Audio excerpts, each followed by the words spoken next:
All right, folks, we're going to get started. We were just joking about how we can't command this kind of silence at home. So respectful bunch. Thank you, everybody. Good to see you. We have a full house today.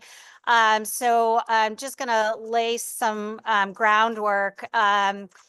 We are going to ask everybody to adhere to the 3-minute testimony rule. The exceptions to that will be the commissioner, as well as our elected officials that are at the top of the speaker order.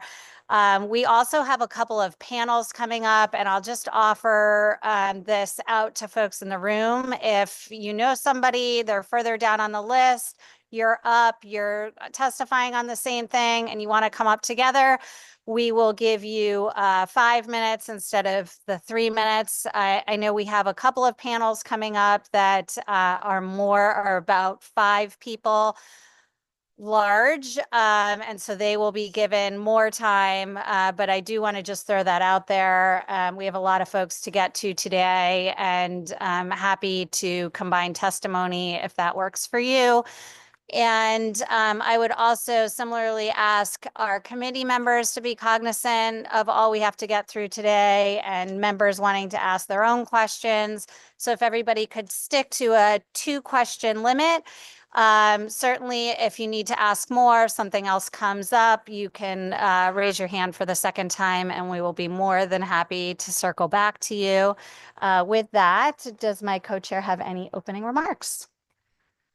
Thank you, Madam Co-Chair. I will be very, very brief because we do want to get started as quickly as possible. I just wanted to emphasize that the hearing process really is such an important part of the process as we move forward with any legislation. So the points that you make are going to be critical in the next step of the process. Nothing is a foregone conclusion at this point. Thank you very much, Madam Chair.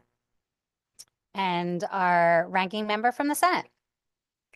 Thank you. I want to echo what the House Chair articulated is this public hearing process and the engagement and transparency is very, very important. And I'm happy to hear that there are no foregone conclusions, and hopefully that the people's voice will be heard loud and clear, and we're able to represent them in the legislation that we pursue.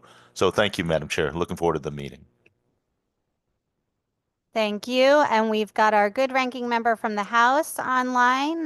Representative Kennedy, do you have any opening remarks? Thank you, Madam Chair. And my apologies for not being there today, but I just want to thank everyone in the room for coming to testify today. There's a lot on our agenda. Excuse me, and I look forward to hearing from each and every one of you. Thank you, Madam Chair. Thank you, Representative Kennedy, and we thank you for being with us today despite clearly being under the weather, and we are sending you our well wishes. With that, first up is Commissioner Tony Guerrera of the Department of Motor Vehicles. Welcome, Commissioner.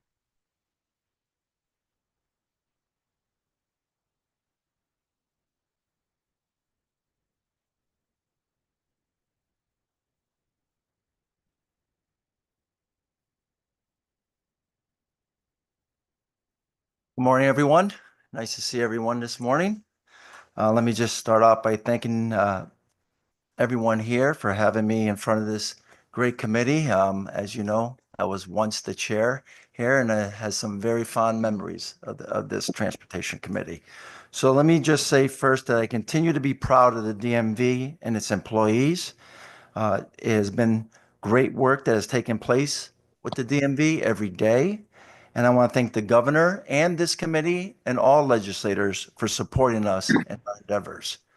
I know the committee has a long day ahead of them, so I will skip through my testimony. You have it in front of you, and I will answer any questions that you may have, would like to ask me.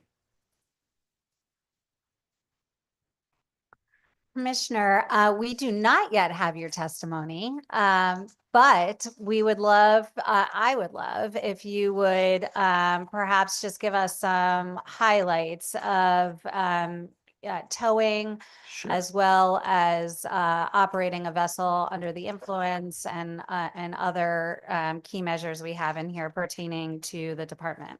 Sure. So let's start off with House Bill 716. It helps us provide consistency and oversight of businesses. It protects consumers, promotes safe driving.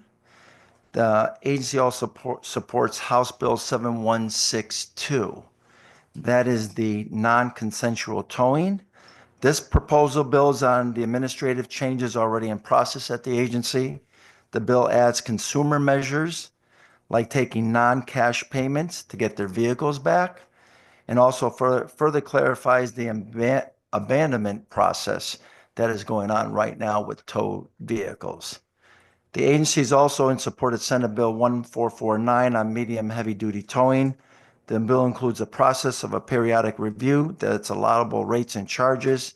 It establishes an advisory council to ensure ongoing dialogue among stakeholders. On Senate Bill 1449, the only other component I would add to that, folks, is that we should have a public aspect in regards to the advisory council. It's always important to get the public's perception of what's happening in regards to heavy and medium toll rates, and have their input in any discussions, rather than it being just a more government agency in regards to the oversight. And with that, I will answer any questions. Thank you, Commissioner. Could you tell me how the process currently works for medium heavy duty towing? At what point does your department become involved with these scenarios where a heavy duty wrecker is called to the scene? Sure. As we know, the agencies is responsible for setting the rates when it comes to medium and heavy duty towing. We get involved in case there's issues of complaints or any issues in regards to the bill. Then our agency will review that and then come up with a scenario that whether it benefits the towing company or the individual that formalized the complaint. Usually from insurance companies, they'll be involved when it comes to heavyweight, heavier, medium, heavyweight towers.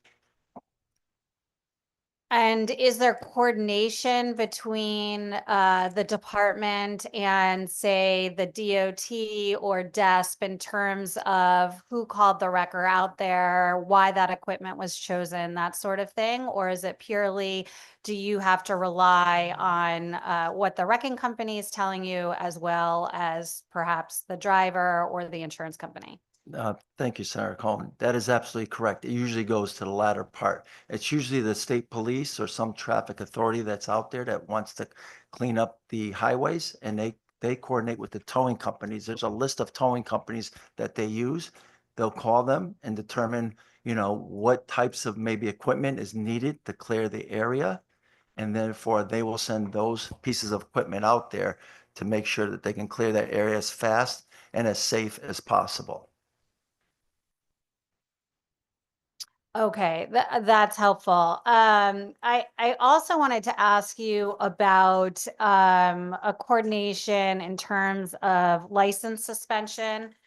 We have a bill before us that would suspend licensure for a vessel, for a boater's license, should the motor vehicle license be suspended. I wonder if you could speak to that a little bit, and what would be required in terms of coordination, perhaps between departments. Sure. And thank you for that question, Senator Cohen.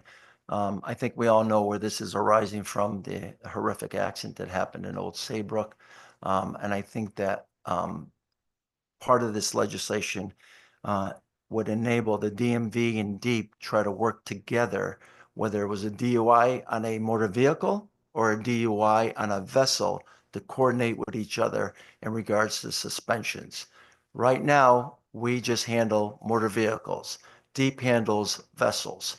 At some point, whatever happens in regards to legislation, we would hope that the Judiciary Department or Judiciary needs to be involved in this. And I pretty much from the get-go to make sure that they send information to not only to the Department of Motor Vehicle, but also to DEEP in regards to whether that was an issue with a DUI on a vessel or motor vehicle. So there has to be some type of coordination between all three entities there, judicial, DMV, and DEEP. Okay, that makes sense. And certainly, we would want for that to happen. I mean, if somebody's been suspended, if their license has been suspended for either operating a motor vehicle under the influence or operating a vessel under the influence, or their CDL has been Sure. suspended, certainly would want that to apply to any sort of vessel that they would be, behind the wheel of. And I am going to, I'm just, because I'm literally just got a copy of your testimony, Commissioner. And so while I said we are going to be sticking to a 2-question rule, I'm breaking it within 5 minutes of starting this hearing. Because you are here testifying on a number of pieces of legislation before us, and it would just be impossible for me without having your full testimony to stick to that rule. So after the commissioner, I will definitely stick to that rule. With respect to non-consensual towing, we have an extensive piece of legislation before us that essentially will be overhauling the towing statutes. There's several components, as you know, Commissioner, making up our towing statutes. Heavy duty towing is included in that, although for the purposes of this public hearing, we have separated it out because we have sort of separate and distinct issues going on with medium and heavy duty towing. It's been no secret that there's been a number of articles and publicity shown on the state of Connecticut with respect to non-consensual towing. We've had bills before us. I know my former co-chair is in the room this morning, Representative Lamar, who initially was heading up a number of pieces of legislation over the past couple of years with respect to non-consensual towing. We never were able to get those pieces of legislation over the finish line. And in the meantime, we've heard about several loopholes, if you will, with respect to particularly residential towing, not accepting credit card payments, predatory towing practices, sort of trolling parking lots to tow vehicles, and then hearing a little bit about the sale process and how that could really be further refined in terms of consumer protections that we need to have in place. And certainly, from what we've read and understood, these practices have certainly impacted some of the most vulnerable in our Connecticut community. And so I just wonder, Commissioner, if you think we've gone far enough to close some of these loopholes by requiring credit cards, but and requiring notice, 24-hour notice, and photographs of the vehicles, but particular to your process and where the Department of Motor Vehicles becomes involved in terms of the sale of a motor vehicle that a towing company may request because it's been sitting on the lot for some time. Can you tell me, generally speaking, if the car is valued under $1,500, I believe the process can start at 15 days. How long does that typically take the motor vehicles to process, and what sort of check system do you undertake now? And do you believe that we've made that process better through this piece of legislation before us? Okay. Can you repeat that, please? No, just kidding. Just kidding, Senator. Thank you for that question. And let me just go over a brief synopsis of how the process works for the Department of Motor Vehicles, right? These are non-consensual tows. These are tows that are not given permission that these vehicles are towed, whether apartment complexes or whether police call or owners or management, whatever it may be. Once a vehicle is towed, and they have an obligation to towers to report it to the police department, all right, within 2 hours. At that point, after those 2 hours, it is then the owner of the vehicle, if they don't know where the vehicle is or whatever it is, and the towing company cannot get a hold of them, they're required to send a certified letter, all right, within 48 hours to the owner of the owner, or say last registered owner of the vehicle. If they don't hear anything from that point on, all right, they go through a process which they do the paperwork, determine what the storage is, what the tow is, and what the value of that vehicle is. And they send it over to the Department of Motor Vehicles. On the 16th day, that's when all this starts in regards to how much it is, and the paperwork is sent over. They can't sell the vehicle before 15 days. And so when I say on the 16th day, that is when the process starts. And I want to be clear on that. The process starts on the 16th day, sending all that information to Department of Motor Vehicle. From that point on, our dealers and repairs team will get that information, review it in regards to what the bill is, what the damage is, if there's any on there, determining whether the value of that vehicle is correct that was put on there, and whether it's under $1,500. Usually takes us about 7 to 10 business days to get that paperwork done and then send it back to the dealer or tower. At that point, from there, if there's no questions that they have to send other paperwork, could take another couple of days or whatever it may be. But from that point on, then they proceed to either send it to an auction or they sell it, whether it's through their yard or another establishment. At that point, committee, is that whatever those charges are, all right, they're entitled to recoup the charges, storage, towing, and I think any administrative fees that may be associated with that. So if the car was worth, say, $1,500, right, and the towing, the storage, and administration fees were $1,000, they're entitled to get that, but then they're supposed to hold the $500 in escrow, all right, for about a year. And if no one claims that, then it gets escheated. That process obviously has not been working. I'll be the first to tell you that in regards to how it gets escheated to the state. We are now putting the processes in place to make sure it does work. But for the most part, that is how the process works for cars that are valued under $1,500. Cars that are valued over that, committee, could take up to 45 days in regards to the process. Thank you for that, Commissioner. And whose responsibility is it to contact the driver or the consumer that their vehicle is being towed? Is that the tower by certified mail that you mentioned? 48 hours after that, yes. Okay.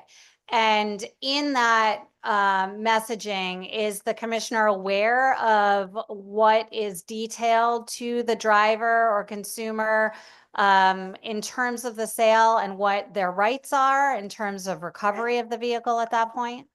Are we talking once the car is towed, Senator, or No, after we're the talking sale? once a sale is activated, but the process for a sale of the motor Yes, vehicle. then they should be sending a letter to the last known registration or owner of the vehicle saying that we sold your vehicle. This is what the proceeds are, minus whatever cost that they may have, and that we have this amount of monies in escrow. And what happens prior to that point? It's day 16. The towing company has determined that perhaps the vehicle is abandoned and it's worth less than $1,500. They're going to initiate the process with the Department of Motor Vehicles. At that point, is a letter sent to the registrant of the motor vehicle saying that we've initiated a sale process? No, there's no letter on the 16th day. The letter occurs after the sale. Okay. All right. That's helpful. And one last question from me, and going back to medium and heavy duty for a minute. Okay. Let me put that other hat on. Hold Yeah, on. yeah. Okay. So this is obviously heavyweight specialty equipment. And it's used in cases, it's my understanding, I'm sure we'll learn more, but it's used in cases where the DOT or DESP determines that the highway or roadway needs to be cleared quickly, or the vehicles involved are heavyweight vehicles themselves and need to be moved using specialty equipment. It's obviously more expensive than Sure. using light duty or even medium duty. And so you mentioned rate setting. We've been looking at a law out of Maryland, and the fee structure is very different between the state of Maryland and the state of Connecticut. In fact, the state of Connecticut's fees are much lower. And I'm just wondering, and this is something certainly we'll be asking our towing panel that comes up with respect to medium and heavy duty, just wondering how those rates are set currently by the Department of Motor Vehicle, and what could we do to ensure that proper recovery rates are established so there's not a constant dispute between the insurance companies and the Department of Motor Vehicles? Thank you for that question, and I couldn't agree with you more. We need to understand that we set the rates, right? We have hearings, and let's be clear, they're hearings where they come and testify, whether it's people from the public, whatever it may be, and how we establish those rates. It is difficult when I say this in front of the committee, because also you have to understand that as a state trooper or traffic authority that's out there, they want to clean the highways as fast as possible, get traffic moving. And they may say to a heavy or medium towing company that, listen, I need 4, 5, 6 pieces of equipment out here. Let's clear the roadway out. Unfortunately, when we get a complaint and it states that you're only allowed to charge for A, B, and C, that is our obligation, because we have to follow the statutes and the regulations. I will say this, as of December, we have opened a dialogue with the towers, with their lobbying group, to try to come up with ways to see how we can make this all work, come to the table. But I think there's going to have to be some legislation put in place to really kind of like nail it down in regards to how we do this. I think it's important that we still have the rate structure that goes through the DMV. That's imperative. But I also understand that sometimes these individuals are stuck between a rock and a hard place, because, you got the state police telling them one thing to do and they're doing it. And next thing you do, here we are as an agency saying you can only charge this much too. So we have to be fair across the board. Thank you. And sometimes the cars are literally stuck between a rock and a hard place.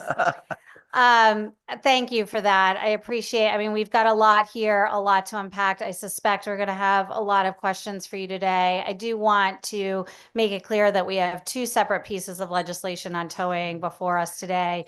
The medium heavy duty towing bill, which, as we've been talking about, has a lot to do with rate setting and understanding what equipment's needed and when to call out medium heavy duty equipment and that sort of thing. And the other bill pertains to our towing statutes with respect to non-consensual towing and those practices. And unfortunately, we have heard a lot about predatory towing practices lately. And absolutely, I know, Commissioner, we've had several discussions with you, and we want to get that right. We want to make sure we're protecting our residents and beyond, just drivers out there from these practices, but also recognize that towers, they're not all bad, right? We've got some bad actors in any industry, and we've got some really good actors. So I want to make that clear as we undergo this hearing process, that we're just trying to get this right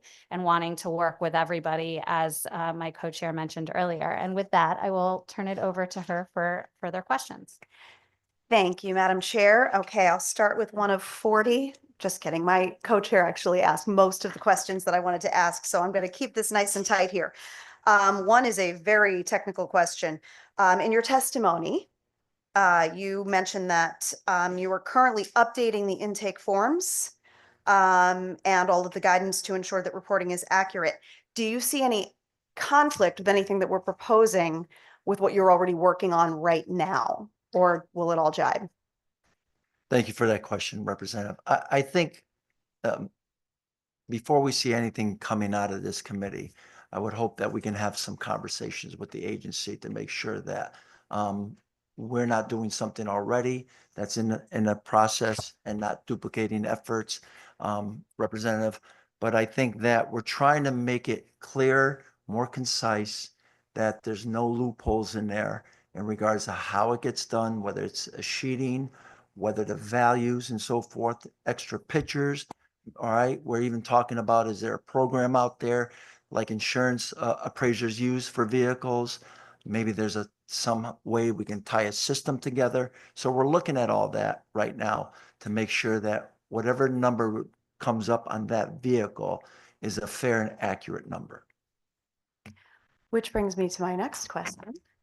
How is the value of the vehicle currently being determined, and is there any uniformity across that? Sure. They use an NADA book or other types of maybe something online system that you can look for values of it. Then they look at the vehicle itself, Representative, whether they should have missing keys, broken windshield, multiple dents, the year of the vehicle, the mileage of the vehicle, the interior, the exterior of the vehicle, and then they determine from there what they believe is the value of it, and then they send the pictures over to us, and then we determine whether that value is less than 1,500 or more than 1,500. And to be clear, at the moment, that is trade-in value, correct? Not retail value that's being used? I believe it's traded, yes. Okay. So, and if we're updating and using retail value, which is a much more fair way to approach for the consumer, do you have any issue with that? I would have to talk to my legal team and the peoples and dealers and repairs, but again, we will take anything that you suggest and vent it and let you know. Fantastic. Thank you for that. I'm actually going to turn this over to the rest of the panel for the moment, but I make no promises that I won't come back and hit you on cleanup. Thank you so much, Commissioner. Thank you, Representative. Leaders of the committee making me look bad, not sticking to my 2-question rule. Senator Wong. Thank you, Madam Chair. I will not make you look bad. I will stay and because I respect people's time. But thank you, Commissioner. Thank you for being here and harking back to your experience as the chair of this esteemed committee. It really has been a terrific working dynamic with yourself, bless you, and your deputy commissioners with their depth of experience, as well as your government affairs liaison. So we're grateful on this committee, for me as part of the leadership, to thank you for the constant working relationship. Thank you, Senator. And I also want to compliment you in regards to the constant improvement that you have initiated, recovering post-COVID, but also increasing utilizing technology and being able to provide better customer service. Of being able to improve customer service, but also easing the comfort of people to be able to register and renew their license online as well as through the mail. And for me, it's a blessing. It's the latest example of the leadership is the fact that you have now renegotiated with the Southwestern AAA to now make themselves register and renew licenses, creating another level of convenience. So it really is a blessing, and thank you for your leadership. But getting right to the 2 questions, I think the first one is if you could differentiate between the non-consensual abandonment towing versus in 7162 versus Senate Bill 1449, medium and heavy duty towing. It was the intent of this committee to split that into 2, but there is tremendous confusion in the marketplace. And I think for me, I really want to understand from the department that regulates these 2 entities, how you treat that and how you understand the business models. Because one of the most challenging things is the fact that it is a very difficult business. There is tremendous investment that occurs in heavy duty and roadway safety kind of initiatives. But they're unable to recoup a lot of that investment cost through the kind of rigorous guidelines that we have in additional fees and regulations that that you look at non-consensual and abandonment towing. So Sure. could you share with us how you see these two bills? And I hope that you will see the significant difference in the business model as well as the business, the community interaction, because heavy and roadway towing is absolutely essential for public safety and increase efficiency on our roadways. There is nothing worse, if you ask anybody, to sit in an accident for 2 hours waiting for a towing service to expedite doing what they do, but it comes at a huge cost. So could you, from your expertise, articulate your perspective on that and your regulatory role in understanding the difference between the two? Sure. Let's just talk about real quick, Senator, and thank you for those kind words, by the way.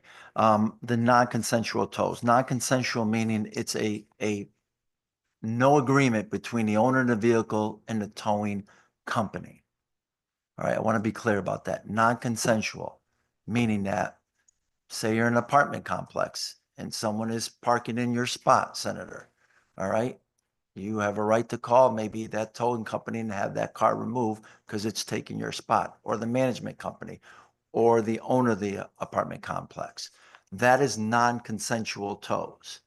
No one has given you the authority to move the vehicle. You personally that own the vehicle have never given anybody authority to move those vehicles. All right. When we talk about heavyweight towing or medium heavyweight, this is something that established the rates for these vehicles, clearing our highways. All right. Doing heavy duty towing, as you can see some of those tow trucks out there today. Those aren't ones that just can tow your cars. These are major pieces of equipment that tow, that clean the highways up, whether it's a tractor trailer, whether it's a dump truck, whatever it is. You need specific pieces of equipment to do that. Those are basically the differences between the two. The enforcement and the regulation of it, but also the fee allocation is not different though between the two, even though, as you just articulated, they're entirely two different industries under the title of towing, but their fee arrangements and their fee collections are significantly similar. And I think that's one of the troubles, and I'm glad we're able to have the differentiation between the two. Can you and will you consider the differentiation and the different role that it has? Because make no mistake about it, being on the transportation committee, hearing about the emotion and the dynamics that you will hear later on today about non-consensual and abandonment towing, there is such a emotional kind of challenge and frustration that occurs. But I look at the heavy and roadway clearing, but unfortunately, they're still governed by that. Would you consider a different rate qualification and reimbursement for those two different distinct towing? Thank you for that question, Senator. For the non-consensual towing, there are set rates, right? You're only going to get so much to tow that vehicle. You can only charge so much for storage. Those signs have to be posted so that it's visible in case the individual comes and wants to remove that vehicle. Those are fixed prices. For the highway and medium costs, there are fixed prices for those pieces of equipment on an hourly rate. All right. So let me just put it into you in a different perspective. You have a non-consensual tow in an apartment complex. Let's just say it's $100 to move that car back to your shop. That's all you can get, plus the storage that's accumulating at your shop with that car. On a highway, I may have to bring in 3 major pieces of equipment: a rotator, a heavy-duty tow truck. Those are significant higher in price per hourly rate. All right, and they get per hour to use those types of pieces of equipment. Well, I appreciate that, and it's a constant work, and I look forward to being able to work with you and the industry on that. My second question is on House Bill 7160. We'll call it the DMV bill, but one issue that I didn't see a lot is Section 13 through 18, but my question is specifically focused on uh, impaired boat operations. You had looked at possibly proposing some linkage in regards to motor vehicle impairment. And I think that's I'd like to hear more about that because I think, as you know, in one of our biggest priorities on this committee is impaired driving on our roadways. But it doesn't get considered that having been privy to tragedies on our boatways from impaired operation. Can you talk a little bit about that? And I think in your testimony you said you look forward to continue working with this committee on this issue, but it is a safety issue on our riverways and boatways and waterways. Thank you, Senator. Let me just be clear. Part of that legislation, I think the committee itself put it in our bill. That wasn't proposed by the DMV. But with that being in there, that's why I do want to remark on that in regards to that. If this should move forward, you have to have collaboration from the Judicial Department and DEEP and DMV. As you know, we watch over motor vehicles, right? Cars. Now we're talking vessels, which is through another entity, which is DEEP. All right. Now, you get a DUI on a boat, you go through the court system. We have to make sure the court system is allowing some type of communication to both agencies so we can correspond to make sure that if legislation was to ever pass, that we have the data and the information to suspend their motor vehicle license. And on the other side, I don't want to speak for DEEP, but they get the information to make sure they can suspend it on their side. It was the leadership initiative to look at that, because we're looking at impairment at every aspect to promote safety on our roadways and waterways.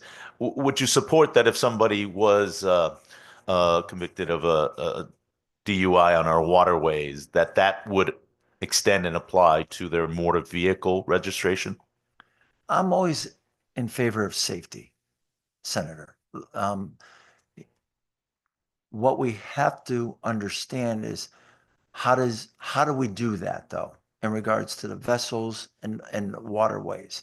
We have extensive, right, mechanisms that are put on our vehicles right now in case you get a DUI or whatever it is, that you can't just turn that car on without doing certain, you have to blow into the device and so forth. How that works for vessels, I'm not an expert in that, but those are things that we're going to have to talk about how it all works.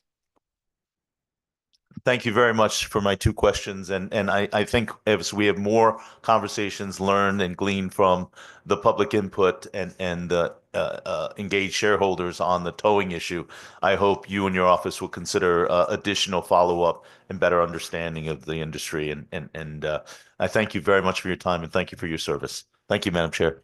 And Senator, I just want to say that I'm always willing to work with this committee, all of them. Doesn't matter whether you're Democrat, Republican. If you call me, I will always give you an answer. I think you've proven that to be true, Commissioner. Thank you. And thank you, Senator Wong. Next up, we have Representative Kennedy, followed by Senator Austin. Thank you, Madam Chair. And thank you, Commissioner, for testifying today. Sorry I couldn't be there. I'll limit my two questions. And thank you for your testimony. I did just have the opportunity to read it. I just have a question on House Bill 7161. Sorry, hope you can hear me. And that's the act concerning the suspension of motor vehicle operators license, failure to pay fines, and possibly an installment plan. That's abbreviated. You talk about it briefly as an additional comment in your testimony.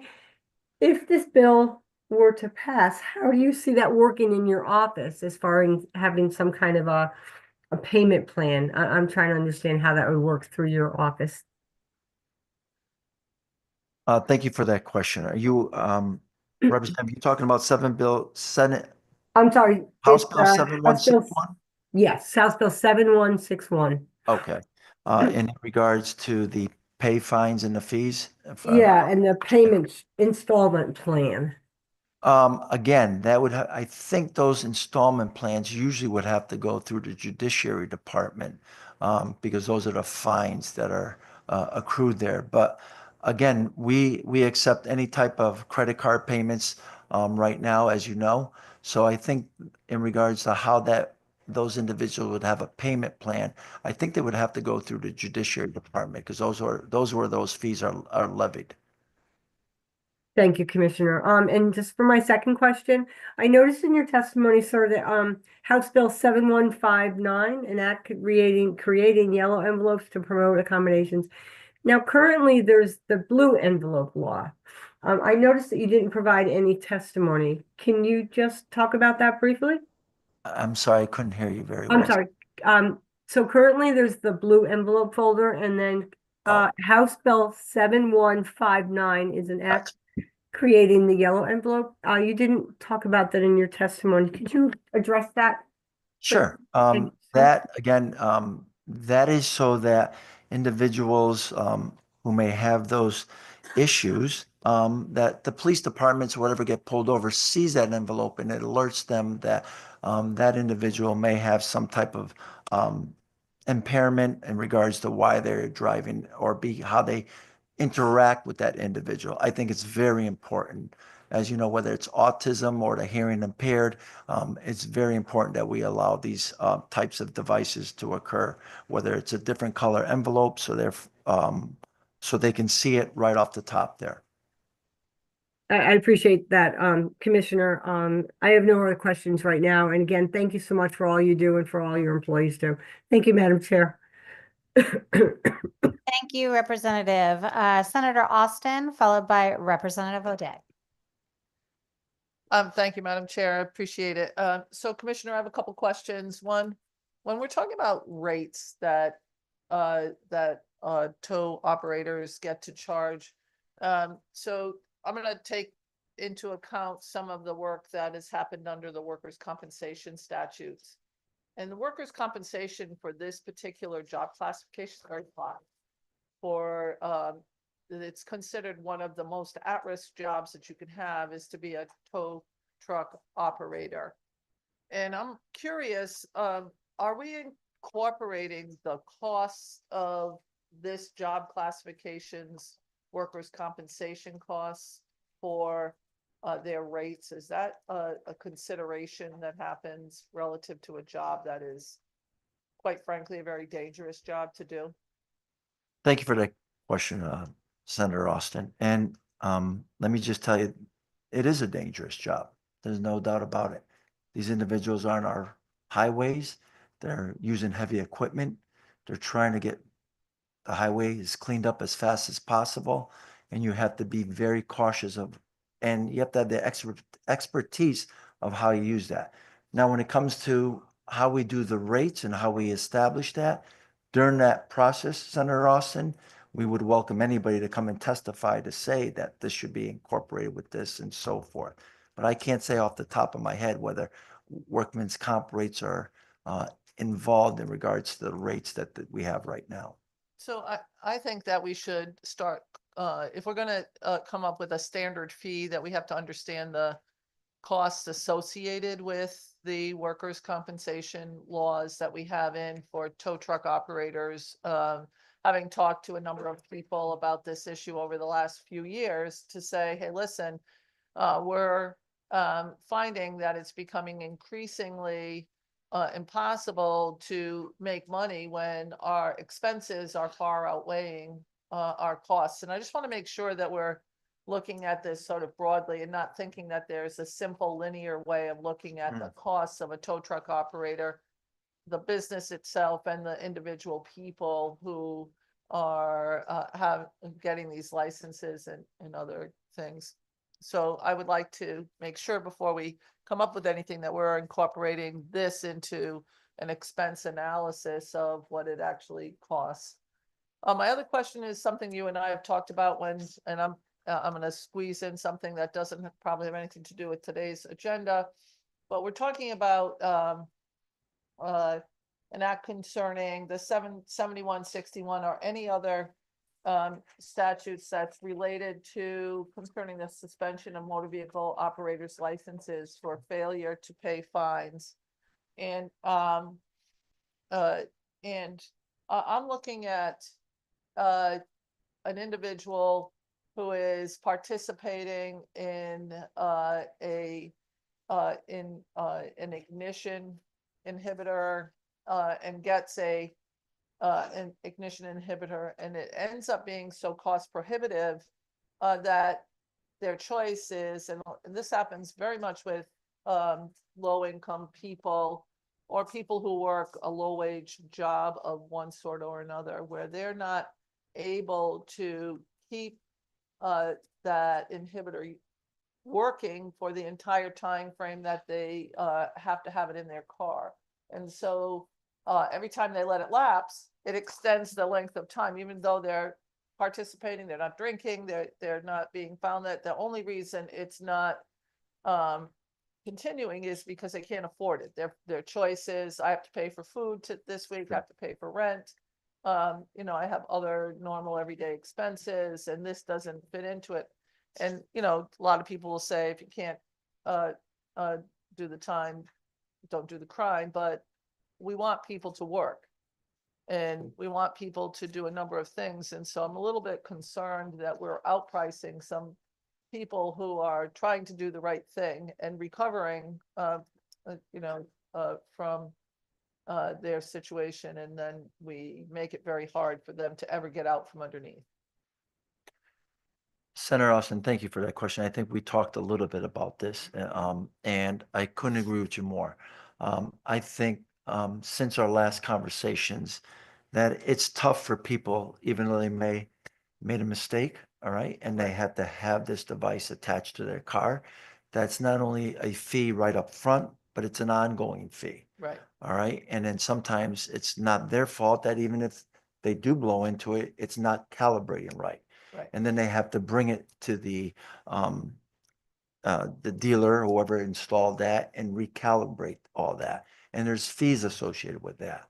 I'm happy to say, Senator, that you brought this to my attention, and we have met with the vendors. There's about 9 or 10 vendors out there, and we're establishing a way to have a payment plan, all right, to make sure that take credit cards, all right, so therefore that if they want to pay in installments, they can do that.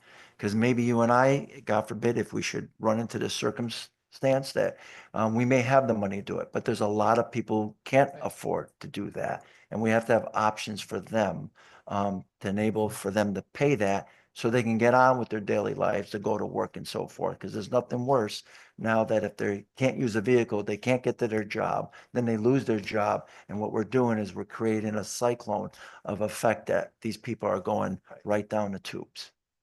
Right. I thank you for doing that work. And I just want to make the committee aware of the fact that we are making it impossible for some people to get beyond an action. I'm not saying we shouldn't hold people accountable at all. Again, I think I said at this committee more than one time that, you know, I think alcohol is one of the worst things for people to get away from. And when I worked in corrections, it was the worst detox was alcohol. So I just want to say that I still want people to be able to work and to support their families. And when we make it so hard that they can't support their families, that only encourages bad behavior. Sure. And so I'd be interested in seeing if there's anything that we have to do legislatively to incorporate this into whatever bill that we have on motor vehicles relative to possible changes. So thank you for doing that work, and I'll stick to the 2 questions as I do that on my own committee too. So thank you very much. All right, thank you, Senator Austin. Representative O'Day, followed by Representative Carney. Thank you, Madam Chair. I venture to say I may be one of the reasons for that rule. I'm sorry, but because I've got about 20 questions for you, Commissioner. No, And I'm only going to answer 2. It's very good to see you there. You know, I was ranking when you were chair of this committee, and Representative Lamar was here, so it's old chair's day for the good committee. But my 2 questions. One is on 7161. You know, I understand the desire or the hope with that legislation. I think it's, and we had a great hearing here on making our roadways safer. I think this bill 7161 is a terrible idea. I know it's limited to non-moving violations, and I was looking at your testimony, but you know, but non-moving violations are driving without insurance, expired registration, failure to pay fines or appear in court. These are all things that I believe would make our roadways less safe. Would you agree with me?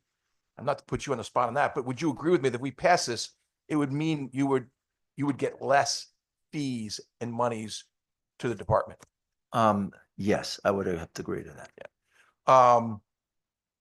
And and I think there's going to be some people testifying on 7161 later. I'm going to have my two questions on that alone, but on the towing, I'm concerned. We're balancing. I did some traffic incident management training actually I've done it twice. And one of the most dangerous jobs on the road is tow operating. The fatalities are very bad. I guess so we've got to balance allowing proper training, safety measures. The cost of the equipment is outrageous. Sure. So I do think we need to allow for higher fees. But I'm concerned about getting the money from tow truck operators when there's extra bigger, like trucks, big trucks that may have cargo that is worth $200,000, $1 million, getting that released. I don't see any reason why we can't allow the tractor trailer cargo released right away. Do you see any reason why that can't be released right away? Again, Representative Day, thank you for that question. I don't know enough in regards to why it's not released. I don't know if that goes through a judiciary, which you may know, whether it's being impounded for a reason. I really can't really talk about that. All right, we can address that elsewhere. So my last statement, not a question. I just want to thank you. I understand that you actually went to work when the department was closed down or late opening because of storms. So you went in and worked and were answering the phones and taking care of business. Is that an accurate statement? Yes, it is. Yeah. Yeah. Well, I will tell people that haven't been here as long as I have. When I first started, the DMV was the highest complaint agency. And since you've been in charge, I think it's the lowest complaint I've received as far as agencies go. And it's a tribute to you and how you have the backs of your staff and how they work hard for you. So thank you so much for your work at the DMV and making my job easier, getting less complaints from constituents. So thank you very much, Commissioner. And Representative Day, nothing makes me happier to make your day easier. All right. And I will say this, and I mean this sincerely, folks. I could not do this without the team that I have. And I mean it. These individuals work extremely hard. I know we're talking about towing. We're talking about, again, whether it's implementing more languages like Senator Cohen wanted and all that. It's about our appointment system. Everything they do is for our constituents. And it just shows that when you get less complaints, that means the system is working here. So that's a good thing. Thank you, Representative. Although I want to see the wait time analysis for when the commissioner was at the window that day. Just kidding, Well, no, Commissioner. and I I'm will say sure this, great. Senator, it was last year. We had they closed down the state, and I did go in, and I felt bad because people were coming to the front door. They didn't know we were closed. They went through the radios and the TVs. And honestly, I was yelling out the window, give me your phone number and all that. I will have people call you. And I did do that. And I guess it made it public, I guess. So again, thank you for that nice compliment. Wonderful. Thanks for your dedication, Commissioner. Representative Carney, followed by Representative Mara. All right. Thank you very much, Madam Chair. It's good to see you, Commissioner. I noticed that Representative O'Day didn't mention me when he said, people who were used to be in leadership on this committee, but it was amazing serving with you. And it's like I said, it's always great to see you here. And I do want to second what Representative O'Day said regarding wait times and how the DMV is operated. And I want to say that Shatia is probably one of the best people when it comes to constituent service. So she gets back to my constituents pretty quickly. And she's here right now today. Okay. So she's fantastic. You do a great job. But I do have a couple of questions specifically on 7160. Right now, because I had been thinking how DMV would work with DEEP and the judicial system on suspending someone's driver's license and boating license at the same time. So currently, when somebody is arrested for a DUI, does the DMV, because I know there's two separate hearings, there's an administrative hearing, right, with DMV, and then a court hearing. Is there any interaction between the DMV and the judicial system when it comes to the suspension of that license? Yes. Okay. All right. Does the judicial system have input in the DMV's suspension, or is that solely on the DMV to suspend that license? It's just solely on the DMV. Solely, okay. So if this bill were to pass, which I'm hoping it does, if this bill were to pass, do you see, I guess, how do you see the interaction working between these three agencies? Would it be perhaps everything goes through judicial and they notify you, or do you see you'd have to work hand in hand with DEEP? Thank you for that question, Representative Carney. It's always good to see you. That's a good question. I think that, you know, we would have the administrative hearings. I think it should come through judicial. Let me just say that first, right? They should alert both DEEP and DMV of what has occurred.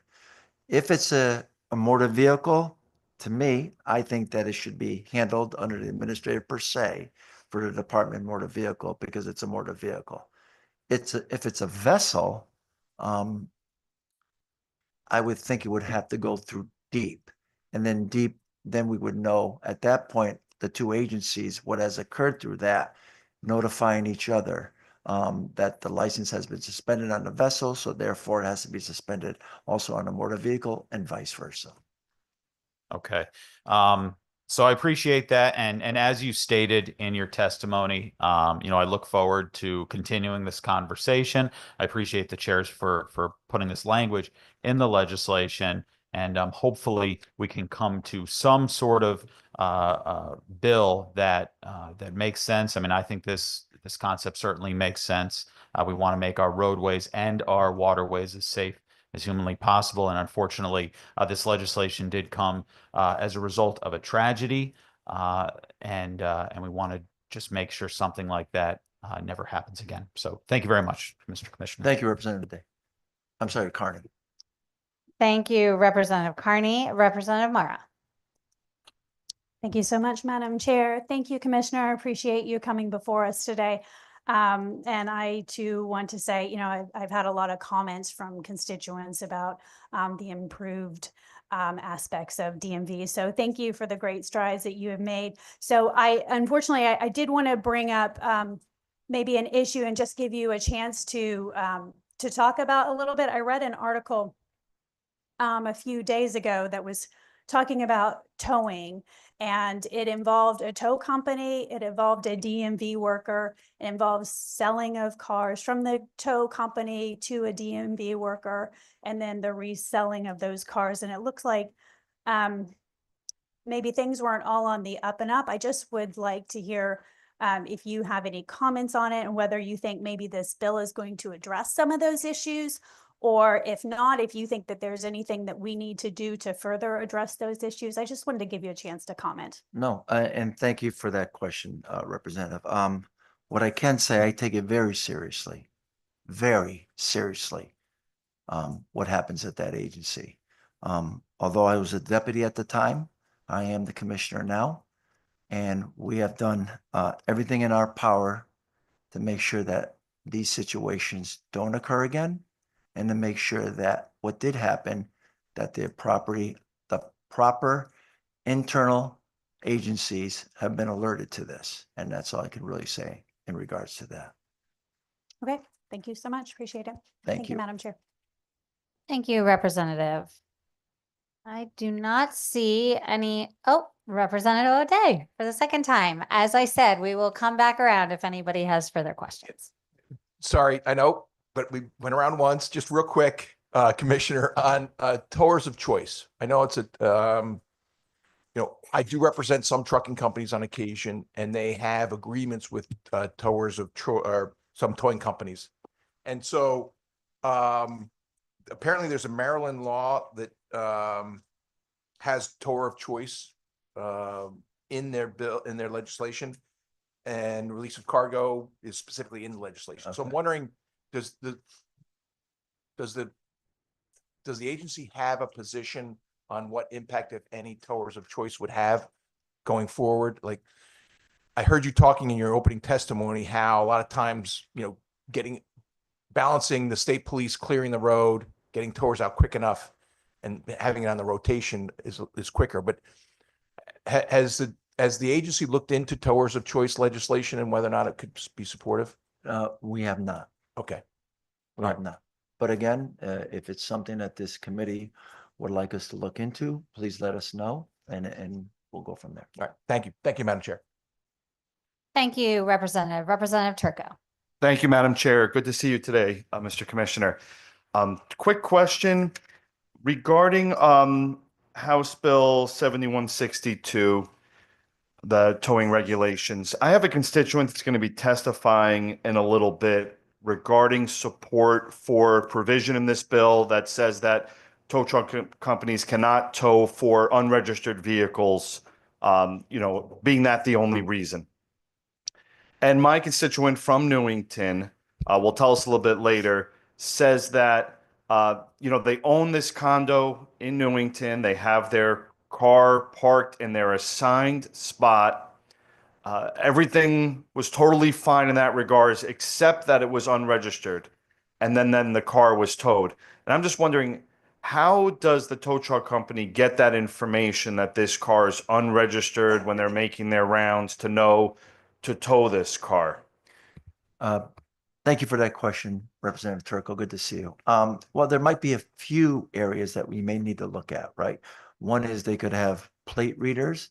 They might know the vehicles. They have an agreement with the condo complex or the apartment complex, or what license plates are to what spots, or if there's no license plate on there, or whatever it may be.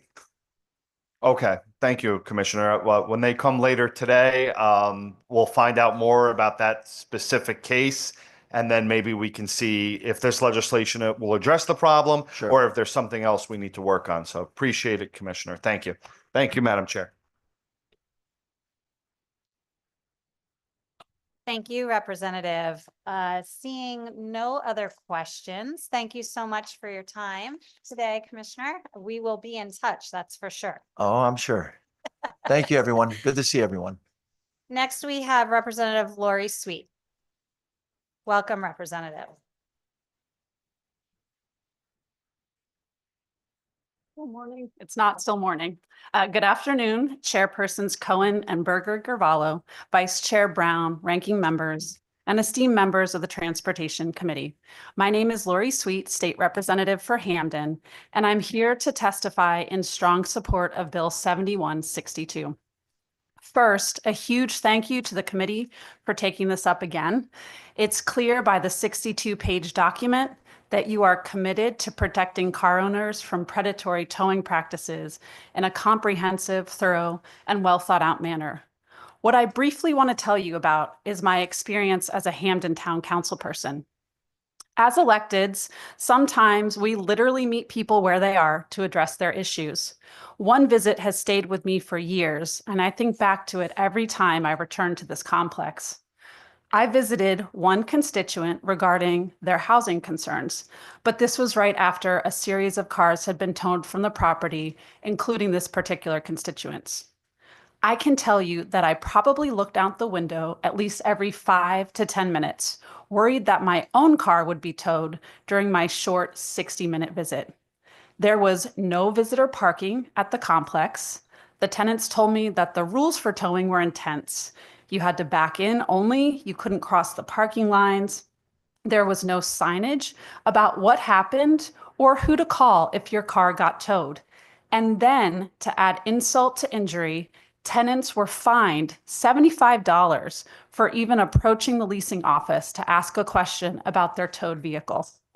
I was nervous throughout that short visit, and I thought about what it must be like to live like that every day, having to be vigilant at all hours, waking up in the morning, and your first thought is to go look out the window to see if your car is still there.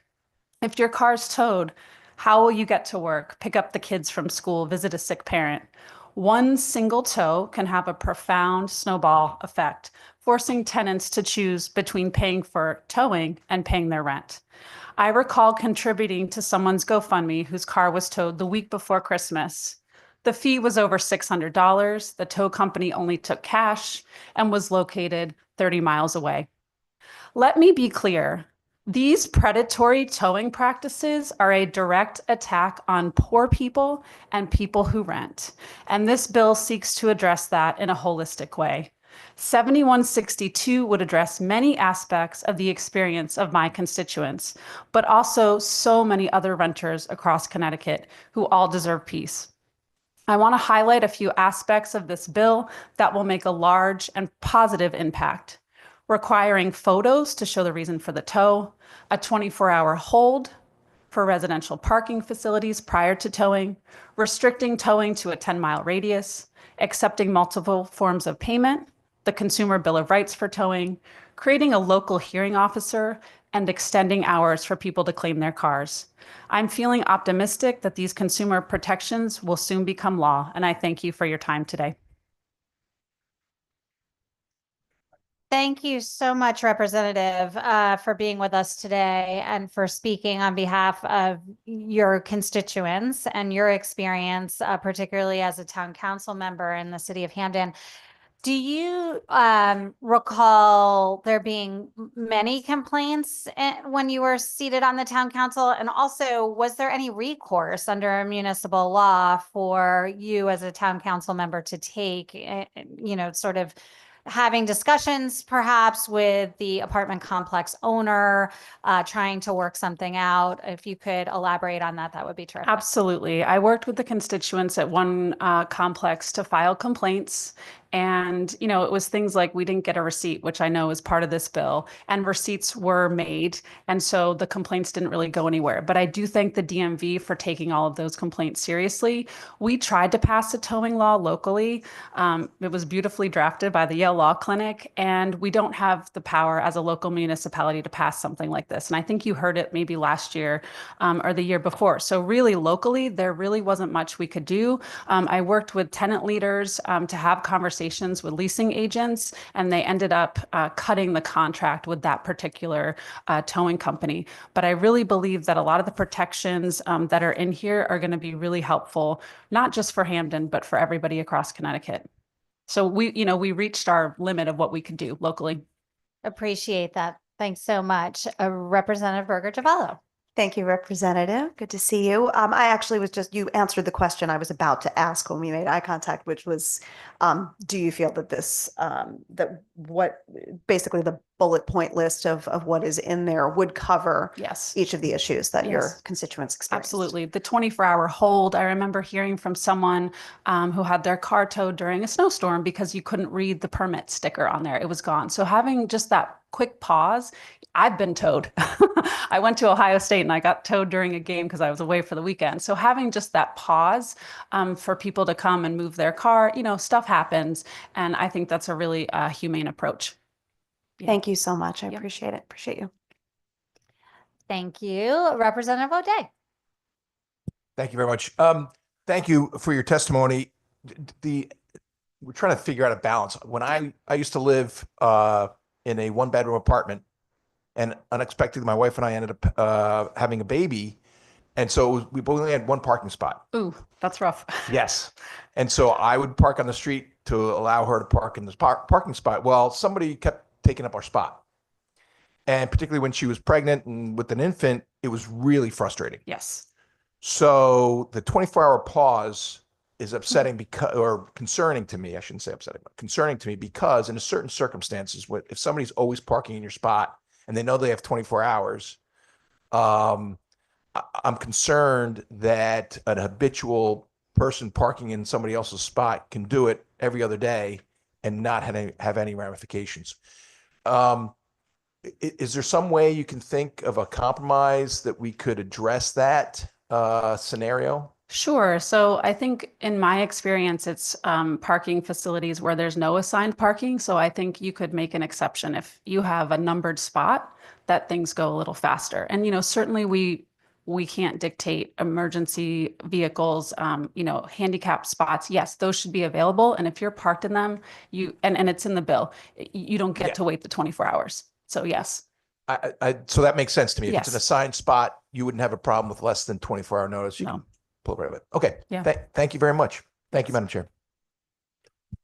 Thank you, Representative. And seeing no other questions or comments, thanks so much for your time. Thank you. Representative Howard. I saw him. Okay, well, we will come back to him. Is the Brtagna family here?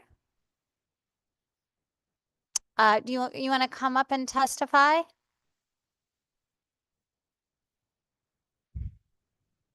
We can give you a minute if you'd rather. You want me to move on to the next person? Sure. Mayor Lauren Garrett? Oh, Representative. Sorry, Madam Mayor, we're gonna put you on hold. Getting all mixed up here. Representative, welcome. Thank you. Sorry. Fortunately, judiciary is right next door, but bouncing back and forth. I'm here today on House Bill 7161 regarding license suspenders. And this is a bill that last year in a different form came to the Judiciary Committee. And I just want to start out because representations were made in that committee last year that weren't exactly accurate. When under current law, if you get an infraction, motor vehicle infraction, while you're driving, regardless of what it is, you basically have three choices. You could pay the ticket, plead no low contendere, pay the ticket. You could plead not guilty and then show up to a court date, or you could do nothing and throw it in the garbage. If you do nothing, or you plead not guilty and miss your court date, your license gets suspended. That's how we enforce our infractions. There was a representation made in judiciary last year that in addition to that, warrants are issued for your arrest. That doesn't happen.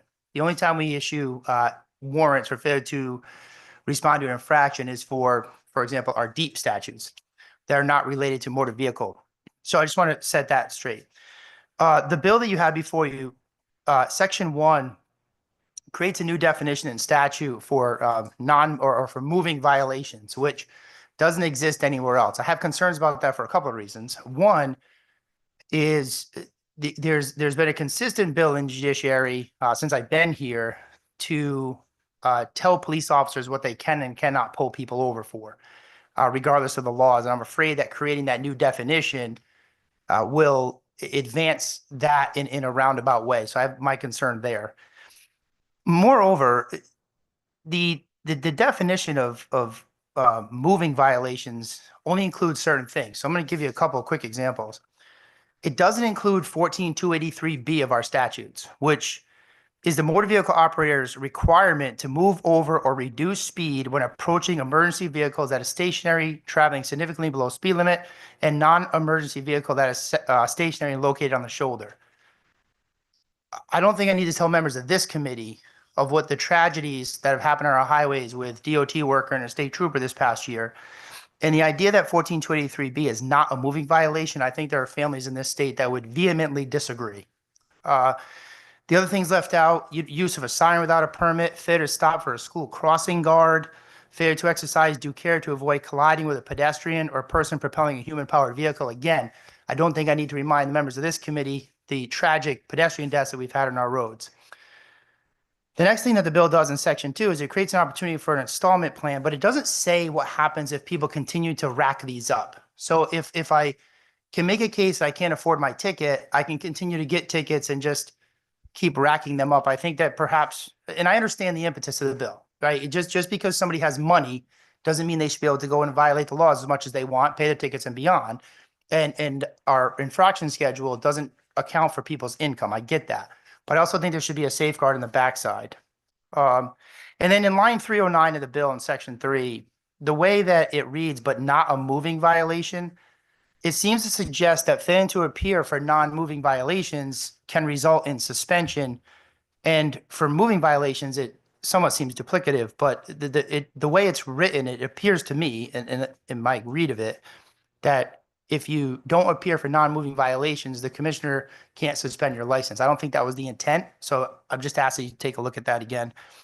And then in Section 4, fairly innocuous, but all that is on the back of the infraction that people get already. And I think it's important to know that people who get tickets are driving on our roads. I mean, they have to have good judgment. They have to be able to have certain maturity levels to handle certain things, to drive a 2,000-pound ballistic missile around that we call a motor vehicle. So the expectation that they can read the back of an infraction, I think, is fair. But I have no issue with Section 4. And my last point is, under our statutes, police officers can, for equipment violations, write written warnings and check a box that requires that the individual go to an inspection station to get the vehicle inspected. And if they don't, their license gets suspended. That's in 14-103 of our statutes, if you care to look it up in the illustrious world of our statutes. But that still exists. I think what will happen, what you'll see, is police officers will start to do that more often where they don't do it now. I think that creates an even bigger hardship for folks. So just something to consider. And thank you for listening to my testimony. Thank you, Representative. Really appreciate that. And just to clarify, so would you be okay with this bill if we further define some of these moving violations to include some of the moving violations that you've highlighted, or are you altogether opposed for some of the reasons that you stated? I'm going to say I'm altogether opposed to the bill, because creating the non-moving violations is going to be, and I know that, and we've been in this building for a long time, is a precursor for certain proponents to then push a bill that says that police officers can't pull people over for those. Now, I'm not trying to sit here and talk about slippery slope. I just watch what happens. So that would be why I would be opposed to it.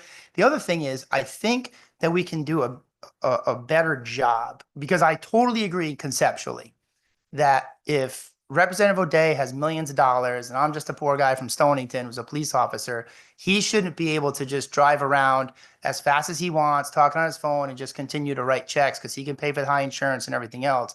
And that $190 ticket for an out headlight really sets me back. I understand the issue, and I just wondered if we could address it in a way that finance isn't going to like necessarily, but in a more thoughtful manner, that we, instead of just, switching a bit from fines when you create more vehicle violations, go into a more point system that works up to a license suspension. So then everybody is sort of treated the same based on their violations. It's much more comprehensive. It's going to be much more thoughtful. It's going to cost the state money and revenue. That's why I said finance is going to, if they're listening, is probably throwing things behind me. But I think we could do it in a more thoughtful way, because what happens in the current situation, right, in my somewhat facetious example, where Representative O'Day, because I know I can pick on him, he doesn't get mad at me about it, but can drive around as much as he wants because he can afford it. You almost flip the script and say, well, if you can't afford it, a $5 a month, there's no incentive to follow the law, right? So I think somewhere in there, we have to find a way that we can say, much like we'll do eventually with the bond hearing when we have that, we have to find a way that money doesn't, your means doesn't translate into your release, so to speak, or your ability to drive around in violation of our laws because you can, quote, afford to, if that makes sense. I just think it needs to be more comprehensive. And I'm, as you know, a staunch advocate for traffic safety in this building and in this state. And I think that this, while well-intended, is setting the groundwork to go in the wrong direction. And that's my concern. I do really appreciate that, Representative. And you are a staunch advocate, and I appreciate all you do. And thank you for being out there keeping our roadways safe. I do have some concerns. I do think that this impacts the most vulnerable among us. I'd love to see some data showing that those who, receive a non-moving violation and have the means to pay for license reinstatement aren't doing so. I'd love to see that, because what's happening is, folks who, and I think we're going to hear some of that today, folks who need to get to work can't appear in court because they had to make a choice that day to work and put food on the table versus going to court. And there's these stories that just really are heart-wrenching. And I know as an officer, you certainly understand, I talk to officers all the time who say, I have to use my discretion. This car's unregistered. I'm listening to this family. They're doing all that they can just to make ends meet. I'm not going to have that person's car towed. I'm going to make sure that they get home safely. Correct. And, I'm going to help them out, because I don't want to see them in a worse off situation than they clearly already are. But a lot of times you, as an officer, you're not able to provide that discernment or discretion in these particular cases. And, they get a non-moving violation for a headlight or whatever, because they couldn't afford to fix the headlight, right? Right. And then it just is this vicious cycle that continues, and the fees add up, and the license is suspended, and now we have to find public transportation to get to work. We can't afford that. I mean, it's just really heartbreaking. So I think the committee, at least I'll speak for myself, we're really trying to strike that balance, and figure out a way, to ensure that we're not making the process that much harder for people who already are struggling so much. So I do thank you for your testimony, and I appreciate you pointing out some of the moving violations that were left out, and we should take a deeper dive into. Thank you. Representative Berger-Chavallo. Thank you, Madam Chair. Good to see you, Representative. And Good really afternoon. more of a comment than a question. I just wanted to, last year you and I had a passionate conversation about this bill in particular, and your points were well received. And while we did also struggle because non-moving versus moving violation isn't adequately defined within our statutes, the advocates took what we relayed to them based on the conversations that we had and that you had with other members of the committee, and they came back with the proposal that it would be non-moving violation. So there is, even in a room where you're not all together, there's still the conversation happening between folks from different points of view. And I wanted to just let you know that what you shared with us was shared with them, and that work changed and shifted because of it. And I do also appreciate not only the feedback on some of the violations that are not included, excited to look at more of those.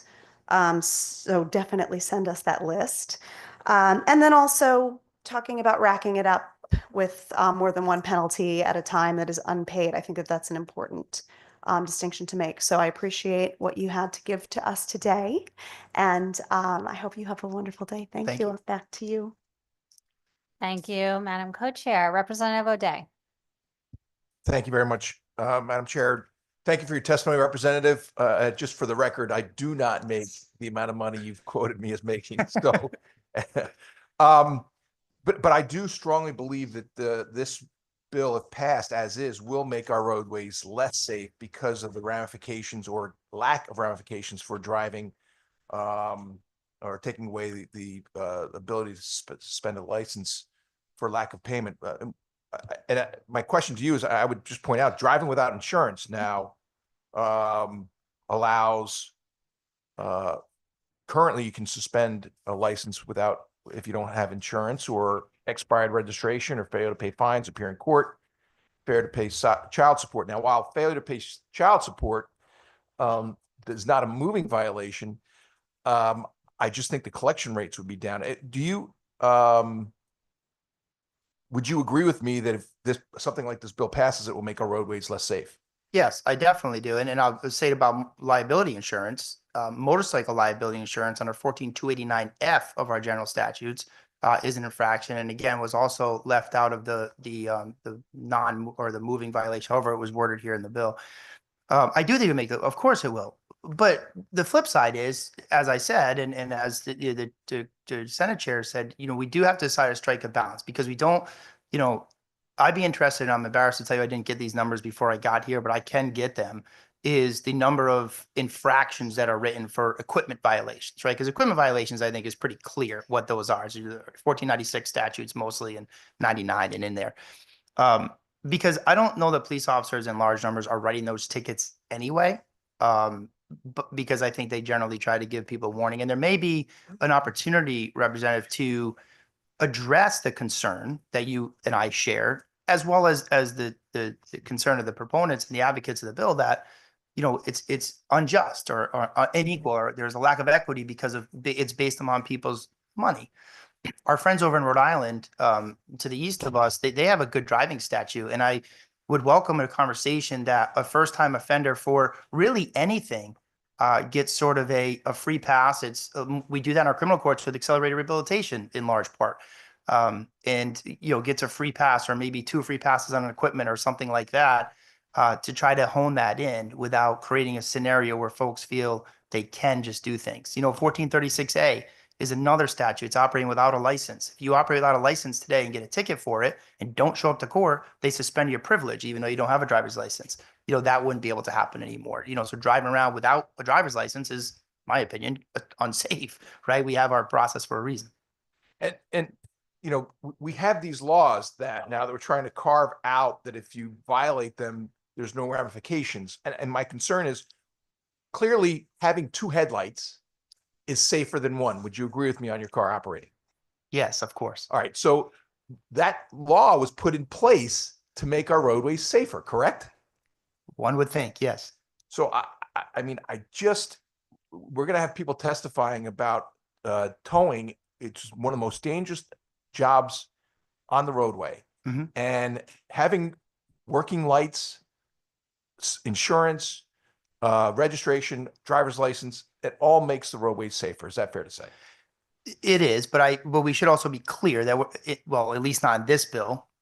You come next door, but at least here on this bill, we're not making those things not illegal, and we're not saying that if you're, as I read the bill, it doesn't say you can drive around with one headlight. It just says if you get a ticket for and can't afford to pay it, you can enter into an installment plan for that particular thing. But then, if you don't get it fixed, then you get another ticket and so on. You keep going to court, which, again, when you look at this and you say, okay, wait, so if the argument is folks can't take a day out of work to go to court, the bill requires them to do that to prove their indigency. So they have to do that anyway. If you go to court to do that, go to court, plead not guilty. I without the numbers in front of me, anecdotally, almost all of those, especially equipment violations, are getting dismissed for a $25 court fee, or whatever they are now, at CIB court, or which they do at local GAs, So I think that there's a way to address it. I'm just concerned that this isn't the way. All right. Thank you very much. Thank you, Madam Chair. Thank you, Representative, and thank you, Representative, for testifying today. I don't see any other questions. Thank you. Next, we'll go to Mayor Lauren Garrett. Madam Mayor, thank you for being with us online today. Hello, how are you? Good afternoon, Transportation Co-Chairs Senator Cohen, Rep. Berger-Gavallo, Vice Chair Senator Lopes, and Representative Brown, and distinguished committee members.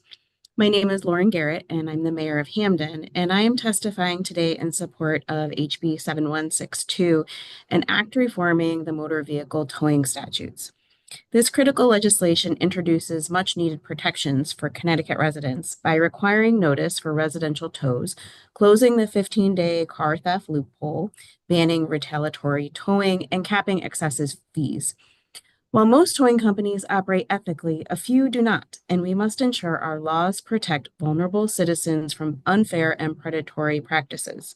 As Mayor of Hamden, I have heard from residents who have faced undue financial and emotional stress due to unjust towing practices. The current system allows bad actors to take advantage of individuals, especially those who may already be struggling. HB 7162 will bring essential reforms to ensure fairness, transparency, and accountability in the towing industry.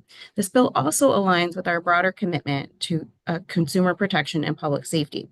By requiring proper notice before residential tows and addressing the 15-day car theft loophole, we can prevent unnecessary hardships on residents and deter bad faith actors.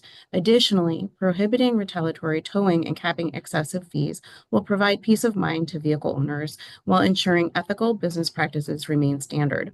I urge you to support HB 7162 and advocate for its swift passage.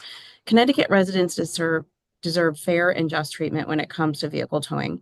And this bill is a significant step toward achieving that goal. Thank you for your leadership and dedication to protecting our communities, and I appreciate the opportunity to express my support and look forward to working together to implement these necessary reforms. Thank you. Thank you, Madam Mayor. I wonder, I'm not sure if you got to hear Representative Sweet's testimony, but we asked her a little bit about municipal recourse in terms of handling some of these complaints. And I just wondered what your thoughts are on that. And also with respect to the 24-hour hold before processing a tow. I think we're going to hear from some folks that maybe that's overly burdensome and impacts folks that, we heard from Representative O'Day here on the committee where, somebody could just continually violate parking in somebody else's parking spot. Representative Sweet mentioned perhaps accepting numbered spots that belong to residents, which is something we can mull over, but wondered if you had any other thoughts on either of those things. Sure. So I think it's very difficult for the local police department to have a huge impact on unfair practices in towing when you have this all happening on private property. And so it would be put upon the person living in an apartment to maybe take pictures of their vehicle to show that it's parked perfectly every single time they park. Because the police would need to have some sort of evidence as to why this is illegally parked. And so what we've heard from residents of some of our apartment complexes is that they maybe have a tire right on the line, or some other infraction that is where rules are changed very abruptly, and they were allowed to park in one area and then they can't park there anymore, and so their car was towed. We've had people who are going to give care to a resident of an apartment complex, a visiting nurse, where they have had their car towed. It's been really harmful practice, and it's all by a towing company that's very far away. And so when people go to get their cars, it's really difficult for them to go and get their vehicles back from a tow company that's 30 miles away. In addition to all of that, I think that having fair rules within the apartment complexes regarding parking that can be administered and reviewed by our planning and zoning departments. I think maybe that would be a way to make sure that the parking practices at the apartment complexes are fair. Many of our apartment complexes have been around for decades, and so some of the parking requirements are not included in their site plan approval. But if all of the apartment complexes where there's, just generalized parking, or maybe you have numbered parking, if that was all reviewed by planning and zoning, I think that would create some fairness. Thank you. That helps us a little bit in terms of reviewing this and understanding, whether it's appropriate or not to have that 24-hour hold, and in what cases it would be appropriate and maybe in what cases it wouldn't, and really maybe establishing a municipal partnership, which, could also add a layer and some complication, but, something that we should certainly think about. My co-chair has a question for you or a comment. Not really a question, more of a comment. I just wanted to say hello, Madam Mayor. It's nice to see you. And I appreciate, honestly, the your elaboration and even proposal that the planning and zoning piece may be introduced, because hearing from Rep. Sweet about how some of the owners of some of these properties were able to charge a fee just to come and make a complaint, essentially. We have to acknowledge that a lot of this is and should be in the hands of the owners of the property. So I very much appreciate your perspective on that, and one more thing for us to explore. Thank you. Thank you. I do actually have one more question. As we have been sort of reviewing what some states do with respect to non-consensual towing, some states do empower cities and towns to create their own sort of system in terms of handling these complaints. We could certainly empower towns to regulate towing. That's something else we could think about. So I just wonder what you would think about something like that.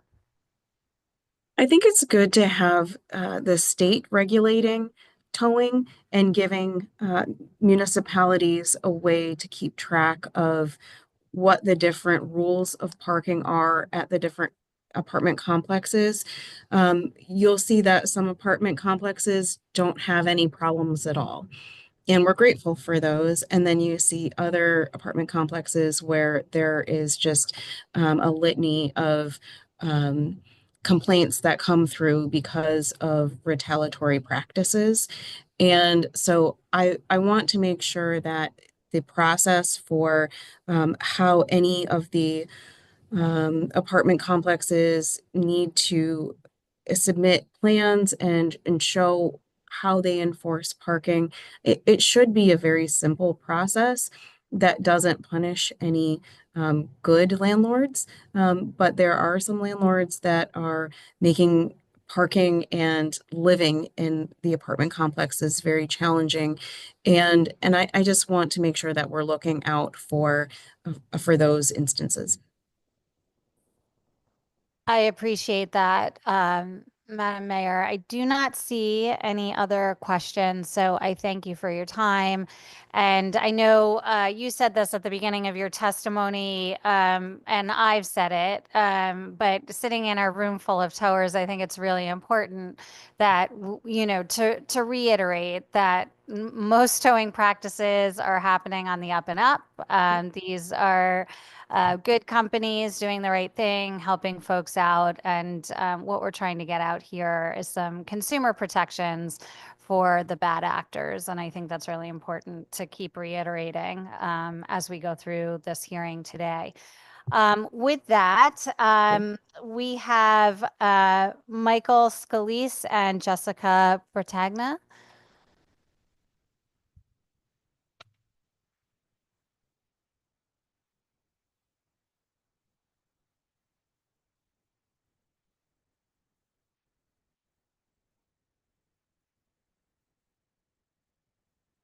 Thank you so much for being here. Yeah, just turn on your microphones. And I realize this is very difficult. So really thank you for taking the time to be with us today. Hello, honorable members of the committee. My name is Michael Scalise, and I'm here today to strongly support the proposed legislation linking DUI convictions to boating licenses. In August of last year, 3 young men, Ryan Bertagna, Ian Dushman, and Christopher Hallahan, lost their lives when their boat crashed into an unlit breakwater. Their deaths were a tragic reminder that while we have laws in place for road safety, there is a dangerous gap when it comes to boating. In Connecticut, someone with a DUI conviction on their driving record can still legally operate a boat, putting themselves and others at serious risk. Boating under the influence is just as deadly as driving under the influence. Yet without laws that reflect this reality, we are allowing a loophole that endangers countless people. Unlike a car, where another passenger can often take over driving in an emergency, a boat presents a different challenge. Not everyone on board may be qualified or capable of operating the vessel, especially if they are unfamiliar with its controls or if it requires a specific class of boating license. Passengers can become trapped under the command of an impaired operator, unable to safely take control or navigate the vessel to safety. This creates an even more dangerous situation where everyone on board is placed at risk with no clear way to remove themselves from harm's way. This legislation is not about punishment, it's about prevention. It's about ensuring that people who have demonstrated a disregard for safety on our roads do not carry that risk onto our waterways. It is about holding people accountable before another preventable tragedy occurs. We have the opportunity to lead, to set a precedence for safety, and to ensure that Ryan, Ian, and Christopher did not lose their lives in vain. And I urge you to pass this legislation and close the deadly loophole before more families have to endure the heartbreak that we have witnessed. Thank you for your time today. And this is Ryan Britannia's mother, Jessica. Honorable members of the Transportation Committee. My name is Jessica Bertagna, and I'm here today as the mother who has suffered an unimaginable loss of my son, Ryan Bertagna. On the dark night of September, Ryan, along with his dear friends, Ian Dushman, Christopher Hallahan, lost their lives in on a preventable boating accident. Their boat struck an unlit breakwater, forever changing their lives of everyone who loved them. There are no words truly to express the pain of losing a child, a piece of your heart, your soul, your future. It is a loss that no mother should ever have to endure. Ryan was full of life. He had dreams, a bright future, family that loved him beyond measure. But in one moment, all of this was taken away in the aftermath of this tragedy. I have come to understand something deeply troubling. While our state makes impaired driving on the roads seriously, the same accountability does not apply to our waterways. A person convicted of a DUI on the road can still operate a boat without restriction. This is not just an oversight, it is a deadly loophole. I am here today, despite the grief that will forever weigh on me, to urge you to take action. The legislation being considered, linking DUI convictions to boat licensing, can save lives. This is not just about Ryan, Ian, and Christopher. It's about every family who enjoys Connecticut waters. Trusting that safety measures are in place, it's about making sure no other mother receives a gut-wrenching phone call that I did. I ask you as lawmakers, but more importantly, as fellow human beings, to imagine the depth of this loss. And then I ask you to be part of the solution. Passing this legislation will not bring my son back, but it will ensure that his death was not in vain. It will be a step towards accountability, responsibility, and safety, so that other mothers never have to stand where I am standing today. Please honor Ryan, Ian, Christopher by making this change. Protect our waterways, protect our families, protect our future. Thank you for your time and your consideration. Good. Thank you so much for testifying today. I know how incredibly difficult it must be to come before us and retell this incredibly horrific story. And, I'm so sorry that it took Ryan, Ian, and Christopher to highlight a huge disconnect in our laws, as far as I'm concerned, in terms of folks, not having a license due to DUI and that not applying to the boating community as well. And I really want to thank you for being here. It's so incredibly important. And as somebody who represents the shoreline community, as a boater myself, I know that there's a culture of drinking and boating. We want folks to go out, same as, what I say when we talk about our blood alcohol concentration levels on this committee. We want folks to go out and enjoy themselves. And if that involves drinking, so be it. But please do not get behind the wheel of a boat, of a car, any vessel, because there are lives on the line. And so thank you for taking the time, and special thanks to Representative Carney for bringing this to our attention, and Haley, who works with the Senate Democrats, who's also been grieving the loss of Ian. So again, thank you for being here, Representative Berger-Javala. In this case, I will really allow my co-chair to speak for me because what you said was all true and real, and I grew up in a voting family as well, and I know exactly what that looks like. More than anything, I just want to say mom to mom. Thank you for doing what you're doing. Appreciate you very much, both of you, and to the entire family for being here, and to Haley. Thank you. Thank you, Madam Co-Chair. Senator Wong. Thank you, Madam Co-Chairs, and again, I'm so sorry for your loss. I'm reading some of the testimony, and this tragedy was preventable. When you talked about the captain with a pending DUI case had been allowed to operate, and for your loved ones that are lost, not knowing that, and going out for an afternoon with fun and friends, what would have been a lovely, lovely event turned into a tragic loss. And I'm so sorry for your loss. I don't think any words could replace that. But also, I think I also want to acknowledge and thank you both for the courage to come up and to make sure that these kind of tragedies do not occur to any other family. I represent a coastal community. I have seen tragedies that occur. And I think sometimes we have done a better job in regards to impaired driving, alcohol, and substances on our roadways. But obviously, based upon the preventable tragedies that have occurred, we are still a work in progress. But you don't hear a lot about boating.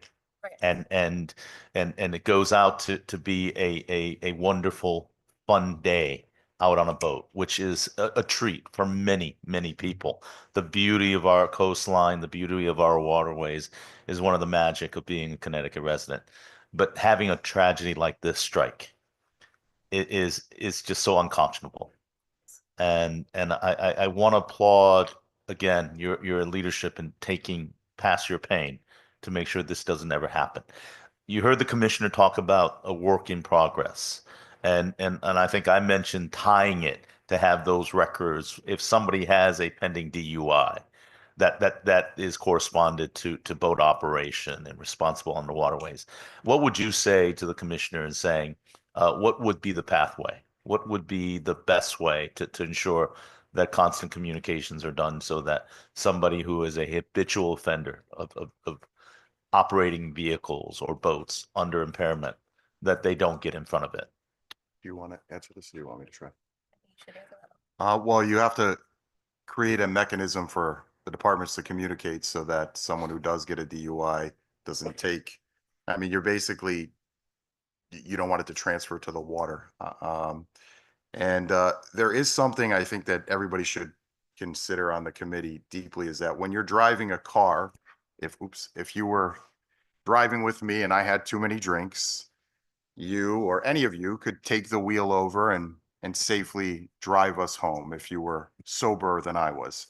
But with a boat, there is like, you're basically trapped if you don't have the talent to drive a boat. And you can imagine a lot of young people being on the water this year, going out, trying to have a good time. And all of us were young and all of us probably have stories about how we're still here today because we know how young people act, you know, lots of dangerous times, bad ideas.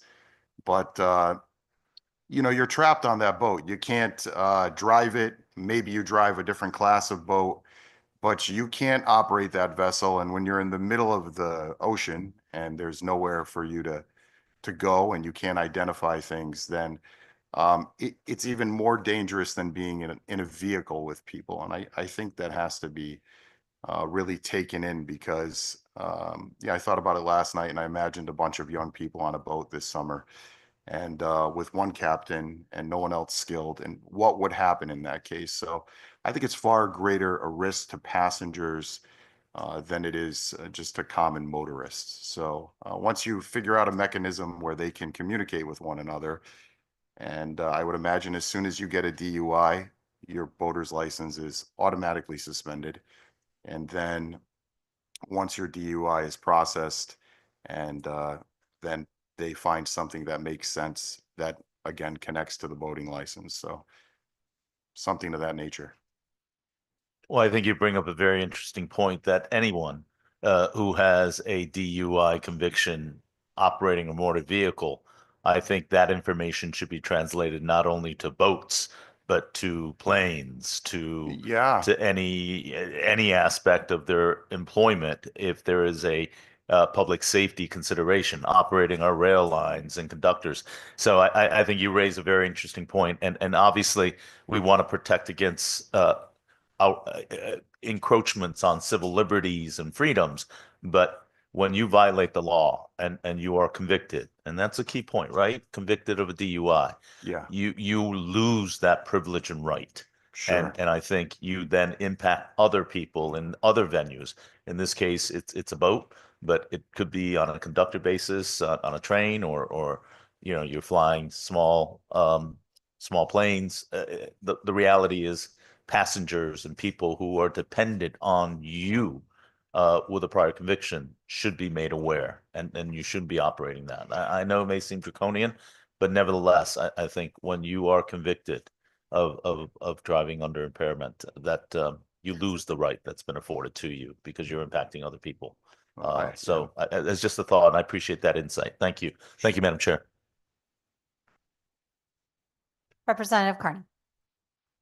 Thank you very much, Madam Chair, and thank you for helping me get this language into this legislation.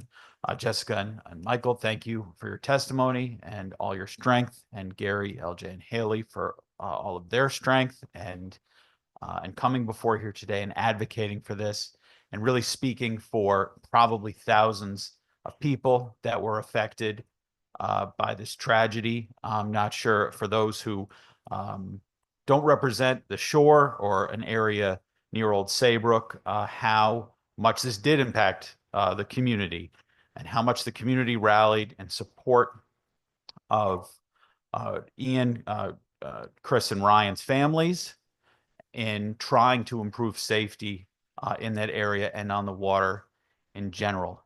So I really do appreciate all the strength you have for coming here and trying to prevent another tragedy. It is unfortunate that we have to propose this law because of that.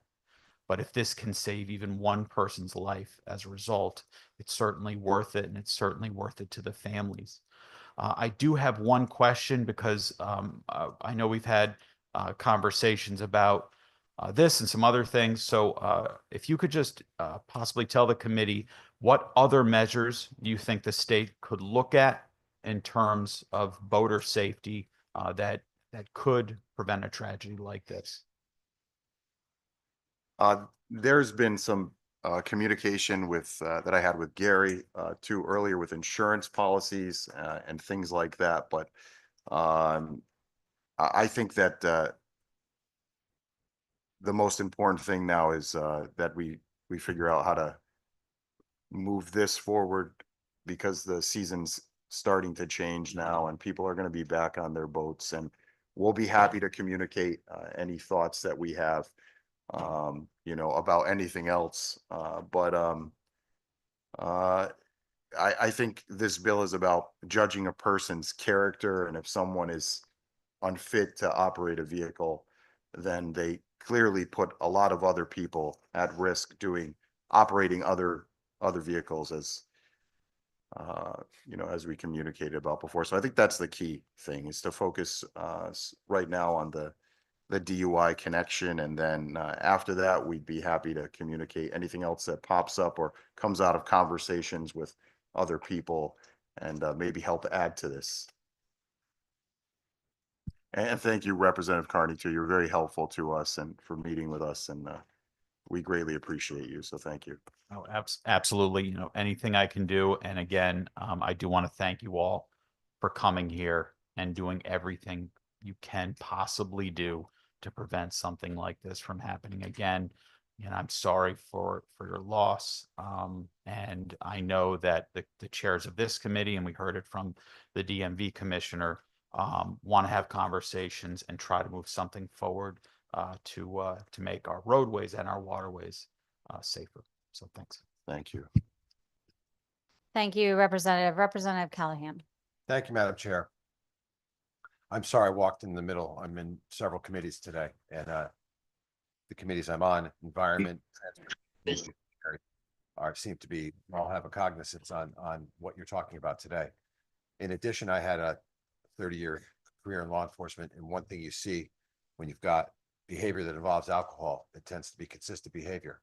So this consistent behavior that's not being transferred from the roads to our waterways, I can't believe it was overlooked. Representative Carney brought it up to me earlier in the session, and I called some state's attorney's office, and there was some surprise in their voice too that it wasn't being dealt with. I used to run an organization on Candlewood Lake, and just about every death we've had each year are alcohol and related. And like you said, if I'm on the roads and I have a designated driver, great. But if I'm on a waterway, I may not know the waterway, I may not know anything about a boat. So that's not someone could just take over the helm. So the way we come up with new laws that are things that we may have missed, which I can't believe this was missed, is people like you coming forward. Unfortunately, there's a huge loss involved in this, but taking that loss and turning it into something that maybe we will make the whole state better, eye opener. So I appreciate it. Thank you. Thank you. Thank you, Representative. Seeing no other questions, thank you again for Thank being you with us all. today. Thank you. Appreciate your time. Okay, we have Paul Hilaria, which I believe is going to be our heavy duty panel. Yep.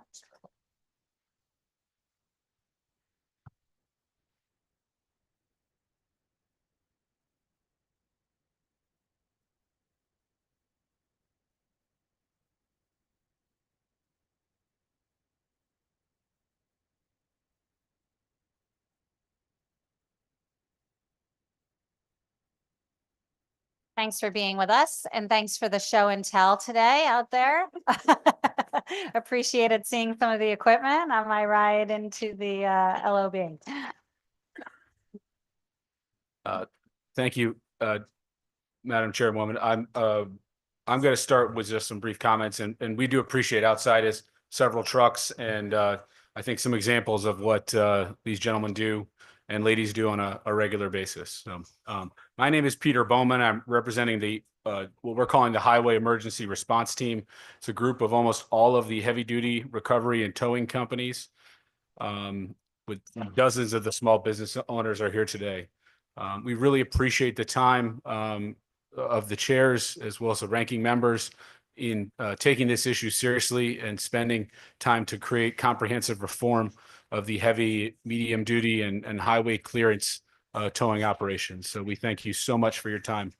We have submitted testimony to the committee in written form, and we want to thank you for the separating the bills. This is solely about the heavy, medium, and highway clearance towing operations and those businesses involved in that. We appreciate having two separate bills because they're two different issues, as I think was described earlier today. I do want to just note that advancements in equipment over the past decades have significantly reduced highway clearance times from taking over 24 hours to sometimes now under 2 hours. Agencies like DESP, DOT, DEP, the fire chiefs, and municipal police have a good understanding of the highway clearance needs because they are responding to those calls. DMV, by its own admission, does not respond to these calls, and so they do not have an understanding at times of what is involved. The current system does not work for these highway clearance emergencies. There were 3 points we want to address briefly that came up earlier during the testimony from persons, and some questions from the representatives and senators. Since 2015, 334 tow truck drivers have been killed on highways. And that includes the death of Christopher Russell, one of our Connecticut tow truck drivers who was killed in 2022. It is a very dangerous job. The release of loads was a question that came up. It's a complex issue, often requiring approval from the Department of Consumer Protection to protect consumers, to make sure that disturbed loads are not released and sometimes have to be destroyed. And many trucking companies lack proper insurance, and there's we feel that this is an opportunity to have a quick release of loads if we could get a guarantee or payment guarantee similar to environmental cleanup, where the Attorney General can get involved if there is no cleanup or if there is no monies to be had. And finally, the last rate increase, which was a question for medium and heavy duty companies, was in 2018, prior, of course, to COVID and the subsequent inflation. We have several small business owners here in the audience, and we have several here today who are available to discuss this issue.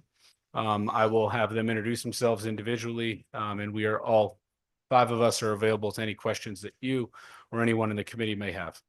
And with that, I will turn it over to Madam Chair, but Mr. Paul Hilario will be the next one to speak. Good morning. My name is Paul Hilario. I'm the owner of Hilario Service Center and several other companies in Western Connecticut. I did submit my testimony this morning, but I can go through it quickly. So we've been in business since 1976, and I am here again this year in attempts to fix the problems that the Connecticut towers have, as well as the state agencies that touch the towing industry, such as Department of Public Safety, the fire departments, DEP, the DOT, a big one. I can't stress enough the importance of getting this fixed this year. I was here in 2023, and an attempt on it was a different House bill. Unfortunately, that House bill, private property things got commingled on our bill, and it had to get killed. This year's a very different venue. This is a bill, as we all know now, that is specific to heavy duty operations, specifically like highway operations. But I can't stress enough that if we don't get this fixed this year, it's going to be a closing door event for many companies in Connecticut.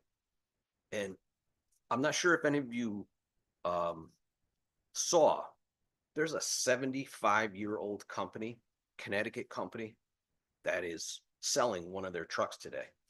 That's why he's not here. 3 generations. And he's not like just a new business, like a startup company. 75 years. His grandfather, his father, who was one-time president of the Towing Association, worked these highways out here. I mean, this is, and now the son. 75 years. Like, if you guys had children on the highway driving, these are the guys that you're calling. These guys. You're calling these guys to help you. And it's not that he doesn't want to spend the money, because he's spent the money. He's selling one of these rotator trucks that are up around $1 million. And it's not because he's not willing to make the investment in time. They certainly made an investment with their families into the business. It's the shortfall with regulations, the shortfalls in compensation. It's about vulnerability.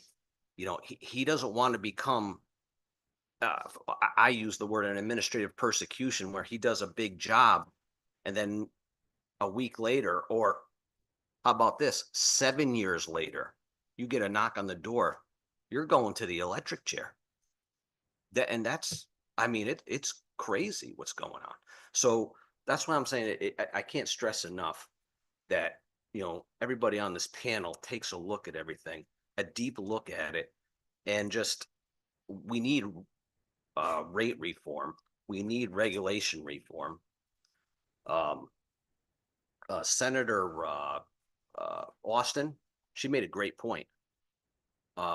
Workers' comp, there's a separate line item. You have like auto repair. Like if you have a repair shop, you have the guy inside the garage who's safe. He's not dodging traffic at 70 miles an hour with somebody on their phone.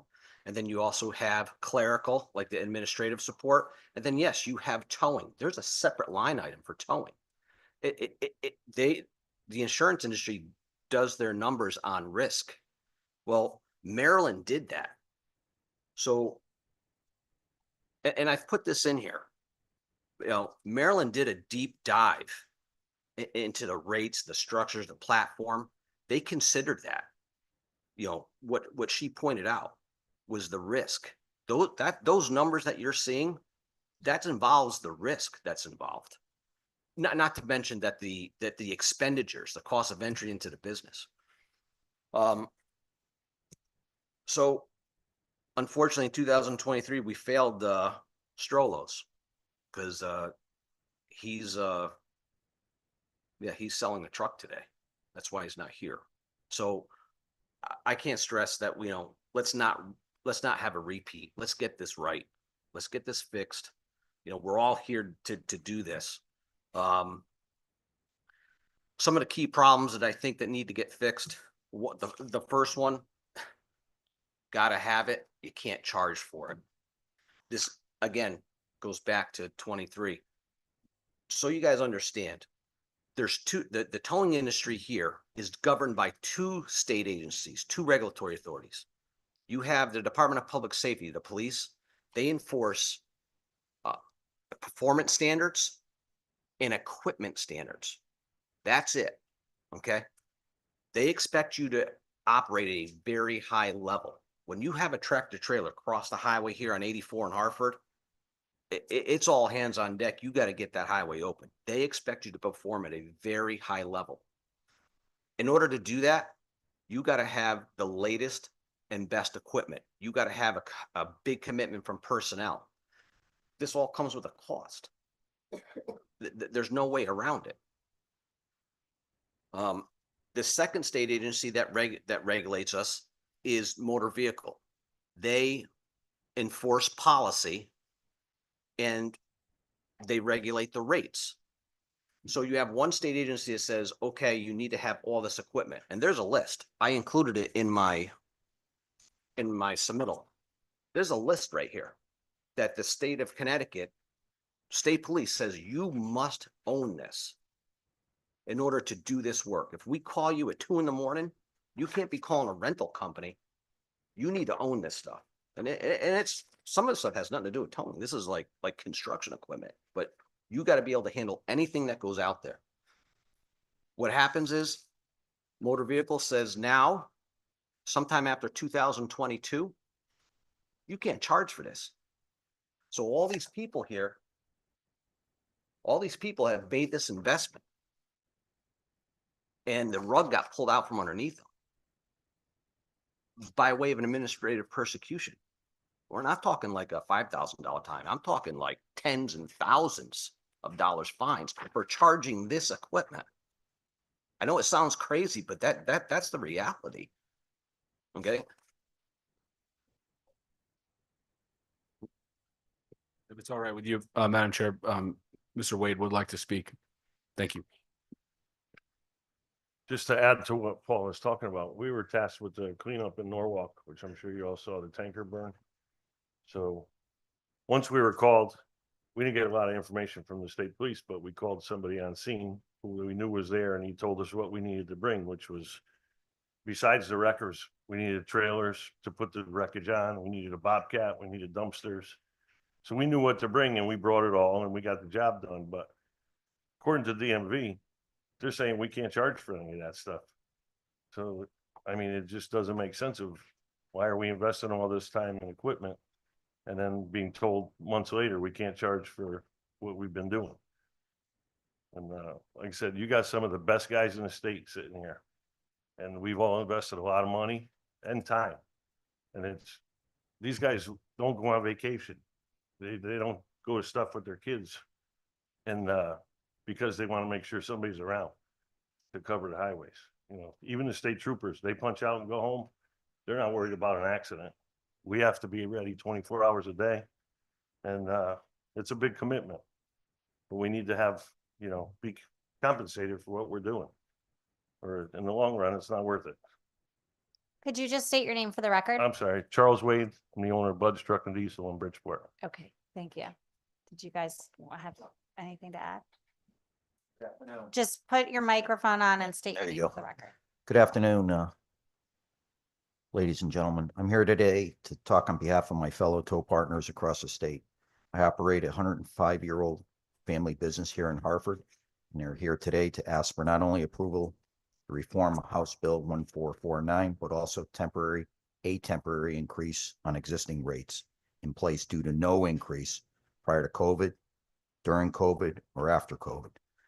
My reasoning is based on inflation and significant costs that are impacting our business daily. I've performed 2 separate analyses for 2023 and 24. We are highly driven on statistics in my company. As of 23, we towed some 2,700 vehicles, police related. 40% were not paid. Majority were cars. This is a significant impact. Some of these are boats, campers, trailers loaded with tires that are dumped in commuter lots, dropped on the side of the highway, creating a hardship for disposal costs. We've been told this is a cost of doing business by the department. These fees range anywhere from $1,000 to $5,000 to dispose. Outside, I've brought 2 examples. One was on Friday, camper abandoned in a commuter lot down on Route 9. The police were avid for me to get it out of there. I sent a trailer, I sent a rotator to lift it, and a service truck to cut the axles out of it. I brought it here today to share with the committee so they could see that. The second unit is a unit hanging off the rotator, was involved in a fatality back 3.5 months ago. The release was over a month ago. There's been no insurance, no follow-up. So I brought that here as an example. You know, we've made the commitment to buy this equipment to meet regulation, to be on rotation, and to service the state of Connecticut. You know, I've ran this business for 35 years, and, you know, I've spent a lot of time managing staff. We employ some 60 people in Hartford here through our various locations. We're in a tough spot right now. There's a huge impact on costs with inflation. Trucks over the last 3 years have gone up anywhere from 35 to 58%. The information's readily available. I'd love to invite anybody from this committee, anybody from the committee that we're going to put together, to come in and work with my team so that they can get an education on this, so they can see the transparency of how to operate these businesses in Connecticut today. I know there was some reform on taxes last year. I think you guys were in a special session during the summer. We tried to piggyback on that, trying to get some resolution to our problems last year. And of course, we didn't make it in, but we've seen a significant uptick in tax costs. Last July, we had some of the towns resending us new tax bills in November and December because of issues of understanding the new tax law. And as of January, obviously our tax bills are much higher. Now, I have friends that are in the organization that put the committee together for Maryland. You know, we reached out to them well over a year ago, and they had walked me through the process. They're a similar state as to Connecticut. They have the same challenges. I think the group that put the information together was part of educating, you know, the committees so that they understood why the pricing and the matrix is where it's at. The description is very well in detail. For us in Connecticut, we've been kicking the can down the road for the last 20 years. We've had 3 increases in the past 16 years in various parts of our business, whether it's light duty or heavy duty towing. Because there hasn't been any towing reform, and using the old structure that's been in place, we were allowed to charge for exceptional services because there was no venue for this extra equipment. The investments that have been made and the requirements that we're required to have really haven't circled back to have reform for this. This is why we're in the condition we're in. I'm asking for some help. I'm asking for this group. I'm asking that there's something done immediately, at least temporarily, until we have this committee put together, because that's going to be a whole nother year. Some of these guys are in worse shape than they even know right now, and they're all working in the red. Thank you. Thank you. And we just I want to hear your testimony. We are a little bit over the time for the panel, so I want to hear what you have to say, but just be cognizant of the time if you would. No problem. Good morning, members of the Transportation Committee. Thank you for the time listening to my colleagues' testimony in support of Bill 1449. My name is Patrick Vibert. I'm a second-generation tower based out of Farmington, Connecticut. We employ 30 dedicated individuals staffing 3 locations that serve central and northwest regions of our great state. Our industry stands united today enacting this bill, which will provide clarity to our industry, those we serve, and our consumers we deal with on a daily basis. More clarity and consistency will then allow us to act more efficiently in various incidents and emergencies. Heavy-duty emergency responders are faced with many tasks and ask for nothing in return but fair trade practices and guidelines. At any given moment, any of our responders can be torn from what they're doing to respond to an incident, demanding a critical decision to be made methodically but instantly. Electively, we chose to train and work alongside fire and rescue personnel in rescue scenarios, such as to rig up a casualty to save a human life.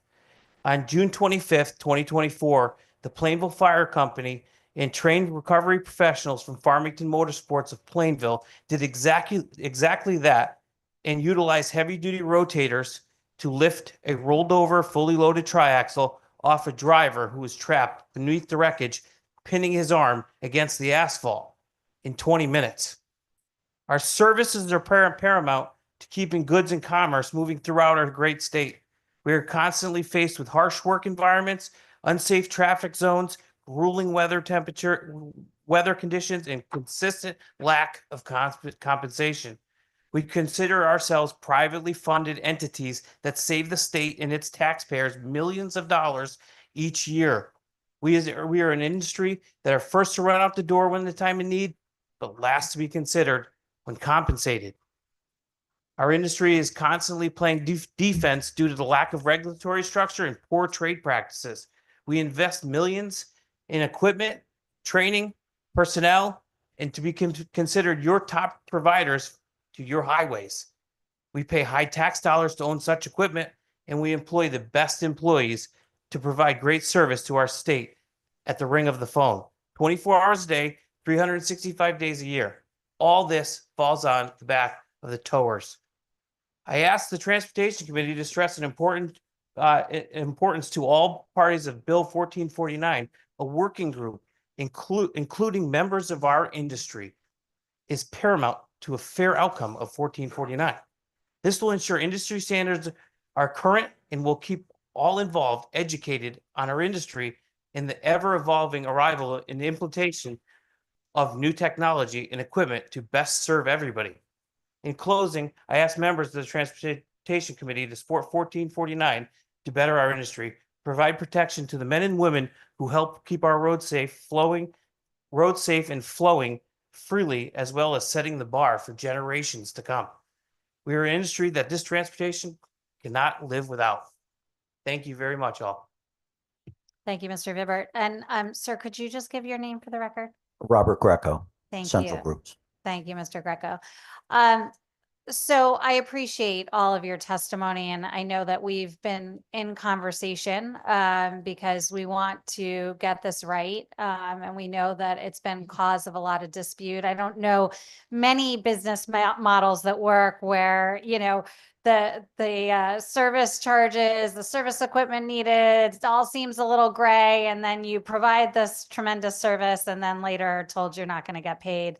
I can imagine that's very, very difficult for all of you. And I will, just because you mentioned the Norwalk incident, thank you for a phenomenal job. Yeah, good. I'm glad you got paid on that one.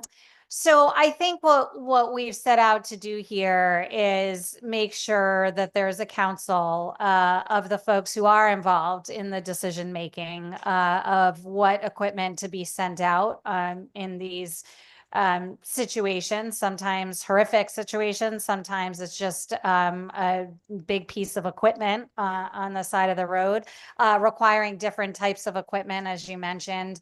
And make sure that that advisory council made up of DESP, DOT, you folks, some of your colleagues, as well as DMV and the insurance industry, have an understanding of what types of equipment are needed and when. So there's really sort of a guidebook to follow, which it seems to be lacking there. And also, I will say that I was surprised to find, we're looking at other states and looking at other models, and I was actually surprised to see how low Connecticut's heavy duty rates were compared to others. I don't think we're a complete outlier, but they are significantly lower when it comes to some of this heavy duty equipment. And I think we need to take a hard look at that, because you are involved with safely clearing our roads and getting us back in business. Nobody likes being stuck in a traffic jam because the road's impassable. So I thank you for that. Do you like the bill the way it's written right now? We had submitted some changes. I think we would add to the advisory council, we would add the fire chiefs and municipal police. We think that's important. The fire chiefs are the scene commanders at the scene. So they're the ones that are directing, hey, do this, do that. And we think that would be important. Also, we would like to see, as I mentioned briefly, a similar to the environmental cleanup law, either a guarantee fund, which is what used to be there for the environmental protection and cleanup, or what is now the Attorney General's office can step in if a towing company or insurance company is not there. The system currently as well with the DMV hearings, I think need to be reformed as well. We would seek some sort of different hearing for an insurance dispute, or have them take advantage of the judicial system. What's interesting, Chairperson, is that the insurance company can file a complaint against a heavy duty wrecker for a clearance of a highway to save everyone time, money, and effort.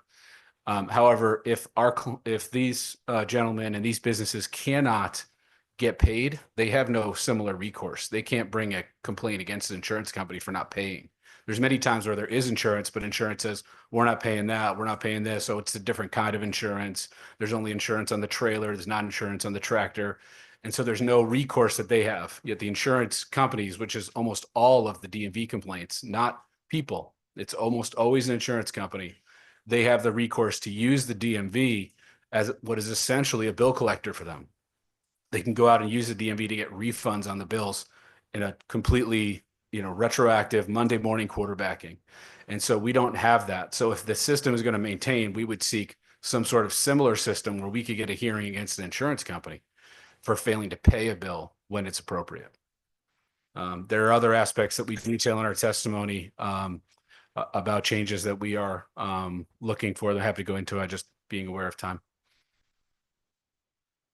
So you're sort of almost looking like an appeal process. If there's a determination made that the rate should have been, lower than the equipment called for. Well, what I think, so if we have the advisory council as you propose, let's assume that gets through.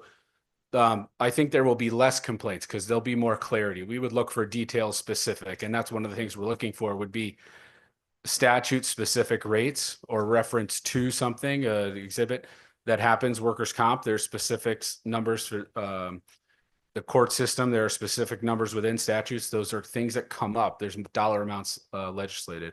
So I think if we had those rates laid out in the detail that Maryland does with agreed to rates with some sort of escalator appropriate that follows inflation, I think you'll have less complaints. But what I am saying is a little bit different. Right now, the DMV gets a complaint from an insurance company and they engage in a fact-finding mission, again, years down the road. There are complaints currently pending with DMV because of an alleged COVID backlog of 8 years. So there's complaints from 8 years ago that are still being litigated, which employees have left documents. There's only a document retention policy of 2 years. And so we would be looking for both a limit of that time frame, but more importantly, to the point I made before, the system allows insurance companies to go after the heavy duty tow companies.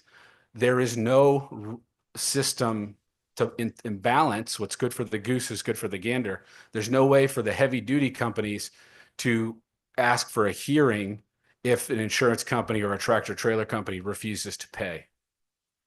And so it seems to me unfair, and I think everyone here would agree, that it's unfair that they have to defend themselves sometimes 2, 3, 8 years later about a bill when they don't have that same recourse if they don't get paid, and if an insurance company refuses, if a company, if a transportation company just decides not to pay, and they don't have that same recourse. So it's unfair, the system as it's designed now.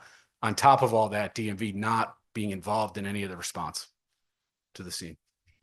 Okay, I appreciate that, Mr. Bowman. And in speaking of what's good for the goose is good for the gander, I will limit my questions and pass it over to my co-chair, Representative Berger Javala. Thank you, Madam Co-Chair. I actually just have one specific question related. First, thank you all very much. I appreciate not only that you're all here, but that you're also here together, because I think it's really helpful to be able to kind of hit off of one another's points, and I think it makes more of an impact. So thank you for that. Mr. Bowman, in your written testimony, you talk about mandating within statute the rates. Our concern is that that means then every few years you have to come forward and do this again.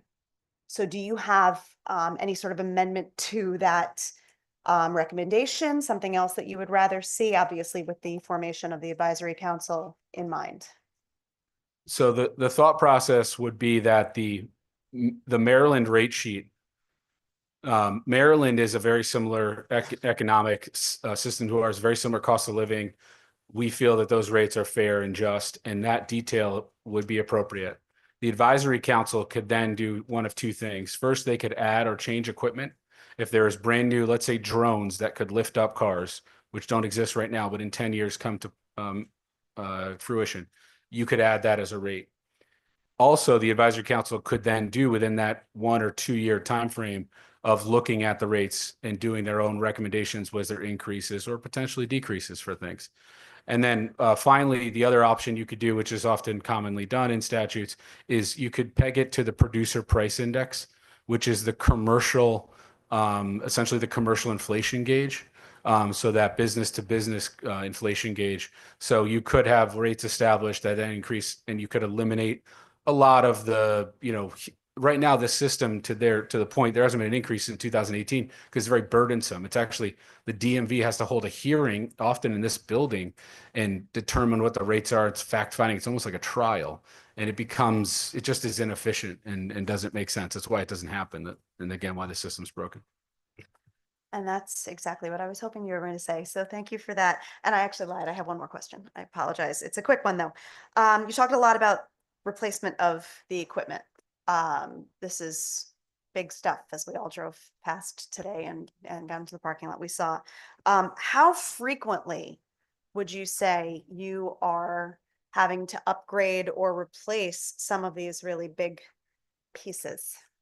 I would encourage Mr. Greco to speak on that. Yeah, we run a high volume company on all the smaller equipment. It's based on about a 3-year turnaround. Sometimes because of whatever's going on, we're stretched out to the 5-year period.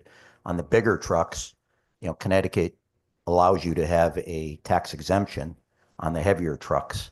And that's a 5-year exemption, providing you're not fighting with your local assessor who's trying to take you to the woodshed. I can tell you on these larger trucks, they're just astronomical for the tax basis. They average anywhere from 25,000 to 35,000 a year. That's a lot of tows, a lot of recoveries, a lot of unpaid recoveries, mind you, that you have to come up with. This is a full all-in risk business. I can't stress it enough. It's a broken system. I'm begging for your help. I hope we can get there. I hope there's some immediate help now, not a year from now. Thank you. Appreciate that very much. Thank you. And Madam Chair. Thank you, Senator Wong. Thank you, Madam Chairs, and I want to acknowledge the leadership of this committee and also in general law to raise this issue. It's been a controversial issue, and I think we had the experience of breaking it into two separate bills, the non-consensual and abandonment towing versus the heavy duty and roadway safety concerns. In reading Senate Bill 1449, one of the questions that was raised in regards to the definition of recovery that is very broadly based, but can you offer some feedback as to why that language can be that definition can be troublesome in regards to the unique array of services that you all provide? And given that we have two questions, I'm going to mix it into question 1B. And the second part is the input, as you heard from the commissioner of DMV, as well as the unique relationship with DESP and state police and highway efficiency and safety. One of the things I've noticed about 1449 is the permissive language that gives leeway of non-enforcement to a lot of the provisions that may look like good ideas, but we're replacing may with the word we're using may instead of the word shall. So it's permissive and having experience engaging in this conversation, a lot of good ideas just sit and they're not applied or interpreted effectively. So even though a lot of the good language are in this, there's permissive language of may and which shall be an important part of some of the language changes you would consider as we evaluate this bill. So that's my question 1. If you could elaborate a little bit. I can certainly elaborate on the shall, and if anyone else wants to answer the question about the first part, but I can offer some opinion there too.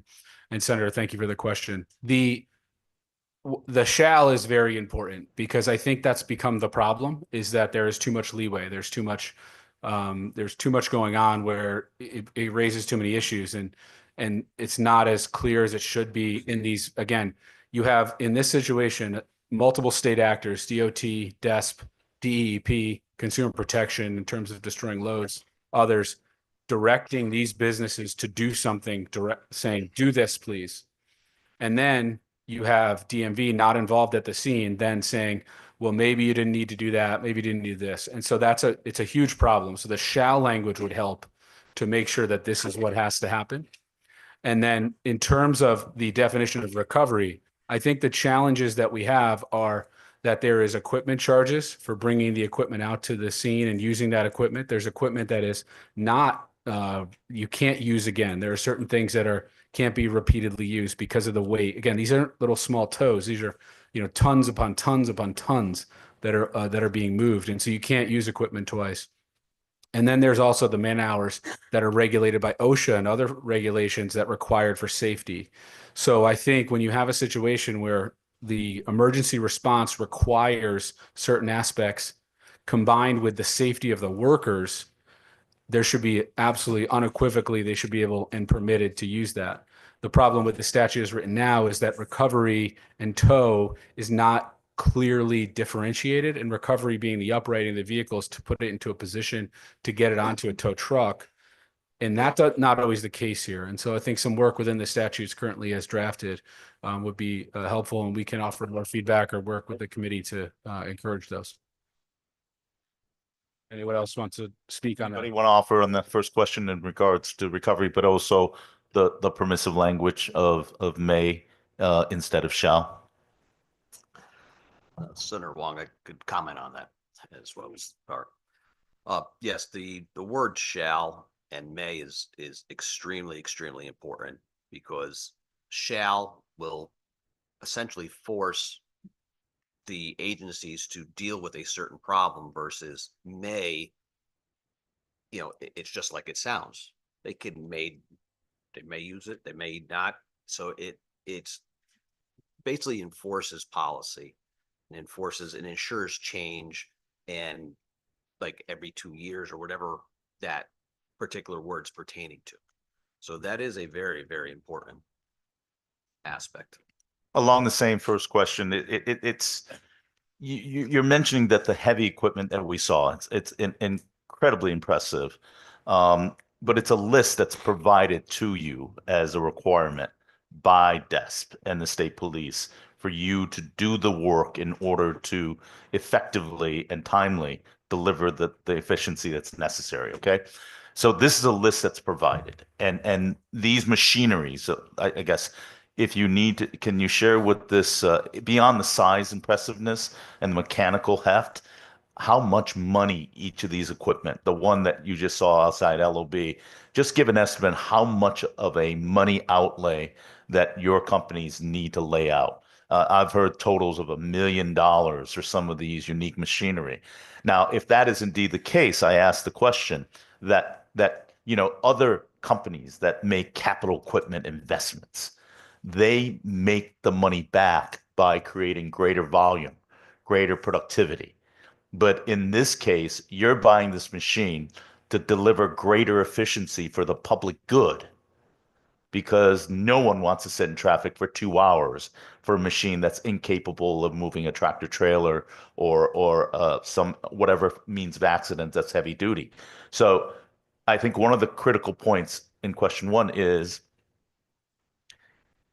that you're not able to charge the cost of those heavy equipment acquisitions against the services you provide for the greater public good and efficiency.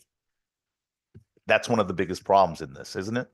Because you're making the capital outlay, and just like the Strollos, they're forced to sell that machine because they can't recoup that for the greater public good.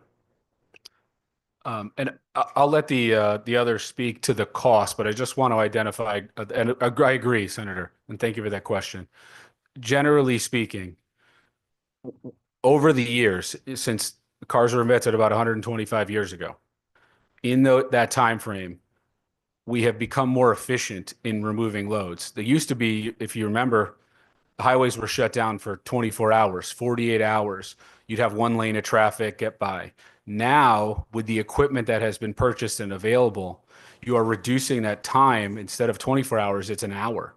And instead of 4 lanes of traffic with what's called a straight line heavy duty tow, you're able to do operations with only closing down 1 lane of traffic or just working off the shoulder. And so that's increasing efficiency, which requires additional capital outlay, which requires great services to the state, all privately funded. I mean, if this was a fire department that, if the fire department is required to have this, had submitted, and we have done and researched this, you're talking about hundreds of millions of dollars that the Connecticut fire departments would have to outlay. Instead, this is available privately, covering multiple areas and available 24/7, 365. Specific to the capital outlays, I mean, I think everyone here is millions of dollars. Everyone here, it's probably what I said. It's hundreds of millions of dollars that's been privately outlaid on loan, not, there. And as Charlie just said to me, waiting, we can't create more accidents. If anything, the quick clearance time is actually going to reduce accidents. So you're going to have less accidents, because if you have backup traffic, there's secondary crashes that happen that both put the workers at risk. But I don't know if Rob, you want to talk, or Pat want to talk about just cash and how much you put out. We've been in business a long time, so I've lived through, a second generation. My father and my uncle running the company for many years, and they had mechanical wreckers. And for years, when we had recoveries, when trucks were off the road, they'd need 3 trucks to bring a truck up the embankment. It would take 12 to 14 hours. That was common. The advancement into the 80s into hydraulic wreckers, you were still working off the rear of the truck, but you had a much heavier vehicle. A heavy duty in the 70s weighed, 25, 30,000. Bigger hydraulic wreckers that came out in the 80s, they weighed, somewhere between 40,000. And then the introduction of rotators, such an advancement, it's like flying to the moon. You're just so far ahead of time that the efficiency of cleaning these wrecks were, a couple hours. We did a major wreck on 84. The interstate was shut down 5 years ago. It was 3 tractor trailers and a school bus. It was a fatality. And from the time that we got the word go, we cleaned that scene in 4 hours with 3 rotators.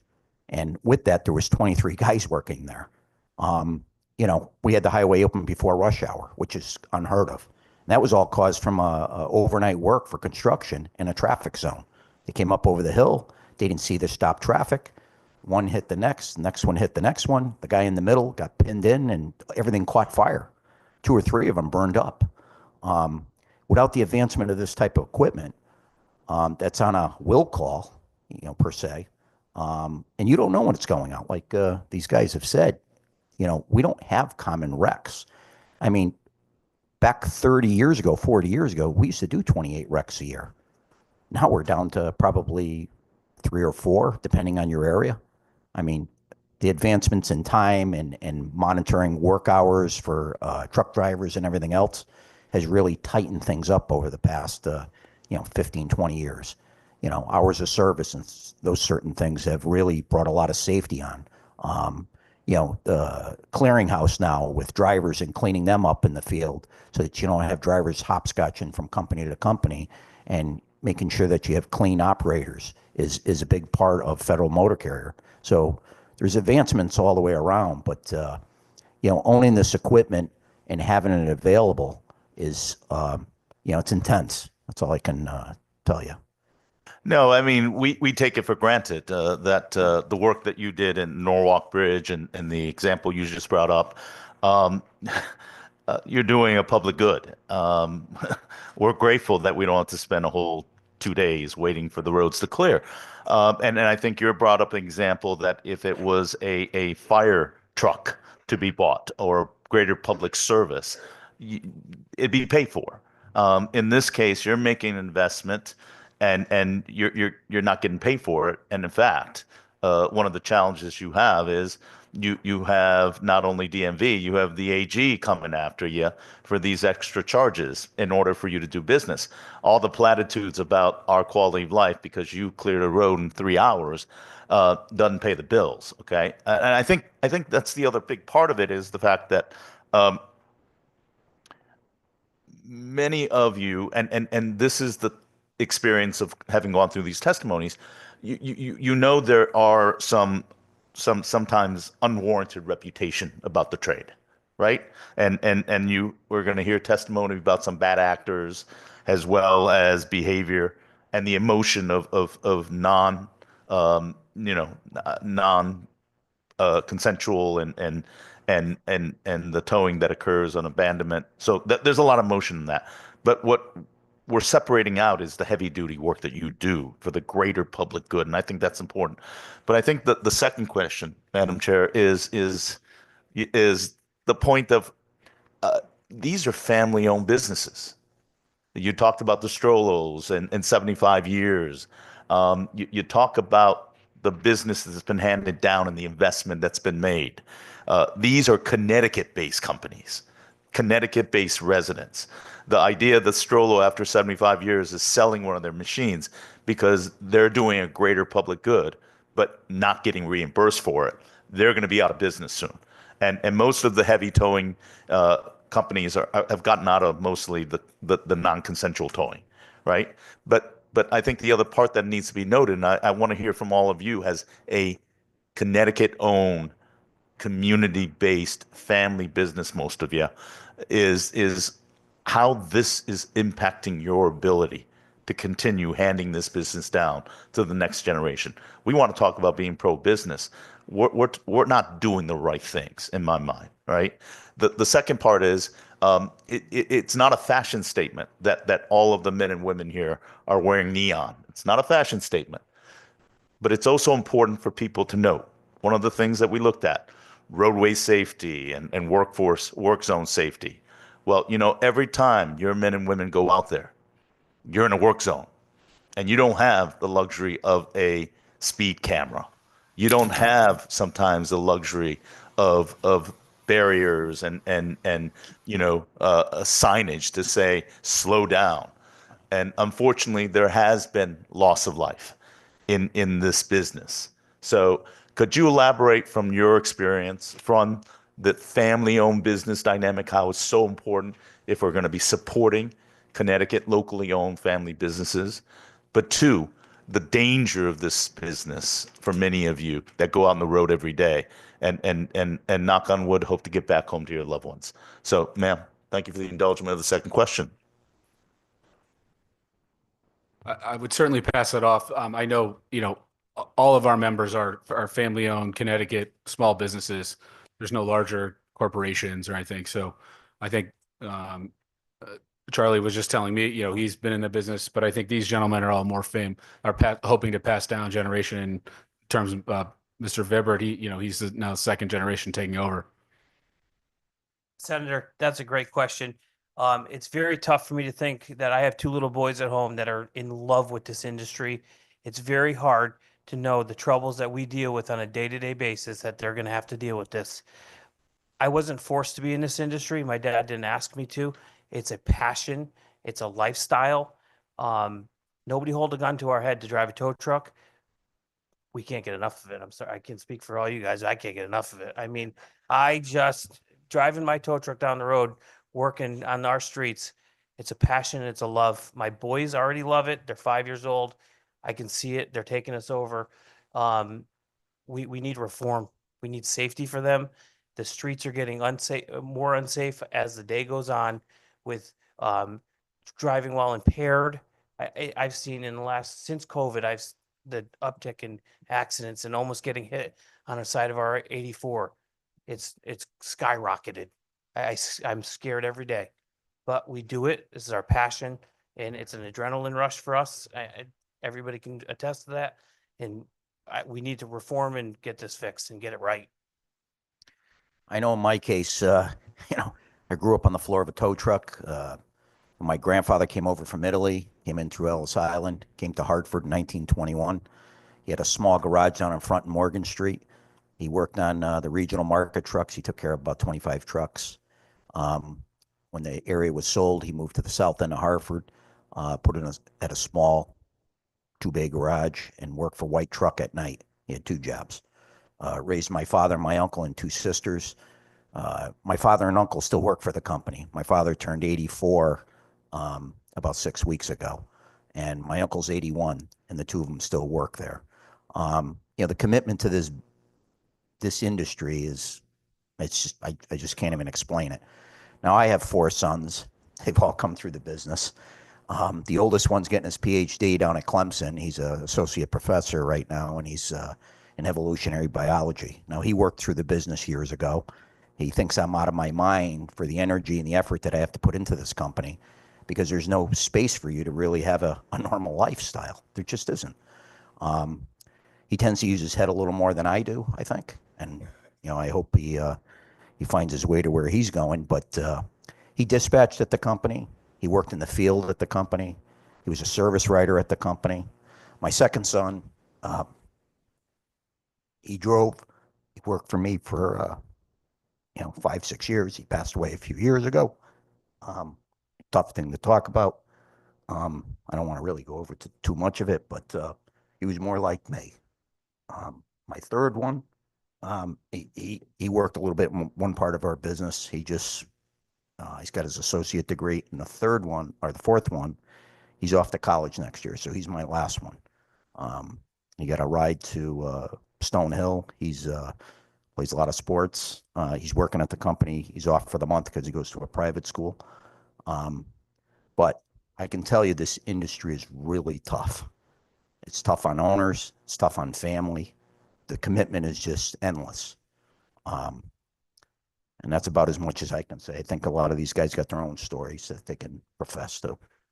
And Senator, I mean, I see I see Bob DeNito from Town Plot and Waterbury. I see Sal Khan from Nelcon, his daughter. There's many other people and families here that are, they brought people, and this is what they want to do, and they hope the industry can survive. And I think this reform will get us there. No, I appreciate that. And I think it's important for you to share that legacy and that contribution to the broad community, and overcome some of the bad actors that exist in every industry. And sir, I'm sorry for your loss, but it seems like all of you echo with tremendous pride of your family, and one of the themes that I've seen from many of you that I talked to, the work ethic, the ethos of a job well done, because there is no tolerance for mediocrity, because lives are at stake. So I applaud all of you and thank you for being here today. Thank you, Madam Chair, for the indulgence of time. Thank you, Senator. I love how you wouldn't make eye contact when you said that. Patiently waiting online, the House Ranking Member, Representative Kennedy, you have the microphone. Thank you, Madam Chair. And thank you, gentlemen, for being here. Mr. Bauman, Attorney Bauman, I read your testimony. I think by now all the questions have pretty much been answered, but I just want to acknowledge all of you for being here, for sharing your passion for what you do, and really just now personalizing.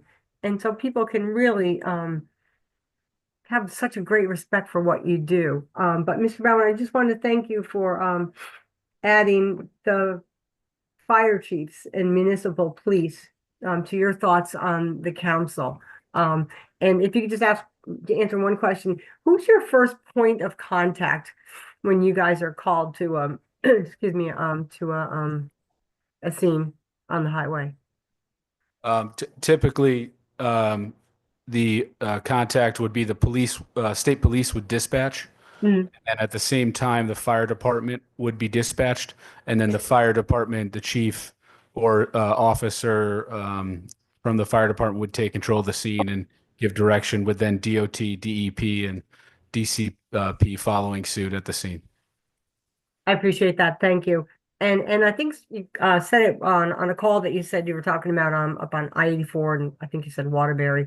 And so it sounds like you could have as many as 15 people at a scene. I'll leave that to Mr. Greco. I think he said Thank you. 23. 20, But wow. Yeah, the accident required a lot of trailers and support equipment. The load broke open, rolls of paper went down the embankment. There was a lot of burnt equipment. It all had to be separated. So each crew went to work on each wreck that was involved in that. We handled the whole scene. It was actually in East Hartford, entering into Hartford before Okay. the roads. And generally, how many people are on scene of a less? Our company had 23. Okay. All right. Thank you, each and every one of you, for being here. I really appreciate it. And I'm sure we'll have more conversation down the road. Thank you, Madam Chair. Thank you, Representative Kennedy. Representative O'Day. Thank you, Madam Chair. Just briefly, thank you, gentlemen, for testifying here today. Just a quick question on, and I'm sorry if I missed, I'm running around at different committee meetings, but the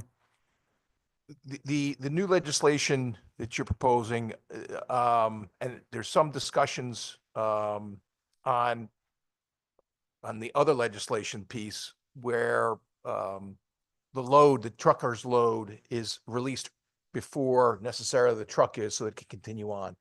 Do you have any theoretical problem with that? Releasing the load that says you got $1 million worth of perishables or something? I'm just making it up, but. So, Representative, and I did address that in my opening statement because I did see your question. No, it's okay. I did see your question earlier. So I think our position as the heavy duty highway clearance team here is that it's multifaceted. So the Department of Consumer Protection actually controls whether we can release a load. And so if they give clearance, it's then a question, to your point, you don't want to lose the perishables, right? The challenge is that a lot of times insurance companies or other trucking companies will they'll say, give us the load, but then once it's released, they refuse to pay the bill. And so you have this balance. And so I think what I had proposed in my opening statement was that if we added to this bill, either what they do in the environmental protection of having the AG's office work to make sure that payment was guaranteed, or a guarantee fund like we used to have for environmental protection. It really should be on the same. You're clearing highway, you're clearing environmental, there's all sorts of toxic things. So I think if there was a guarantee of payment, or in knowing that they would be paid, or that there was an opportunity for the insurance company not to deny coverage or something. And as you may or may not know, the tractors and the trailers sometimes have different insurance. So in a large tractor trailer, the tractor might not have insurance. The trailer has insurance. We release the load, and then the tractor says, "Well, there's nothing to pay." So there has to be some sort of balance, and there actually is a system already in place. There's what's called an artificer's lien, in which they can post a bond. So the trucking companies could post a bond. They get that through an insurance company saying, hey, we'll guarantee a payment. We'll post a bond. We're going to investigate it, but we'll post a bond of $100,000 or, whatever the amount is. And then you'll release the load. So any of those three options, I think would give everyone here solace that was there, because they don't want to hold up commerce, but in the same breath, if it's a bunch of electronics and TVs that are worth lots of money and they're refusing to pay the bill, there has to be some balance here so these small businesses can feed their families. Thank you for that. And I will say, you probably heard me say, I did a traffic incident management course twice now, and the amount of distracted driving in the video they see accidents with the towers, it's outrageous. God bless you. And anything I can do to help with that, say it's just ludicrous. Now you look on the side of the road, there's less people not distracted than there are distracted. I mean, it's just ridiculous. So thank you very much for all you do for the residents of the state of Connecticut. Thank you. Thank you, Madam Chair. Thank you, Representative O'Day. I don't see any other questions from anyone else on the committee. I would also just like to express my gratitude to you all on behalf of the committee at large for what it is that you do, for the risk that you put yourselves in. We're actually having conversations exploring making sure that you have the same kinds of protections that DOT workers and construction sites have. So we're going to make sure that as we go through this, that we are looking deeply at that as well. I do know that our current bill that's in process to slow down, move over laws to make sure that everybody understands what that means. I do believe it does apply to you as well, but we want to ensure that it does. So thank you so much for all that you do. Thank you for coming out. Thank you to everybody who's in the room who came out. We really appreciate your input. And I'm certain that we will be having further conversations. Take care, everyone. Thank you so much. Thank you. Next up is Nicholas DeFrancesco, who I believe is online. Mr. DeFrancesco, if you're there, the microphone is yours. Can you hear me? We can. We cannot see you, which isn't critical unless you'd like to be seen. No, that's okay. I'm happy it's working. My name is Nicholas DeFrancesco. I reside in Newington. Good afternoon. I'm testifying on behalf of myself and my daughter Laura DeFrancesco, also a resident of Newington.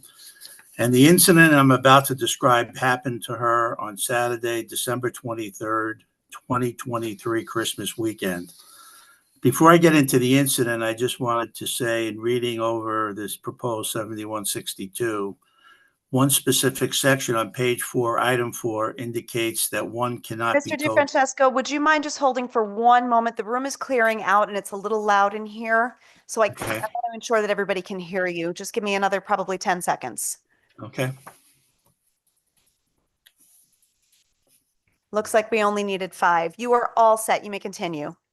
Okay. In reading this proposed bill, one specific section on page 4, item 4, indicates that one cannot be towed solely because such a motor vehicle has an expired registration. If this had been in effect, my daughter's problems would have never happened.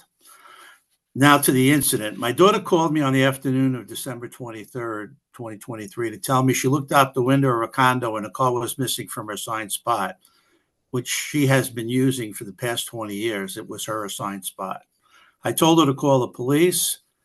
She did. They told her that Cross County Automotive told them that they had towed the car about 1:15 in the morning.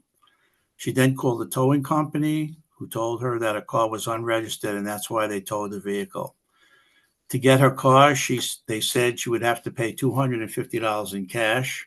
My brother happened to be around, went with her to facility to retrieve the car.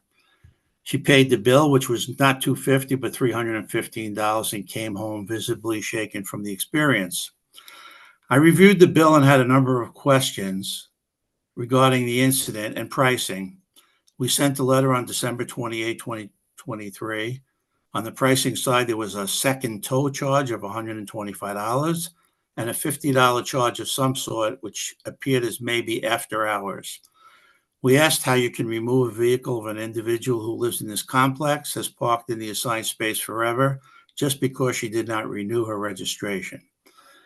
After about 3 weeks of not hearing anything, we sent another letter dated January 23rd indicating that we never received a response to our first letter. We also went to the condo board meeting to discuss the whole matter. It was never their intent to have an unregistered car parked in a specific numbered spot, a resident of the complex, to get towed away. They did send a letter dated February 8, 2024, specifically questioning the second towing charge. The explanation given for the second towing charge was the vehicle was unregistered, so a second towing charge was added because they had to hook up the vehicle to remove it from the lot to the street because it was unlawful that she drove off the lot into the street. The only problem with this explanation was that my daughter was told just to drive the car off the lot when she arrived. I contacted Representative Turco's office to try to get some assistance, working with him as well as his interns. We filled out a complaint form used by the DMV to investigate the complaint. Finally, on May 6, 2024, 4.5 months later after the incident, my daughter received a money order in the amount of $125. The $50 was not refunded nor explained. At that point, we decided, as they say, to take the win and end this whole saga. It seems to us that this company was totally irresponsible in how they handled this entire matter. They were driving around in a parking lot at 1 a.m. in the morning using whatever methods they use to run license plates looking for unregistered cars parked, in this case, in a legitimate spot to make a few dollars.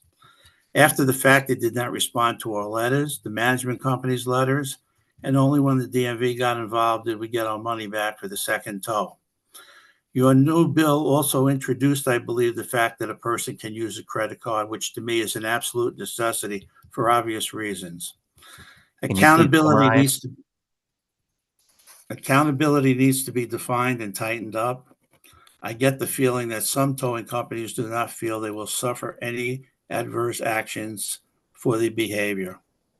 I believe Representative Turco's office has the 2 letters Laura wrote to the towing company, and I can send to him for the record the one written by the management company. Thank you very much for the opportunity to testify. Thank you, Mr. DeFrancesco. I also wanted to just let you know that within the bill, there is also potentially a requirement for the owners of the property to be involved in this, in this process, so that there would be the opportunity for them to stop something like that from happening going forward. I do appreciate your testimony. I'm not sure if Representative Turco, he's nodding his head. Yes, Representative Turco, it's all you. Thank you, Madam Chair. Thank you, Nick, for, well, first approaching me when this problem happened to let me know the story of your daughter and what you went through in order to be able to talk to the chairs of this committee and help get the legislation that we have today to include some of the provisions that would solve your problem or the problem that had happened to you.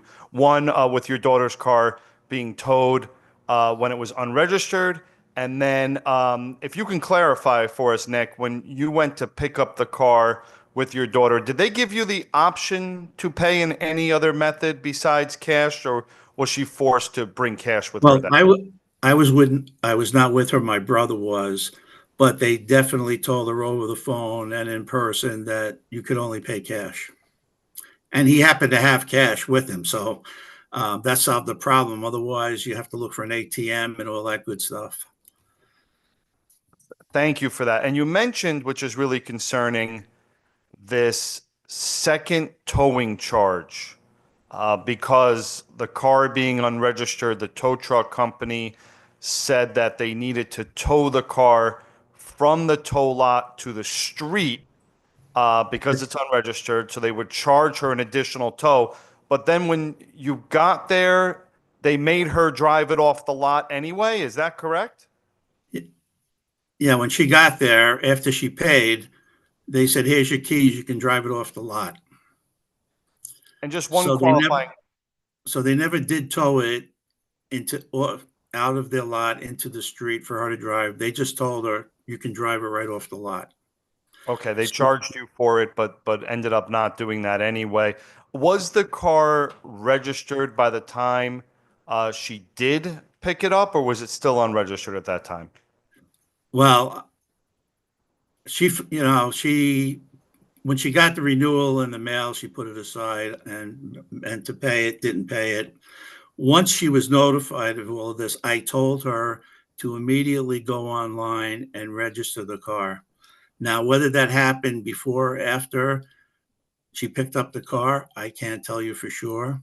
My guess is with all the commotion and aggravation going on, she probably did it after the fact, but I know she did it right away. If I can say one other thing. Sure. When we went to meet with the management company, they had only been in there about a year, and they had a contract with this company, and they said it was not their intent to the people who lived there to be towed off just because there's no registration. But they never had that dialogue. And I said, what a novel idea, once you have this discussion, that when a tow truck company sees an unregistered car, however they find that out, and it's in a parked space, backed in no less, nobody's going to dump a car and go through all that trouble. They notify the management company, who can the next day call the resident, tell them their car is not registered, and it's a win-win situation, except for the tow truck. They don't get a dime out of it. But the management company, who a lot of residents have problems with, and a lot of condos anyway, gets some goodwill out of it, because they told the resident, you're driving around with an expired registration, which you can get in big trouble for that, obviously. So that would be a good approach, but it sounds like this bill would solve that problem of you cannot just be towed because you have an unregistered vehicle. Thank you so much, Nick, again for testifying today, sharing your story, and I appreciate it, Madam Chair, for allowing me these questions. Thank you, Representative Turco. Representative O'Day. Thank you, Madam Chair. Sir, thank you for your testimony. Did she know the car was unregistered when she was parked there at her? No, we thought the car was stolen. When she looked out the window, I said, I guess your car was stolen and you better report it to the police. And when she called the police, they said they got a call 2:00 in the morning saying her car was stolen because it was unregistered. And she said, oh my God, I forgot to register it. I had the paperwork and just forgot. All right. Thank you very much. Thank you, Madam Chair. Thank you, Representative O'Day. Seeing no other questions, Mr. DeFrancesco, thank you so much for your time. We appreciate you sharing your story. Next up is also online. We have Jennifer Perez Carabello, followed by Jamie Soto. Can you see me? Welcome. Hello. Hear you. Okay, perfect. So good afternoon, honorable members of the Transportation Committee. My name is Jennifer Perez Caraballo, and I'm a resident of Hartford. I'm testifying in regards to HB 7162, which seeks to reform the motor vehicle towing statutes in Connecticut. This issue is personal to me because I lost my car due to predatory and compounding fees imposed by the towing industry. In Hartford, when your car is towed, you have to pay the $125 plus labor costs and additional fees that can reach $25 to $57 per day. Additionally, depending on the towing company, if a vehicle is stored inside rather than outside, owners are charged even more without any choice in the matter. These costs quickly spiral out of control, making it nearly impossible for working class residents to retrieve our vehicles. And all of this is excluding any additional monies you owe for things like parking tickets, registration fees, et cetera, all conditions of poverty.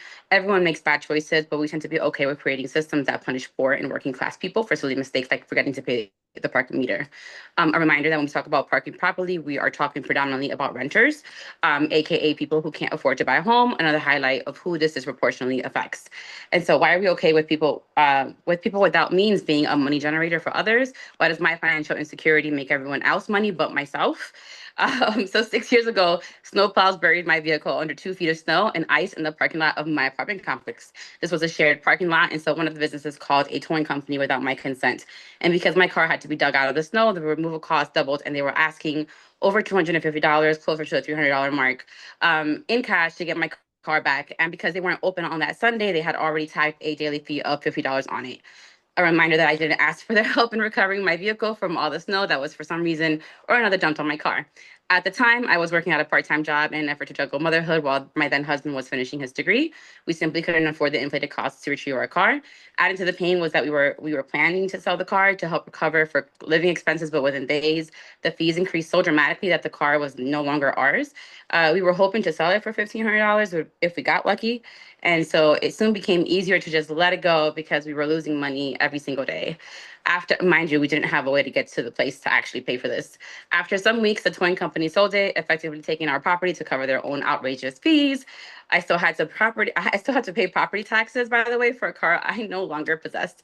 So Hartford is one of those most expensive cities to live in, yet it remains a city where poverty is a daily reality for many residents. Anyone who's had to live on minimum wage while paying luxury rent prices understands how difficult it is to save for a car. Our car cost us $5,000, a small amount for some, but for two first-generation students coming out of deep poverty, it took months to save. And so for many working class families, a car is not a luxury, it is a necessity. It determines whether someone can hold a job, access healthcare, or even have a place to sleep when faced with housing instability, like I was at one point. So we are facing a looming massive economic hardship for so many. Maybe some of you in this room already have felt it within your communities. And Connecticut has to be a place that protects working class people during this time. I mean, during every time, but especially during this time.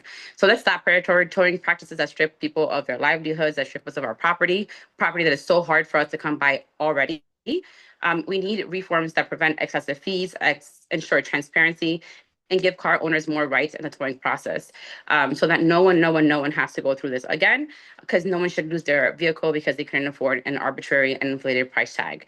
I ask that you stand with working class people and all those seeking to climb up out of poverty. Let's reform this. This was a huge setback for me and my family, and it could have totally been avoidable. And again, I asked for no one's consent to help me dig my car out of a snow that I did not pile on it. So thank you for your time and consideration. Let's end this. Let's make Connecticut a safe place for working class families. Thank you. Thank you so much, Ms. Perez Carballo. I actually want to commend you for getting that many words in that short period of time. That was incredible. And I mean, I can talk really fast, so thank you. Well done. I speak pretty quickly myself, so I was listening and hearing it all. Have you had a chance to read through the entirety of, I mean, it's a big bill, or the majority of our proposal? I've read through some of it. I thought it was interesting. I definitely trust the advocates who've been working on this and have been following some of the fights that have been happening on the ground. Most of this work, you know, I mean, and I commend all of y'all for doing it. These are incredibly large bills. There's a huge volume of bills that come through your hands. I am a working class person, and so I don't have time to read through the entire bill. But I'm more than happy to read through it and give you any feedback if there's a part that you're specifically looking at, if that's helpful. I no longer work in public schools, so I'm not giving you a homework assignment, I promise. I just wanted to kind of get your feel for whether or not you felt that the bill was addressing the issue appropriately that you faced. But there are some parts that I think, sorry to interrupt you. I do think there's some parts that are really helpful. We received like no notification as to what was happening. We kind of had to feel our way through everything. And mind you, this happened during a weekend. And so a lot of the places that we can get answers from were closed, including our own property management office. We, like the gentleman who spoke before us, before me said, we really thought the car had been stolen at first, but we couldn't figure out who would take that much time to take that much snow off of the car. We had to go knocking on our neighbors' doors to figure out if any of them knew of what had happened. One of them let us know about the towing company that usually tows from our parking lot because they had their car towed from our parking lot as well. And so we just on a whim called, and that's how we found out about it. We found out about our car being sold after the fact. It was incredibly difficult to have conversations with the towing company. They get very defensive about anything you're asking, and I get it. They're probably dealing with people who are very upset all the time. You know, the city of Hartford puts boots on these cars, for example, and people find out after the fact that maybe they have a bunch of tickets and they take it out on the towing folks. So I get it, but truly, like, I was lost. This was so difficult. We were trying to figure out what made more sense cost-wise to pay for this or not. And there was just so little conversations that were had our way. I didn't even know that the car was still, I mean, they had sold it, so I had no idea why I was still needing to pay property taxes. I didn't know I had to go to DMV and take my name off of the things. Like, I thought, hey, they sold it. I got this notification. There's nothing more we could do about it. And then I get slammed with a property tax bill afterwards. So there's tons of places along the way that I think parts of this bill could be super helpful, including how we have access to communications. I do think there's other pieces that I think could have been even more helpful, or equally as helpful, that I'm hoping are somewhere in the bill. My understanding is that somewhere along the way, these bills get rewritten a whole bunch. And so I hope that, legislators are taking a look at what people are saying happen in their stories, so that you all can construct the kind of reforms that make a lot of sense, including some of those pieces around like paying all cash, the time that people get. If your business is not open, I'm not sure why I have to pay for that time. All the additional fees that get, latched onto it with no repercussions, regardless of what state minimums or maximums exist. Those are all things that I think can actually be helped if we do have some real accounting of what happened, and some notifications back and forth, because at the very least we can have some paperwork that we can say, look, this is where this is where it's happening. Don't just take my word for it. Look at what they wrote to me. If that's helpful.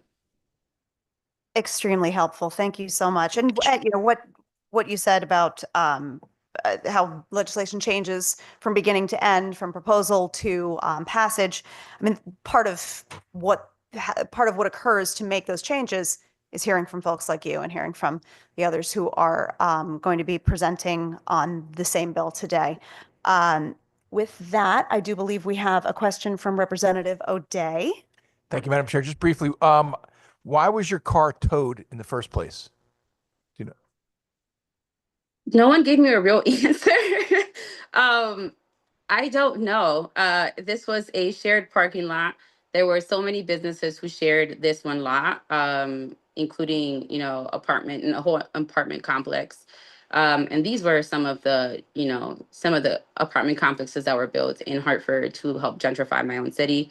And so, we're not even talking about folks who are really, most heavily impacted by all of these things. These are people who, when they show up, legislators have to listen, let's be real. And this was still happening in my parking lot. I have no idea. There was, I think, disputes amongst the businesses as to like what parking spots were classified theirs versus the other ones. And it was in the middle of a lot of shifts. And then there was like a series of a lot of snowstorms, which used to happen a whole bunch, but thanks to global warming don't. But that's a shameless plug there. And yeah, like my car just happened to get buried because it was this tiny little like Nissan 2-door, one of those like clown looking cars that we save so much time and money for. Anyways, so it just got buried under snow, and I'm not sure why all of that equals me losing my car.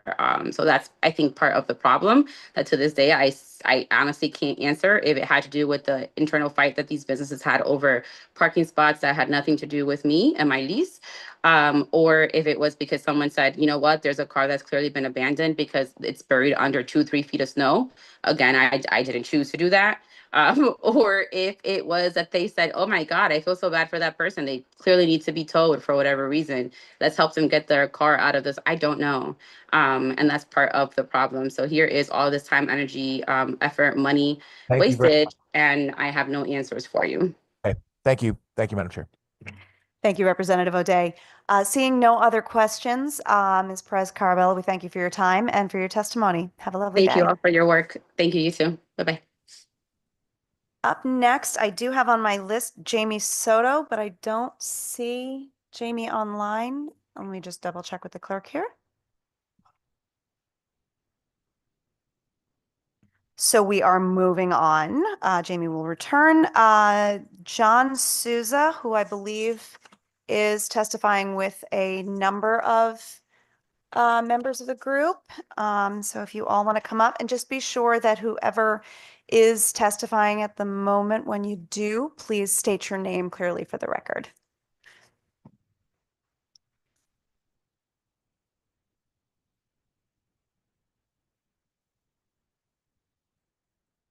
Thank you all, and the floor is yours.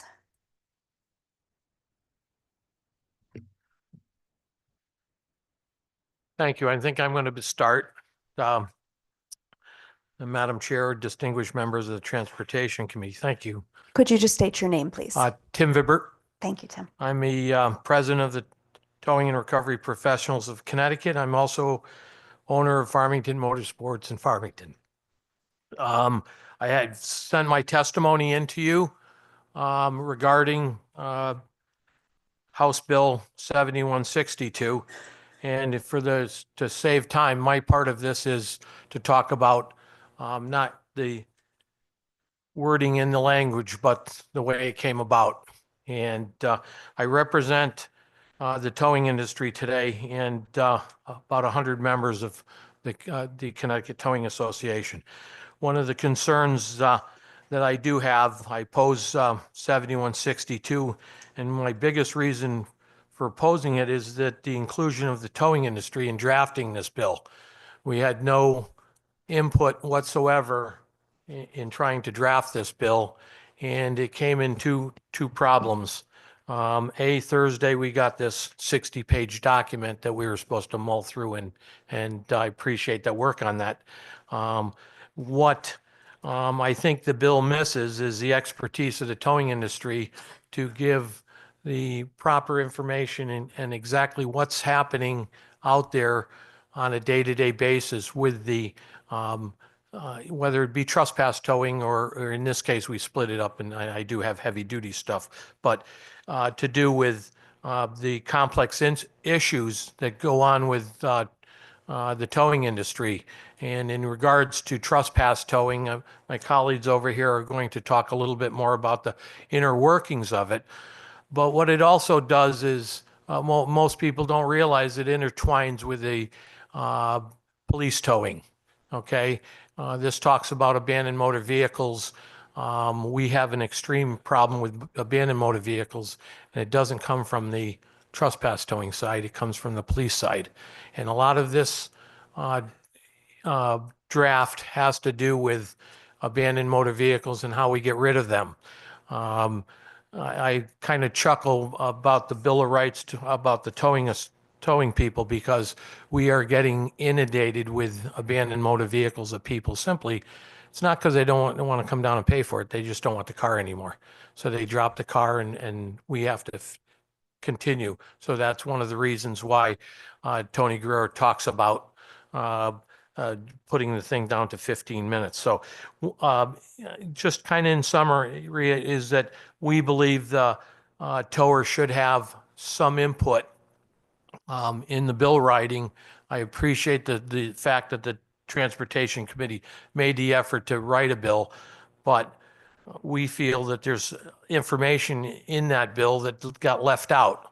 It doesn't address in 1462, 66, I mean, about the problems we have facing rate increases.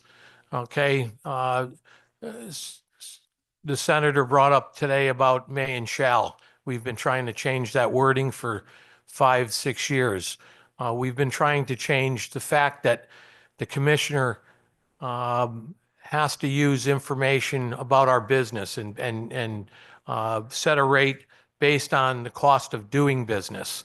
Those are things that we need to be put into that bill that aren't. It needs to be changed. The may and shall, truly, what happens with the may and shall is that the commissioner, after hearing from the towing industry about what it costs to do business, he may consider that information and he may not. Okay, so when we have an opportunity, when we get either lowballed or in the case in the latest case when we went to hearing in the heavy duty towers didn't get a rate increase. Well, it really just came down to the judges basically when we go to the appellate court to appeal it, say, well, he doesn't have to consider that. Okay, and those things are things that need to be changed.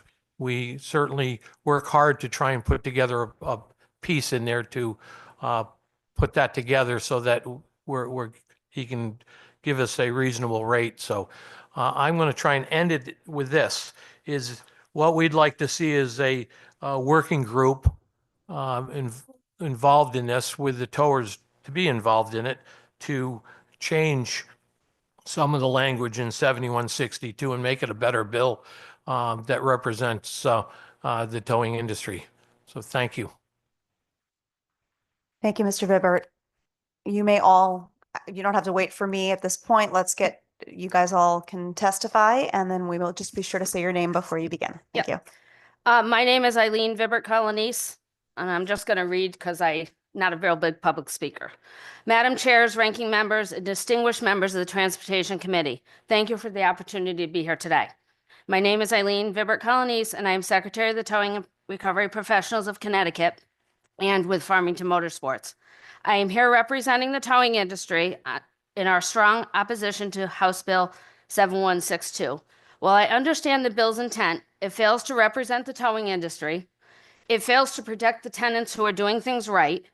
It does not address necessary changes for fair compensation and is fueled by misinformation that is being widely spread within the media. The towing industry is a vital part of roadways as well as traffic and parking lot management, yet this bill was developed without proper consultation with our industry professionals. Professional towers have firsthand knowledge of the challenges we face, from roadway safety to vehicle recovery to the complexities of trespass towing. Any legislation affecting this industry should include our voices to ensure fair, practical, and effective policies. One of the most pressing concerns in my book is with HB 7162 is that it does nothing to ensure that towing companies receive fair compensation for their services. As Tim said, may to shall. Towing companies bear significant costs, including specialized equipment, insurance, labor, and compliance with state and federal regulations that keep going up. Yet, the current structure for rate increase does not require the DMV commissioner to have to look at these things when reviewing the rates. HB 7162 adds additional regulations that involve additional costs to towing companies in which we are not allowed to charge any additional fees for. In fact, causing financial burdens to all of these companies from payroll, sorry, I lost my spot here, from payroll to administrative costs, just to name a few. Instead of adding unnecessary restrictions, lawmakers should be working toward a rate structure that ensures fair and sustainable business practices for towing companies, as well as realistic protections for the consumers. Much of the support of this bill has been driven by misinformation and negative portrayals of the towing industry in the media. These reports often paint an unfair and one-sided picture, ignoring the critical role the towing professionals play in keeping the roads clear and safe. Instead of rushing to pass a bill that we were given on Thursday, based on misconceptions and isolated incidents, lawmakers should take the time to understand the industry and ensure that new regulations are grounded in truth and fairness to all. I appreciate the opportunity to present this testimony to you all today, and would gladly answer any questions that you have. I've 30 years in the business, so I've got a little bit of knowledge. Good afternoon. My name is John Souza. I'm president of the Connecticut Coalition of Property Owners. I volunteer. I'm also a longtime landlord and property manager in the Hartford area. I'm here to speak briefly about raised bill HB 7162 about the motor vehicles from a landlord perspective. Parking is a very valuable commodity in cities where most buildings were built before cars were popular. So it's very tight parking. Tenants tend to be very possessive of their parking space. There's nothing worse than coming home at 8 o'clock after maybe going out or whatever and finding somebody in your space. If this bill is going to require property managers to show up, put a notice on the car that night, it's probably not going to happen, right? You know, especially on the weekends. You'd be lucky if it's during the week, if they show up in the morning and do it, right? But they're going to have 24 hours easy. So 24 hours is going to be extended to way beyond that if it's on a weekend. You're going to inconvenience the tenants that are there. Never mind the problem where in some places you can actually put property managers in jeopardy. You know, a lot of these managers are women. And if you ask them to go there to attend a towing, to sign paperwork, which is, I believe, what I read, you know, people's tempers flare very quickly. If they're there and they see you there as a manager, they get mad at you for enforcing a rule that's clearly posted most of the time. I've often seen, I heard somebody earlier say there's no posting of parking rules. I don't know how they can tow without the signs up that say, you know, tenant parking only or assigned parking only or whatever it is. Those things have to be very clear, and people get mad when you're going to tow them. So I don't think property managers should be required to be there. Never mind if your office is 30, 40 miles away, which, you know, lots of managers manage property that's not right next door to them, including myself. It could take another day to get there because you just can't automatically leave your office for 2 hours just to put a note on somebody's car saying we'll be back in 24 hours and someone will tow you. We depend on professionals in the industry to do their job. The sign says what it says, and if somebody doesn't pay attention to the rules, you know, we sign a contract in advance and we ask them to take it out. We're protecting our good tenants, and that's really what we want to do. And, you know, there's not always more space on the street, or there's even able to park on the street. So it's not like someone's in your spot, you can just go park somewhere else. It's not necessarily the case in some instances. This law will also, I thought about this for a while, this has happened several times. This law will also lead to vandalism of vehicles by tenants, violence between tenants and trespassers, and the trespassers' conflicts with managers and record drivers. So it's really a recipe for more problems. The 24 hours makes a big problem. Small commercial plazas or mixed-use properties where you have like commercial downstairs and apartments upstairs. Parking is a premium. Again, they have to be out of there during the day so that the stores have their parking spaces. These kind of things will cause big inconvenience to people who are just trying to make a living. Rule violators can come back multiple times with just a notice saying, hey, you're violating the rules. We're giving you 24 hours. I don't think that's an effective way to run a business. Clearly posted signage should be enough for immediate removal of the parking lot if rules are violated. Thank you. I'll take questions. So we're getting close to running out of time for the panel. So if the last few could just deliver as quickly as possible, that would be great. Thank you. Hi, my name is Sal Senna. I'm owner of Senna Brothers Cross Country Auto. For time's sake, I'll make it short. We do both police tow municipalities and trespass towing.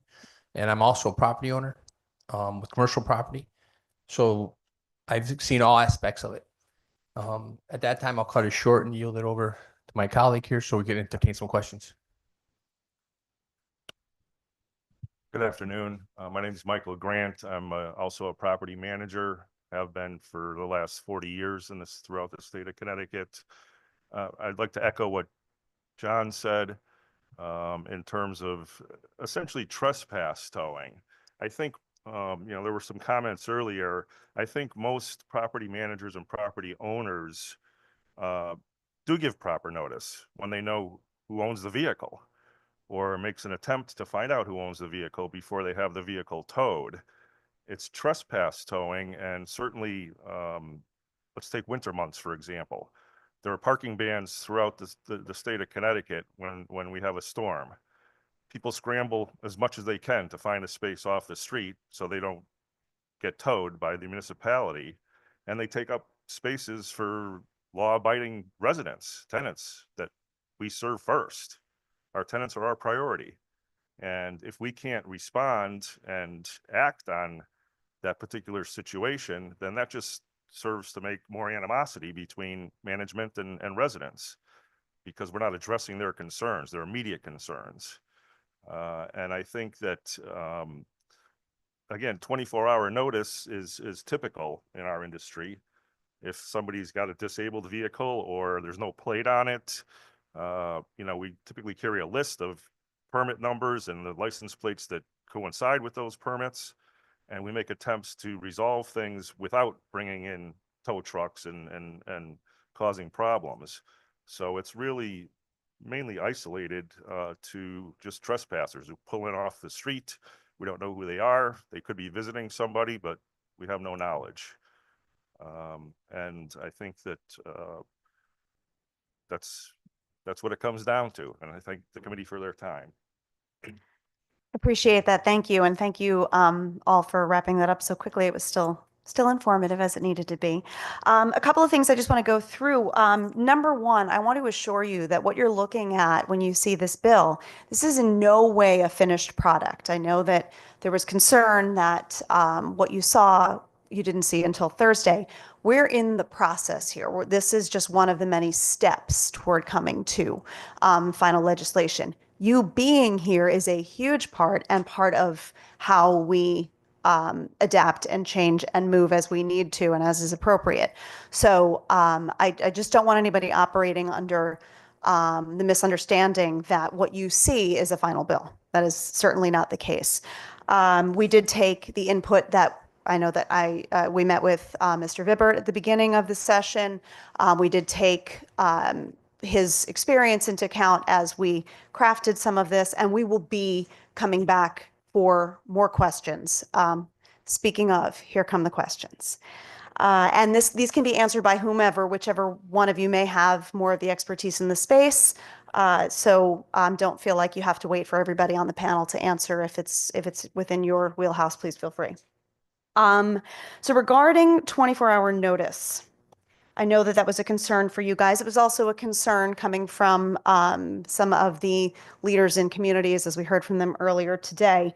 Would it be acceptable in your eyes if that notice were given via phone or email, if photos were provided so that the property owner didn't have to be on site for that? Would that be an acceptable option? Of a car that is parked in the wrong place or committing whatever violation may be very clearly listed on the signage.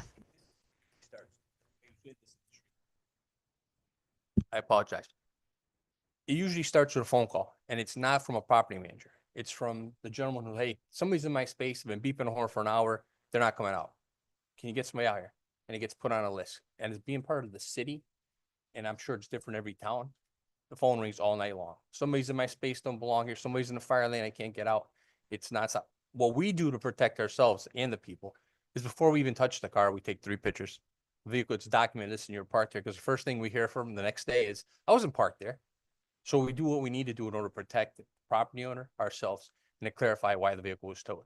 To say, get a phone call, somebody send us a picture, the property managers aren't on site. So it's the tenants that are calling us. One of the properties is an elderly complex we take care of for Wayne Katzman. They call all day long. Cars are in a fire lane, I can't get out. They're older people. We have another property in Albany Avenue we tow for. It's all elderly housing in back, commercial up front. Fire lanes are packed with cars. There's signs on those buildings that are gotta be 2 feet by 3 feet that tell you do not park here. And people park. We go out of our way to make people aware of the situation with signage that specifically tells you, listen, you can't park in a fire lane. Vehicle has to be registered. Has to have a parking permit. We do things so people cannot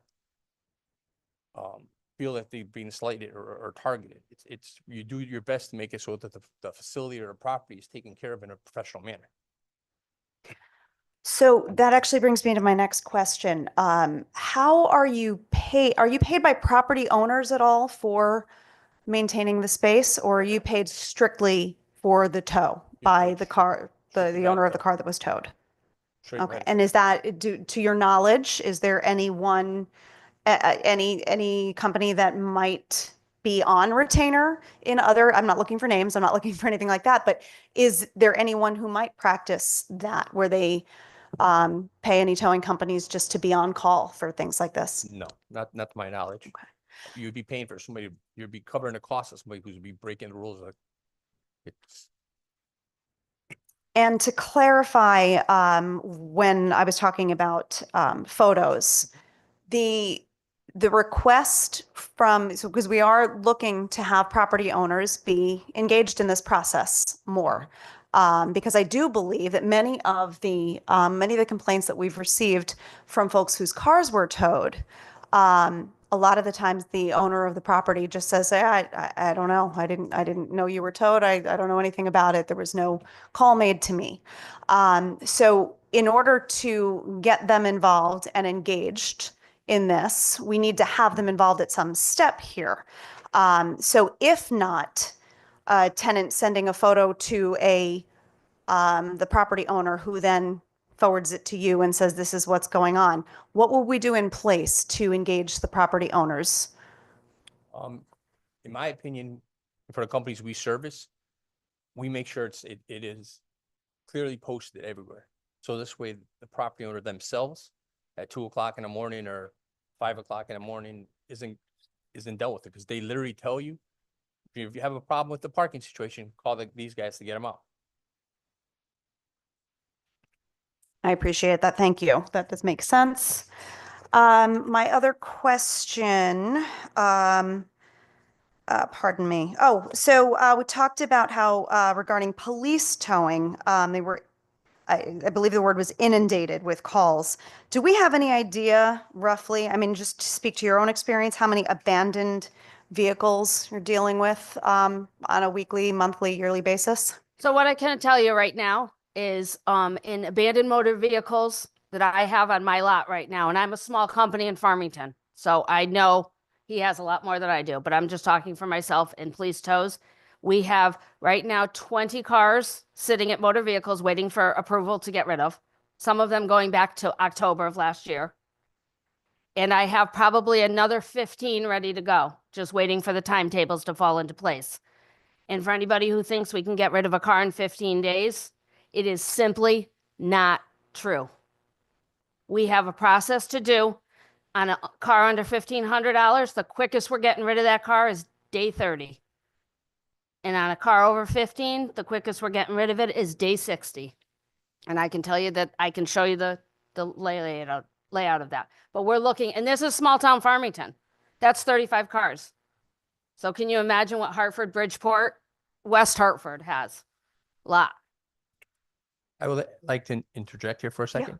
I would invite anybody from the Transportation Committee to my facility. We have 538 cars sitting there. 538 cars. Yeah, I would love for somebody to come in Hartford. I would love for somebody to show up. Hey, listen, let's work a deal. Take the car. We work them all day long. I don't want your vehicle. So do you distinguish between a car that is abandoned before you're called and then a car that is abandoned after you have towed and they can't afford to get it out because they can't use a credit card or didn't realize until it was too late that that's where their car ended up? Do you keep data on what was abandoned before you got it as the police tow, and versus what becomes abandoned because someone can't get it from you? I would say for us, it's very small. We do a little bit of removal from a parking lot in Bristol for the state police. Maybe, I don't know, 1 or 2 cars every couple months for that. But most of our stuff is people driving around an unregistered motor vehicle, unregistered, uninsured. They get pulled over by the police. And I've had it point blank said to me, nah, no big deal. Just keep the car. Think I could get my stuff out of it though? Because I'm going to go buy another car on Facebook. Okay, thank you for that. My only other question for you, forgive me, I have a lot of pages of notes from all of you guys. You know what I'm going to do? I'm going to hand it over to Rep. O'Day while I find that question. Thank you so much, Rep. O'Day. I don't know if you were here earlier. I gave an example when my wife was pregnant and we had a small baby. We had one spot that was assigned to us and people would park in it. And you generally don't want to call and have a car towed. But again, maybe I was a little more sensitive with a pregnant wife. I wanted that thing towed. If it was one of the suggestions was if it was an assigned spot to a tenant, it could be towed without the 24-hour notice.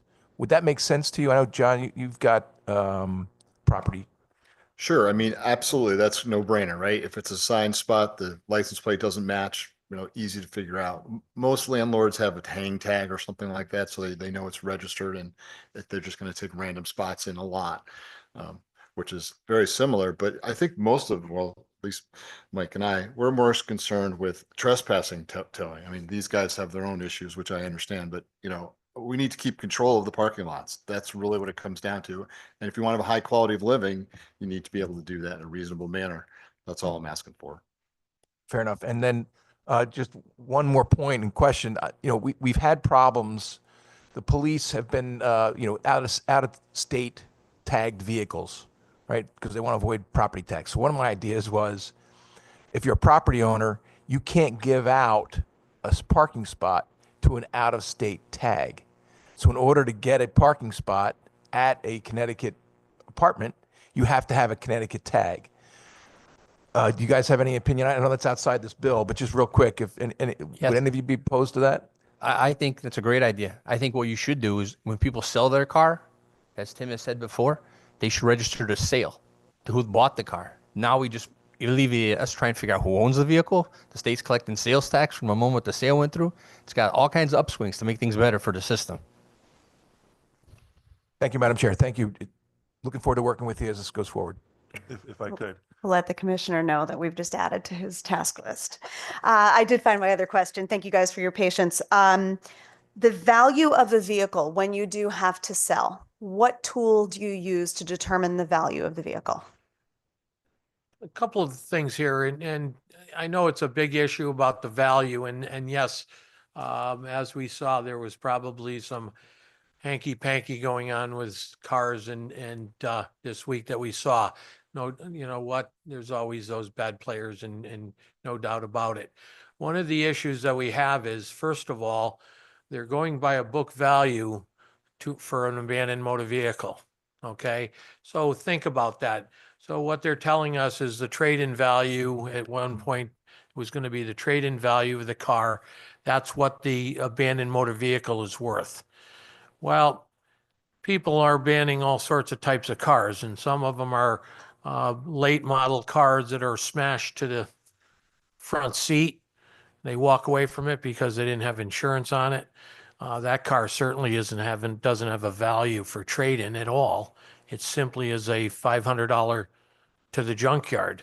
And these cars, a lot of them don't have keys.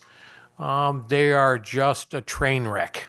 And some of them are late model cars and some aren't.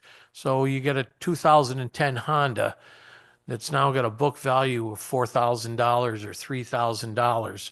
We're looking at it going, well, although our professional opinion is on some of those cars that they're worth far less than book value on it. And in this case, the statute talks about us giving some sort of value to the car as an expert in the automotive field. And then they're telling us we have to use this book that says the car is worth far more money. And it's just a tricky kind of situation. Most of us just want the cars out of there as quickly as possible.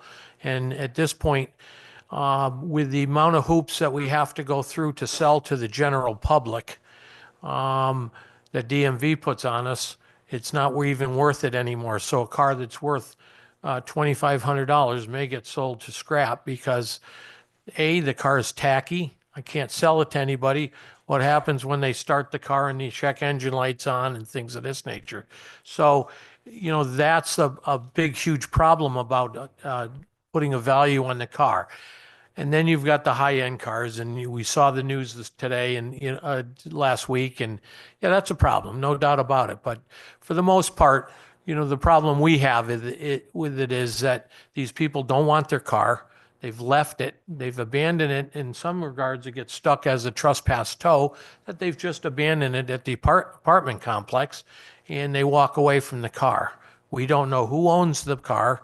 We know the last registered owner, but he says he traded into the Chevy dealer 2 years ago. Things of this nature. So we're kind of stuck in between about what the value of the car is. Our opinion is that almost every car that we're getting is we're just simply doing the paperwork. The cars are being held for a long period of time. And that is kind of if we have 20 cars, we want to have the junkyard pick up 15 of them.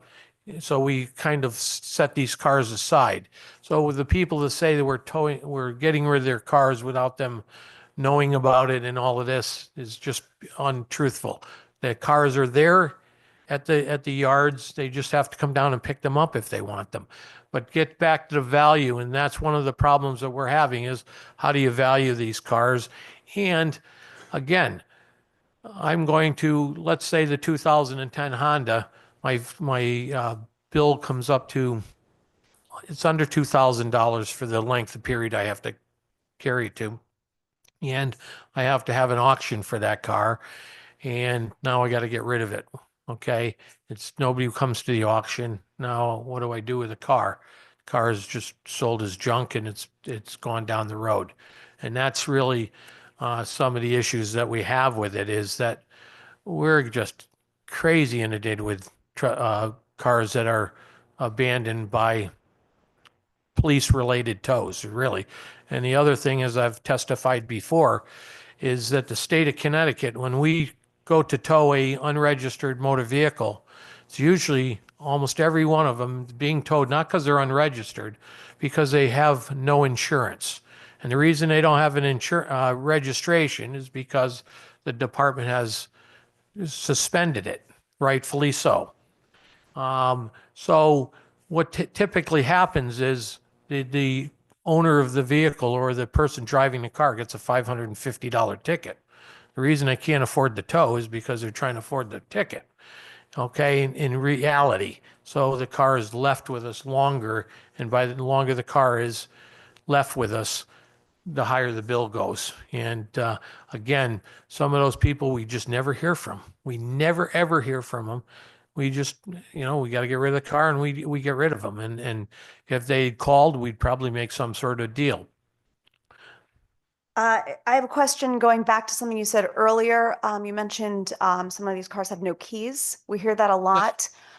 Does that mean the keys don't exist for the car, or that you don't have them because you were towed without keys? So we do a number of police tows that they don't leave the keys or refuse to leave the keys. We have DWI leaving cars that they take the keys with them. So we just don't have them. And again, we do some typical true abandoned motor vehicles. And I say that true abandoned is that the police call us to say, there's a car on the side of I-84 in Farmington. We need it picked up. So we go out there, there's no keys, it's locked up. We pick it up and we process that particular car. Two things, and we, like everybody else, if we're in a state police barracks, they have lots, DOT lots, and we're charged to have to clean those lots. And they're trailers, boats, and things of this nature. So those are all things that, again, are left upon us. And I would tell you that the system, in one regard, that when Commissioner Guerrero talked about this, is that the municipality or the state police have an obligation to send a letter to notify the owner of the vehicle that it has been towed if it's still in our possession after 48 hours. On the trespass side, we have that obligation. On the other side, the police do. And the motor vehicle department has ignored that and allowed that to happen. And the problem with it is the cars that are over 1,500 don't get notified by the towers until 45 days. So that car potentially could sit for 45 days without anybody being notified. The state police or the municipality police have an obligation to make that same letter that we do in 45 days or 15, under 15. So. Thank you. Redirecting back to the key question. Yes. We've often been told that keys being non-existent are part of determining the value of the car. Yes, correct. Do you take into consideration whether the owner has the keys exist, or is it just because you don't have them in possession, keys don't exist? Good just question. Trying to clarify. And we first of all, we don't know who the owner is. We have no idea. We're going by the same as the last registered owner, but that on abandoned or a. Speaking broadly, I'm sorry, Okay, to all so- of the cars that you tow, and these trespass tows as well, not just the abandoned. So we can get cars. tickets, we can get keys made, but by state law, that's a gray area about working on the car, because we can't work on the car before we get rid of it. So, and some of the cars today, to get a key made is a lot of money. And how do you determine the value of a car if you don't start it up? If it's an abandoned car on the side of the highway, they're saying, presuming that car is a good car in working order. Well, He didn't leave it on the side of the highway because it was in good working order. He left it on the highway because something's wrong with it. So again, I get the problem with it is, but how do you determine the value? So a value on a salvaged tagged motor vehicle, title with a salvage on it, I believe it's 50% of the value of the car. So why shouldn't the abandoned motor vehicle maybe have such a distinction if it's abandoned, and we can't start it, or it doesn't start or doesn't run? Why don't we have, it's 50% of the trade-in value, maybe? I don't know that. Again, I do know that I have cars on my lot that, 2017s that look like they went through a war, and they're not worth any. I have one last question, then I'm going to turn this over to Representative Kennedy, who I know is waiting patiently online. Regarding the trespass tows, we have heard from a number of people today. We've heard from a number of people in their written testimony talking about being told over the phone that they had one fee to pay in order to pick up their car with cash. And then when they get there, there are additional fees. Now, acknowledging that there are bad actors everywhere, that is not saying that all are bad actors. Can you speak to any of those extra fees that appear? Most of the cases that we were given were they went to pick it up the same day that they were given that fee amount. So can you speak to what may be happening there? Do you have any peripheral experience there? Yes. As with the woman who testified earlier who said her car was buried in snow, I'm safe to bet that they were clearing the parking lots and the car didn't get moved. We don't go looking for the cars. The phone rings nonstop with people wanting them gone. And when people say, hey, I'm calling you on Friday, can I come get my car? Sure, no problem. And they don't show up Friday, show up Sunday. Now you're paying an additional man, so there's a fee for that. Send somebody down when you're closed to pay the after-hour release fee. So there are fees depending on when they show up. If the car was towed today 8 o'clock and you showed up today at 4 o'clock, what the price you quoted is the price you're quoted. But if you show up at midnight or show up 2 days later, that price is going to change. So with a good actor, the price that you're given the day, Correct. if you pick up on that day, it should be the same. Exactly. So the flip side would be that if you're not doing that, if there are unexpected fees on the same day that you told, it's probably a bad actor. Fair to assume? It's safe to assume that the information you're given by the person that owns that car, yes, I'm coming down, my car is registered, paperwork's in the car, is fine. Or it's my car and it turns out to be a Hertz rental car. There's factors that if the information you're given when you're quoting the price is the true story, it shouldn't change. Appreciate that. Thank you very much. I am going to turn this over to Rep. Kennedy, who is waiting online. She's probably going to fall asleep listening to the sound of my voice. Sorry, Rep. No, I'm just trying not to have a coughing fit. Thank you, Mr. Sousa, for your testimony and for the others. And thank you for submitting your testimony in writing. I just finished reading, and I see you're opposed to this bill. And as I look at this bill and I look at your testimony and the language in this bill, I'm scratching my head and say, well, who will this bill benefit by the way it's currently written? Or maybe I should say, who will this bill hurt? Can you answer that? Was I clear enough on that? I'm sorry, I don't understand your question. Okay, so I'm reading the testimony of Mr. Sousa, who's opposed to this. Yes. And there's a number of things that you say that you're opposed to, but yet what you're opposed to is actually in the bill as proposed language, right? So the 24 hours I have a big problem with the 24-hour requirement. Right. That's the main thing. Requiring a property manager to show up and sign paperwork. So that was, I only got the bill again Friday. I was away this week. My understanding is that you have to have a person come and be present when it's towed, correct? To fill out paperwork. Is that correct? That's what I'm reading in this bill. So how would that work? I mean, it just seems that could result in a little bit of conflict. Exactly. I mean, That's my point. and how do you reach a property manager to get them there at the same time to Exactly. I'm It trying to causes understand. Exactly. Okay. That's my concern and plus when tempers flare, stupid things happen. We all know that. And Right. having somebody there, and then somebody comes running out and they're going to be in your face. They're going to the towing people's face, in the manager's face. And then a lot of times, like I said, they're women and they're just like, I'm just trying to do my job. And I'm afraid these bad things are going to happen. That's my concern. Yeah, So, I hear that. And so I guess that was my point of the question. It was, so who does benefit from this bill as proposed? Who's it gonna help? Is it gonna? I don't know. I don't think doesn't sound like it's going to help. Certainly the good tenants that are doing what they're supposed to do. It sounds like the towing people have some issues with it for sure. I don't know who it was written for exactly, but I'm sure somebody's benefiting to some degree. And as I was listening, you're talking, this previous speaker was talking about abandoned vehicles and vehicles that are just left in the lot or they're not registered. I just think that doesn't set us up for the way this is written. I think we have a lot of work ahead of us.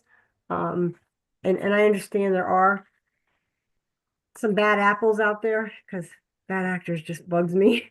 But I think that you're trying to do a job. And I think we need to have language that should sound somewhat, as I'm thinking of it, much clearer for you to effectively do your job.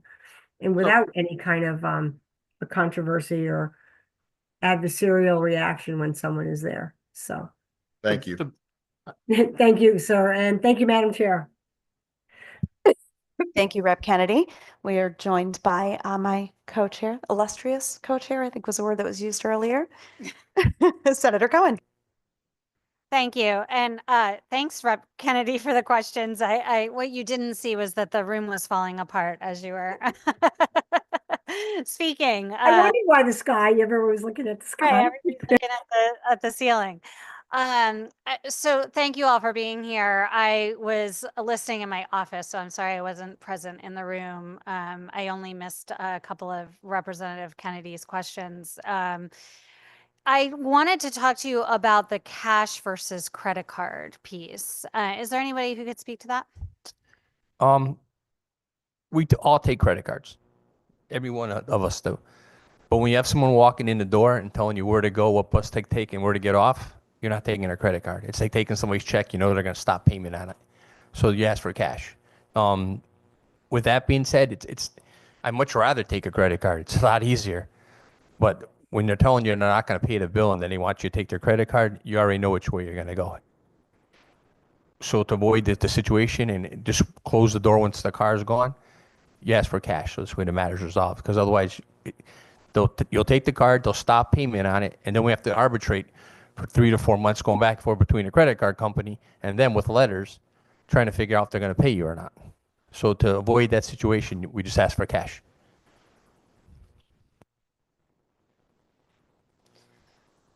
Okay, I appreciate that.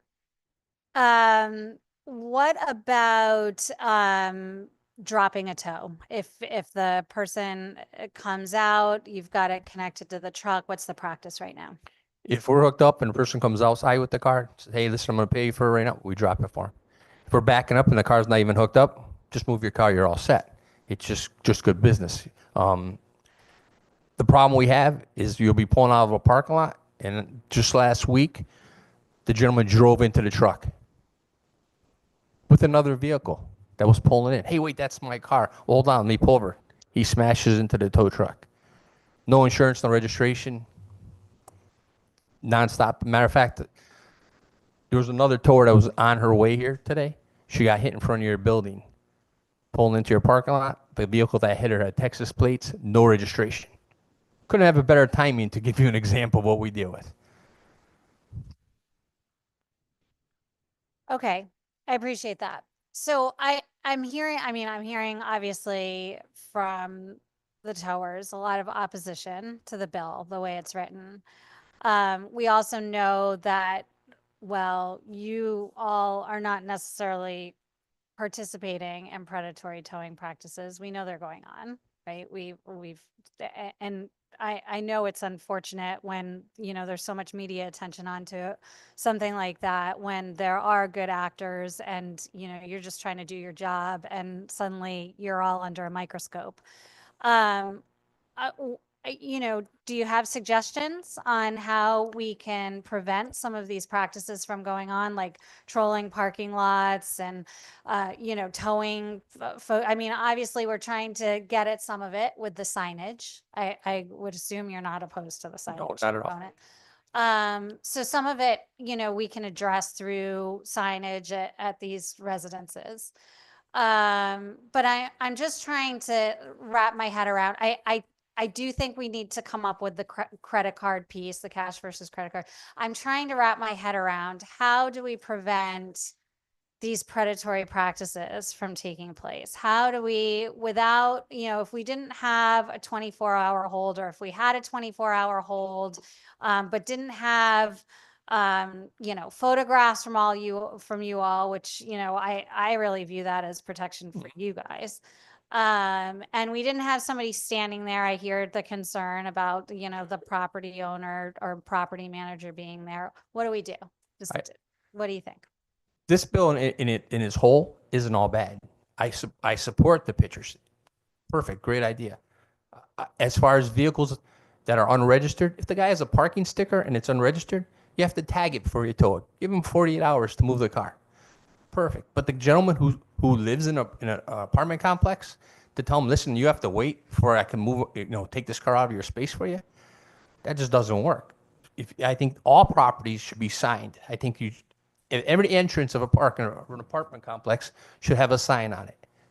In all of the entrances. This way, no one could say, listen, I came in the back way, I didn't see it. There's ways to make it so that, you know, it's not the tower, it's not the property manager. It's just people who don't care. Short story, I went to a Yankee game 3 years ago. Parked right in front of the sign. Said, do not park here. Came back out $380 later. I went to the tow yard, paid for it, and he goes, you're not going to argue? I said, I feel real stupid. I do this for a living. I parked right there. I mean, it's not my job or their job to police everybody. Common sense is missing today. People have to take some responsibility. It's really simple. But there are good parts of this bill, and I would like to ask for a working group to be put together that can make it so it could really work. I hear you. And you know, I think we've heard a number of times today, you know, the issue of somebody being in somebody's marked spot. So we're definitely going to be taking that under consideration. Did you have something to add to this? I did want to add something to the 24-hour part. You know, like Sal just said, I think there's some really good parts to this. Every time I read it, I find something else, good or bad. But I think one of the things with the 24-hour, at least from my perspective, and I don't do a lot of trespass towing, but from my perspective, I'm going to use town of Newington. There's a bar, there's a Dunkin' Donuts, and there's a new apartment complex. Friday night, the bar overflows. We already see it overflow into the Dunkin' Donuts parking lot. Okay, so now they've lost all their parking. Last Friday night, I drove through that lot looking for a spot. There was not one to be found. My next spot is not going to go to the backyard of the bar that has a dark lot. It's a mess back there. I'm going to go over, pending there's a 24-hour sticker that has to be put on. I'm going to go to that apartment complex. I'm going to park because nothing is going to happen. What does that do for the people in the apartment complex? That's a problem. I think that the theories behind some of this stuff are really good, but we need to, as we've talked about, start a working group and rethink some of this and use some common sense. As Sal said, I think there's a lot of lacking of personal responsibility. You know, like I said, I had a person come in the other day. I don't care about the car. You keep it. I don't want your 2003 Honda. Somebody take it with you. I'm just going to go buy another one. That's the perception of these people.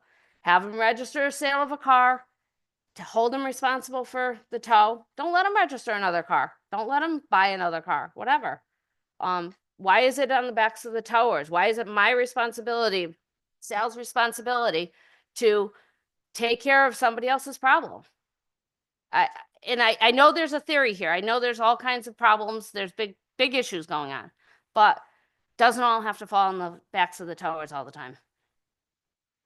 Okay, I appreciate that. I appreciate that perspective because it helps us understand what you're up against as well. And we want to get this right. We obviously want to make sure that there's fair practices going on and protect our consumers. But we certainly can understand, you have your own full lot to manage and, you're trying to protect yourself against fraud and things like that. So I hear you.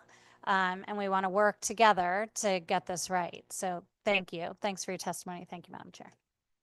Thank you, Madam Chair. I see no other questions. We've kept you here for just under an hour. We appreciate your time, appreciate you waiting before you came and sat down with us very much. And all of the feedback that you've given us will be taken under consideration. So thank you so much. Have a wonderful afternoon. Up next, we have John Heath. Is he remote? Do we see Mr. Heath online? No. Oh, you're here. You're right here. It said remote, so I was looking on my screen. Thank you so much. Welcome. Thank you, co-chairs Cohen and Berger Givallo rather, vice chairs Lopez and Brown, and our esteemed ranking members of the Transportation Committee. Thank you for the opportunity to speak with you in respectful opposition of SB 1447. My name is John A. Heath. I am the Senior Manager of Government Relations and External Affairs for Turo, the world's peer-to-peer car sharing leader, and most of this committee is very familiar with us, so we don't have to go down that road. You have my written testimony. You have additional support documents. But let me say that I know what it is to be a senior advisor to a governor and have to deal with a $1.6 billion deficit. I also know what it is to be a committee staffer trying to find solutions, working for a Senate president, trying to address deficits.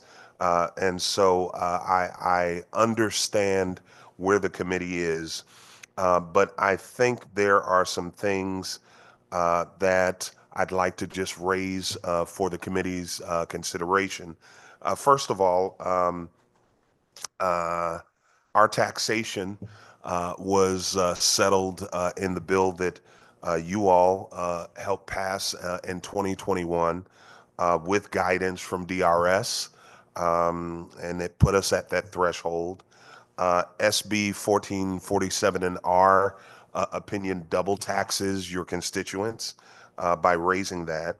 As the only peer-to-peer program that we know of in the state, this measure would probably raise roughly maybe $1 million in total revenue, whereas Big Rental has a tax exemption that probably would net somewhere near $88.7 million. So 1 million versus 88.7 million. And so that's what the state forfeits with that tax loophole. Simply put, I think without trying to sound cute or coy, but Senator Cohen, I worked on this one, so give me some liberty with this one. It's akin to looking for coins in a cushion rather than big cash in a couch. And so we think that there are other areas where the state can find needed revenue in this critical time. And I want to thank you for the opportunity to share with you. And I'm open for any questions. Thank you so much, Mr. Heath. Appreciate you being here and appreciate that you sat there and waited for us all of this time. I was raised right. Quick question for you. How many annual transactions do you have here in Connecticut?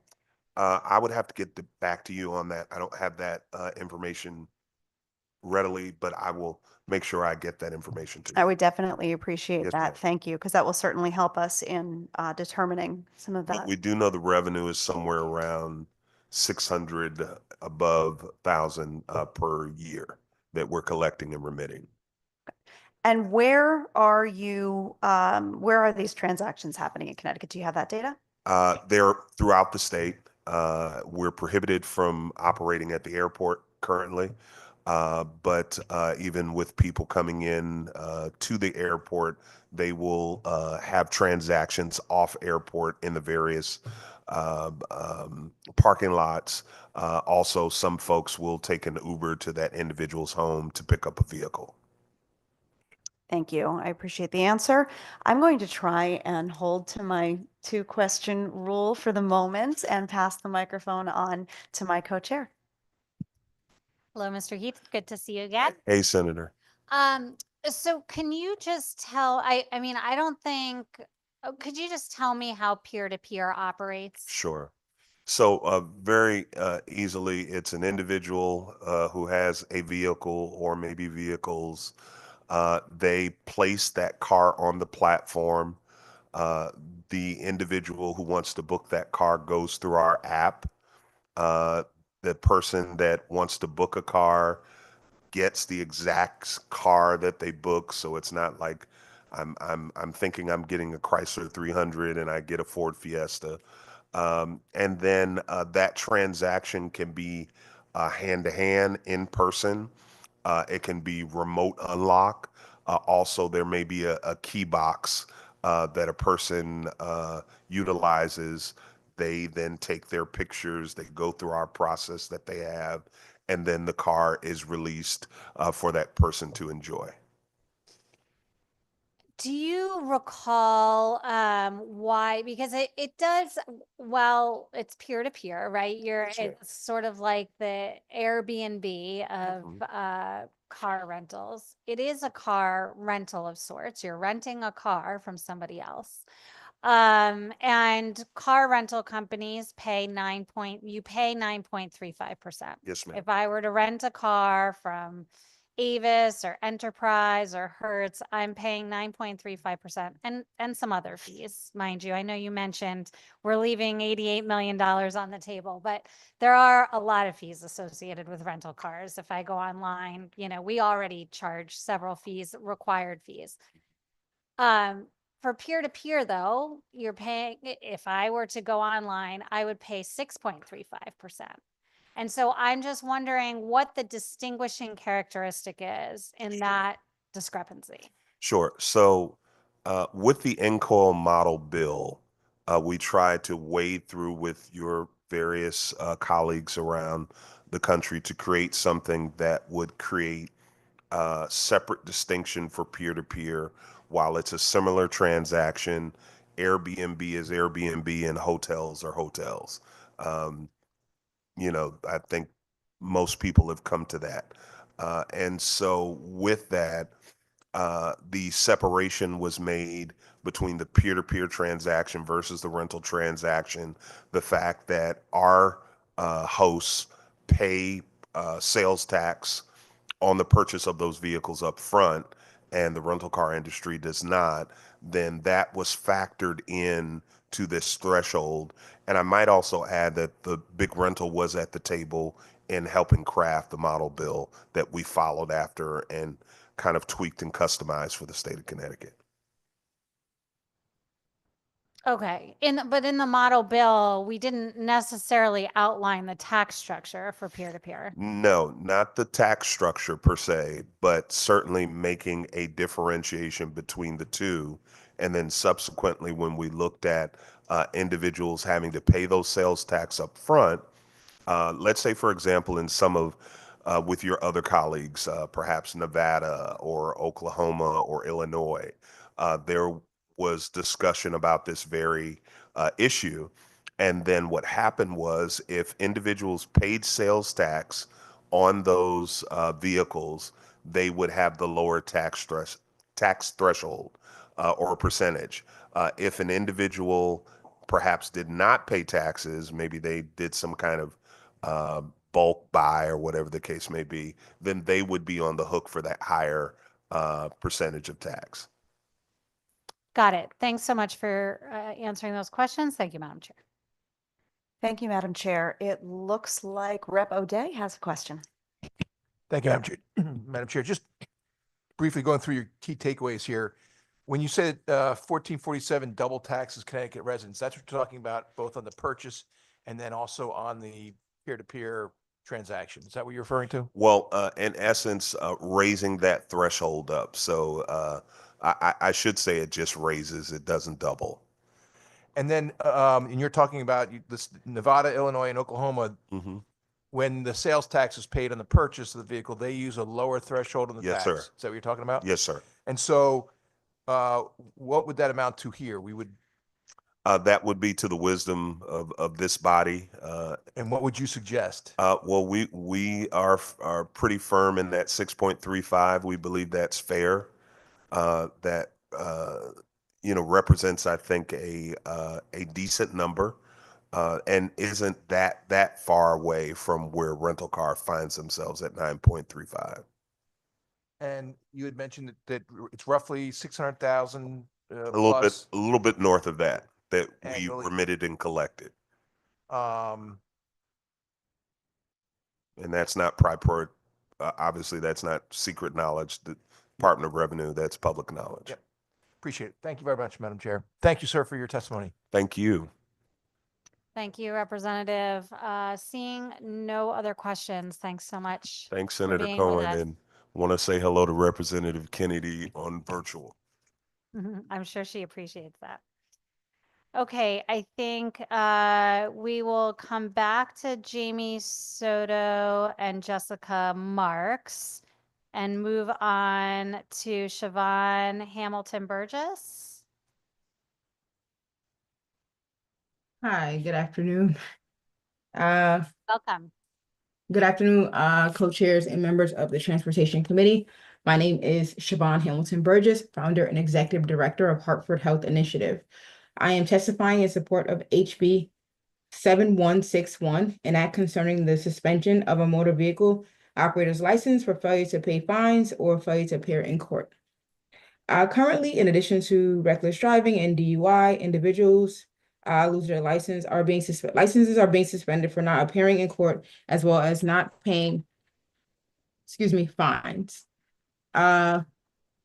In the current system, these individuals are treated punitively, suspending licenses as a way of enforcement. But when we look at the number, it is concerning, right? The amount, according to data from DMV, 389,000 residents had active license suspensions, and 49% of them were because of failure to appear or not paying fines.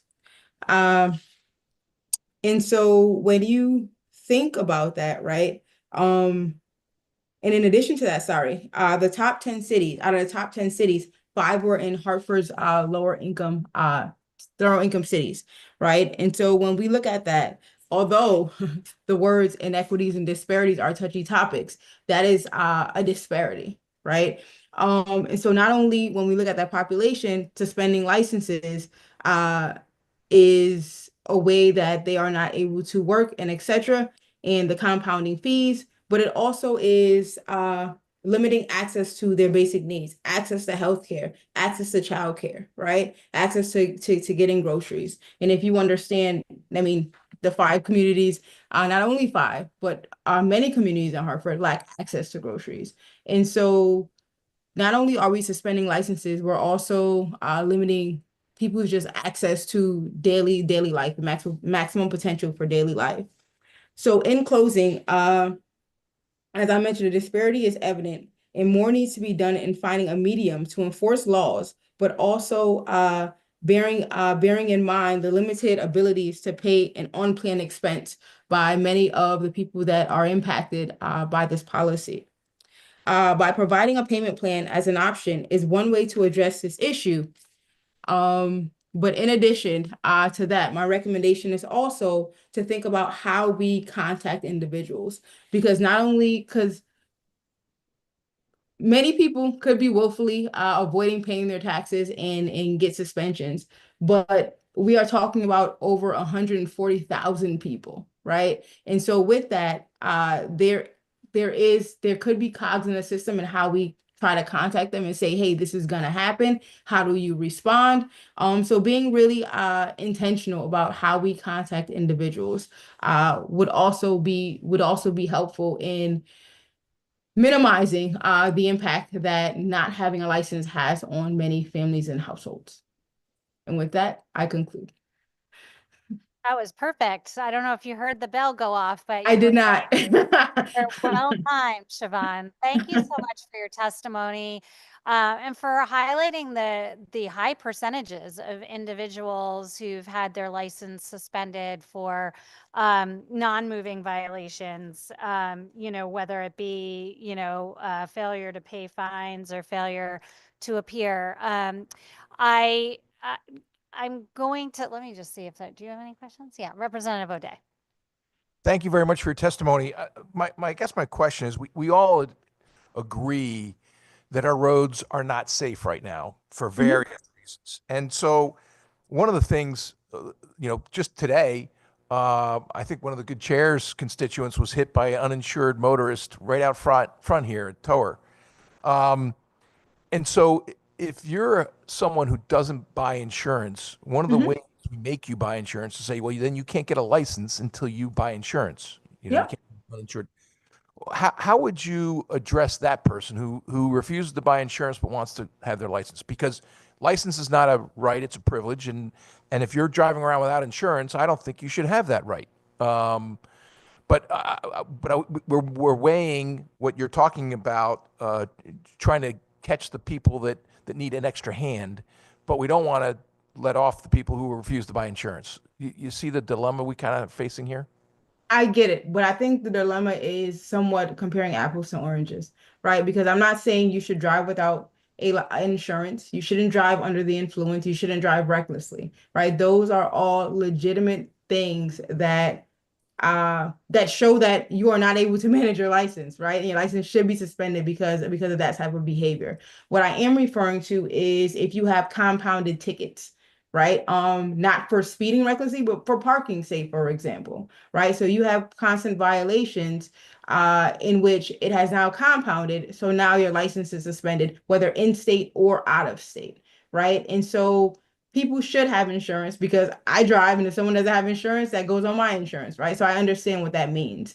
But what I am saying is that when we say 49%, almost 50% of license suspensions are because of failing to appear, right? Or we're talking about having fines, there's something going on, right? There is something that's happening. And when we're saying half of the top 10 cities are in Hartford, right? I live in Hartford, right? And so are we saying that everyone in Hartford is just having compounded tickets and failure to appear? Is that just the norm or something that is primarily for these cities? If you look at the data, that's what it seems like, right? But there is something inherently, whether it's enforcement of tickets, it could be so many other root causes of this that I am not referring to insurance. I'm talking about those non-moving violations that does not include insurance or DUIs or reckless behavior, if that clarifies. Yeah, but what if I fail to appear on a hearing on child support, for example?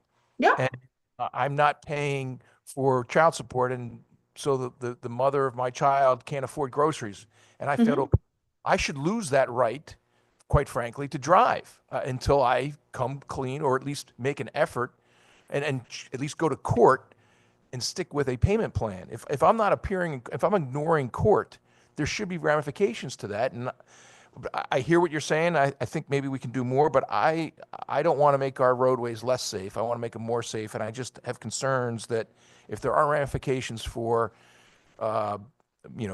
paying, appearing in court, paying child support, having insurance, having a valid license, then I fear that people are not going to behave properly while on the roadway, and we've got a huge problem. But I do greatly appreciate your testimony and the numbers that you gave us, and thank you very much, and thank you, Madam Chair.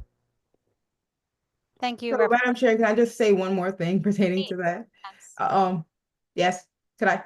Yes, please. Okay. So, I mean, I just want to make a stark distinction between child support and driving, right? Because if no one's not paying child support, it could be they don't have a job or they not getting enough job. So if now we're taking their license, they can't get to work. And so it's almost counterintuitive, right? To make a connection between child support and driving, I mean, recklessly or losing your license. We have to operate in a way that is not regressive, right? That it is a way in which that we're encouraging and making available the opportunity to right your wrong, whatever that may be. But by forcing us, by losing something called a license, to force us to pay or to force us to show up, it might actually work in the reverse.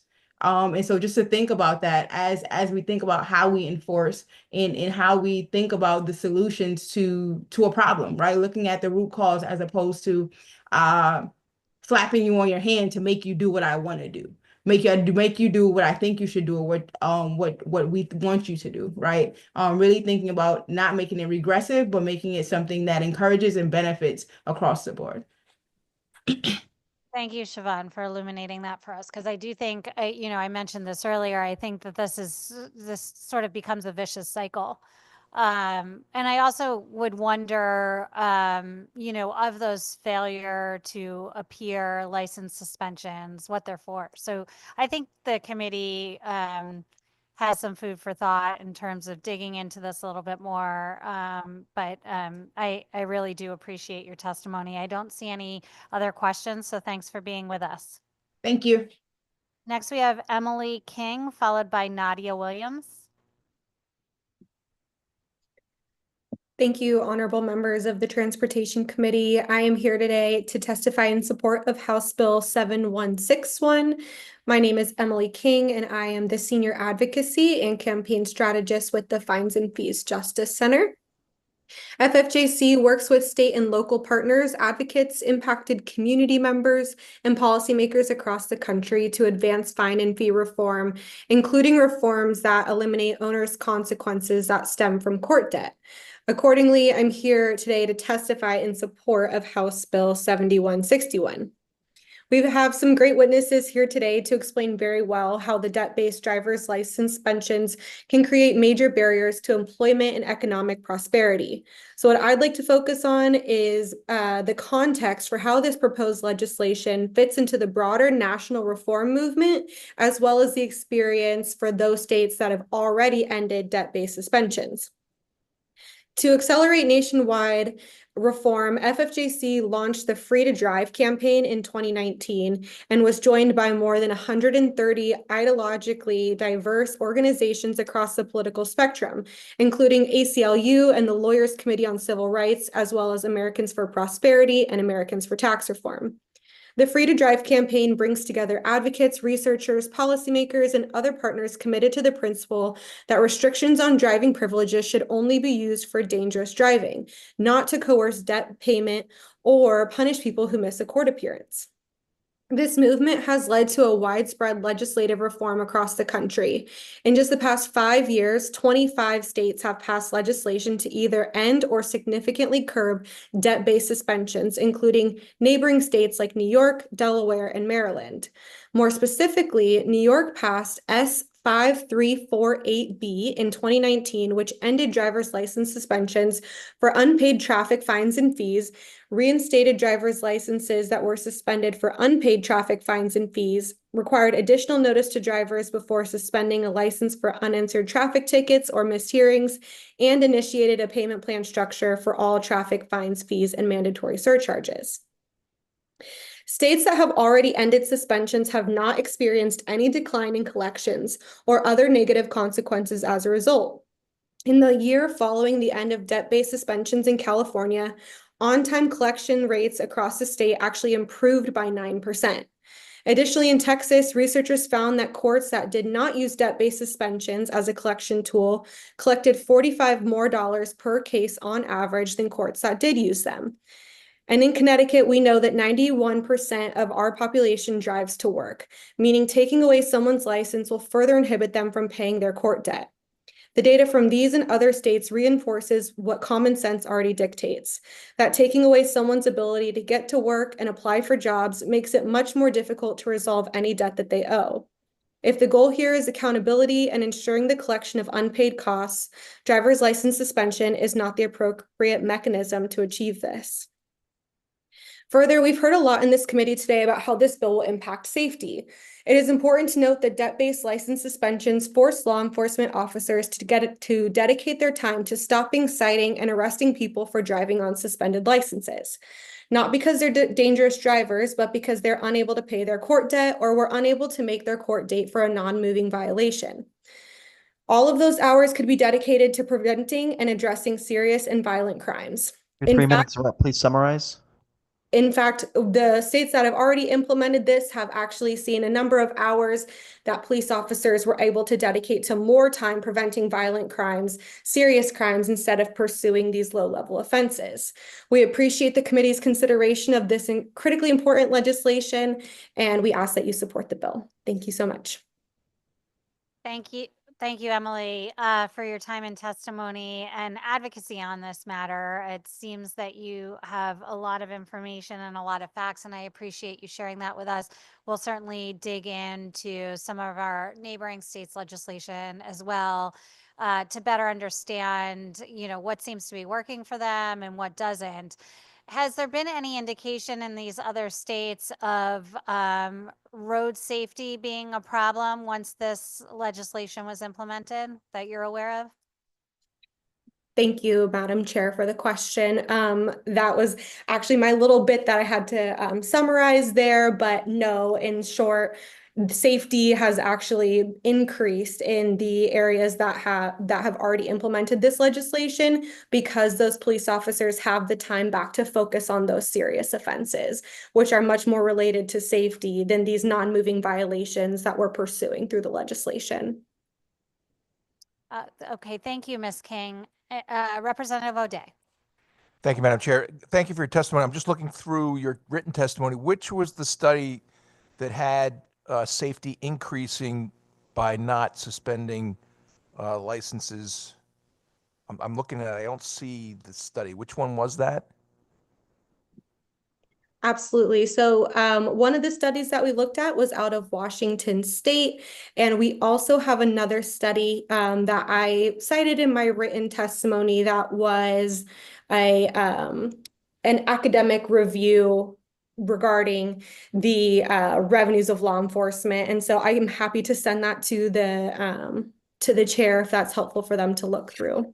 Thank you. So is there a study that you cited in your testimony that I'm looking at now that shows that the safety on the roadway increased when passing this legislation? Yes, sir. I can specifically get that reference for you here. It is footnote 9 of my written testimony. Great. Thank you very much. Thank you, Madam Chair. Yes, sir. Thank you, Ms. King. Seeing no other questions, thanks again for your time today. Thank you so much, Madam Chair. Next, we have Nadia Williams, followed by Ezra Kaprov.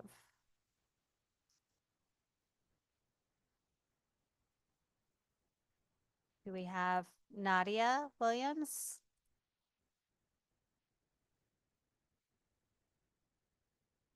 Okay. We will move on to Ezra Kaprov. Ezra with us? No? We will move on to Scott Dolch. I know he was here earlier. I do not see him now. Ken Gibbs. Okay. Oh, number 11. We're going backwards. Jessica Marks has joined us.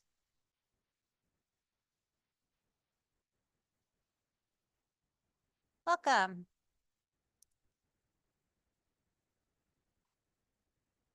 Okay, hello. Good evening. My name is Jessica Marks, and I'm a first-year student at the University of Hartford. I'm here in favor of House Bill 7161, which eliminates driver's license suspension due to unpaid fines and fees and failure to appear to court. To be human is to make mistakes, and mistakes are meant to be learned from, not to be severely punished, especially when no one could be harmed. You do the crime, you pay the price. What makes this bill important is that if you have the money, you have the ability to walk away. Well, if you don't have the money, you cannot do that.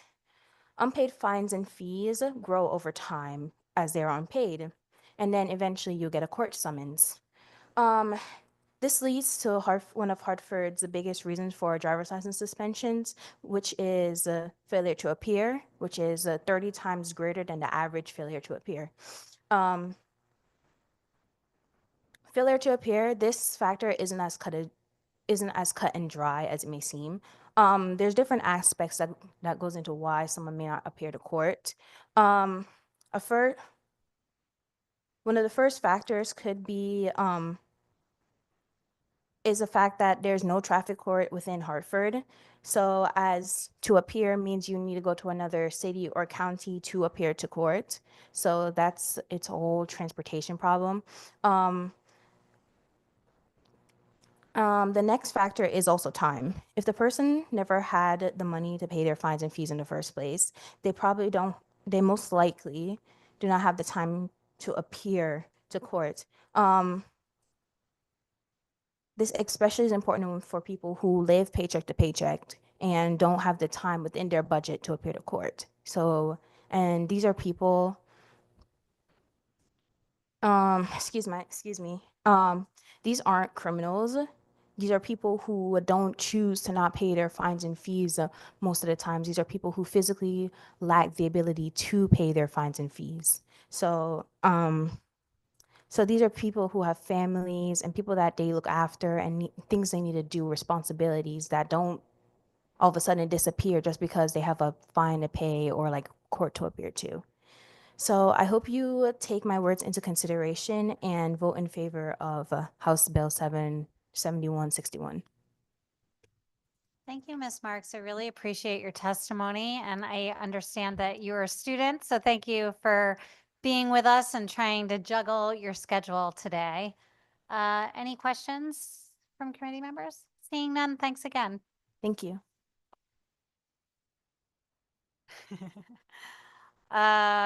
Let's see. I will just quickly call out these names again just to make sure. Nadia Williams, Ezra Kaprov, Scott Dolch, Ken Gibbs, Karen Healy.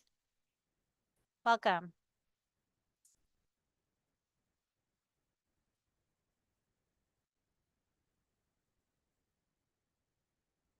Hi, my name is Karen Healy, and I'm a consumer in recovery with a lot of severe mental health and physical disabilities and learning disabilities.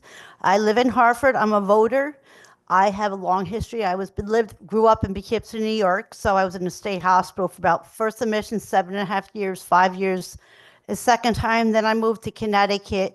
I believe in 2004, I lived with my mom, and then I had an incident of hurting myself, was put in Hartford Purple Pod in Hartford ER, where I told them that I was going to hurt myself. They put me back at home in the ER, and guess what? I was at a program at a residential in May of 2012, and I told Hartford ER, I'm going to go home, I'm going to hurt myself. Trust me, less than a half hours in the same ambulance, same ER doctor, and they're like, oh, you can just go. You know, you can come back. We'll take care of you. Come back. So I'm here to testify on the bill of HB 7159. The reason why I say that is because for that bill is because I have severe mental health issues. I've been out in the community now. I've been discharged from CVH. I've been in the community now for over 10 years and successfully was never threatened to go back there because of my psychiatric issues. The first year of COVID, I had done something in my program in my house, was superficial. I'd done something to myself in a negative way. So I had called Hartford 911. Not even like 10 minutes later, I hear 2 knocks, not little ones, hard knocks so I opened my door. It was a female and a male Hartford cop with their gloves around their hands right in front of them. Where's the weapon? I said, it's right there. So outside was the paramedic, fire department, and the ambulance. The reason why I feel they had to do that is if someone tells them they've hurt themselves, they have to respond. I could be lying to them that it could be bleeding to death before they get there. So when I got out by the ambulance, because I had touched my arm, they're like, if you touch it again, we're going to restrain you in the ambulance, and then definitely when you get to Hartford Hospital, you'll be restrained there. I've also had other situations when I was first out of May of 2012 in another program living on Gillette Street in Hartford, Connecticut. I had a couple times with hurting myself where the cops had to come and get involved, Hartford cops. So another time, They came and said, "Where's the action?" I'm sitting calmly in a chair in the dining room table. Another time I had done something and they had a comfort room where I lived, and there was 2 Hartford cops with an arm stretched, bleeding and holding my arm, saying, "Oh, I tased so-and-so. How many people did you shoot in the last month?" So in my opinion, I think for people with mental health and other issues and disabilities in the community, get scared when they have a crisis. Because what happens if someone comes to your house and does that to you, like I've been through myself, it would push me to a side, never to call 911 or ask for help, because they're going to do that to me again and judge me for my mental health issues that I have.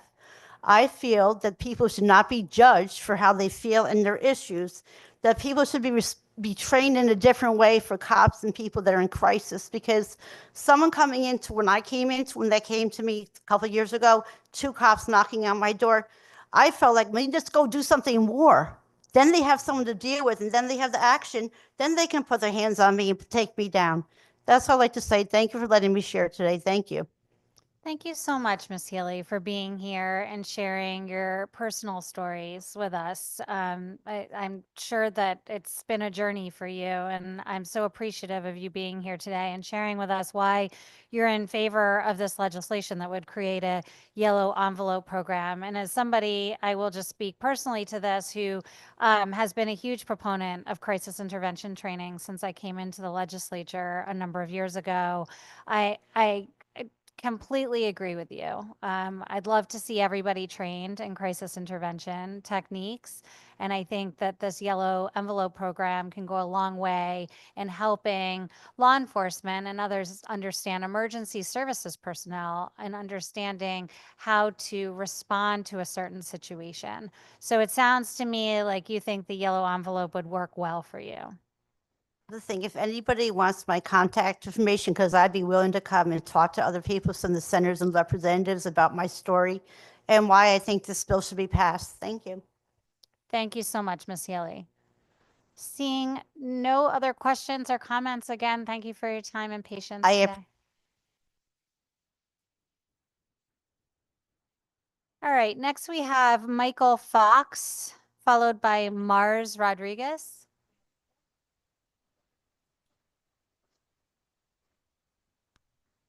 Barbara Fair. I'm here. Oh, hello. Welcome, Michael. Thank you. Senator Cohen, members of the Transportation Committee, my name is Michael Fox, Executive Director of the Gasoline and Automotive Service Dealers of America. I've been coming before the Connecticut Legislature since 1979, and I've always considered it an honor to do so. I have to admit, it's getting harder and harder because politics is playing more of a role in legislation rather than trying to help Connecticut business owners and Connecticut taxpayers. HB 7162 is one such bill. You have my written testimony, so I'm going to try and help by answering some of the questions that I heard today. I was a towing operator, so I can offer constructive suggestions and also opinions on what's going on. But one of the problems you're facing is because of over 20 years of a lack of fixing the rates that towers that are allowed to charge. You're not getting the best of the best. You're getting the worst of the worst. And you're hearing story upon story about them overcharging consumers for doing a legitimate job. Doesn't give them a reason to overcharge, but they're trying to recoup the millions of dollars or hundreds of thousands of dollars of investment they've made because the rates for towing haven't increased, and they've increased, but 2-3%. It doesn't even cover the cost of fuel, what the fuel's going up.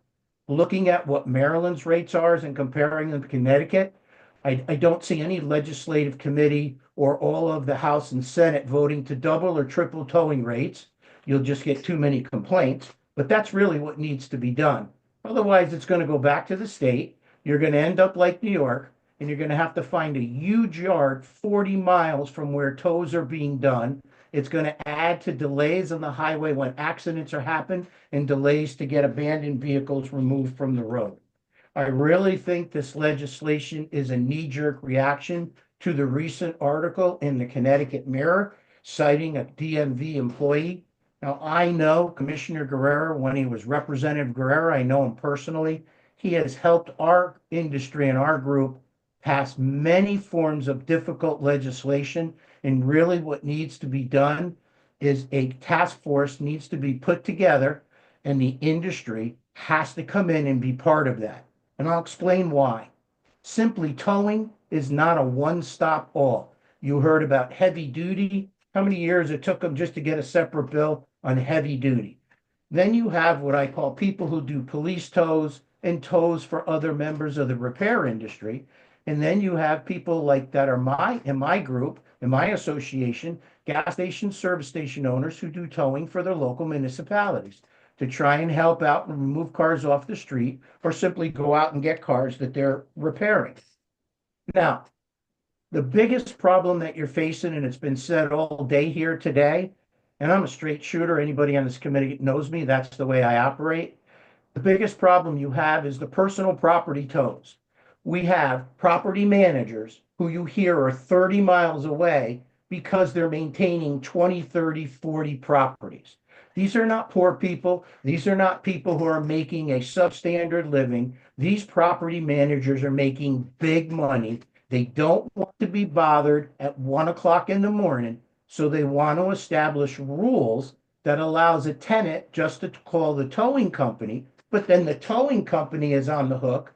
And I sympathize with the towers because I've heard this called to us in the gas business. We're the gougers when the price of gas goes from $2 to $4, even though we're nothing more than a middleman. And that's what the towing company is. We're a middleman. So some of the things you said about taking a picture. Please summarize. Sure. Taking a picture that would make it easier to prove the car was illegally parked. But please don't do away with the ability to do cash unless you're going to guarantee payment to the towing operator. They are already behind the 8 ball. I'll answer any questions you may have.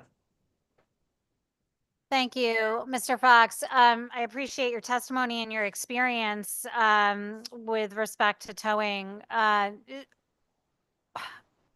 struggling a little bit with the credit card as a business owner myself.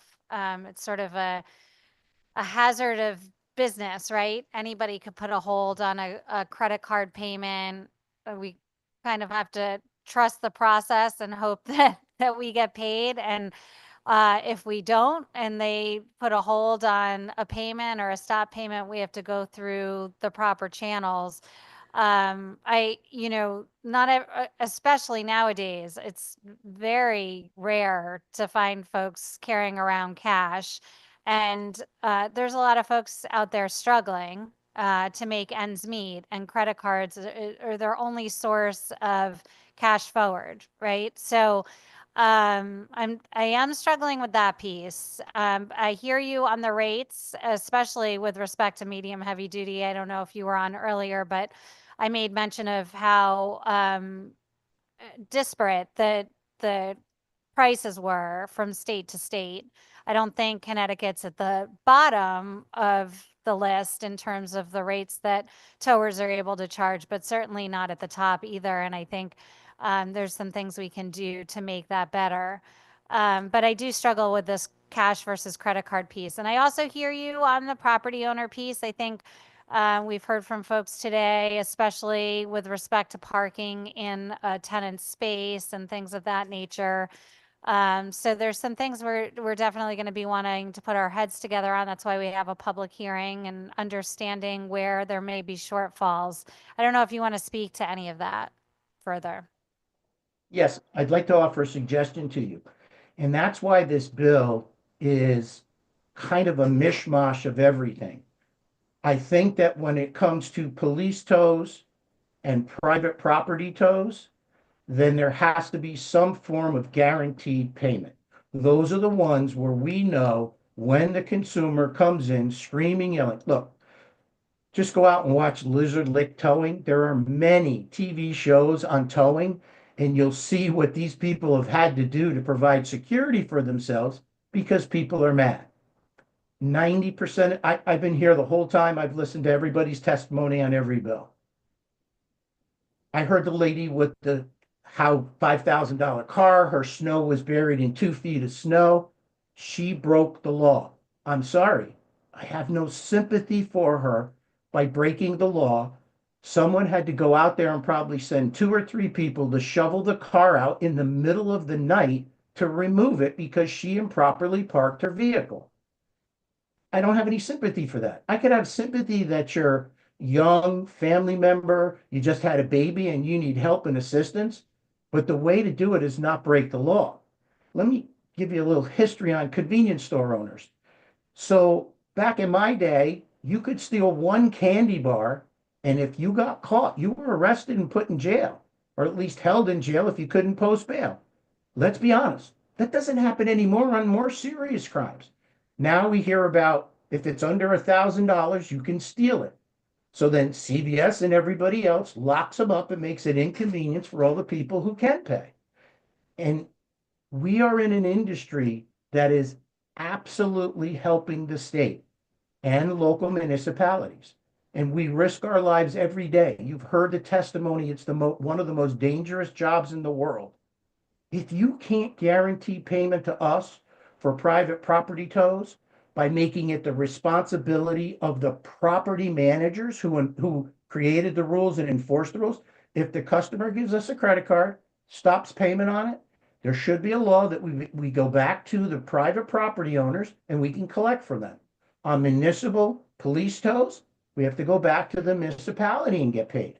There's no reason we shouldn't be paid for a job that, frankly and respectfully, because I know you're trying to help, we've been woefully underpaid for some 25 years. I've been doing this for 47 years. Not much has changed in my testimony. Thank you, Mr. Fox. I do appreciate your perspective. I don't see any other questions or comments. So thank you again for your thank you again for your testimony. Thank you so much. Next we have Mars Rodriguez.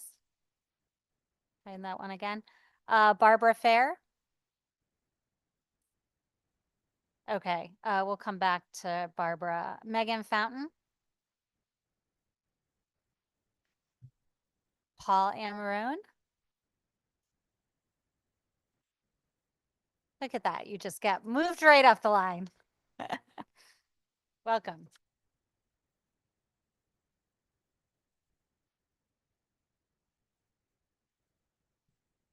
Good afternoon, members of the Transportation Committee. My name is Paul Amaroun. I'm a Public Policy Associate and Advocacy Manager at the Connecticut Business and Industry Association. I am testifying on 2 bills before the committee today. I will begin with House Bill 1447. That is an act concerning additional revenue sources for the Special Transportation Fund by subjecting peer-to-peer car sharing to the sales and use tax and establishing a fee on retail delivery made in the state. I'm specifically going to be testifying on Section 5, which would add a fee of 28 cents on each retail delivery made in the state and would permit the Commissioner of Revenue Services to annually adjust the amount. CBIA is strongly opposed to adding any additional fees or taxes on businesses in Connecticut.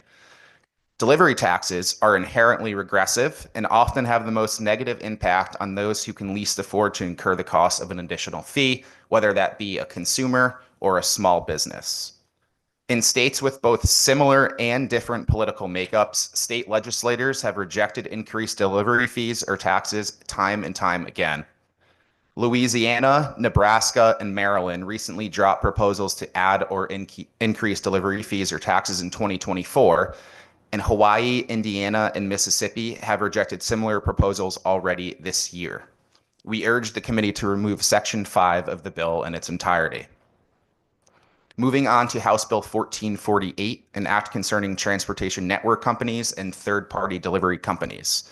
This bill would add detailed reporting and administrative requirements that in many cases are already being done by the companies impacted by this bill.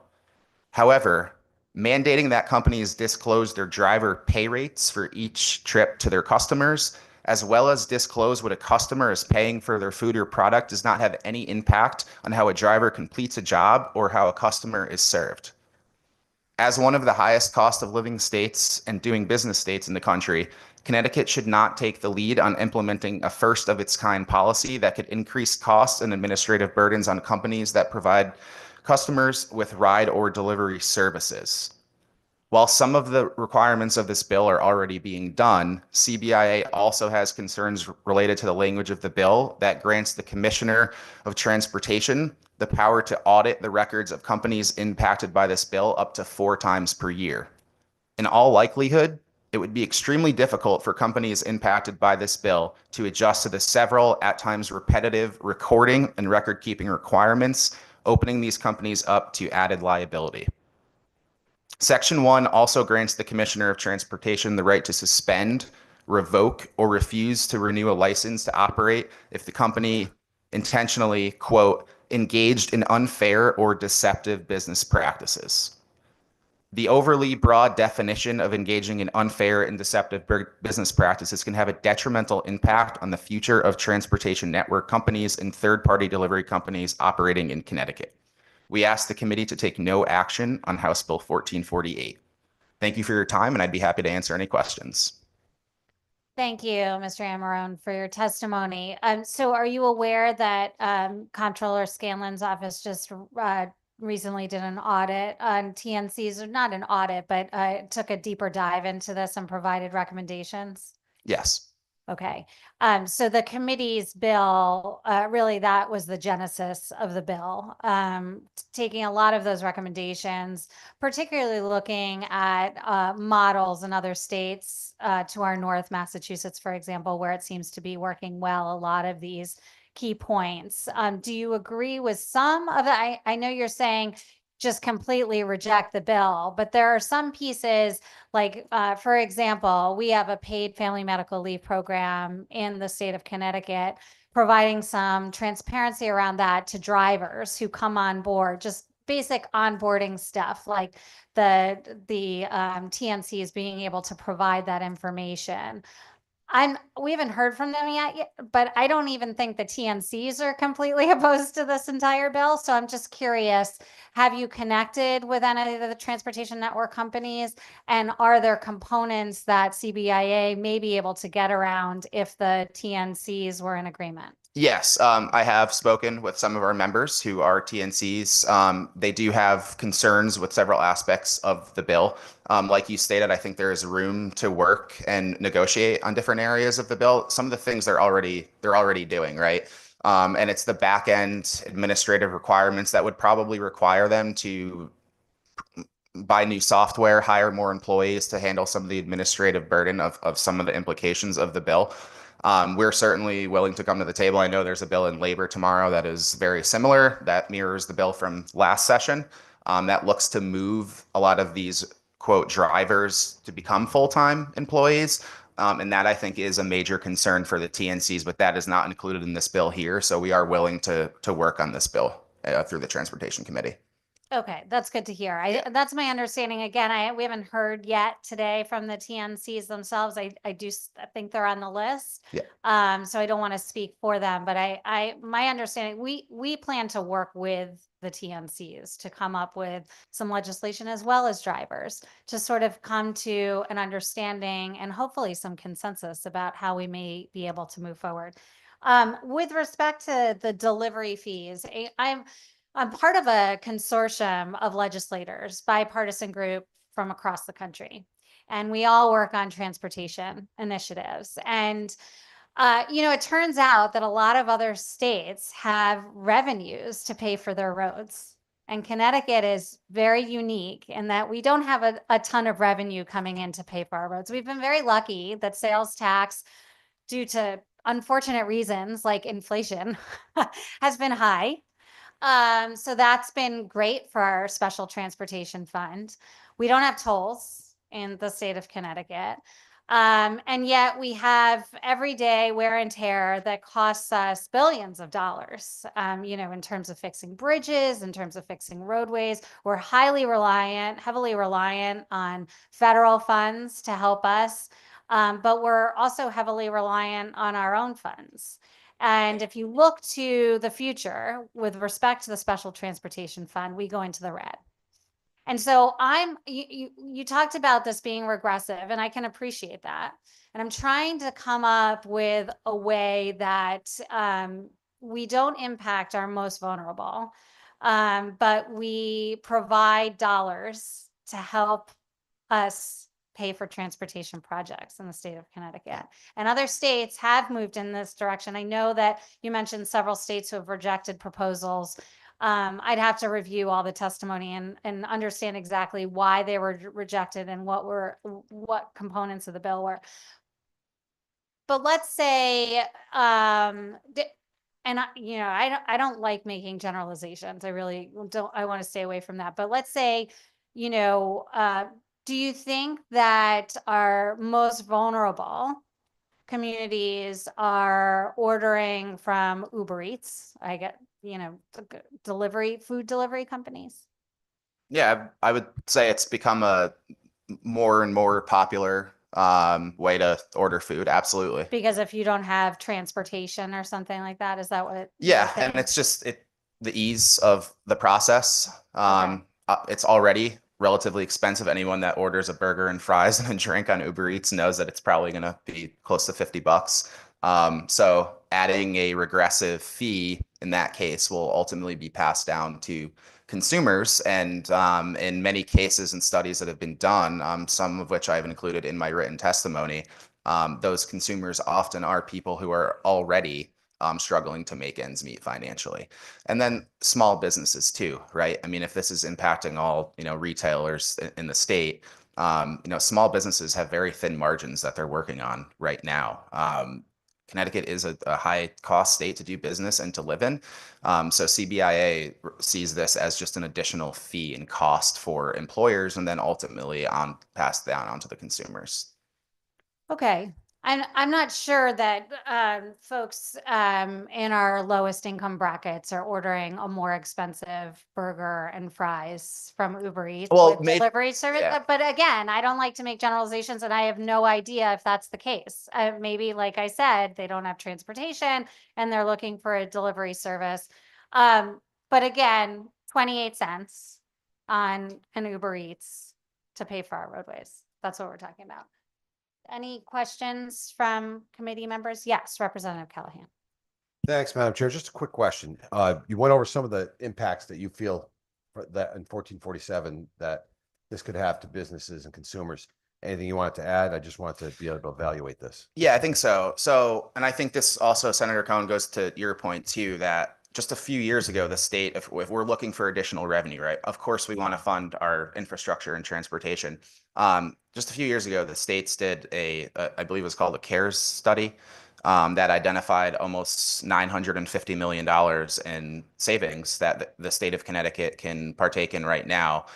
We have over a $55 billion budget on the table. And we do believe that there is room to find existing revenues within that budget to support our transportation and our infrastructure moving forward. We look at this as a serious problem for small businesses needing to, one, know that this is now on them to report, each delivery. And then also just already operating on very thin margins in the state. We hear it all the time, whether it's manufacturers or retail. And 28 cents might not sound like a lot, but it adds up eventually. And if we take all of the small fees and taxes that small businesses are already paying, you can make an argument maybe that, well, it's this here and that there, but that does all add up at the end of the day and does definitely influence their ability to operate here. So an accounting nightmare kind of a thing. Absolutely. Yeah. Administrative burden, potential to need to also hire more employees, not just deal with the 28-cent tax, but also hire more employees to comply with the reporting. Thank you. Thank you, Madam Chair. Yeah. Representative O'Day. Thank you. Just taking a look at 1447, Section 5, motor vehicle. So I work in downtown Stamford, and there are those electric bikes delivering food at lunch for people. My understanding in reading it is 14.1 includes definition of those electric bikes under motor vehicle. So presumably that fee would apply to any delivery by those electric bikes. Is that your understanding as well? That's my interpretation, yes. All right. Thank you very much. Thank you for your testimony. Thank you, Madam Chair.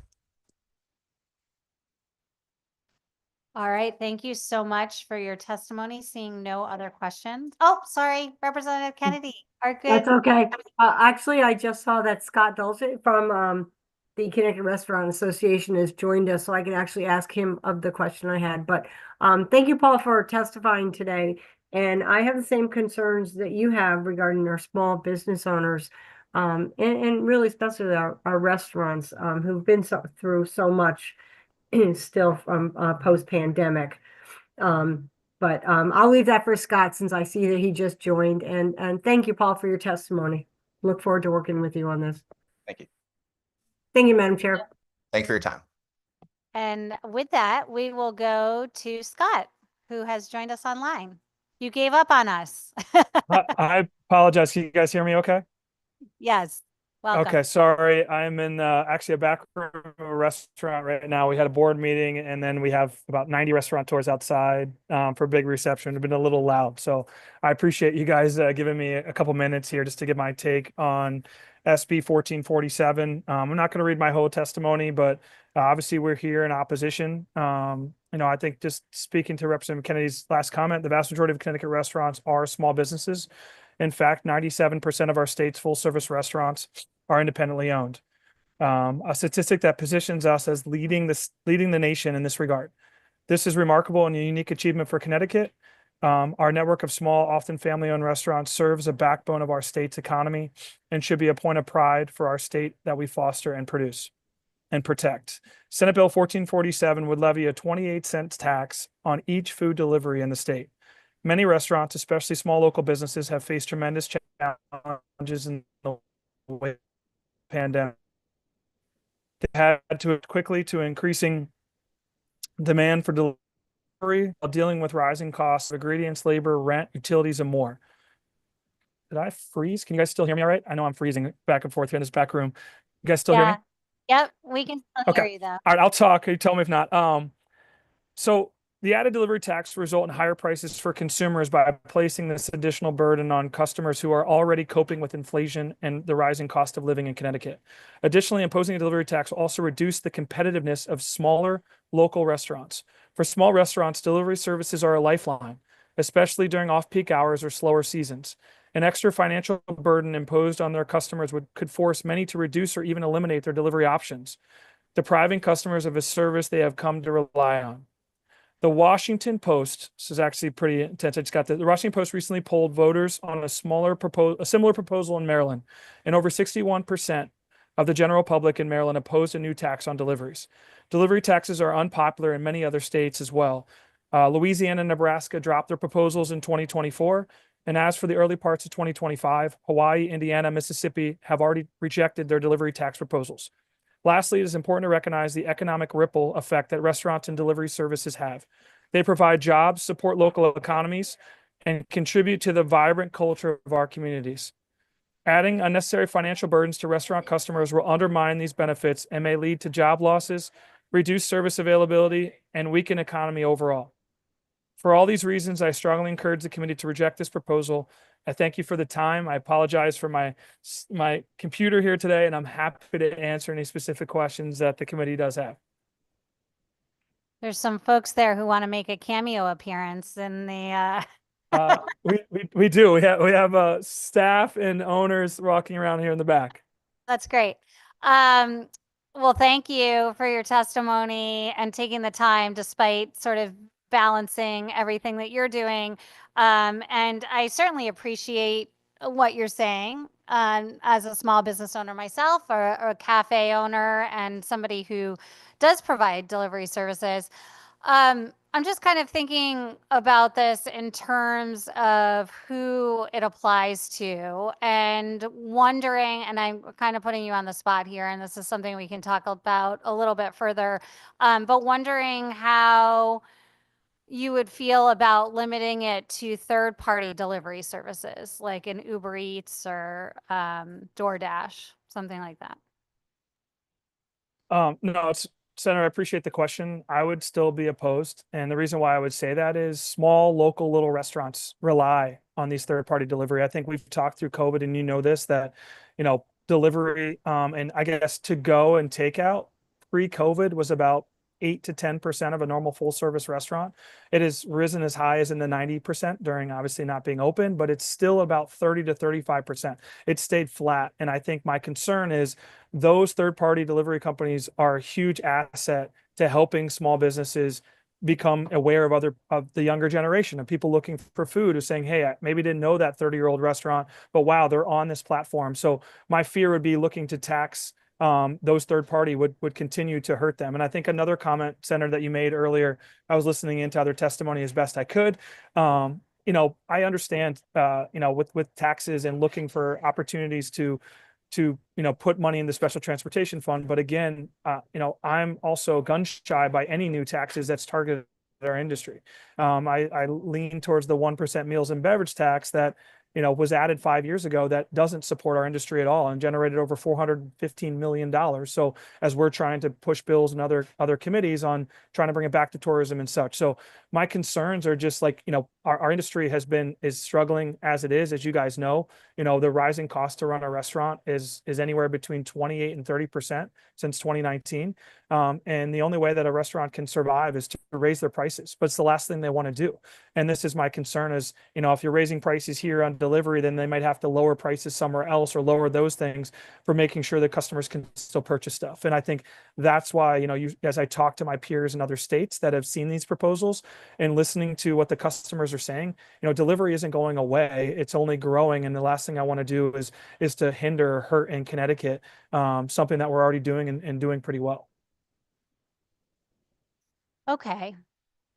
What if we rewrote the entire bill and put tolls back in the bill? I won't make you answer that, Scott. Don't worry. Representative Kennedy has sorry. I'm going to turn it over to my co-chair and then we're going to go to Representative Kennedy. Thank you, Madam Co-Chair, and I'll be brief, Representative Kennedy. Hi, Scott. It's nice to see you. I just have one quick question. You may not even have the answer to, but perhaps it's something that you could provide at a later point. Talking to your colleagues in other states, the states that have rejected these proposals, do you know what those fees were or what the range was? Because it was my understanding that ours was significantly lower than what most states were proposing. Just wanted to see if you had any information on that. I'm not going to sit here and speak to each individual state. I know I've seen higher rates. I've seen flat like dollars and things, but I've also seen that 25 to 50 cents. So in that range, because obviously these bills, this isn't the first year in other states. And, I think it's an open conversation. I just think that I will have to get more information specific to these states of what's being proposed. But again, I think obviously where we sit, not trying to affect small businesses, where our opposition is to really any new added tax, that could hinder our restaurants. A fair, honest, and quick answer. I appreciate all parts of that. Thank you very much. Thank you, Madam Chair. Thank you, Madam Co-Chair. Representative Kennedy. Thank you, Madam Chair. And no, I don't think I'd be in favor of the tolls either, because in the long run, that would impact our small businesses as well. Anyway, Scott, it's great to see you and thank you for the statistics that you provided, and especially with to-go businesses. Like you said, a lot of restaurants that really didn't have a to-go business before the pandemic certainly had to find creative ways to keep their businesses afloat and going that extra mile to continue their business. So, and that has continued on, I know a number of, that's primarily what they're doing now. So I know we're saying it's only 28 cents, but, and I'm not sure because I don't use Uber Eats or any of them, whatever they are. Is it 28 cents what the restaurant pays to those delivery services? Is that, or are the Uber Eats and Grubhub and all those, do they charge the restaurant? How does that work? So I think, obviously looking at the language of the bill, and I apologize, internet's cutting in and out back in this back room, but it's being charged to the customer from the third party delivery company, and then they would in turn, give it back to the state. But yeah, I think that, but those are our concerns, because as you work with third-party delivery companies as it is, the one thing that you want to do as a local independent restaurant is keep your prices similar. And obviously you have the fees and other things for their delivery drivers and everything that they're trying to do. And this would be, similar to other taxes or fees. It would look to increase that and make it, something that you don't want to turn away. Obviously, we talked a little bit, I heard a little bit of testimony of trying to allow, more people the opportunity, but also people looking, yes, they might pay a little bit more, but what is that paying a little bit more? And the last thing I want to do is, looking at I always look at our New England states and say, hey, is this a proposal? Is this something that's happening? Because we are such a across the border, we can get into Massachusetts from Hartford in 20 minutes. Like we want to do something different. And then the other thing you brought up about the rate, I have concerns, on the last question that was asked to me of, it can continue to go up. It's not like, hey, it's 28 cents. Then obviously it can increase every year based on CPI and other things like that. We could be to that point, we could be looking at, $1 more over the course of a couple of years. And, looking back on it, I think as you guys know, it's harder, like the 1% example, to be able to eliminate a tax that's been added to the state. That would be my concern, but with that in the future, what this tax could be. Thank you, Scott. I appreciate that. And I have the same concern that 28 cents will grow exponentially quite, before, and like you were saying, that really impacts our restaurants who have really worked really hard through this pandemic to get to where they are. So thank you for spending the day with us. I appreciate it, and enjoy your evening. And thank you, Madam Chair. Thank you, Representative. Representative O'Day. Thank you. And thank you, Scott, for testifying here. Just, it wasn't you, but somebody emailed me a stat that just came out March 5th. That Connecticut is the third most expensive with state and local taxes. Only New York and Illinois have higher tax burden. And then as far as the overall cost of living index, the only state with a higher cost of living is Hawaii. So I gather from your testimony that whether it's just 28 cents or any amount of taxation added to us for the Restaurant Association's opinion is a bad idea. Is that fair to say? Representative, great to see you. Yes, very fair to say. Okay. Thank you for your testimony. Thank you, Madam Chair. Thank you, Representative. Seeing no other questions or comments, you are free to get back to your event there, Scott. Thank you so much for your time. Thank you, guys, as always. Appreciate it. Talk soon. Bye-bye. Did Megan Fountain join us? No. Okay. James Blau. Okay. Our good comptroller's calling me. Yes, I am here. Welcome. Thank you. Thank you for having me. I'm James Blau. I'm a resident of New Haven. And I just want to thank the committee and the chairs for the opportunity to speak to you today. I want to speak in support of House Bill 7162, the towing bill. And I want to start by quoting one of the greatest essayists and public intellectuals in our country's history, James Baldwin, who wrote in 1960, anyone who has ever struggled with poverty knows how extremely expensive it is to be poor. And I think that a lot of us, a lot of people who have testified already and will be testifying later can speak to personal experience with this about how towing fees in general disproportionately impact low-income residents of the state. And the problem is only exacerbated when that towing takes on a predatory nature. And it's the provisions in the bill that alleviate the ability of bad actor towing companies to behave in a predatory way that are causing me to speak in support of it.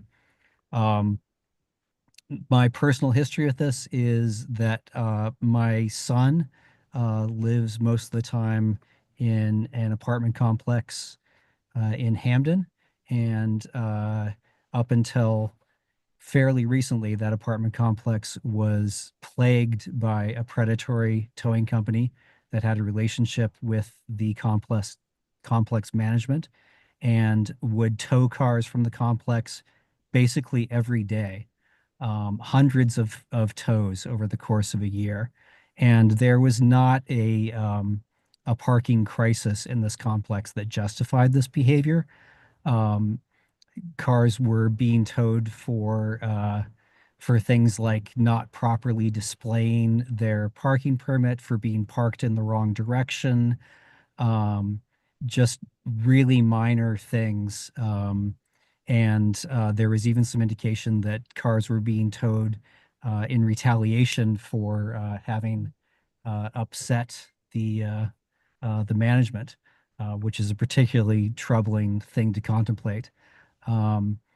So I appreciate that this bill alleviates some of the burdens that are caused by this by eliminating trespass tows, by adding mandatory warning with a 24-hour waiting period, and for making property managers liable for unlawful tows, and by including a 15-day grace period for any expired apartment complex parking permits. It's just a great deal to ask for people who are already struggling financially to come outside their apartment and see that their car is missing for some incredibly minor reason, or even something that's justifiable, but they didn't have a chance to address the issue. And then they have to travel 30 miles or more to retrieve their vehicle. 3 minutes are up. Please summarize. Yes. So I also want to say that I appreciate the provision that tow companies have to accept payment forms other than cash, because that too places a huge burden on people dealing with poverty in this state. And that and all the other provisions in this bill, I ask you to please pass this bill out of committee and to please pass it into law, because the working poor in the state have enough to deal with without having to deal with these unfair and predatory towing practices. Thank you. Thank you, Mr. Blau. I really appreciate it. You've sort of highlighted many of the reasons that the components are in the bill in the first place. So thank you for that. I don't see any questions or comments. So with that, I thank you for your time and patience today. Thank you. Elizabeth Bosch, welcome.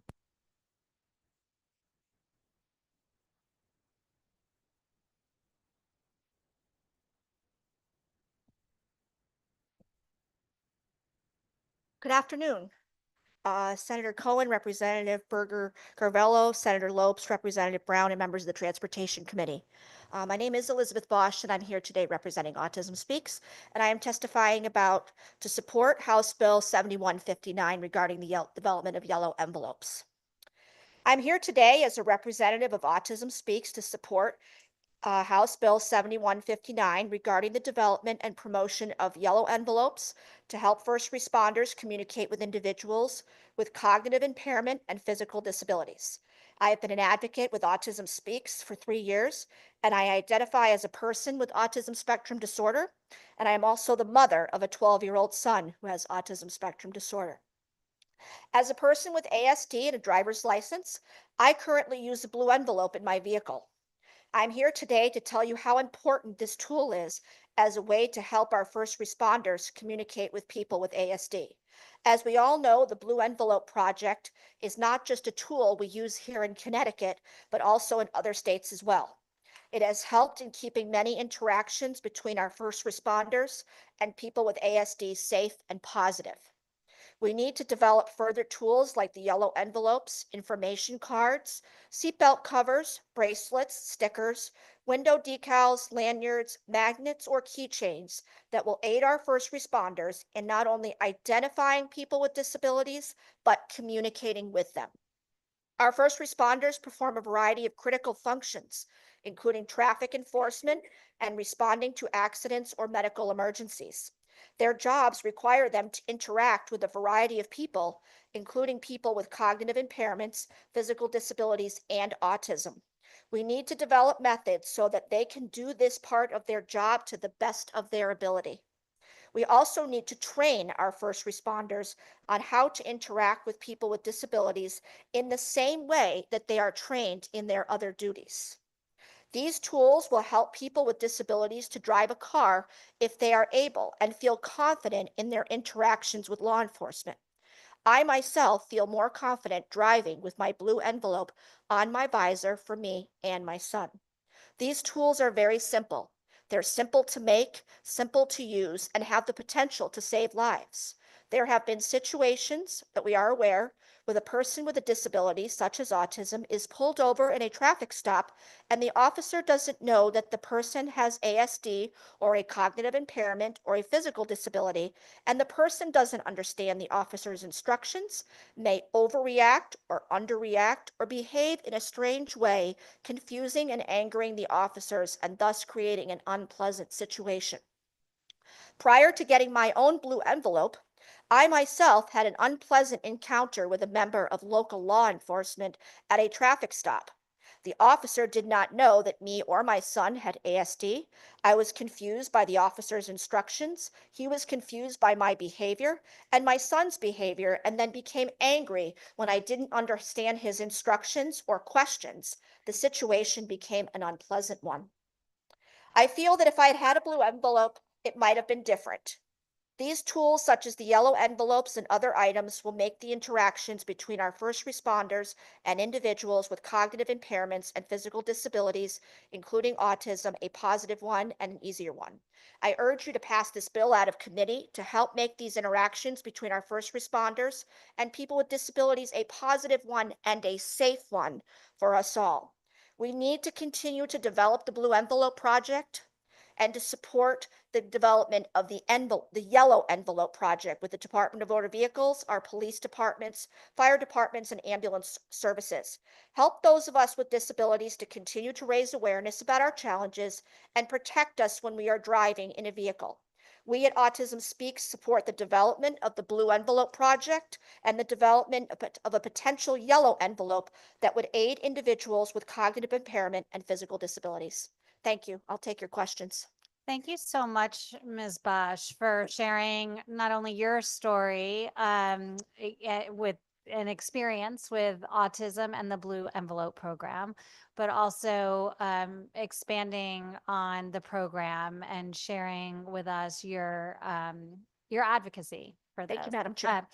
I would just ask, is there any component of the Blue Envelope program that you think falls short? Like, is there anything we could do that would improve the program or we could learn from as we look to develop a yellow envelope program? What I can think of is that I have found is that not all, and in discussion with other advocacy groups, not all police departments have the blue envelope like they are supposed to. It is available at the DMV. I received mine here at the state capitol on Autism Awareness Day. They are supposed to be at police departments, but not all of them have them. So that is something that I want to make sure that we continue to make sure that local police departments and all of the state police barracks have the blue envelopes, and that we'll have the yellow envelopes if that project is to be developed. That's helpful. That's exactly what we're trying to learn, what we could do better. If it's providing instructions on how to use them, if it's providing just more physical envelopes, that sort of thing, more training. It's common sense. The officer can't know what it is if they don't have it to look at it and say, okay, this is going to be in the vehicle. I need to know to look for this. Or if they hand it to me, this is what this means. That's right. Because the direction is that we hand it to them as part of the traffic stop. Well, how are they going to know what it is when we're handing it to them if they've never seen it before? That's not going to help the situation. Yeah, I appreciate that. Thank you. Thank you, Madam Chair. Yes, Representative Berger Javallo. Thank you so much for your testimony, and not to sound like a broken record, but really appreciate especially the personal perspective. That's important to hear.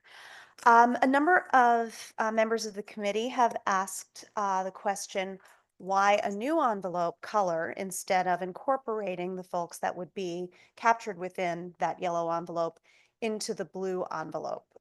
Do you have thoughts on that? Some thoughts. So right now, as I stand, the blue envelope is for people with autism, and we're looking to develop the yellow envelope because the yellow envelope would focus on cognitive impairments and physical disabilities. While there could be some crossover, we're talking about some separate behaviors here, and we want to make sure that everybody is covered.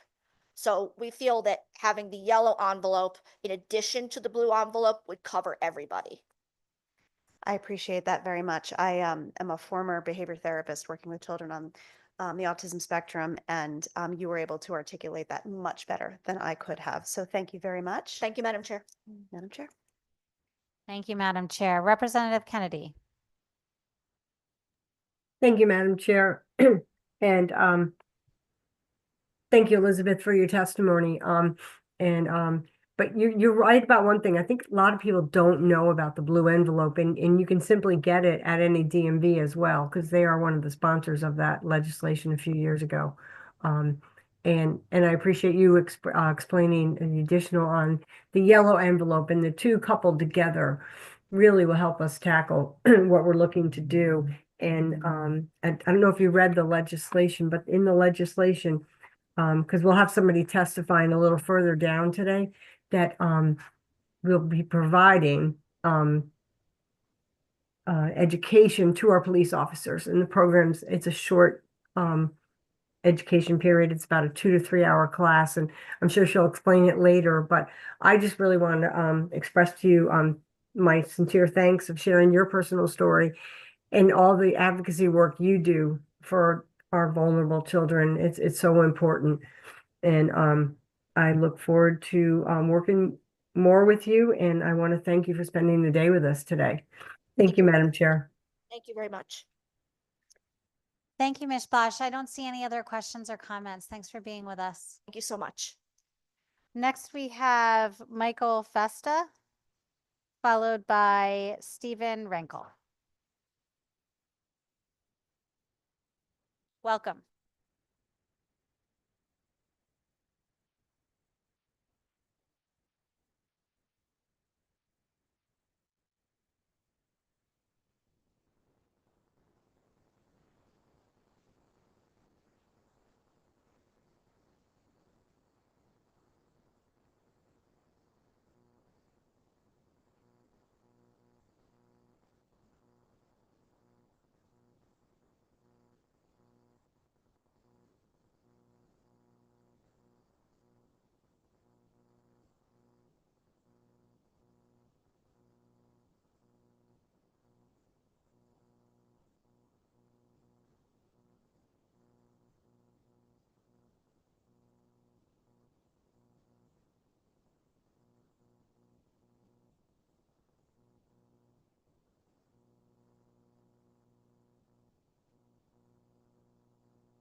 Chase us down the road and create situations that are serious public safety concerns.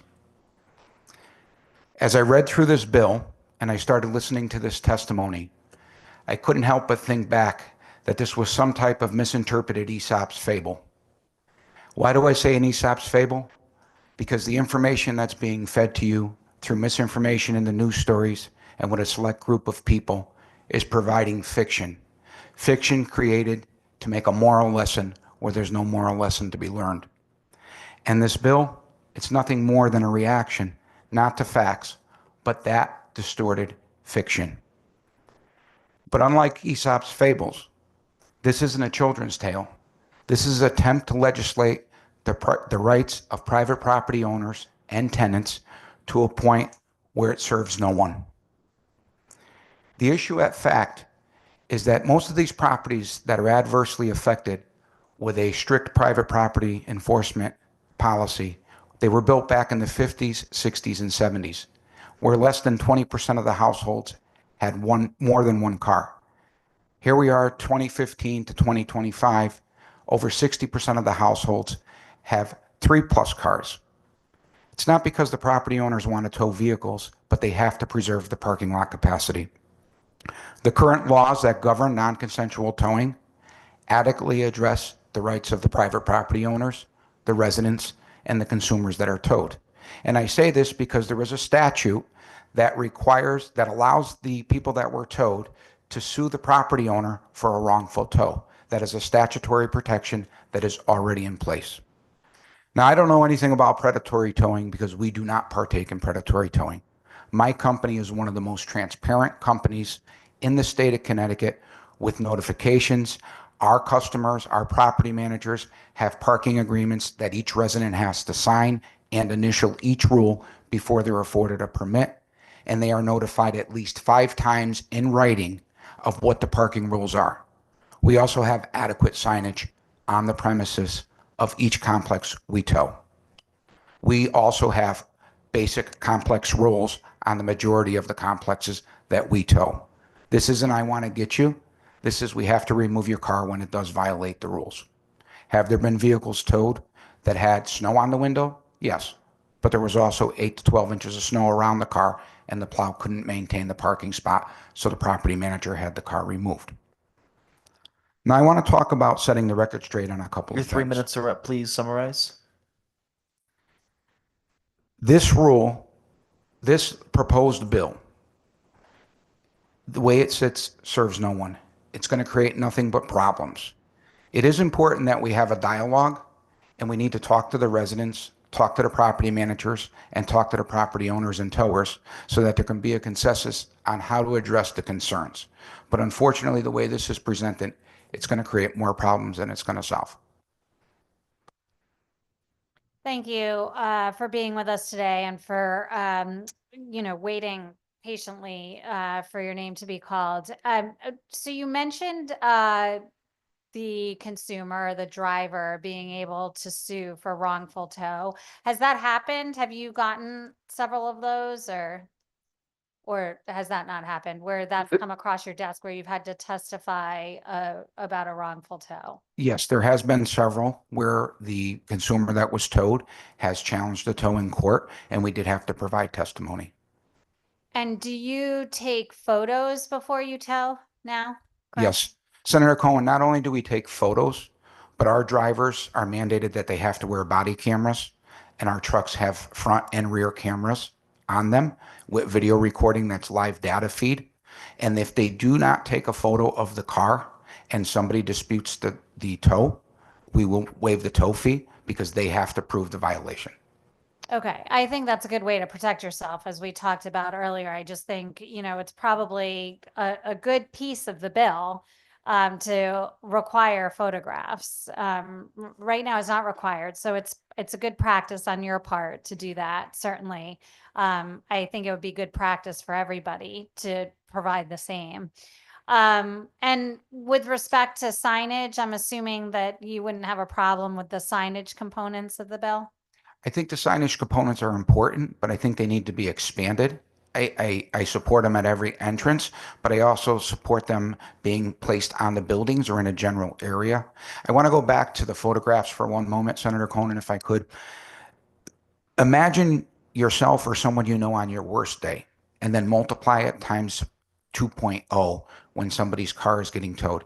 Asking a driver to come out of his vehicle and take 4 precise corners of a vehicle creates a conflictory position for the driver, and it puts the drivers at risk. We try to get them not to exit the vehicle when at all possible because there is always a risk for confrontation. Not everybody, but the majority of the people come out with a high temper and they make stupid decisions. And most of these guys are out there by themselves and they have a handheld radio and they're trying to pay attention to what they're doing. And it's really hard to call for help do a distress call and have us mobilize a police source to come and help them when they're pinned against the truck. So I would implore you to consider that one photograph, which can be taken from the truck, should be sufficient with backup documentation afterwards. As a general rule, we require our guys to do as many photographs as possible as soon as it is safe to do that. It's usually when we exit.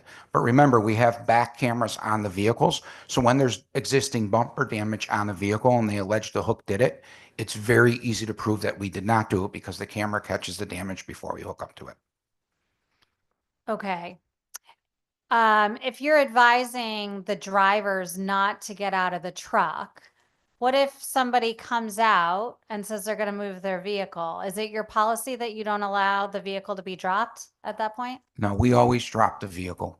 We do not. This isn't I got you. If we're not hooked up to a vehicle and somebody comes out and they're going to move it, or we're attaching to the vehicle and they come out and say they're going to move it, we let them move the vehicle. This isn't I got you. This isn't we want to tow you. We want to cause a $200 disaster or $250 disaster to you. We do temper the rules of the complex with the intent. The intent is to enforce the problem. And if it's a repetitive person, then maybe not. But most people, when they make a mistake, we just let them go. It's fine. There's other violations. We have a waiting list of violations all day, so we don't need to tow that particular vehicle. Okay.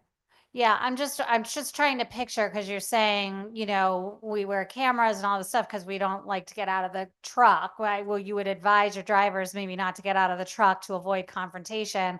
But if a driver comes out, a car owner rather comes out and wants to move the car or wants to pay to have it dropped, or you haven't hooked it up yet, then I'm just trying to figure out how that interaction goes and how they're supposed to have that interaction. Sure. And that's a great question. I think maybe you misunderstood what I said, or perhaps I said it in a way that was a little bit confusing. We don't want the drivers to get out of the trucks unnecessarily for a long period of time. So to have a driver get out of the truck before he hooks up to the vehicle and take 4 precise shots, one of each corner, and then have to get back in the truck and then hook up to the vehicle, it creates a position where the driver is unsafe.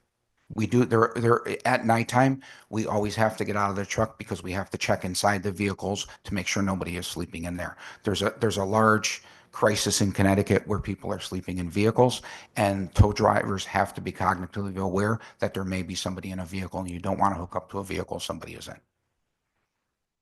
Okay, I'm going to come back in a minute and ask you a question. I'm at my 2 questions. My co-chair, Representative Berger Javallo. Thank you so much, Madam Co-Chair. I just have one question, one sort of broad question about payment. When reporting to the person who is coming to get their car, what is due in order to retrieve their car, if they get that number from you on the same day that they go and pick it up, can they expect any additional fees that they were not told about as long as they're coming on that same day? Not at our office, no. And anytime somebody has quoted something, if the dispatcher makes the mistake and they say, oh, I was quoted a different price, they immediately are instructed to call a supervisor, and the supervisor goes back and listens to the phone call. And if they were misquoted a price because maybe the system was showing a half a day, we're allowed to charge storage every 12 hours. So if the system didn't calculate the storage and there was an error, we waive that storage fee. And I was also surprised to hear from earlier testifiers that they do sometimes accept credit cards, but often will switch that to a cash requirement later on in that same day. Is that something that you're familiar with? Do you change what your requirement is based upon who or what kind of car is being towed? So we do accept all forms of payment, but the circumstances depend on the tow. The problem with accepting credit cards when people are confrontational, they tend to put stop payments on the credit cards or the checks. We do provide the service of credit cards, but it should be completely at the tower's discretion. And is it clear when the car is towed that they would have the credit card option, or is that left for when the person is retrieving their car in person to make that determination? It's left in person. Thank you. I appreciate it. Thank you, Madam Chair. Thank you, Madam Chair. Representative Kennedy, followed by Representative O'Day. Thank you, Madam Chair, and thank you, sir, for testifying. Because I've heard it throughout the day, just a question. You say that people get confrontational and that can happen. Have you had with some of your tow drivers where any injuries have been caused or any kind of altercations?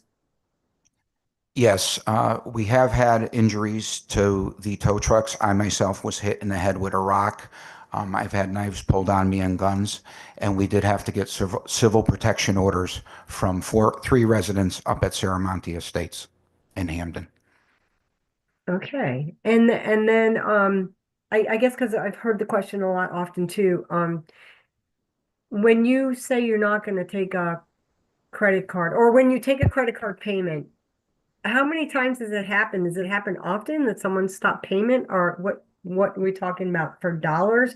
And then what is your recourse? Do you take them to small claims? Do you just work with an insurance company? How does that work? So there's a risk of taking any form of payment, even cash, and you have to do your due diligence to make sure even cash is not counterfeit these days.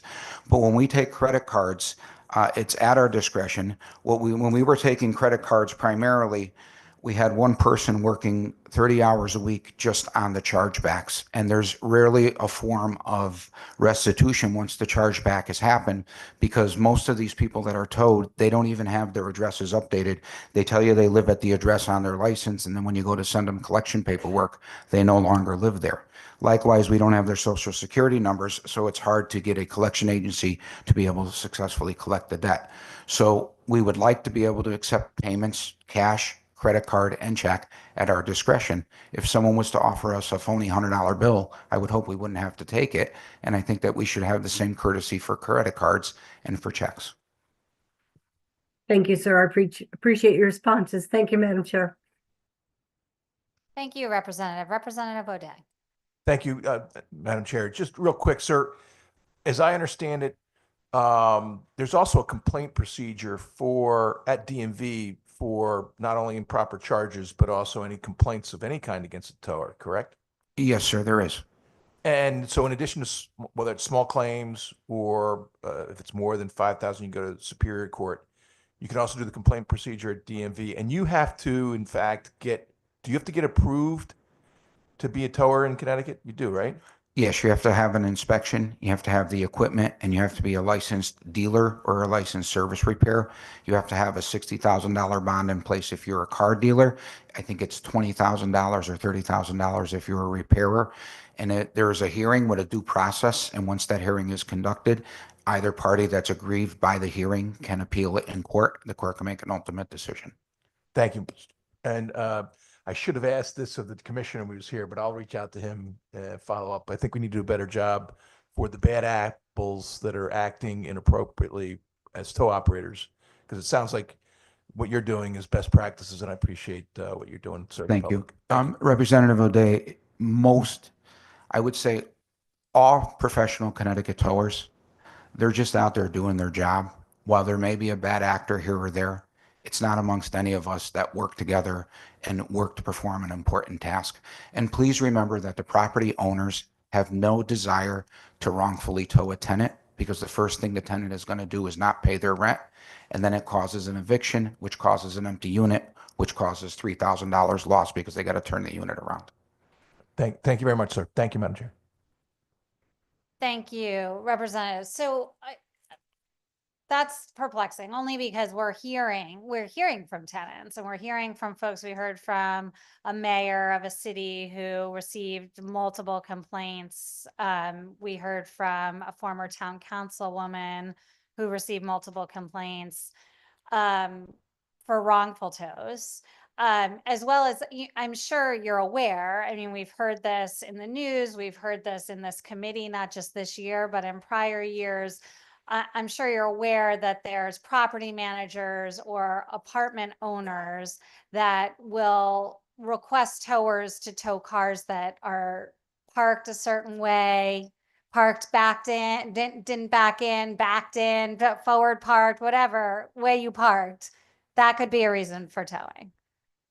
Are you aware of those situations? I am, Senator Cohen, but I'm also aware that each parking policy is distinct to the individual needs of the actual complex. And it's really hard if you're not in the management industry and in the towing industry. There's a lot of reasons why certain complexes will require cars to back in. And a lot of it has to do with it deters criminal activity, and it deters people, it identifies people that don't belong there. And if somebody can back in, they can back out as well. And they don't, again, none of this is done overnight. None of this is done, hey, as of tomorrow, you have to start backing in. It takes anywhere from 30 to 180 days to take a complex and identify the problems, notify the residents, and actually get them to learn the process that they can turn around and they can do the rules that the complex needs. It simply doesn't. I won't take on a complex where they want to do it overnight because number one, it's wrong. Number two, it's not fair. And number three, you don't want to catch the average person and just tow them. That's not our function. Our function is to correct the problem and then to enforce further problems so that the residents that want to park in front of their complex have a right to.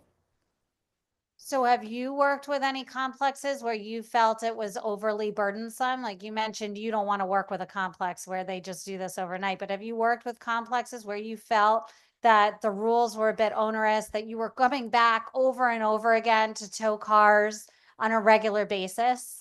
We have worked with complexes that we have essentially fired because the parking program didn't meet our model and our protocol, and we thought it was overburdensome, and then we just didn't want to partake in it. Okay, that's helpful because I do think that that's sort of what we're trying to do in this bill as well, is make sure it's not just about holding towing companies accountable, right? Mhm. It's about making sure that the rules aren't overly burdensome to tenants, right? That they're not going to, worry about having their car towed because they parked somewhere or a visitor couldn't find a place to park. They had to run in for something. I mean, Representative O'Day, pointed out a good example of his, perhaps there weren't a lot of visitor spots, but somebody parked wrongfully in his spot at the time, or his wife's spot, whosever spot it was at the time. So there's certainly rightful tows, but I also would argue that there's wrongful tows, and maybe some of the rules are a bit overly burdensome to tenants, and we're trying to strike that balance here. So when you say that this bill, it seems that you're completely opposed to this bill, but I think there's several components in the bill that you yourself have mentioned here today that you've put into practice, and what we are just trying to put into statute. Well, I think the best way to respond to that is there are parts of the bill that are workable.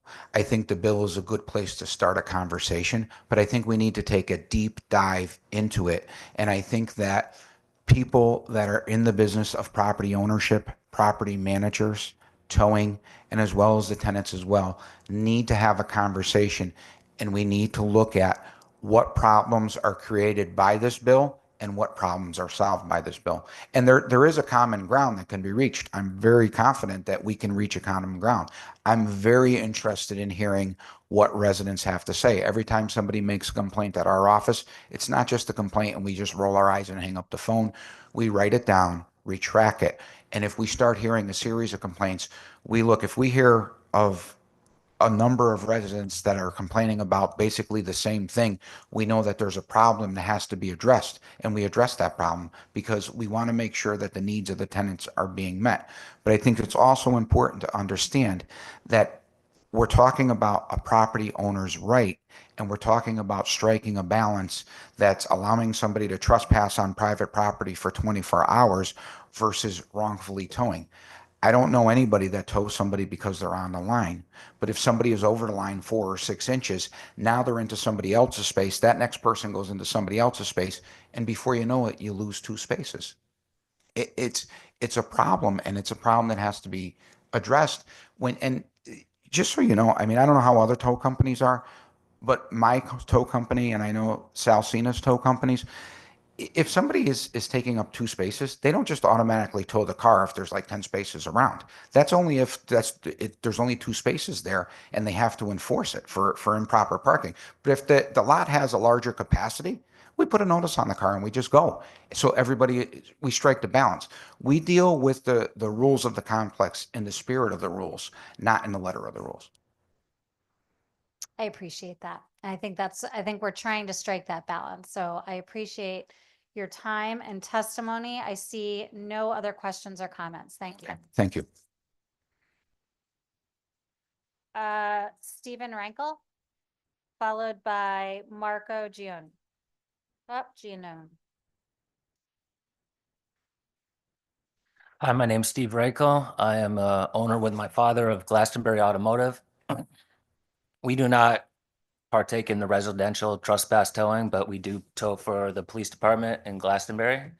A lot of our concerns with the bill is that it almost seems like we're coupled with that. It doesn't seem to have any separation. There's a lot of matters in the bill that pertain to us that as far as like one of them talks about changing the hours from 5 o'clock to 6 o'clock. So that would make us have to, extend hours to employees and accrue more costs. For us, when we get called by the police department, we're going out there, they give us a form called a H114. It's the notice of why the vehicle's being towed. And the owner of the vehicle also obtains one of these. This is just in the last 2 months, or in the last 4 weeks, some of the violations that had just came through. I'm going to just list a few of them. Unregistered misuse, no insurance. Misuse, no license. Suspended driver's license. Driver and occupants of the vehicle had no license after being pulled over for speeding. Unregistered misuse, parking ban. Last one, disabled vehicle, unregistered, uninsured. What happens is we tow these vehicles. We do get stuck with these vehicles. And in regards to, I know we keep circling back to the payments. For us, we have these vehicles in our lots that we're getting these violations shown to us ahead of time. So it is very difficult to accept payment by credit card, knowing that, these operators have already violated the law by not keeping up with their registrations or paying insurances. I do feel upset by the fact that we have to sit here because of what's been called predatory towing. Every one of these guys who got up here today spoke from their hearts. They're not looking for anything more than what they have worked to get.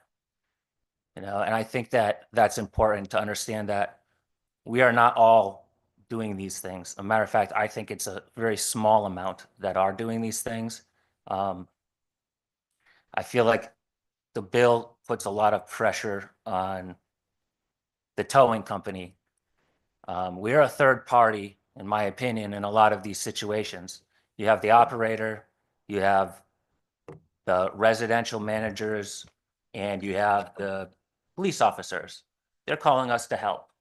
That's what we're trying to do every day out there. I don't really have much else to say. I just wanted to come through and let you know these are some of the things that we see going on. Thank you, Stephen. I really appreciate your testimony. You mentioned the hours of operation. Can you just tell me what your practice is if you are called to tow a vehicle, let's say after hours? To tow a vehicle after hours. And then somebody calls to retrieve it. It's the release. There's an after hours release fee because the tow truck driver is putting in the time, the fuel, the costs of driving this vehicle to go and release the vehicle when it's closed. I thought that extending it from 5 o'clock to 6 o'clock, I don't see why you would need to do that. Because it's only gonna cause us to accrue more costs. Well, I mean, I think I can tell you what the thought process Yeah, is there. I want to hear. Most people work until 5 o'clock. So being able to get from your job to deal with your towed vehicle is going to take some time. Yeah. So closing at 5 o'clock, then you have to add on an after hours fee. You know, and some we're dealing with low income individuals. It becomes very difficult Yeah. for them to get there, to pay storage fees, to pay maybe another day now because it's after hours. So that's the thought process between I think five, it's, that's the distinguishment between I five think and it's 6. just a little difficult because for us and for a lot of these guys, you hear when they say, you know, the guy comes out, they don't tow the car. You know, we're not trying to get money from people for after hours fees. My father's there every night till 6 o'clock, but we're not open at 6 o'clock. But if somebody came to retrieve the vehicle, you know, we're not going to charge them an after hours fee. Somebody's there. It makes, you know, it makes sense of that. I can understand for sure people get out of work late. Sometimes people have to come out on their lunch break. They usually call us during the day. They leave on their lunch break. They come square up with the car, that kind of thing. Okay. And if somebody needed to retrieve personal belongings from the car, how would that work with your, because I understand you're primarily dealing with police tows, which is a little bit different, but how would somebody retrieve after hours, their personal belongings?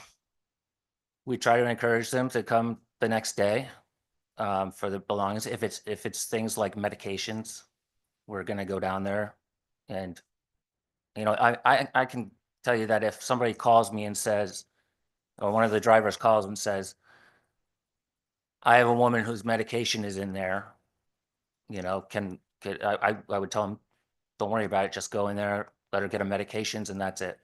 The problem with retrieving belongings has already been discussed earlier, is that we do fear that these people with the unregistered vehicles, they just want to come out and get stuff that's in it that's, you know, their personal belongings, and then we're never gonna see them again. So it kind of, for us, it does kind of help us to feel that this personal belonging will help them come back here, and we don't want the car, you know, so we want them to leave with the car. Okay. I hear what you're saying. I mean, we don't want to be holding people's personal belongings hostage. No, of course not. No. Just want to make that clear. Yeah. But I hear what you're saying. And Yeah. I know that in certain circumstances, maybe somebody's going to want to junk the car. That's why there's a process for that, written into statute. We're trying to make that process better. Again, appreciate your testimony. I do not see any other questions. Thank you so much for Thank you. being here. Okay, Marco Giannoni. Yes, hello, how are you? Hi, I'm sorry, I've probably butchered your name now 3 times. Yeah, that's okay. It's Giannoni. Okay. You can tell how not Italian I am. It's okay. It's Please all right. proceed. All right, so good afternoon, everybody. My name is Marco Giannoni, and I am owner and operator of Central Driving School in Berlin, Connecticut. And I have been a driving instructor for the last 15 years, training thousands of teenagers to drive, hence the early white hairs that you see on the side of my head. I'm here to tell you guys that I oppose HB number 7160, which states that it wants the 16 and 17-year-old teenagers returning back to in-person classroom environments. In-person classroom is still available for teenagers to take here in Connecticut. It is a choice that people still have. So my goal is to state today why online should remain and make meaningful recommendations to help keep teen drivers and any driver much safer behind the wheel. So the online Zoom that we have now is a better, smarter, and more efficient way to complete the required Connecticut DMV 8-hour safe driving course for 16 and 17-year-olds prior to licensing. And much like with Representative Kennedy, it allows somebody to participate even if they're not feeling well. So Representative Kennedy, I hope you do feel better. Flexibility is one of the most important things that we want to talk about with working parents and some teens here in Connecticut who actually don't even have parents. Not every student has a ride to in-person classes, and most importantly, not every town has a driving school nearby. With online learning, students don't have to worry about transportation or bad weather or being under the weather a bit. They can get the same high quality instruction from experienced driving professionals like myself from home. In terms of efficiency, in-person classes meant extra time wasted commuting for parents, teenagers, instructors, waiting for lessons to start, dealing with in-classroom distractions, interruptions. I know I spent more time telling kids to settle down than to actually talk about what was going on in that lecture. It also allows people who might be facing medical issues time to join classes from a remote distance. One specifically that I had was a young girl named Emily, a 17-year-old high school senior. She was diagnosed with cancer last year. And between hospital stays and treatments, attending an in-person class was just not possible. But because we had live Zoom classes, she didn't have to put her education on hold. She was able to log in when she felt well enough. She attended the class and completed it along with her classmates. And she was very thankful, and her parents were very thankful for that opportunity. So at the end of the day, in my opinion, the in-person versus online, to me, it shouldn't really be too much of a debate considering we do offer both. And online is just more convenient, much like the calls that we've had today on Zoom. What truly prepares the teens for driving a vehicle safely is going to always be the physical task at hand, not so much the theoretical classroom discussion, which is very important, but a lot of teenagers struggle with understanding until it's hands-on. So to summarize, we've spent decades perfecting driver education. We know what works, and online classes give students the flexibility, accessibility, and efficiency they need to succeed. Thank you, Marco. Do you feel that, I mean, we've all become quite accustomed to Zoom over the past 5 years or so. But do you feel that the students are paying attention when they're on a Zoom? I mean, I think that's where this is coming from. It's a request from our Department of Motor Vehicles. I'm just wondering if maybe if students are in person, there may be a bit more attention being paid during an 8-hour class versus maybe turning off a camera, or I know some schools require the camera to be on, but zoning out, maybe playing a video game on the side, that sort of thing. That's a great question. And I think it actually digs back a little bit into the whole processing of the licensing. I do believe that there is actually less distraction when they are not with their classmates in a classroom setting. But we know that here in Connecticut, the students receive their permits prior to the driver education. So as far as tuning out, I believe even in the in-person classes, the students are well aware that they've already received their permit. So when they come to the classes, they know the next step is the road test. So it's hard because they may be so tapped out in the class that we spend more time. They're just kind of fooling around a little bit. And I noticed that when you're on a Zoom call without the friends, we're still able to discuss with all the students. They can unmute and chat, but there's not that, that teenage sort of environment where they're throwing pencils or they're, bullying other students, or they're skipping out to go to the bathroom longer. And we have to, wrangle sometimes 20, 30 kids in an environment. So with a Zoom class, as long as their cameras are on, highly interactive, there should be no reason as to why they are not still totally focused, still paying attention to the information. I think it's the counter of that. Do most schools require that the camera be on during an online presentation? The I'm not sure if all schools, I can't speak for all of them. But we make sure that the cameras are on. So this way, if anybody has any questions or anything like that, obviously they can unmute at times as well. We did have a few problems with people not being able to know how to use Zoom. So now we just send links to the students on how to properly use it from home. Okay, thank you. Representative Berger Chavallo, Michael. This microphone, I apologize. Thank you so much, Madam Chair. Actually, speaking to that Zoom camera situation, my oh, he's gonna kill me for this, but my own son was kicked out of one of his classes because he fell asleep in it, and they hollered I really hope he's not watching this. And was required to take that particular day's class in the 8-day cycle the following week. And when he was telling his friends that, his friends were like, in our class, we don't even have to have the camera on.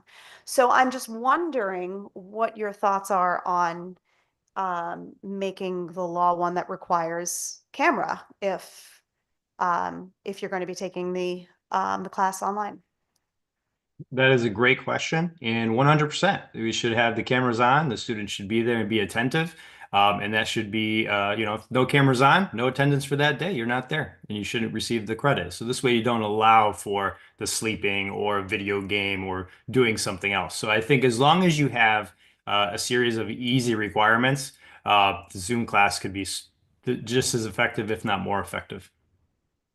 I appreciate that. And for the record, high school is exhausting and it really probably wasn't his fault. And if anybody sees my son, you never saw him today. Thank you very much, Madam Chair. Love it. Thank you, Madam Chair. Representative O'Day. Thank you very much, Madam Chair. And believe me, my son has been the example on not so good at things up here many times. So I'm sure my son welcomes somebody else getting called out. Just going back to the comments about, I fully agree that we should be requiring Zoom being on the camera. How would you say that the ability to do the Zoom has impacted those in more rural areas or those with less accessibility to getting to where you are? It has been extremely beneficial for many of my teenagers in different areas. Like I said, most teenagers face different challenges with working parents, parents that are not home, parents that are not around, or simply just don't have any parents or don't have that support system to get rides to and from classes, feeling completely left out. So the Zoom class connects every teenager, no matter where you are, because you could be remote from grandma's house. You could be remote from, as long as you have a quiet setting, it has allowed many teenagers the ability to come together in that Zoom call and attend the class just the same.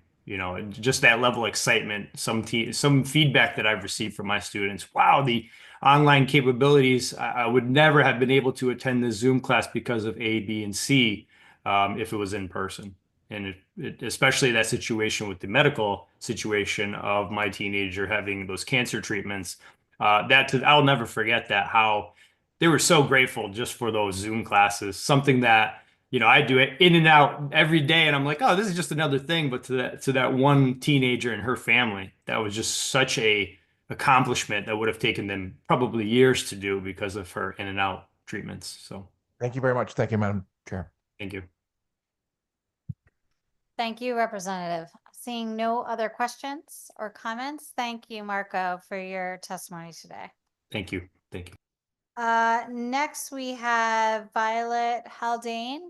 I think a couple of folks are coming up, if I have that right. Ngozi Hibbert and Lindsay German. Is that right? Great. Welcome. We'll give you 5 minutes. Thank you. Instead of the typical 3. Thank you for joining together in testimony. And if you're each speaking, if you could just, when you're speaking, before you give your testimony, just state your name for the record, if you would. Welcome.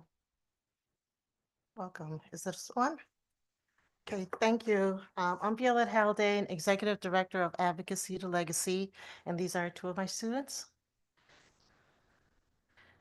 My name is Lindsay, and I'm part of the Advocacy to Legacy. Hi, my name is Ngozi Hibbert, and I'm a part of the Advocacy to Legacy organization. We teach young students, high schoolers mainly, how to change policy and laws.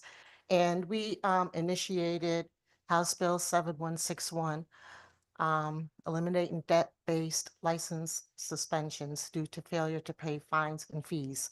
I've been here all day, so I've heard a lot of the discussions. So I'm going to just go back over what we are recommending and how we got there. And then I will let the students actually testify. So we have 4 provisions to our bill. And the first one is to prohibit DMV from suspending licenses solely for unpaid fines, fees, and failures to appear in court for non-movement violations. Last year, when we came forth, it was a broad statement to just eliminate it. We heard the feedback, and we are aware that safety is a concern, so we limited the scope this year to non-moving, non-safety violations. The second one was to establish an income-based payment plan. We are recommending 5% net income, because we know that based on the data that the majority of the fines and fees that are not paid are in 10 predominant zip codes in the state, and they're mostly in urban cities, New Haven, Hartford, Bridgeport, Waterbury. So looking at that, it definitely impacts neighborhoods with low income based on the data. Then the other one we would like is to allow people to renew their license if they are on a payment plan. If they are not on the payment plan and they currently have outstanding fines and fees that have not been addressed, their license cannot be renewed. That is the current policy. The only thing we are requesting now is if they did go and take the initiative to go on a payment plan and they are meeting the terms of the payment plan, they can renew their license. Once those terms are not met, their license will be suspended. And the fourth part of our bill is to improve notification and outreach. A lot of times people do not get the notification. They are unaware that they have to show up, and so they do not appear. And so we feel if there was better communication, especially to let people know that there are options. So do not ignore, do not show up, that people are not aware that a lot of times the court will work with you. And if you call central infractions, they will work with you and assist you. So I think if we had better communication as to what people's options were, and also to make sure that, our outreach is better, we would have a lower failure to pay and failure to appear. So, and I just wanted to just state one thing that, right now we have statistics that say that the annual earnings loss associated with a suspended license is approximately $12,700 annually per person. And in all of the discussions that we've been talking about, we haven't talked about like real numbers as to the financial impact as what this is for families. I think we all agree in general that we want people to be safe. There should be, I'm going to say penalty, the fine, the fee, etc. But we also want people to be able to live and make a living and take care of their families. I'm going to turn it over to the students. Hello, my name is Lindsay. I'm a junior high schooler at Achievement First Harvard in Harvard. I'm 16 years old. I'm part of Advocacy to Legacy, teaching youth civic engagement. I'm here to talk about the proposed House Bill 7161 to stop suspending licenses. I want to talk about this proposed law, about how this needs to change. This needs to change because it impacts lives, especially those who come from a low income, having to rely on other transportations and responsibilities letting go. This is important to me because it impacts low-income families, increasing debt, causing unnecessary financial hardships, risks employment status, hinders the ability to find new employment, and may cause people to continue to drive out of necessity, which leads to a huge safety factor. With this proposed law passing, this can create a safe alternative solution such as income-based payment plans based on the violator's income with a maximum payment of 5% of the individual net monthly income. Do I continue or? If you could just summarize, then we'll move on to yours. And if you could just briefly, I know it's hard because you guys have been waiting all day and you have a lot to say and we really want to hear from you. So just summarize your testimony and then we'll move on to your testimony. And if you could go through it quickly. Thank you. This bill seeks to end suspending driver license by limiting authority to suspend a motor vehicle operator license for failing to pay or failing to appear, allowing people to have an option of payment plans and sharing public awareness. Good afternoon, everyone. My name is Ngozi Hibbert with Advocacy to Legacy. I'm 16 years old and attend a Hartford high school, and I'm here to bring awareness about House Bill 7161. Like my colleague previously said, losing your license can put a massive toll on your life, especially because relying on public transportation is very difficult considering the fact that public transportation doesn't work for you specifically. This can essentially force the hand of the people where they're now possibly driving with a suspended license, which leads to them getting into even more trouble than they were before. According to CT.gov, anyone 18 years of age or older who has 2 or more convictions of driving motor vehicles without a driver's license will have their license suspended for 90 days. And on top of that, they'll have to pay another $175 to begin the process of renewing their license. This is unfair because it continues to weaken the person's ability to appropriately get their license and can put them into a financial burden and a hole that they struggle to get out of. Hence why, like my colleague also said, that we should create a income-based plan so that people can pay their fines in a more humane way. That way they're not struggling. Thank you for your time.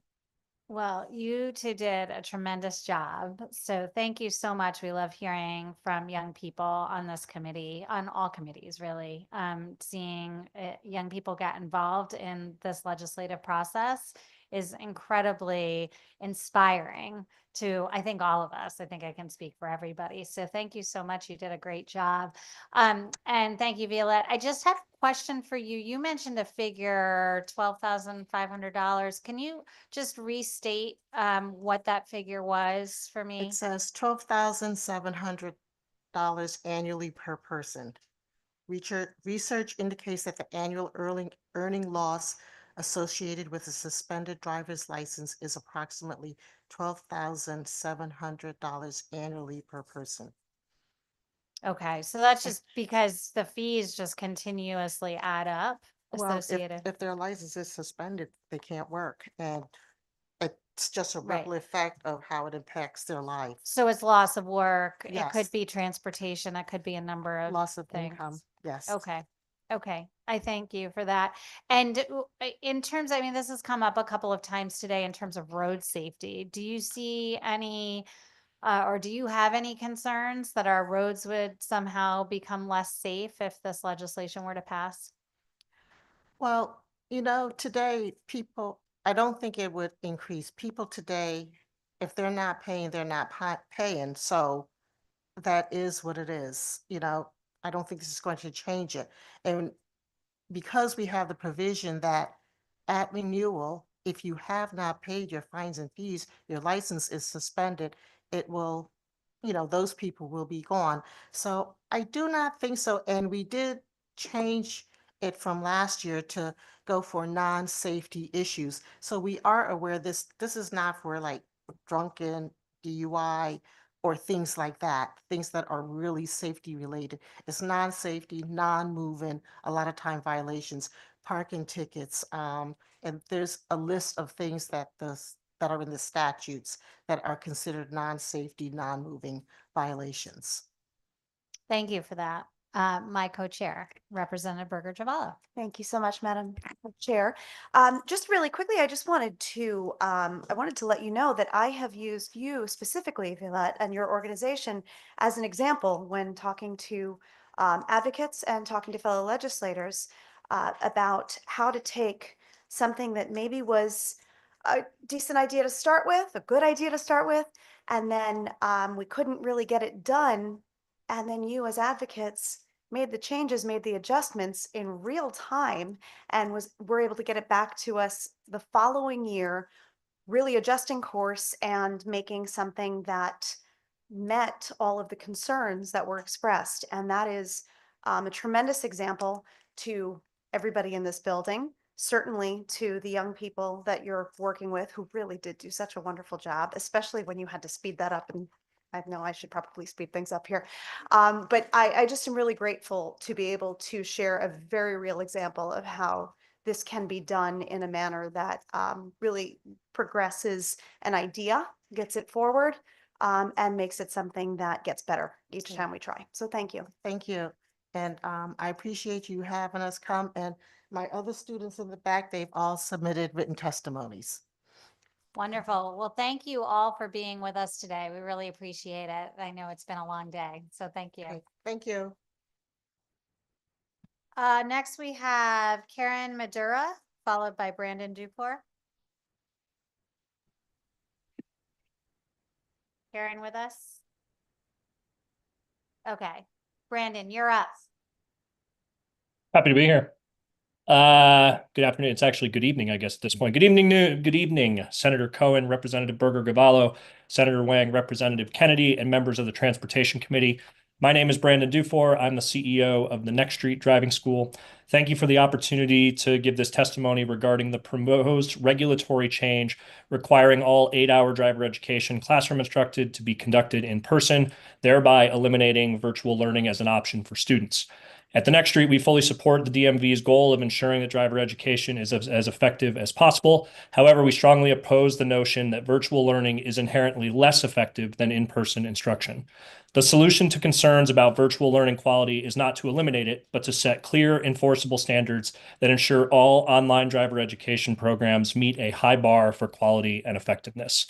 Since implementing live virtual education, we have seen increased engagement, improved attendance, higher student satisfaction, and improved learning outcomes compared to traditional in-person classes. When structured correctly, virtual learning provides greater student engagement. Many students feel more comfortable participating in discussions as opposed to in-person. Stronger focus and retention. The digital tools we use allow for interactive teaching methods, real-time quizzes, and multimedia presentations that we couldn't do in person. Better accessibility. Students who might otherwise struggle to attend in-person classes due to transportation, scheduling conflicts, or geographic location can still receive our high-quality education, and much easier to audit and enforce. In a virtual learning environment, the DMV representatives can visit a quantity of virtual learning classes from their desk to check in. If in-person, DMV agents would need to be dispatched across the state in order to assure compliance with education standards. If the DMV's concern is that some online programs do not deliver the same level of quality as in-person instruction, the appropriate response is not to eliminate virtual learning, but to regulate and standardize it to ensure all programs deliver high-quality education. Rather than remove this as an option, we urge the legislature and the DMV to consider implementing clear standards for online driver education. These should include live instruction with cameras that are on in real time with a licensed instructor, engagement, requiring schools to monitor student participation. This can be done by using the chat or actively answering questions in the class. There must be a camera on standard. Student and instructor cameras must be turned on for the entirety of the class program. We use this as our own company standard and do not allow students to get credit for class if their camera is not turned on for the entire duration. You must be a safe and stationary participant. Class must be taken from a safe and stationary location with reliable internet service. We do not allow students to take class from a moving vehicle or any venue that is not an ideal learning environment. No digital multitasking allowed. The camera on helps assure that the student is singularly focused on the course material. We do not allow students to be doing other schoolwork, playing video games, or otherwise using mobile devices during our classes. By implementing these standards across the industry, the DMV can address any concerns about quality of virtual learning without removing a system that is already proven to be highly effective, accessible, and beneficial to students and families across Connecticut. The proposed regulatory change would needlessly limit access to driver education and increase burdens on students and families, despite no clear evidence that virtual learning, when done well, is less effective than in-person instruction. Instead of eliminating virtual learning, we urge the state to establish clear guidelines that ensure all virtual driver education programs meet a high standard of excellence. We respectfully ask the legislature to reject this proposal and instead work with industry leaders to develop modernized, data-driven standards for virtual driver education that prioritize safety and accessibility. Thanks for your time and consideration. I'm happy to answer questions. Thank you so much, Brandon. I don't know if you were listening about 10 minutes ago when I ratted out my kid for falling asleep. Sure was. Yeah, well, that's your school, and thank you very much for for making him repeat that. I appreciate it, and I actually what I wanted to ask you before you actually listed all of the things I was going to ask you was how would you standardize this process? And it sounds like with camera on, live instruction, really requiring engagement. I like the idea of the chat thing, and I know that that was going on there as well. Monitoring the learning. Not being in a moving car, all of those things. Is there anything else that you would add to having a more standardized experience for online learning?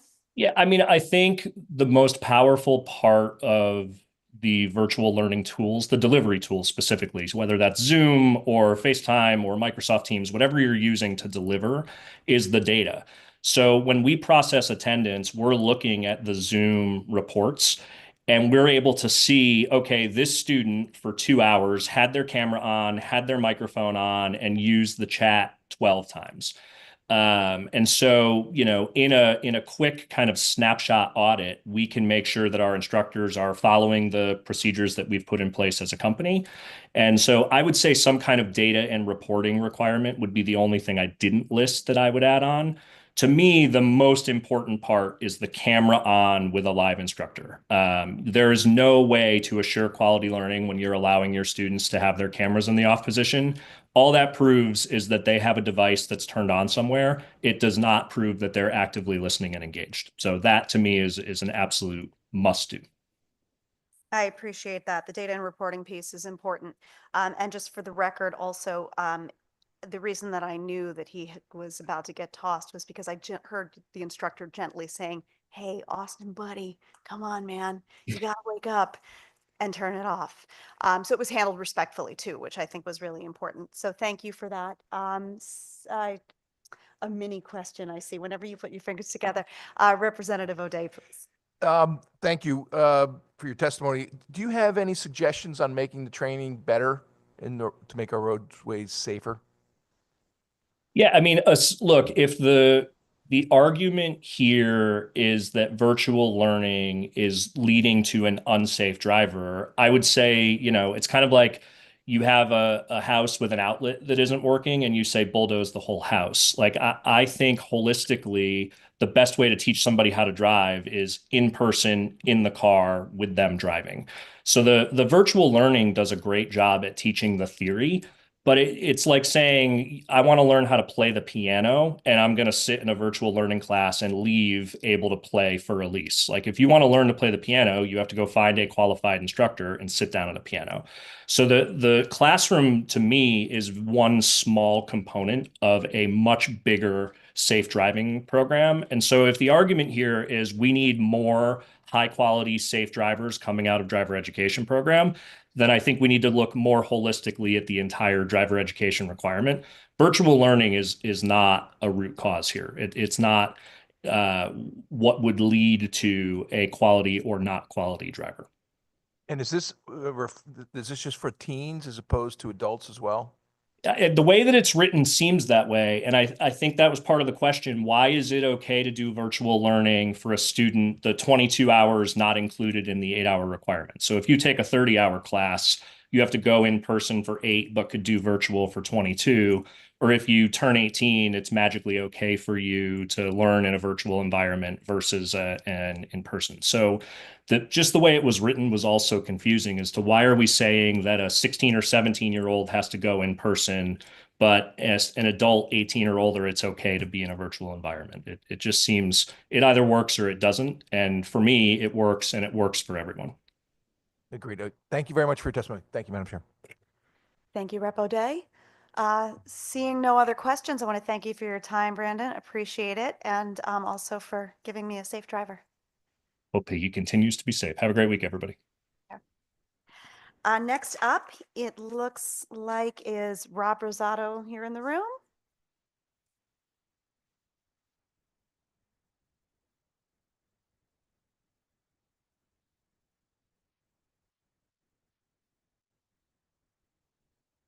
Good evening, Mr. Rosato, and welcome, Chief Rosato. Good evening.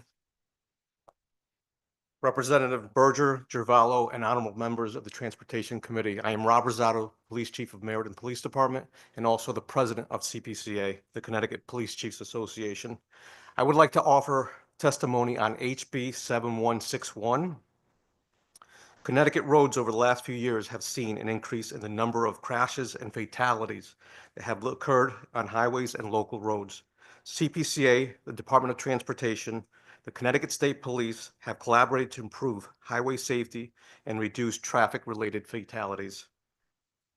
We have provided educational materials and delivered public service announcements through social media and the media to assist us with our goals. This demonstrates that increasing enforcement and the presence of law enforcement throughout the state to improve highway safety and reduce traffic-related fatalities does not begin there. The belief in law enforcement is that the reduction in traffic stops during and after the COVID-19 pandemic was one of the contributing factors that has led to drivers operating in an unsafe manner.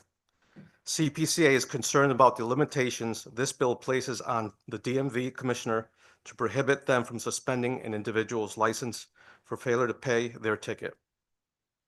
CPCA acknowledges the work that the committee has done with this bill to only include non-moving violations.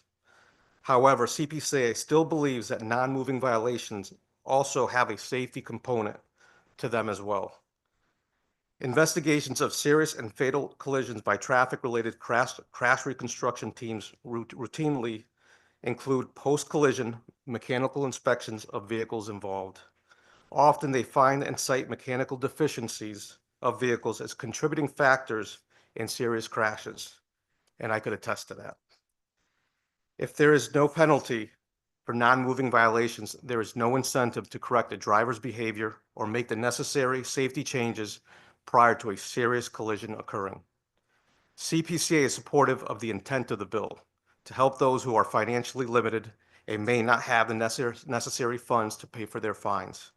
The ability to enter into a payment plan for a ticket is seen as striking the right balance between Connecticut's road safe while also understanding the person's current financial situation. In Connecticut, our officers utilize discretion based on the circumstances of the problem to give either a warning or an infraction to an individual.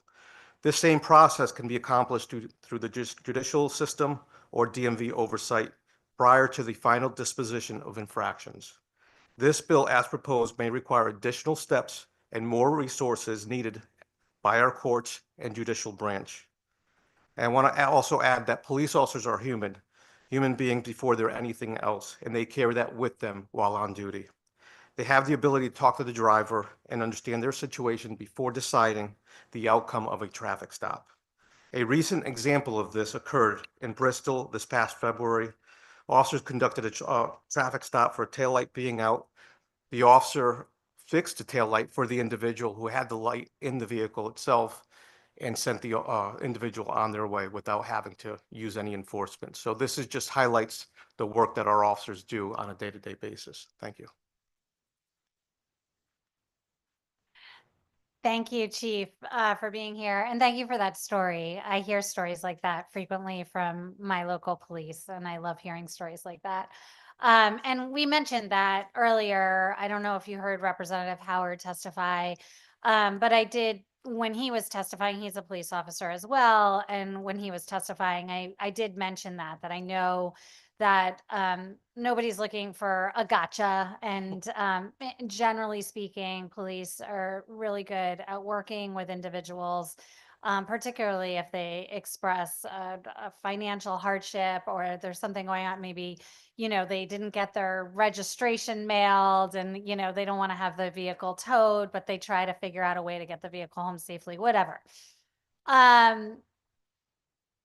We've heard compelling stories, though, as well on the other side, and suspending somebody's license for failure to appear on non-moving violations. And again, my co-chair really illuminated this well, how the advocates for this listened over the past couple of years and came back to the table and said, we understand this can't apply to everything.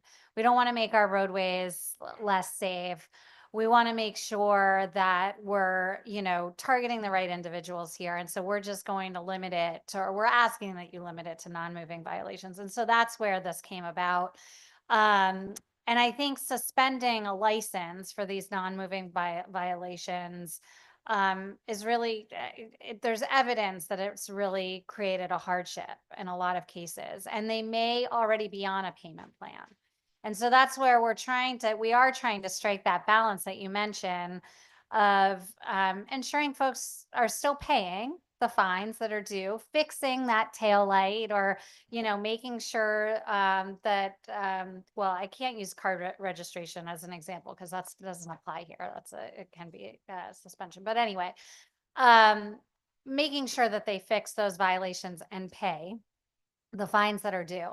But not suspending the license. Do you feel like the Police Chiefs Association could get behind that, just elimination of the suspension piece, but making sure somehow, maybe there was follow-up on a payment plan or whatever it is? Do you think that that's something that you could get behind if we found a way to do that, but not suspend licenses for these non-moving violations? So there's two parts of this. So the payment plan could help reduce the individuals that are suspended. Eventually, they'll pay that infraction or the fine and lead to less individuals being suspended. So I think that's a plus. But I also believe that you have to have some type of enforcement mechanism to make sure that we keep our roadways safe. So having that authority to suspend licenses is going to be a deterrent to other individuals driving erratically. Our roads are not safe. We hear that from our communities. The most important thing here is ensuring that we reduce the amount of traffic-related deaths that are on our roadways. October 22 of 2024, I was the victim of a serious motor vehicle accident, and I will be having surgery in the near future. That individual should have never been on the road. Unfortunately, he collided into us. It was a mechanical issue, according to him. He was suspended. The vehicle wasn't registered. He wasn't insured. My wife and I were injured in that motor vehicle accident. And how is that fair to victims of individuals who are driving on our roadways in a safe manner and doing the right things when you have other individuals who are just blatantly disregarding the laws and crashing to innocent individuals like ourselves? I think we have to strike that balance, and I believe this is the right balance to strike, is offer this opportunity to individuals to make a payment plan, but also keep that enforcement mechanism in place. Thank you for offering that testimony and for sharing your story. I'm sorry that that happened to you. And yeah, I don't think anybody on this committee would argue that our roads seem a little less safe these days.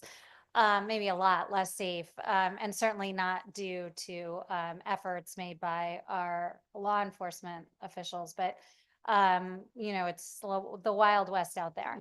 But again, I just want to focus, this is really focused on non-moving violations, so not reckless driving. We're not talking about DUI, we're not talking about reckless driving, we're talking about, a headlight, something like that. And I do think the payment plan is a good option. I'm stuck on, the license suspension is really tough because if they just simply can't pay, I'm stuck on it.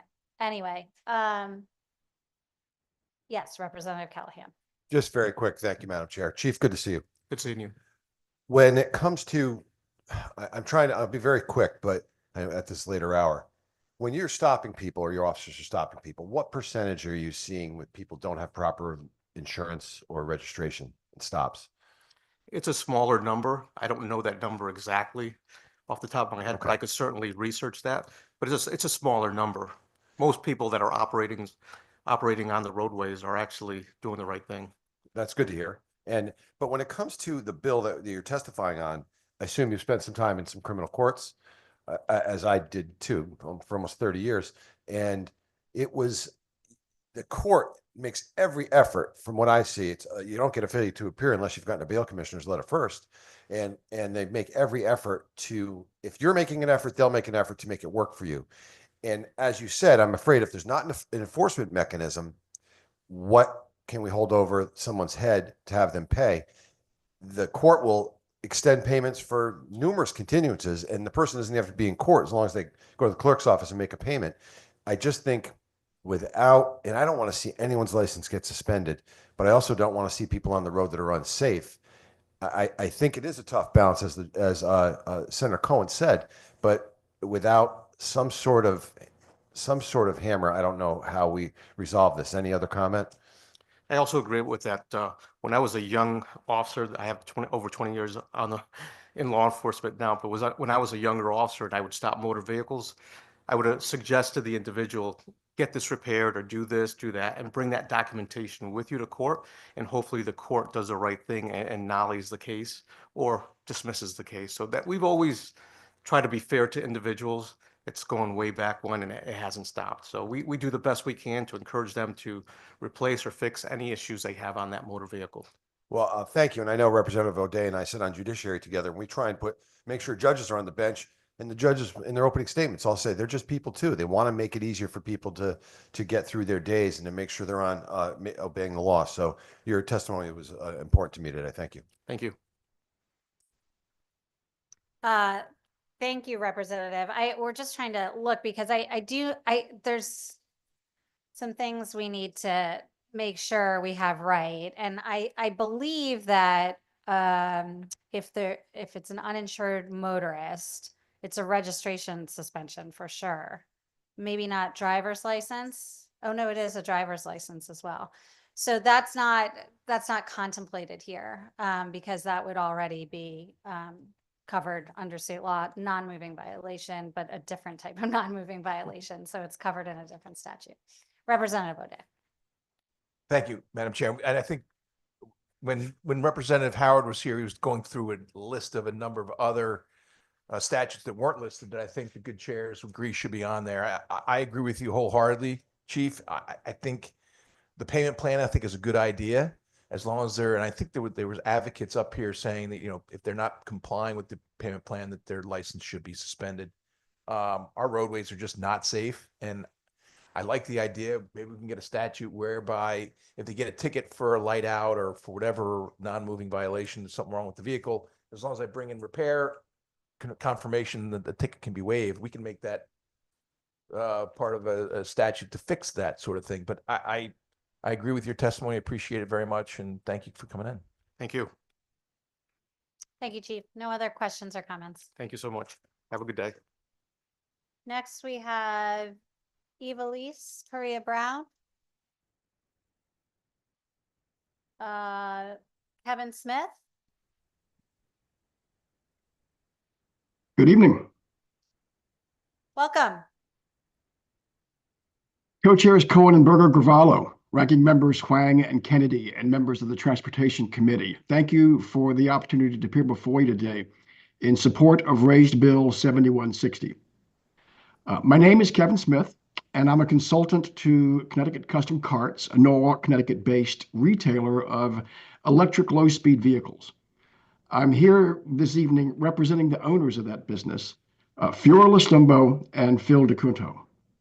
I'd like to begin by thanking the Transportation Committee for your support last year of Bill 5204, the 2024 bill that was included in Public Act 2420.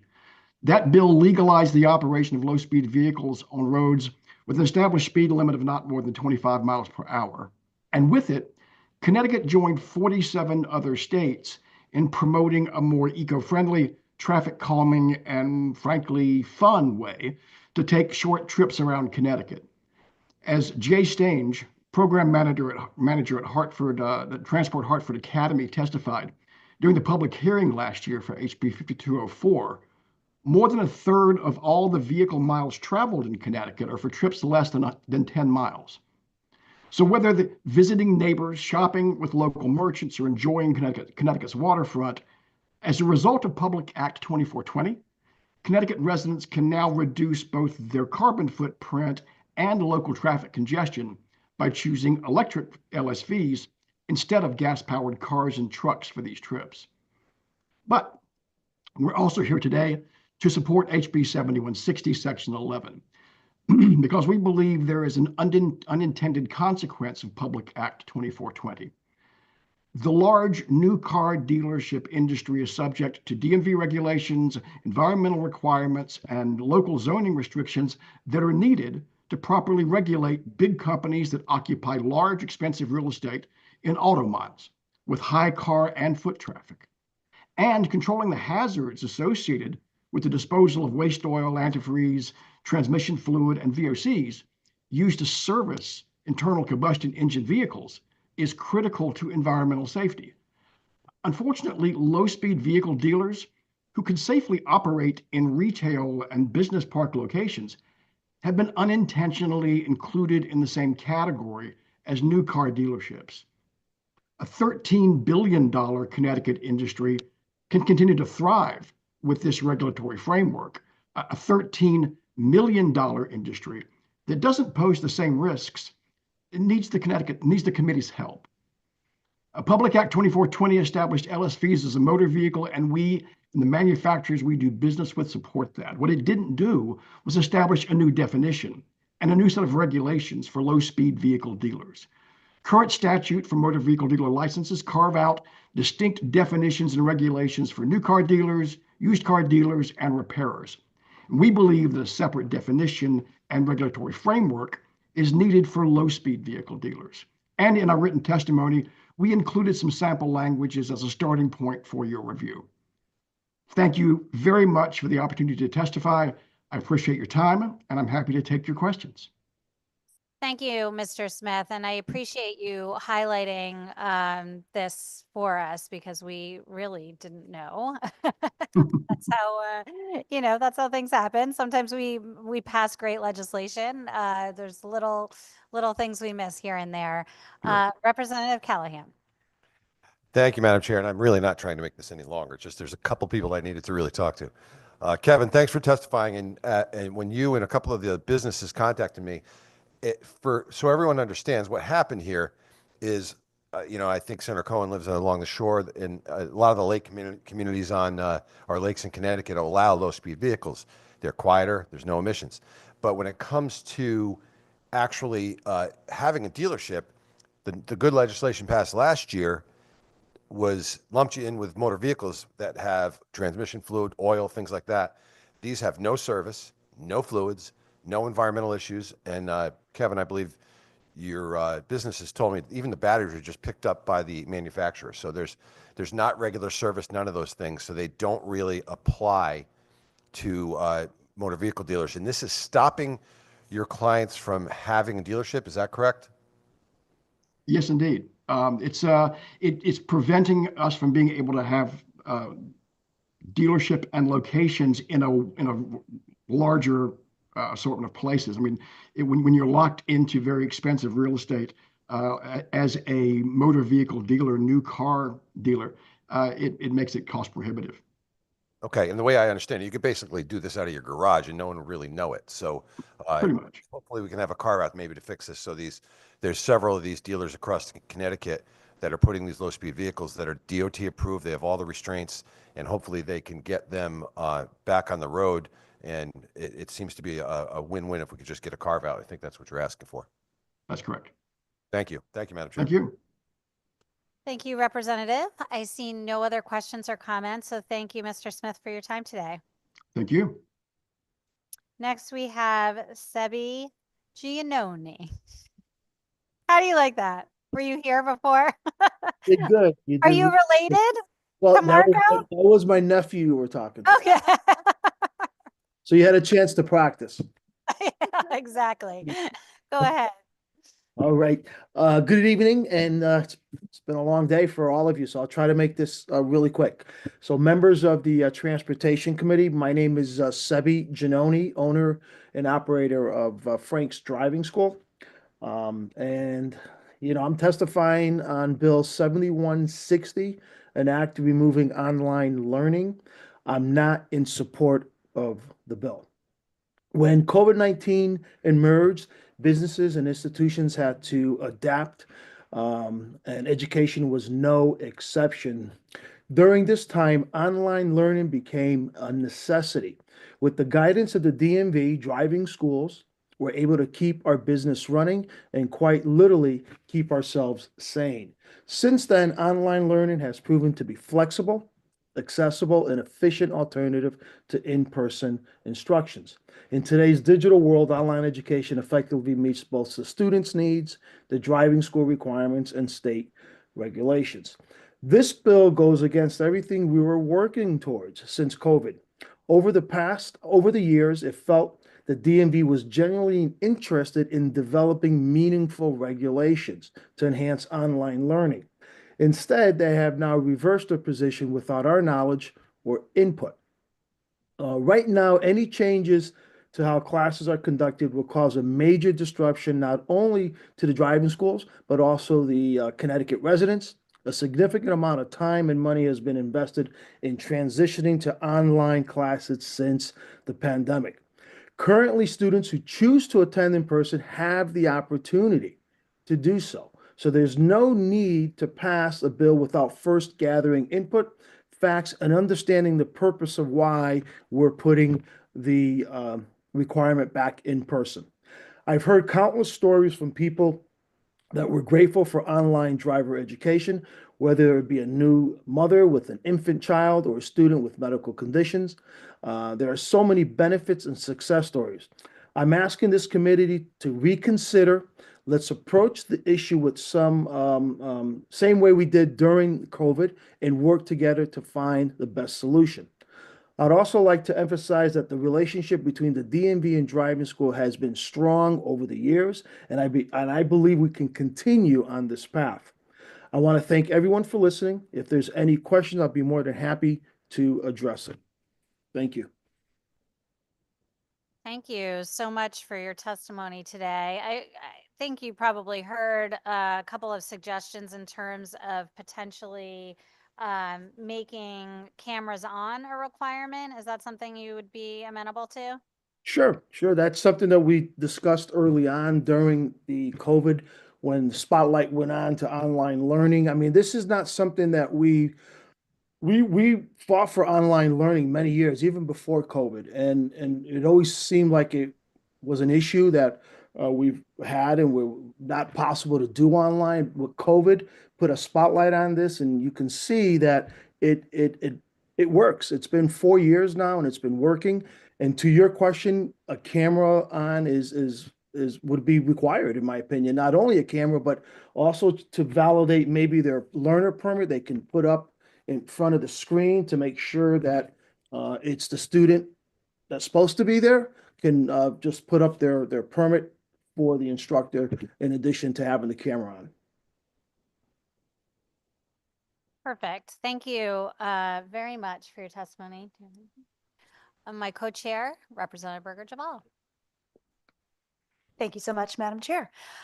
Just really quick, how do you measure whether or do you measure whether a student is engaging in the online class? Do you monitor their learning? Do you monitor whether or not they're really paying attention in any way? And if not, is that something that you would consider taking on?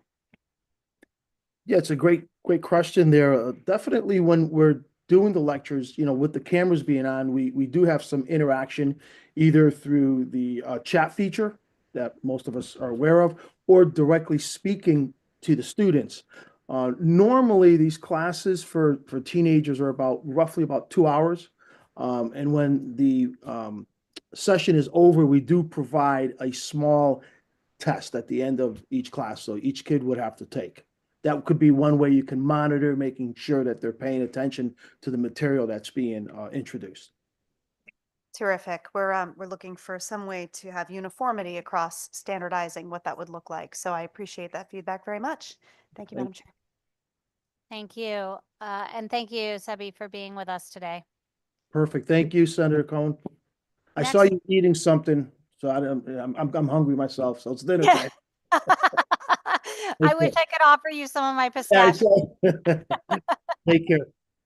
Thank you. Next we have Stephen Ranieri, followed by Rachel Mazzaro. Welcome. You've been patient as well. Always patient. So I'll get right to it. Chairwomen Berger, Giavallo, and Cohen, ranking members Kennedy and Wong, and members of the Transportation Committee. My name is Steve Ranieri, and I am the Controller for Enterprise Mobility. Thank you for the opportunity to testify in support of SB 1447. Enterprise Mobility operates the Enterprise, National Car Rental, and Alamo Rent-A-Car brands. We started as a small family-owned company with a fleet of 7 cars with our founder's tireless credo, do the right thing. One of our greatest strengths as an organization is our promote from within culture. In Connecticut, Enterprise employs over 700 people and pays over $33 million annually in various state taxes, fees, and surcharges assessed on the rental industry, including $8.4 million in local taxes paid to municipalities for vehicle property tax. Enterprise Mobility supports efforts to level the playing field in the rental car marketplace within Connecticut. Peer-to-peer car sharing companies operating in our state are currently not taxed at the same rate, as we heard earlier. Peer-to-peer car sharing is generally referred to, as Senator Cohen had said, as the Airbnb of car rentals. In 2021, the General Assembly passed legislation regulating the peer-to-peer car sharing industry to be more in line with the traditional car rental market. One of the requirements from that legislation was a request of the DRS to submit a ruling to the legislature on how these peer-to-peer car sharing transactions should be treated relating to taxes. The 2021 DRS ruling specifies that if the state wants to tax peer-to-peer car sharing equal to rent-a-car companies, they should define these transactions as rental car transactions. SB 1447 helps achieve parity in the marketplace by requiring the 9.35% sales tax be assessed to peer-to-peer rentals less than 30 days. The 9.35% sales tax has been the tax rate for traditional rent-a-car companies for a number of years. And this elevated tax is subject to all rentals that are less than 30 days within Connecticut, regardless if the rental occurs at an airport or at one of the over 68 offices that Enterprise has within Connecticut. Many people assume car renters are from out of state, but in reality, over 80% of our transactions are Connecticut residents. So the question I have is, why should a Connecticut resident who chooses to rent from Enterprise or one of the traditional car rental companies be required to pay 9.35%, but if they choose a peer-to-peer company, they pay 6.35%? There is precedent in Connecticut for ensuring that online marketplace facilitators are treated equally compared to the local businesses in the same market who have a physical presence within the state, employ Connecticut residents, adhere to state law, and pay the required taxes assessed on a specific industry. This proposal is in line with what the state has already accomplished with short-term housing rentals in 2019. So Enterprise respectfully requests that you pass SB 1447 out of committee and achieve parity in the rental car market in our state. And we believe that the rental car marketplace deserves the same treatment by the state of Connecticut that have been afforded other businesses. Thank you for your time. Thank you for your time. And I think we heard earlier that we could be making up $88 million in taxes by charging rental companies sales tax on the front end. Do you have anything to say to that? Yeah, no, I mean, we are exempt from sales tax when we purchase vehicles. However, we buy them at wholesale, like I'm sure many of our dealerships and other businesses within the state who have a wholesale exemption. We buy them with a specific intent to rent those vehicles. And by renting them, we are charging the customers 9.35%, remitting to the state. And then at the end of the life of the rental, we in turn wholesale it to dealerships within the state, who then turn around and sell it to the public and collect the sales tax and hopefully remit the sales tax at that point. So it's, standard business procedure that happens in majority or probably almost every other state, I would say. So, I guess that would be the only thing I would say to that is how we kind of handle it. So. Do you know, and I should have asked this before when Turo was up testifying, but how are other peer-to-peer companies handled as far as sales tax goes in other states? Are they on par in terms of sales tax with the rental car companies? So I can't speak for every other state. I know that, I think it's so early in the origins of peer-to-peer that every state kind of handles it a little bit differently. So I have that data back at the office, but to speak on every single state, I wouldn't feel comfortable telling you that now. Okay, yeah, we can look into it. I appreciate that. Seeing no other questions, thanks. Oh, I'm sorry, Representative Mara. Thank you so much, Madam Chair. Sorry, I know I've been very quiet over here. So do the peer-to-peer pay the sales tax then at the beginning? So assuming that someone, a regular customer like my wife, if she was going to purchase a vehicle, she would pay sales tax when she purchases the vehicle. If she's purchasing with the intent to rent, like we do, she would most likely need a wholesale exemption, which you wouldn't be able to get unless you have a leasing license within the state. So to answer your question, I think most hosts, as they call them, would pay sales tax when they purchase their vehicle because I don't think they intend to rent the vehicle by purchasing it. Okay, thank you very much. Yep. Thank you, Madam Chair. Thank you, Representative. I see no other questions. Thanks All so right, much. thank you. Is Rachel Massaro with us? Okay. Rachel, if you can hear me, just accept the invite to come into the room. Hi, I'm here. Oh, great. Welcome. How you doing? Hello. Go ahead. You have 3 minutes. Okay. Okay. How you doing? Hello. As an advocate committed to the safeguarding tenants' rights of promoting housing stability, I strongly support the legislation aimed at eliminating predatory towing practices in Connecticut. Unfortunately, predatory towing frequently becomes a weapon used by landlords and property managers to intimidate, retaliate against, or unjust pressure as tenants, exacerbating existing inequalities and undermining housing security. Many tenants who already face significant financial challenges find themselves unfairly burdened by costly towing fees, which can spiral quickly into deeper housing invisibility and even eviction. By supporting legislation that increases transparency, accountability, and fairness in towing procedures, we can protect the rights of tenants, reduce exploitation, and promote more secure, equitable housing communities throughout our state.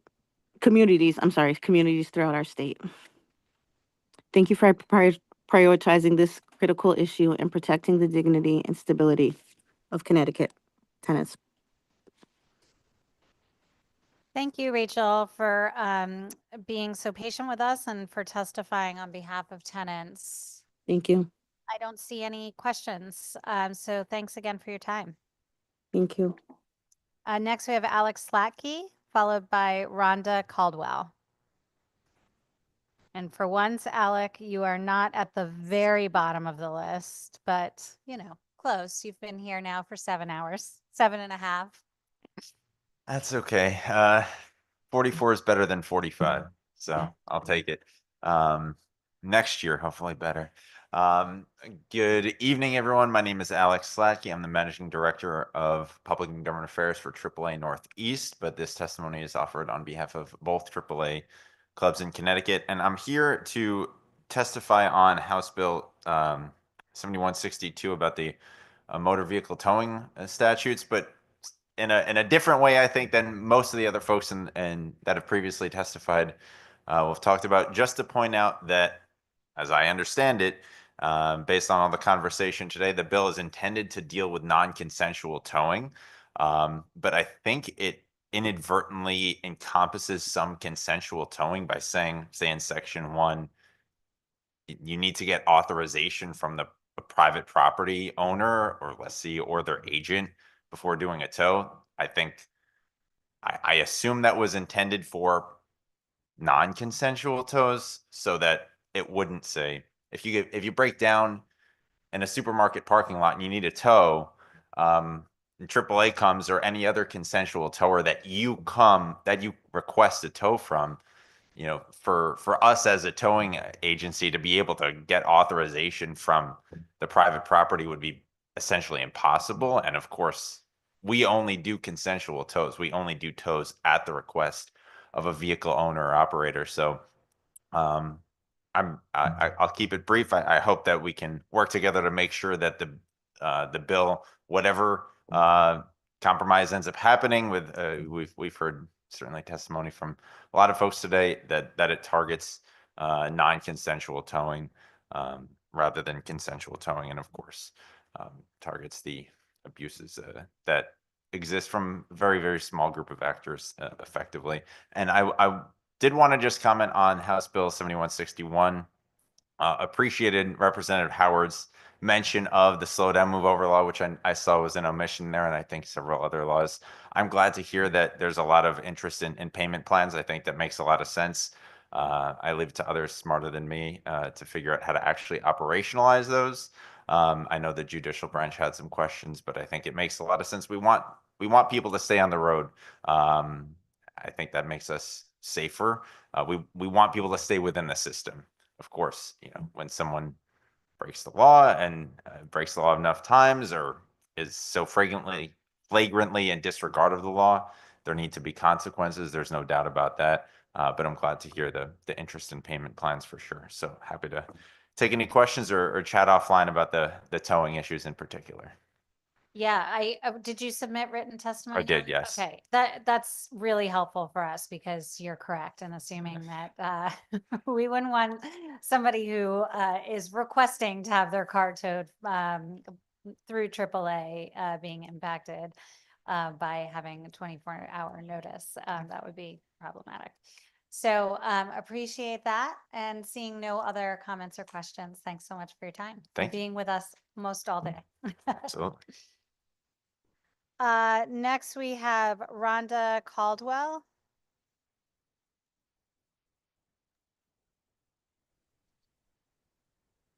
Followed by Brian Linnelli Blaine. Go ahead, Rhonda. Welcome. Hi, how are you? Can you hear me? Yes. All right, good.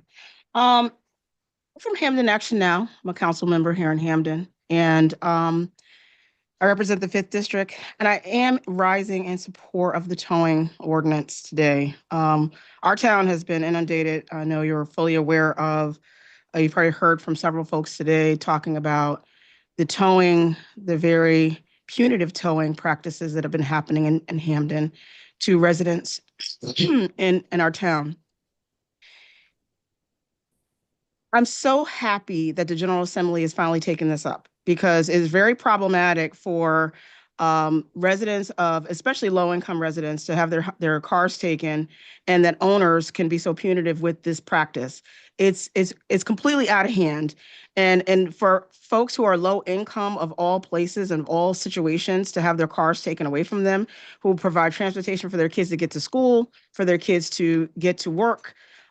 It's just really been exceedingly punitive and also retaliatory in this practice. So I'm very happy to see that the General Assembly finally is taking this matter up because it's been quite out of control for a long time. And I'm hoping that we can see more controlling these type of very punitive actions that landlords take against their residents with regard to towing. So I'm hoping, and I hope that this can move along and go ahead and get to a full vote and get an affirmative vote by the General Assembly as soon as possible. Thank you, Rhonda, and thanks for your service on the town council. I know that's not an easy job, and I do appreciate you highlighting some of the issues that you've seen in terms of predatory towing practices. And as you said, we did hear from others, including the mayor, who highlighted some of these issues in the city of Hamden as well. I don't see any questions or comments, but again, thank you for hanging in there with us and providing your testimony. No problem. Thank you so much. Next, we have Brian Linnelli Blaine. Okay, James Bandry Alexander. Ashley McLean. You too have been patiently waiting all day. Thank you. It's good to see you again.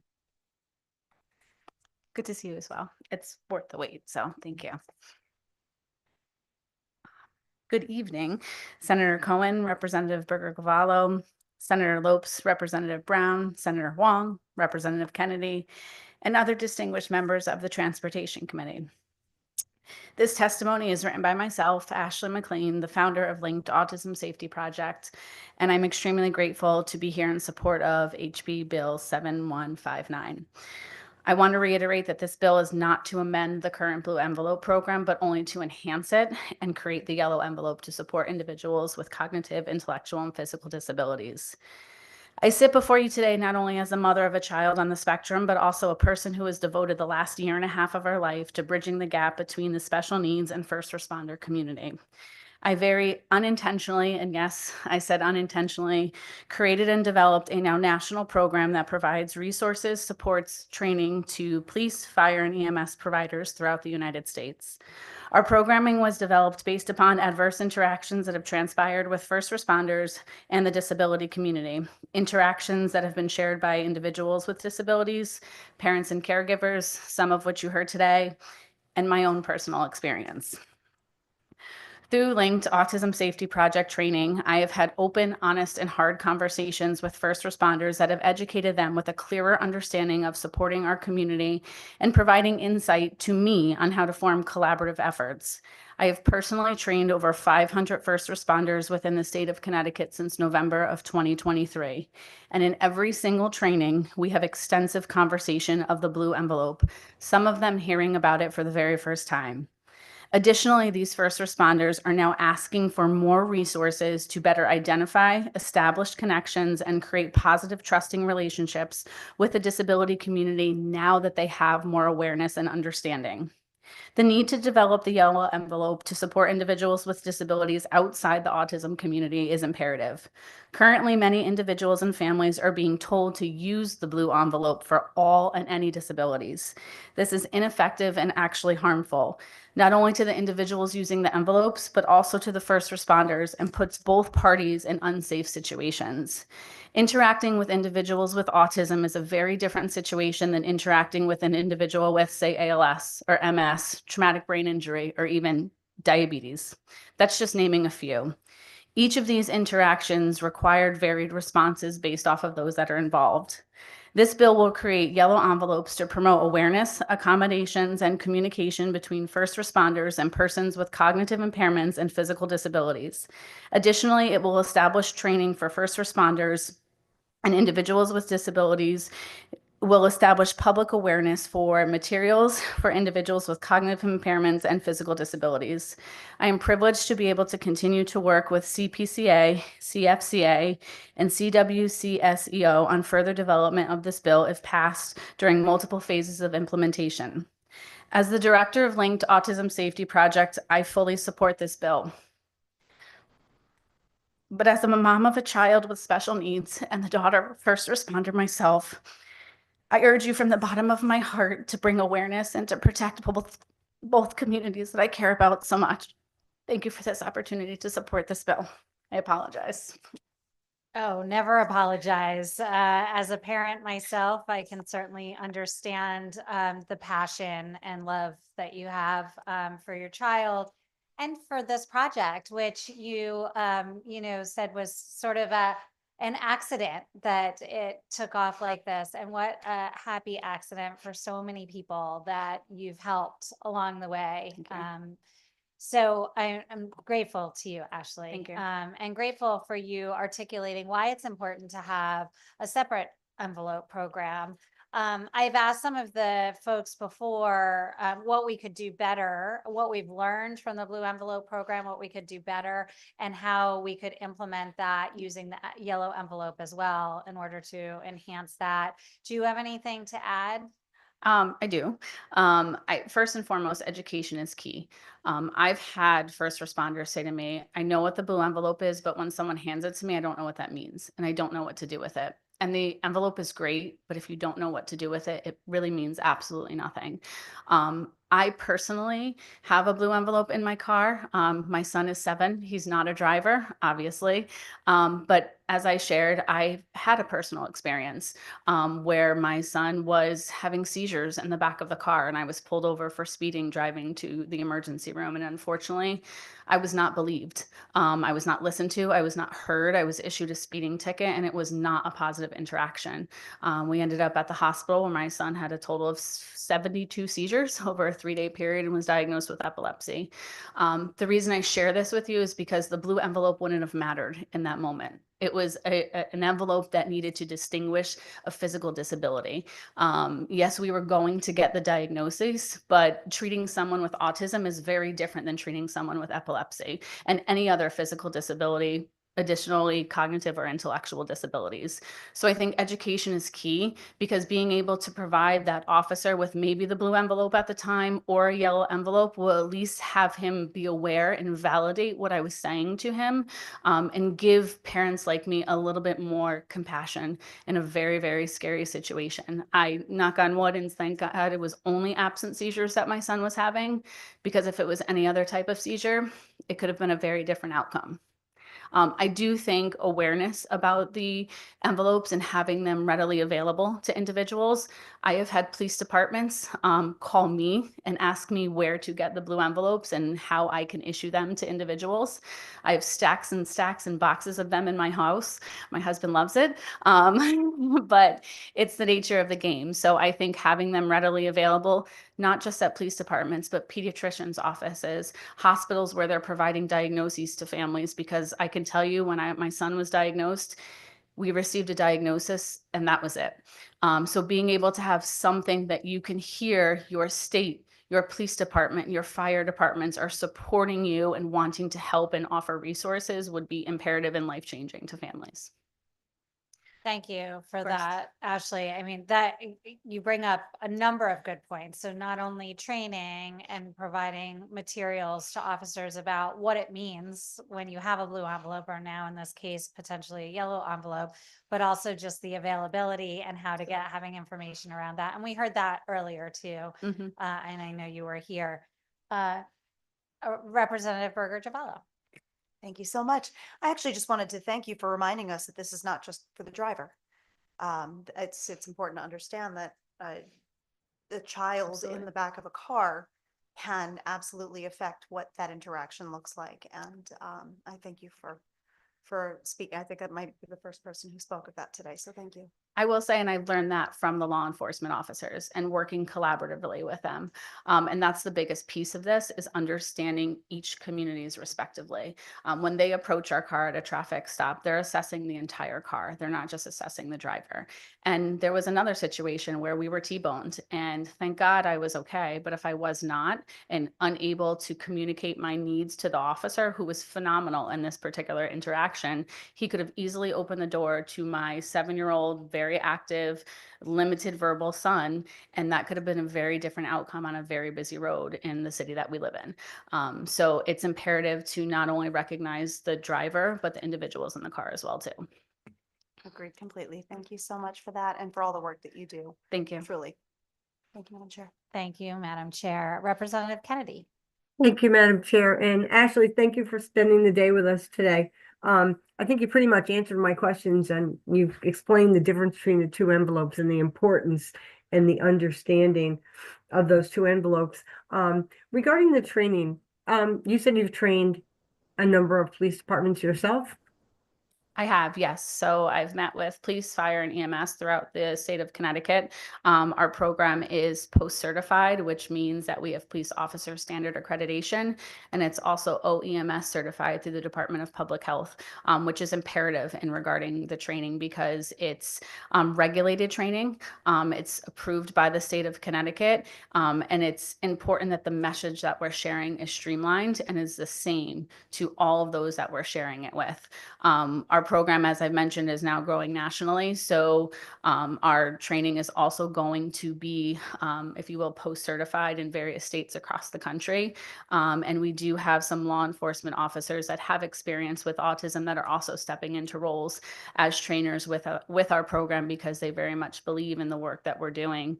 But the training is extremely imperative in understanding the work that's being done. And I can tell you, in almost every single training that I do, the blue envelope is a topic of discussion for a very lengthy amount of time.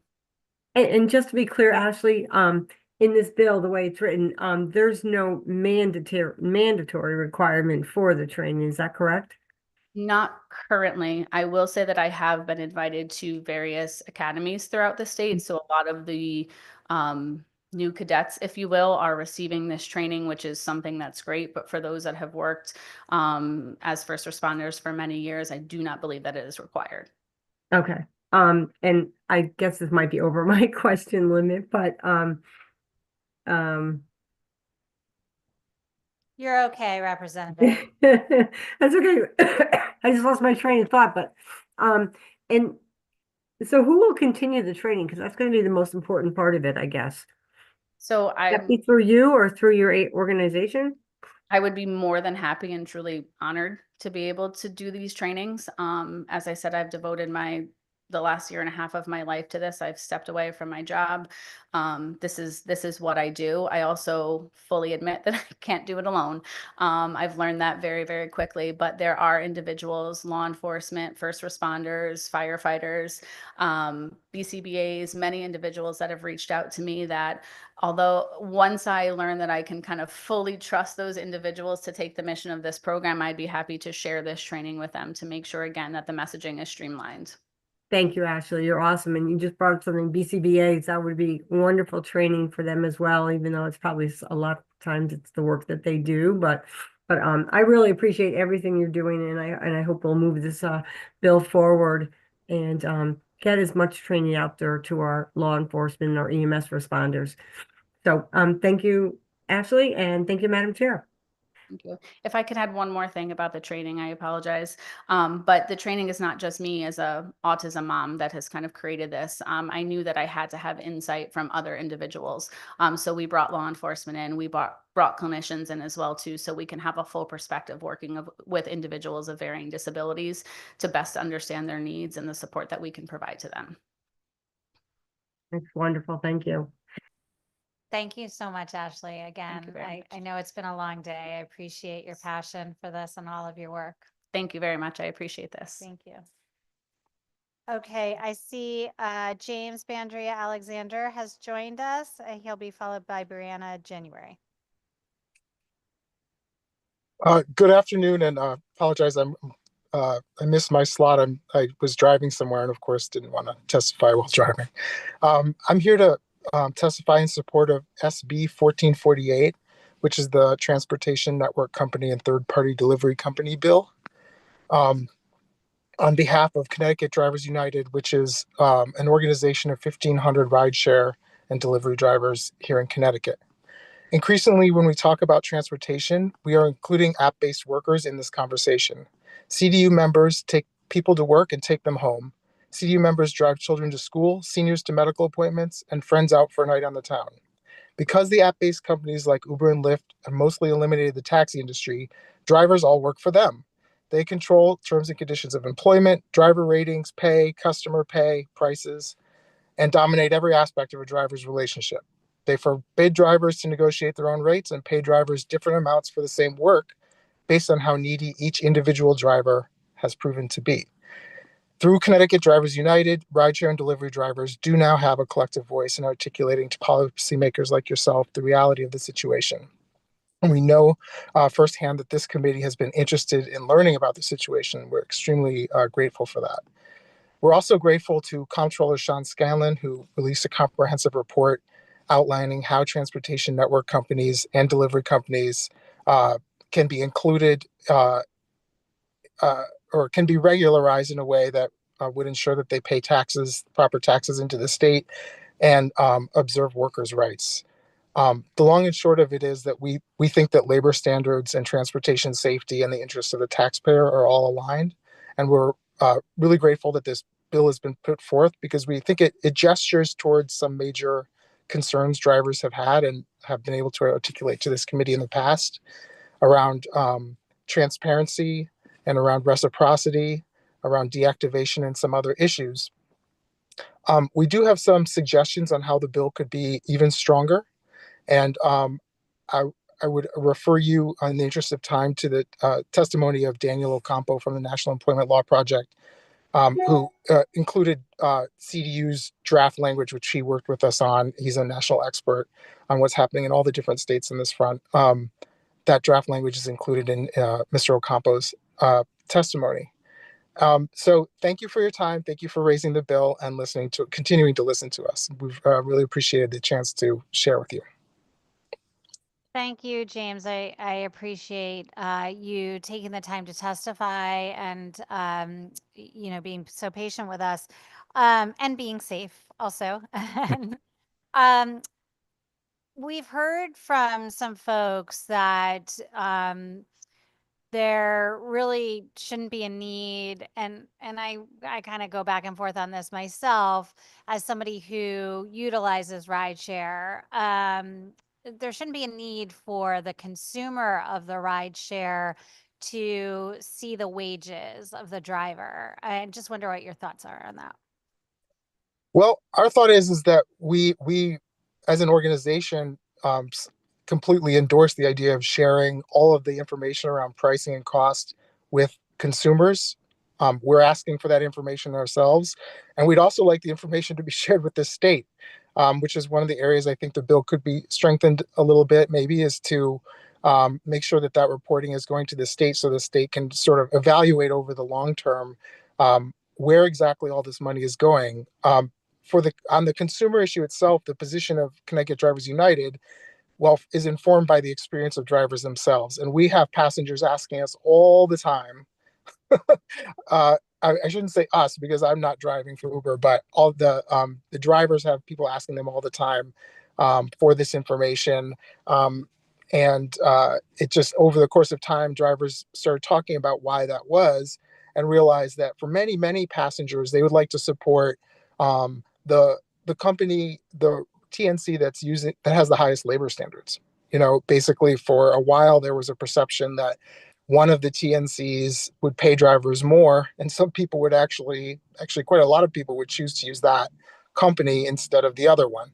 I'm not going to name names because it doesn't matter. But so now I think we're at the point where, as drivers, we think it's important that consumers are informed about where this money is going, especially as the issues get more complicated with the algorithm.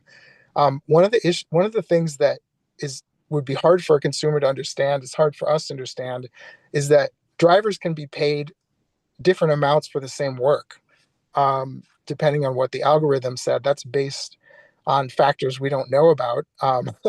And so there's just a lot of issues with the pay where we feel like transparency and sunshine is important. And it's not as if these are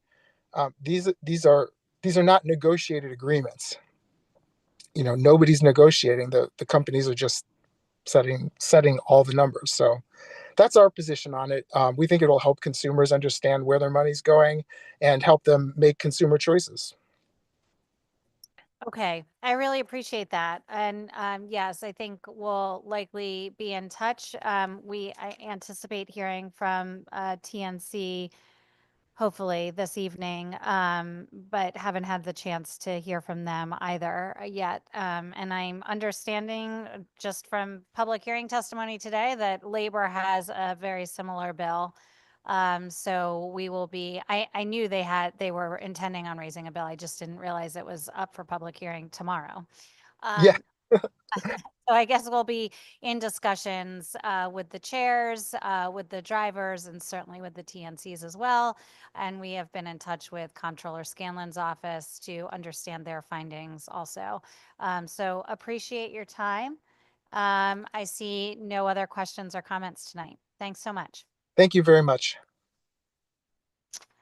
I don't see Brianna. January.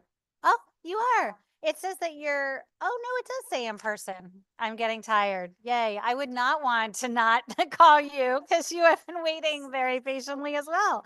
Welcome, Brianna.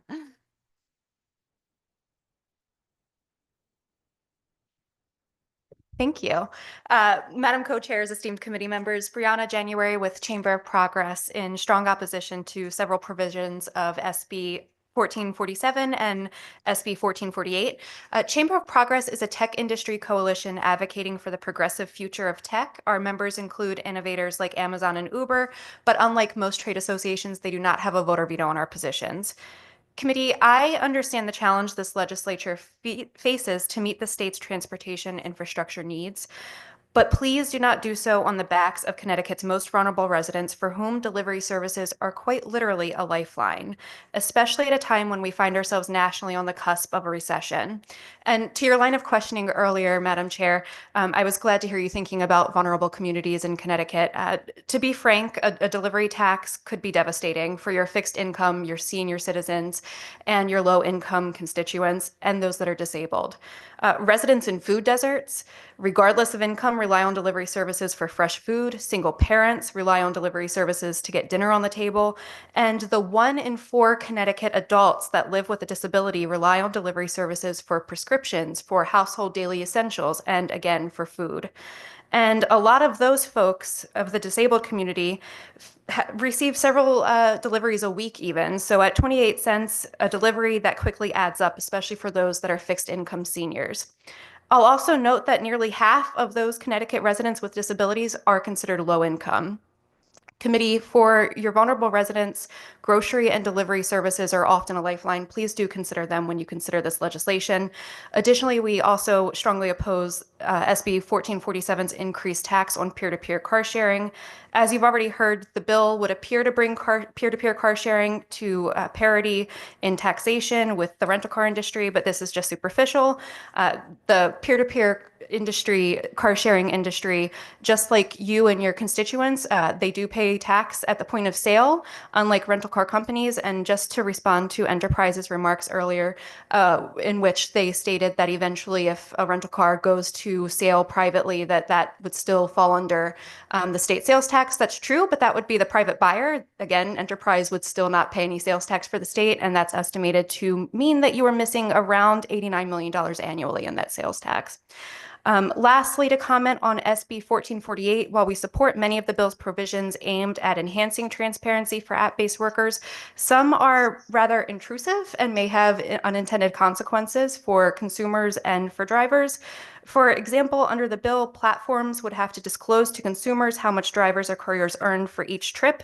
This could actually inadvertently, our experience in other states finds that this could confuse customers about the fare breakdown, and then they end up actually tipping less because they see that pricing and what's being paid to the drivers, and they think, oh, good, I don't have to tip. Additionally, the bill's requirement that drivers receive information about the value and details of customers' orders simply does not increase transparency, but could violate privacy and could undermine trust. I, for one, do not need my Friday night after a tough week DoorDash delivery driver to know exactly what I'm ordering and for how much. That's just unnecessary information. That said, we'd be happy to work with the committee and all of the relevant stakeholders to get this balance right. Thank you so much, Brianna. I really appreciate your testimony and for your patience. I know you've been sitting here all day. I don't see any comments or questions, but we will be sure to reach out as we go through the legislative process. Thank you. And just a quick point of personal privilege. I heard the committee several times today reference Maryland's policies and laws around several different issue areas. I am a Maryland girl, born and bred, and my background is Maryland policy and legislative work. So if I can help connect the committee to the proper legislative leadership or staff that have worked on those policy areas, I'd be happy to do so. Really appreciate that. Thanks. Thank you so much. Next, Daniel Ocampo. Dominic Cotton.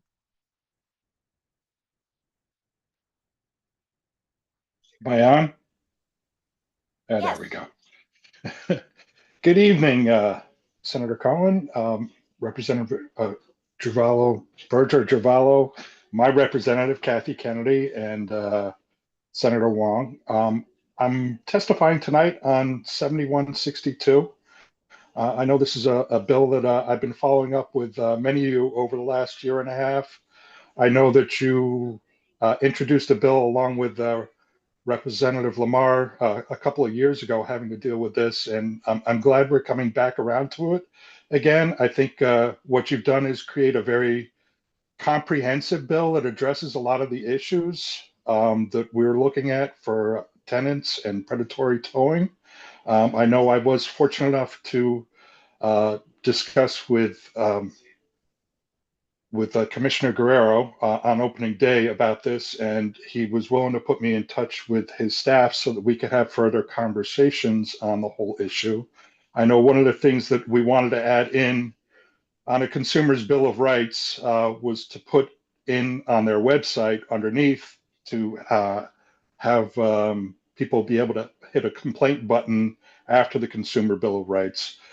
But more to the other end, I wanted to speak. I'm more of a behaviorist. I'm usually not in transportation advocating for things. But I kind of look at, for the towers, how they're being reinforced. So when a property manager contracts with a tower, they're not paying the towing company. The towing company is coming from 30 miles away, and they're looking to tow people because that's how they get paid for observing what's going on in the parking lots. So it's towards their benefit to find things that are wrong in those parking lots. And I think those are the main kind of issues that we're dealing with when you talk about people who are bad actors and the ones that are, not doing things appropriately. And I mean, listening to the testimony from several of the towers, you know what? They have a very tough job to do. The people that are on the highways taking care of our roads and police like towing, I think are one set of issues.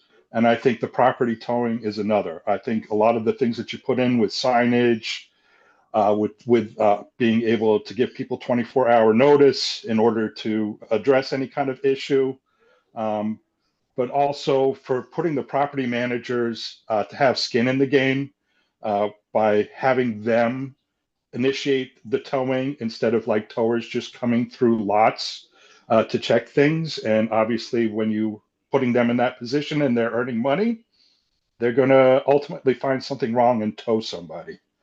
So I guess I'm very happy with the way the bill is written as is. I know there's a few other things that we were looking for as far as, like I said, administratively with Department of Motor Vehicles that we've already had discussions with.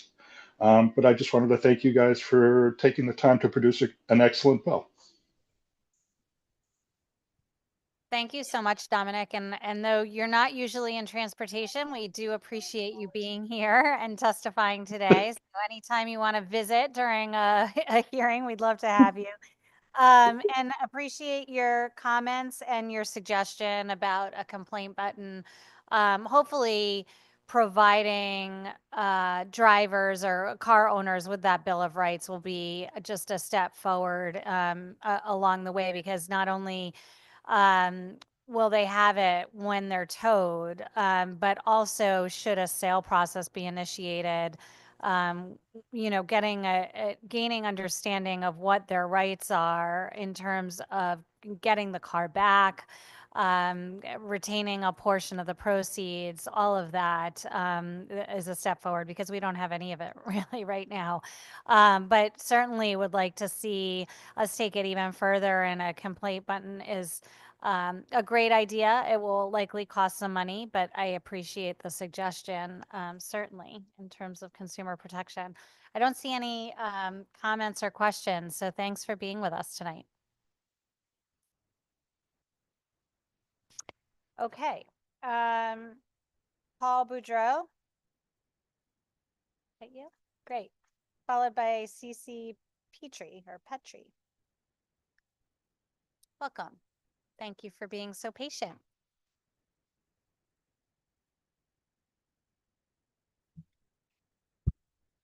How you doing, everyone? I know it's getting late, so let's keep it brief. Good afternoon, evening. I'd like to thank the esteemed chairs, vice chairs, the ranking members, and the entire committee for tackling this monumental job of 7162 with rewriting this entire code. My name is Paul Boudreau. I'm one of the founders of the Hamden Tenant Union, and most people just know me as the towing guy.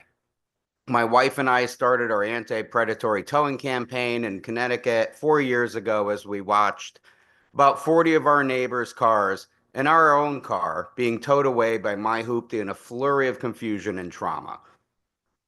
And yes, I'm here in support of the bill.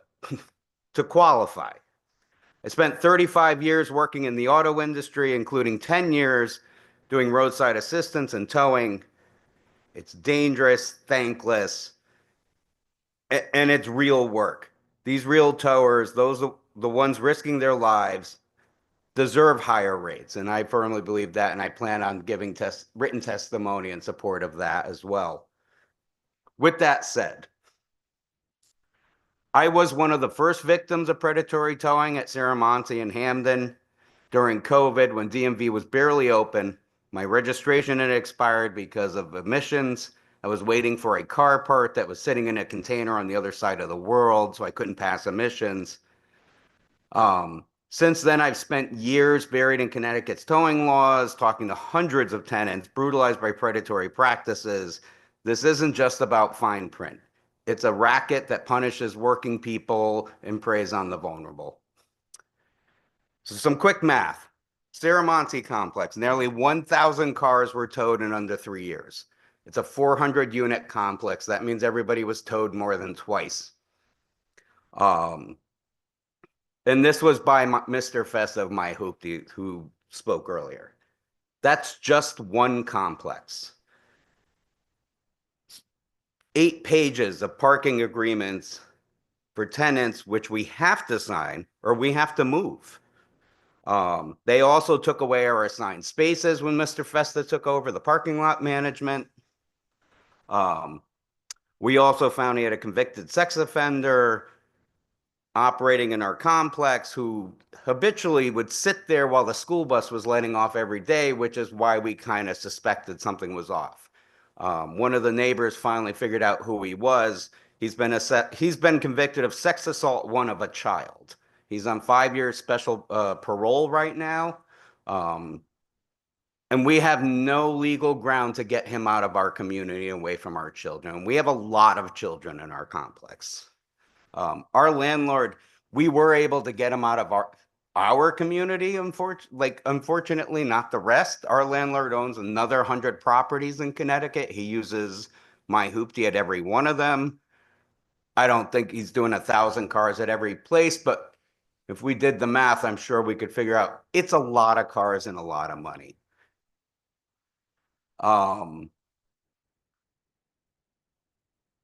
People aren't losing these cars because they didn't pay their loans. They're losing them over technicalities designed for profits. Tow yards still demand cash only, no cards, no checks, no receipts, and no change. Fees stack up overnight. People are stranded. They end up jobless, powerless, and ultimately carless. Renters are not ATM machines for unscrupulous grifters. This isn't towing. It's organized, legalized extortion. And if you think I'm exaggerating, please ask me any questions you want. I'm available any day, any hour, any week, any month for questions, for evidence or anything else that you might need to help do this. We did talk to Commissioner Guerrero's staff. I thought it was weird that Jim Viebert said he wasn't invited to the table because I literally called him and asked him if he wanted to be included. I did get some of his concerns and brought him to the table when we were talking with DMV. And it turned out like well, I was told that he was reading the law wrong, but I think there's some vagueness in the law that makes it hard to interpret, which seemed to be the case with a lot of it because it is 100 years old. So we really do appreciate you updating this.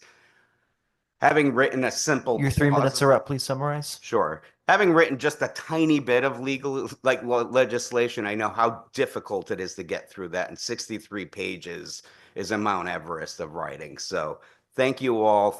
I want to thank the entire committee and everybody who came, including all these towers, because they risk their lives every day, and you don't know what it's like till you hear the screeching of tires while you're hooking up a car in the middle of 95 and wondering if that's coming at you. So thank you very much. Thank you. And the thanks goes to our legislative commissioner's office for writing legislation. We just come up with these grand ideas and then unfortunately, executing 63 pages, as you said, is not an easy feat. So grateful to our nonpartisan staff on the committee. They've been fantastic. And yes, our laws do need an overhaul, our towing statutes. And I really appreciate your testimony coming both from the perspective with knowledge of the towing industry, but also as a tenant. So thank you for that. You're welcome. I see no questions or comments. Thanks so much for being with No us problem. And as I said, I'm always available. Look me up, you'll find me. today. Okay. Thank you. CC Petrie. Okay, Greta Blau. Welcome. Thank you for your patience, Greta. Hi, thank you for being here. Good afternoon. Thank you, Madam Co-Chairs and ranking and esteemed members. My name is Greta Blau and I live in Hamden as well. I'm speaking today in support of HB 7162 for reforming towing statutes. Thank you to both Democrat and Republican lawmakers for acknowledging this serious issue and taking the time and care to write this bill, or to give that part of your organization the information to write the bill. I'm one of the 11,000 plus people in Connecticut who never got their car back after being towed by a predatory tow company. After we all just got through lockdown and I personally survived breast cancer, we were subjected to Michael Festa and my hoopty's reign of terror, abuse, stalking, and ridicule. We did originally have assigned spaces and those were taken away. The process to get parking stickers was purposely confusing. Our car was towed in early 2021. We were not allowed to tow the car elsewhere. We were not allowed to retrieve our items. We complained to the DMV through the proper channels. They claimed they couldn't help us. The local police could not help us. The town's government could not help us. No one could help us. So I'm hoping our legislators can help us. And I agree with Dominic that a complaint button would save a lot of grief for consumers. So our cars were towed at 2 a.m, night after night, with loud backup beepers waking us all up to see the attacks, knowing we had no recourse. And we were stalked like this for months and years. It disturbed our sleep and we were left with extreme trauma. Just having to go over what happened in order to write this testimony today was difficult for me. I didn't know if I could do this. The recording at the garage said, "We'll get back to you in 48 hours. When you finally got someone on the phone, they antagonized you for being upset that your car was gone. They only took cash. They were 45 minutes away. They were not open on the weekend, but they still charged for storage on those days. And these are some of the arbitrary reasons why people were towed. You didn't back into your space. Your tire is low. There's liquid under your car. You parked on the line. You didn't park evenly between the lines. Your car is crooked between the lines. You pulled up to the door for a minute to bring something inside. You're a pharmacy delivery person dropping off medication. You're a FedEx driver who pulled in front of the building to deliver mail. You're a clinician coming to do therapy with a special education child. You came to take care of your child and you parked in a visitor's spot. You parked in a visitor spot for more than 8 hours. You were late on your rent. It snowed and they can't see the sticker. The sticker fell off in the cold and they can't see it. You didn't shovel the snow around your car within a certain amount of time. If anyone here didn't read the recent towing articles in the Connecticut Mirror, I highly recommend reading those. I'm also a gig driver as a second job, and I support the Unite Here bill for gig drivers. Also, when I use these services, I do wonder if the driver gets the full tip, and I try to use services where employees are treated fairly. So this would matter to me when choosing a service. Thank you for listening, and I will gladly take any questions. Thank you, Ms. Blau, for your testimony and sharing your stories of frustration, really, and unfair treatment and towing practices. So hopefully we'll get this right to protect tenants and other folks across the state from any you. predatory towing practices. And also really, I view this as trying to help the good guys in the towing industry, right? There are good actors out there. We're trying to strike that balance. I appreciate all of your time and your patience. Thanks for being here. Thank you very much. Next we have Marie Trant.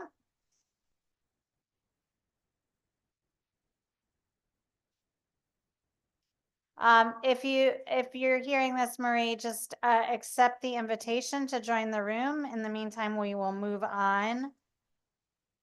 Oh, you're here. Marie, you're up. Can you hear me? Hi, good evening. Thanks. Sorry. No worries. You're up. You have 3 minutes. Thanks for being with us. Okay. So good evening, everyone.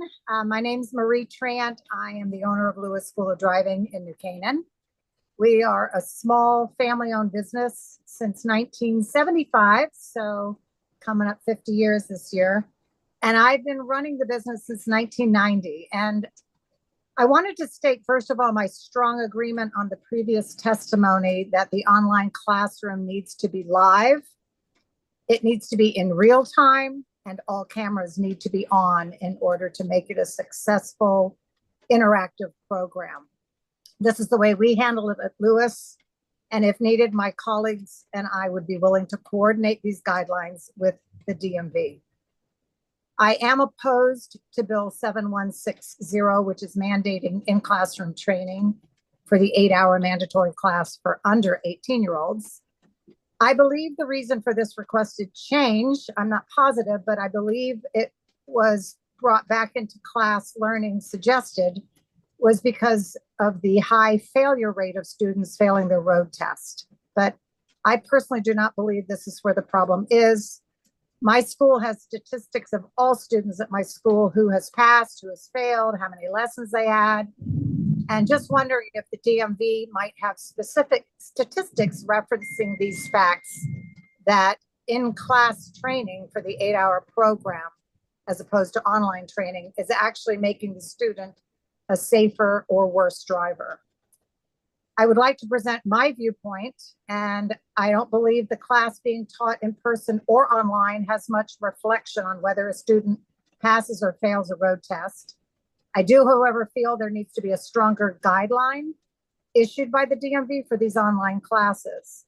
In my experience, it is the lack of driving at home that we have seen as the problem. Students under 18 do have to take this mandatory 8-hour class, but they also have to have a parental signature to say that the parent has given them a minimum state mandated of 40 hours behind the wheel. Now, this can be a combination of driving school and parent. There is no documentation needed except a signature to confirm that the training was indeed done. So the DMV does have on their website a document to this purpose, which is very helpful, I think, in training. We are finding that most students are maybe getting half of that amount of training at home. The focus needs to be on the behind the wheel training component, and whether they train at home or have them also train with a driving school, perhaps submit a form, either online or printed. And I do believe there needs to be a broader discussion on how to make these teen new drivers safer behind the wheel. And I would be very glad to be part of that discussion. I'm glad to answer any questions. Thank you. Thank you, Marie. I really appreciate that.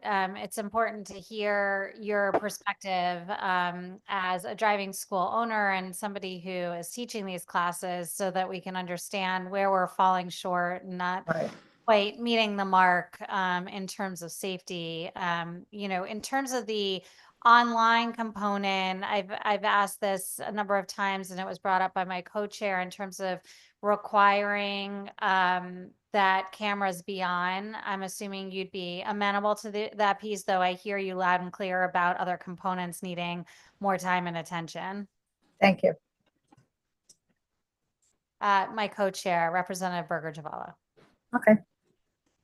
Thank you so much. I just have one quick question. Do you actually see a difference, even if just anecdotally, in the home training results between those who are exclusively online versus those who attend class in person?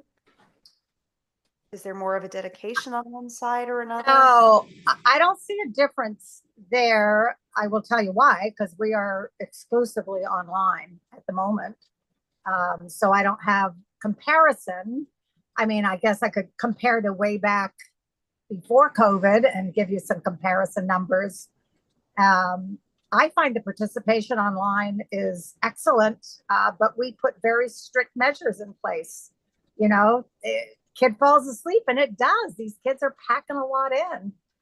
They don't get credit for the class. I mean, it's important for us to make sure that the information is being digested, because they need to know basic rules of the road, of course, before they get behind the wheel.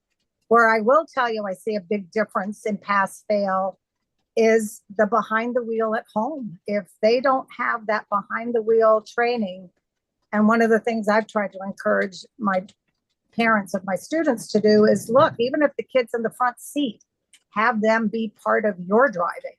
Make those decisions at right of ways, make those decisions merging on the merit. So I think it's a behind the wheel factor for this safe driving component, not the classroom. I appreciate that, and that I have seen evidence to support that. So thank you very much. You're welcome. Thank you, Madam Co-Chair. Representative O'Day. Thank you very much, Madam Chair, and good to see you. Hey. I have pulled over. I'm not driving. I just want to say thank you. I think you trained all three of my kids. Indeed, we have. Yeah. Yes. So, and knock on wood, no accidents. They got a great training. So thank you so much. And I appreciate your testimony here and agree with you. We'll try and fix that to allow this to continue. So thank you. Thank you, Madam Chair. Appreciate the business. Thank you, Representative. Thank you so much, Marie, for your time and patience with us tonight, hanging in there. Have a good night. I hope you guys get home soon. Yeah, thanks. Gabby Wiggle? Welcome. You get a gold star for being in the room for this long.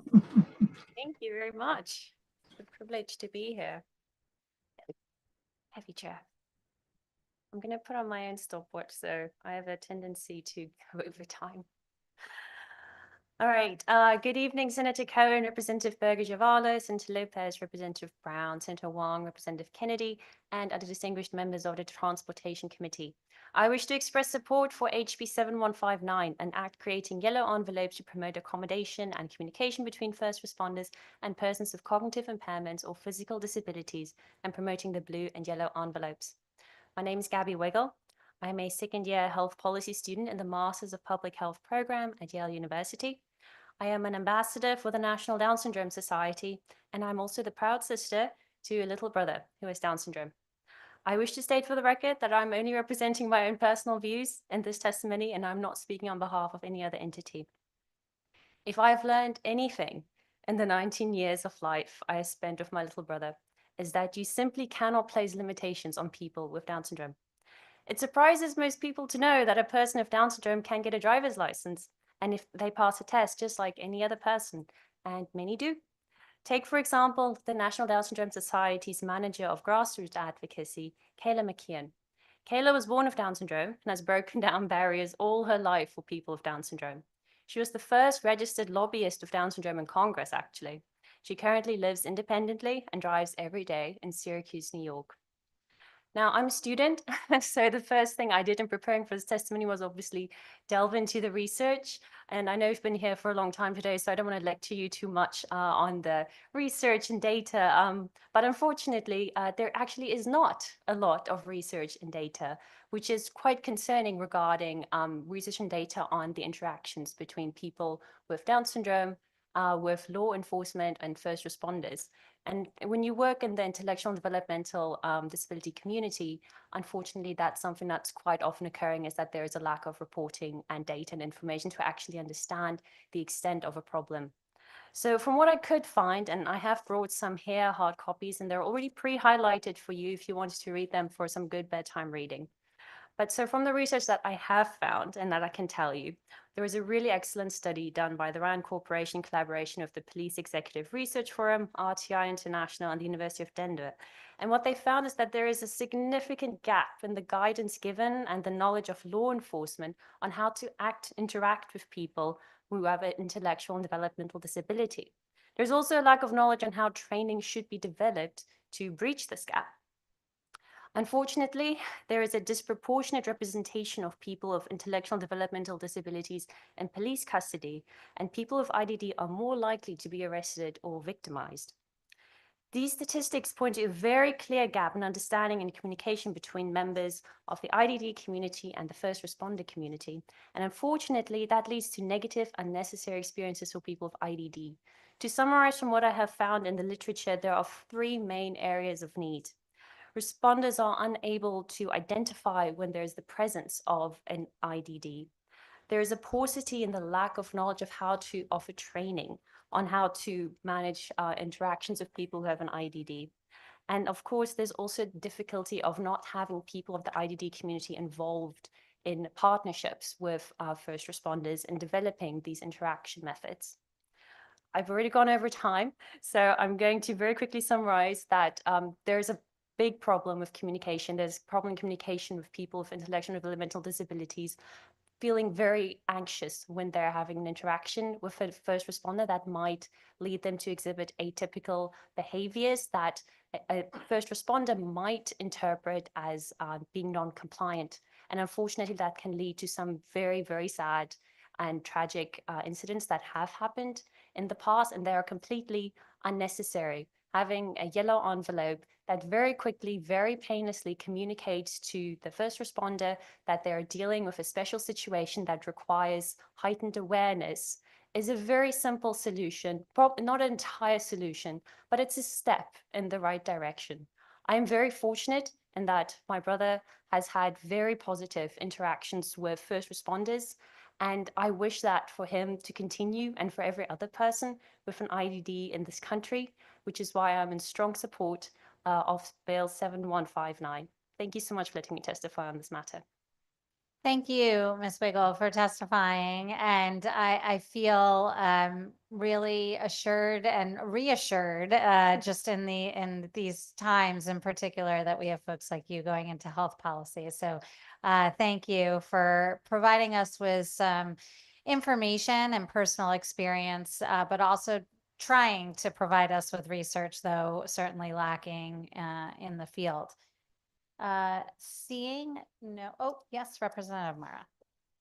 Thank you. I appreciate you coming tonight and staying with us. But if you could just leave the information that you brought with our amazing staff over there so that we can read it later, I'd appreciate Happily. that. Thanks. Thank you very much. Thank you. Next, we have Harry Hartfield, followed by Gus Marks Hamilton. Hi, Harry. Good to see you again, and thanks for being so patient. No, I appreciate it. In the spirit of that patience, I will try to make my testimony pretty fast so we can open it up to questions. Thank you for having me. My name is Harry Hartfield. I lead government affairs for Uber in Connecticut. We agree that workers should have access to information about their pay, and we're open to working with committee to refine the bill. However, in its current form, many of the provisions are onerous and will lead to unintended consequences for drivers. I did want to flag just a few things that Uber already does for drivers for awareness. Drivers already see their fare, estimated tip for delivery drivers, distance, and destination to the trip prior to making the decision whether they're going to accept the trip. They get access to detailed information around pay, tips, rider fare, route information after the trip, and they get a weekly statement that breaks down fares, fees, tips, and other associated costs.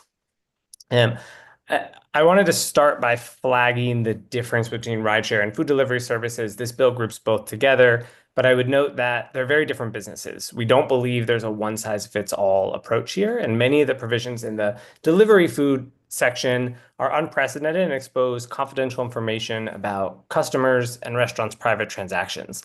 On the whole, food delivery and transportation network companies are very different, and lumping both industries together into one bill is overly complicated. and we'd urge the committee to separate these bills out. So I'm going to focus on the rideshare side here a little bit. The bill would require transportation network companies to disclose to customers how much the driver made on any given trip. Though that provision is largely unprecedented. Only one other jurisdiction in the world has a similar requirement, and that bill was intended to increase tips. And while it's only been in effect for a few months, we've actually seen tips for drivers decrease as a result of that law. On the delivery side, what a courier earns and what a customer pays are treated separately, because consumers not only pay for food, but they also pay for several fees: delivery fees, grocery fees, potentially a third-party delivery fee. I know that's a different bill. I'm not testifying on that, but just dropping that in there. And we don't think what a consumer pays has any relevance to what the rider pays. It shouldn't matter if you order a hamburger or a plate of sushi. We also have concerns about definitions and feasibility for certain sections. For example, we agree that drivers should have the ability to appeal a decision to remove them from the platform, and they should get notification on how they can do that. However, the bill doesn't define what a suspension is, and as a result creates logistical and safety challenges for riders and drivers. In general, when we receive a report from a driver, we don't immediately remove them from the platform. We investigate them before making a final decision. And that's actually part of the reason that under existing Connecticut law, we're required to suspend drivers, for instance, who are accused of driving under the influence and conduct an investigation before letting them take trips again. That's just one example. There are other definitional and technical issues. Companies would have to provide distance a worker's travels in a given week, but that would include time where their apps are on and they're not actually taking any trips, or they might be working on a different app. So they might be working with Lyft, Uber, and DoorDash all at the same time, but that all be counted as 3 separate times as one. So essentially, they'd be triple counting their time. At one point, the bill mentions gross and net information on receipts, but it doesn't define what gross and net information are. It requires per minute and per mile information after the trip. But as I mentioned before, we already provide upfront fares to drivers, so they get all the information upfront. Providing a per minute, per mile after the trip wouldn't really be meaningful in any way, and it's not something we could make work practically while also providing that upfront information that we know drivers want. Those are just a few examples. Like I said before, we're very open to collaborating with the committee on this bill. We hope we can work through these issues and try to get something finished. And I'll open up to questions. Thank you so much for testifying, Mr. Hartfield.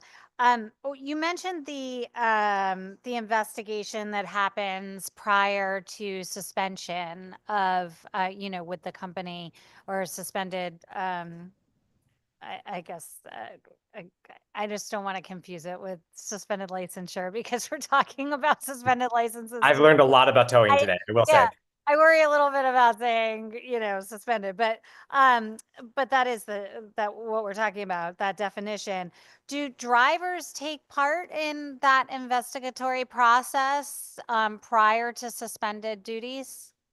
So the way it works is if a driver's removed from the platform, there's sort of 2 buckets of reasons. There's one bucket where it's the only way to fix the problem is on the driver's end. So for instance, the state requires drivers to have all to have updated insurance, right? And so we have a process by which we collect a driver's insurance. And in order to be online, we have to have your proof of insurance. Let's say your insurance expires and we haven't gotten a new document yet. We pull you offline and we tell you in your app you haven't uploaded correct document. Please go to the hub and upload the document. There's literally nothing we can do there to get that driver online. They just need to upload their documents. And a lot of drivers have just stopped driving, right? So we don't know that. We do provide information about what document you need to load and how to do it. But on that end, there's nothing we could really investigate there, right? We know what the issue is. Then there's the other set, which is an allegation or repeated set of allegations from a driver for a driver. Let's say a driver has done, only a 50, intoxicated is a good example under the Colorado, Connecticut law. A driver would be removed from the platform. And then there's an investigation. There's a human-led investigation. So there's a human in the process. It's not an AI-led process. And the driver has an opportunity to submit any evidence that would prove that wasn't the case. I don't know why a driver on our platform would have a breathalyzer in the car, but if for some reason they had a breathalyzer in the car and had taken a breathalyzer test right before the trip, that would be evidence they could submit. Now, that would be an odd thing to have in your car for a variety of reasons, but that's a good example, and drivers are able to do that. I think our perspective is we do think drivers should have recourse. Drivers should have a way to appeal the system. But what other states have done is said companies have 3 days or 5 days to review and investigate. And after that investigation is done, they have to issue a clear written notice to the driver and say, you have or haven't been brought back on the platform. And if you haven't been brought back on the platform, here's how you can appeal and here's what the process is. And here's your ability to submit video footage or radio or audio footage, et cetera. Okay. I have some questions there, but Yeah. I think we're gonna have to to work Certainly. together. What we're trying to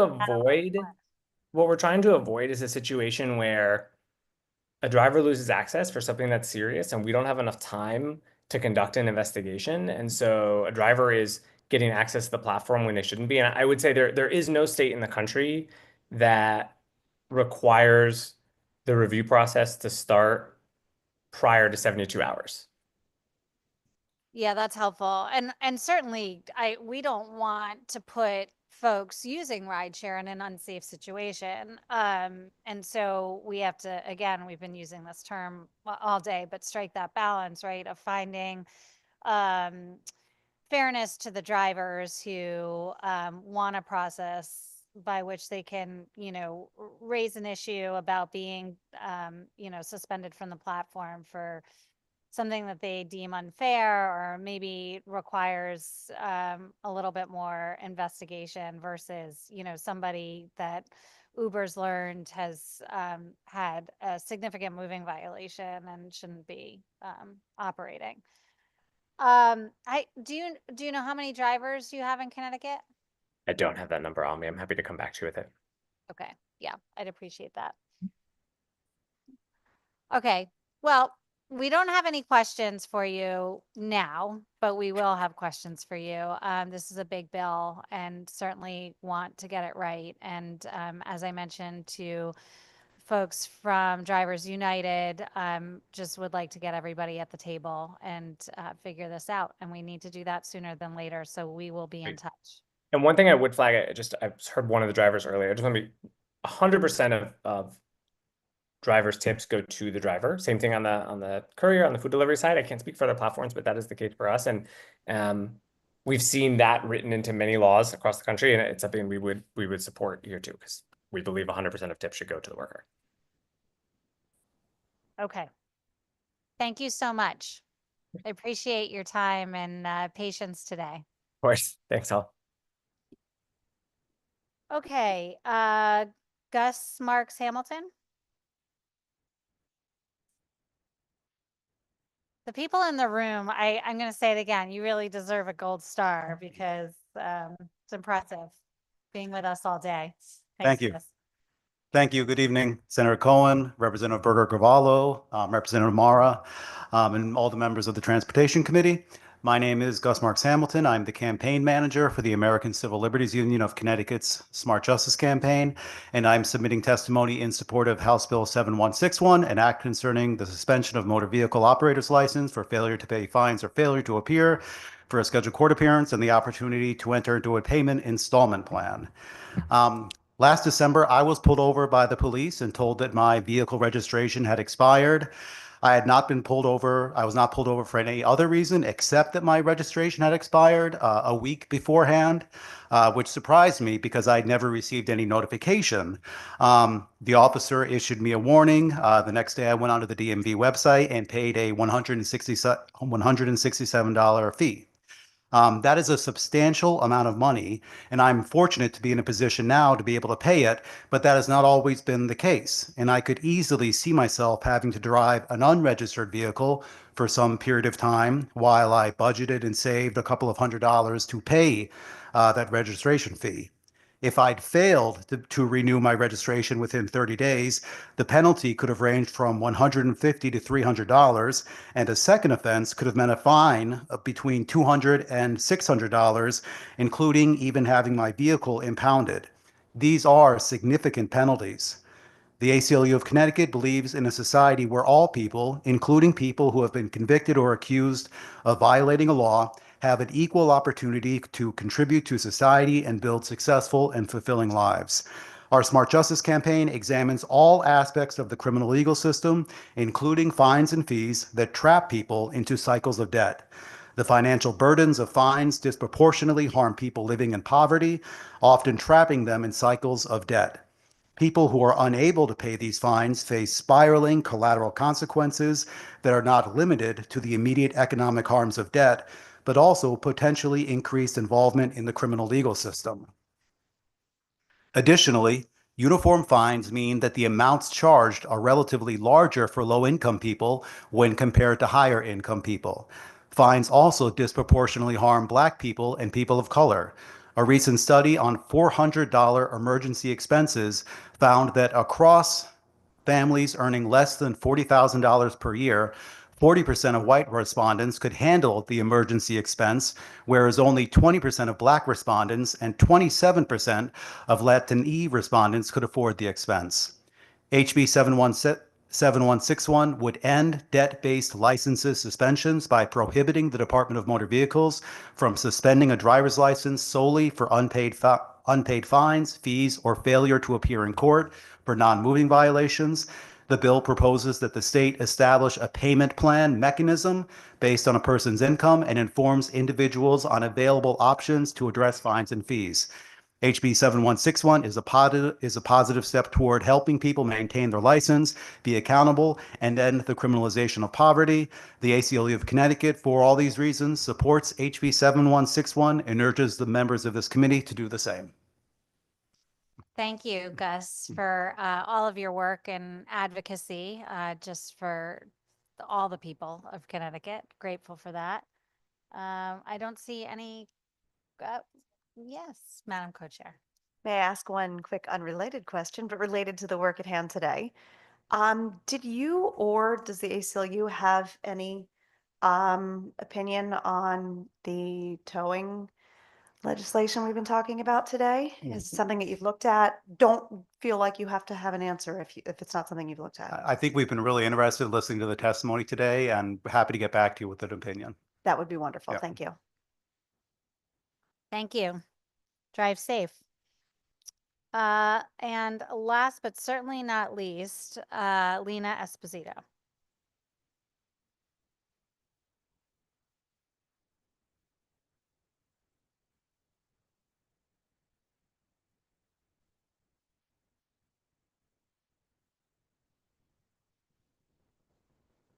Lena, you are up. Hello, somebody hear me? Yes, we can hear you. Welcome. Welcome. Good evening, anyone. Sorry.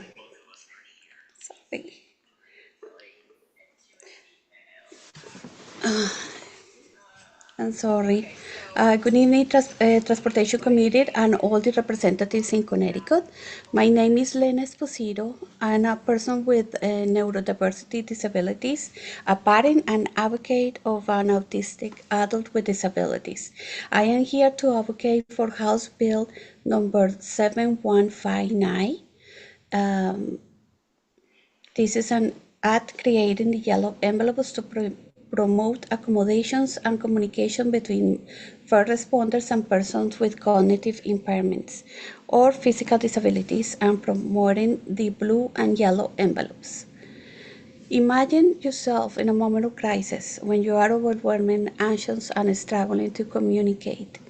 Now imagine that the person who is trying to help you is a police officer, a paramedic, or a firefighter who doesn't have the information that they need you to assist you and the best way to help you.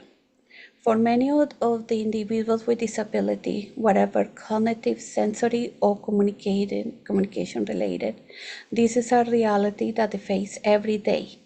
But if you told that something as simple as a blue envelope or yellow envelope could change that, and yes, the answer is yes. The Blue Envelope program is designed to bridge the communication gap between individuals and the individuals with disabilities and the first responders. This envelope contains critical personal information, medical conditions, emergency contacts, communication preference, and specific needs that helps responders understand and act appropriately in stressful situations. Why this is important? Because they empower individuals with disability. Many of the people with autism or speech impairments, hearing loss, neurodiversity, or cognitive disabilities struggle to express their needs in high levels of stress, and the blue envelopes provide them with a voice when they don't have anyone. Engage to first responders that and bring awareness is very important because many times, these professionals, they are not highly training and they don't even understand what is disabilities, what the people have, and what is the limitations that the people have, and what is the sensory overload, how difficult it is to talk when you are overstressed. The blue envelope and the yellow envelope, they prevent misunderstandings. This when you get very anxious, the situation, they get very over escalated, and then it's going to be very difficult to think clear and to receive help and try to accept the help when somebody is trying to do it. Then as a parent with a child that is highly sensory overload, and he has a lot of self-injury issues too, it's extremely helpful for my daughter, to have this envelope. Then can allow, the first responders to help her. My daughter, she's not verbal. She's and she has multiple disabilities, count autism. Then, for me, to have the peace that she's going to have this option to show them, and then say, okay, this is what I have, and this is what I need to do in order to calm myself down. Then it's a big release, and it is the same release that they have a police officer that they can count on, or maybe the fire department, or even the ambulance, because it's not that simple to put my daughter in the ambulance. I put her once, and then she tried to open the door and ran away from that. Then things 3 can minutes get are up. really Please summarize. escalated very fast. Thank you, and please support the House Bill number 7159.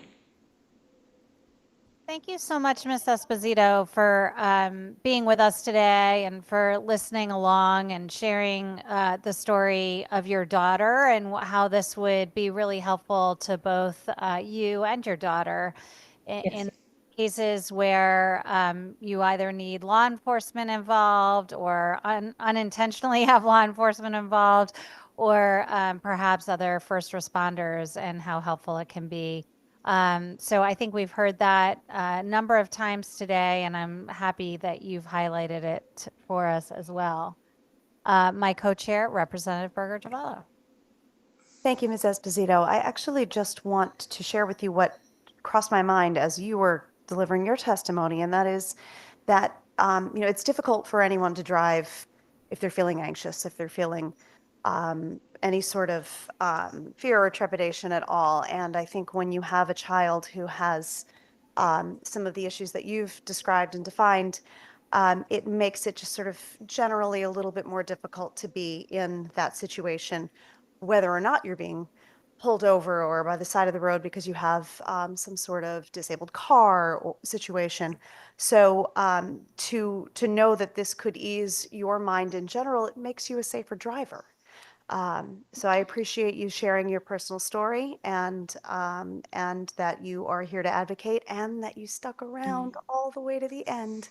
Thank you so much. Thank you so much. Thank you all. Have a blessed night. Thank you. You too. Thank you. You too. And that concludes our hearing. Almost 9 hours. Thanks everybody for sticking with us. Thanks to the clerks over there. Appreciate it. Have a good night. Thank you.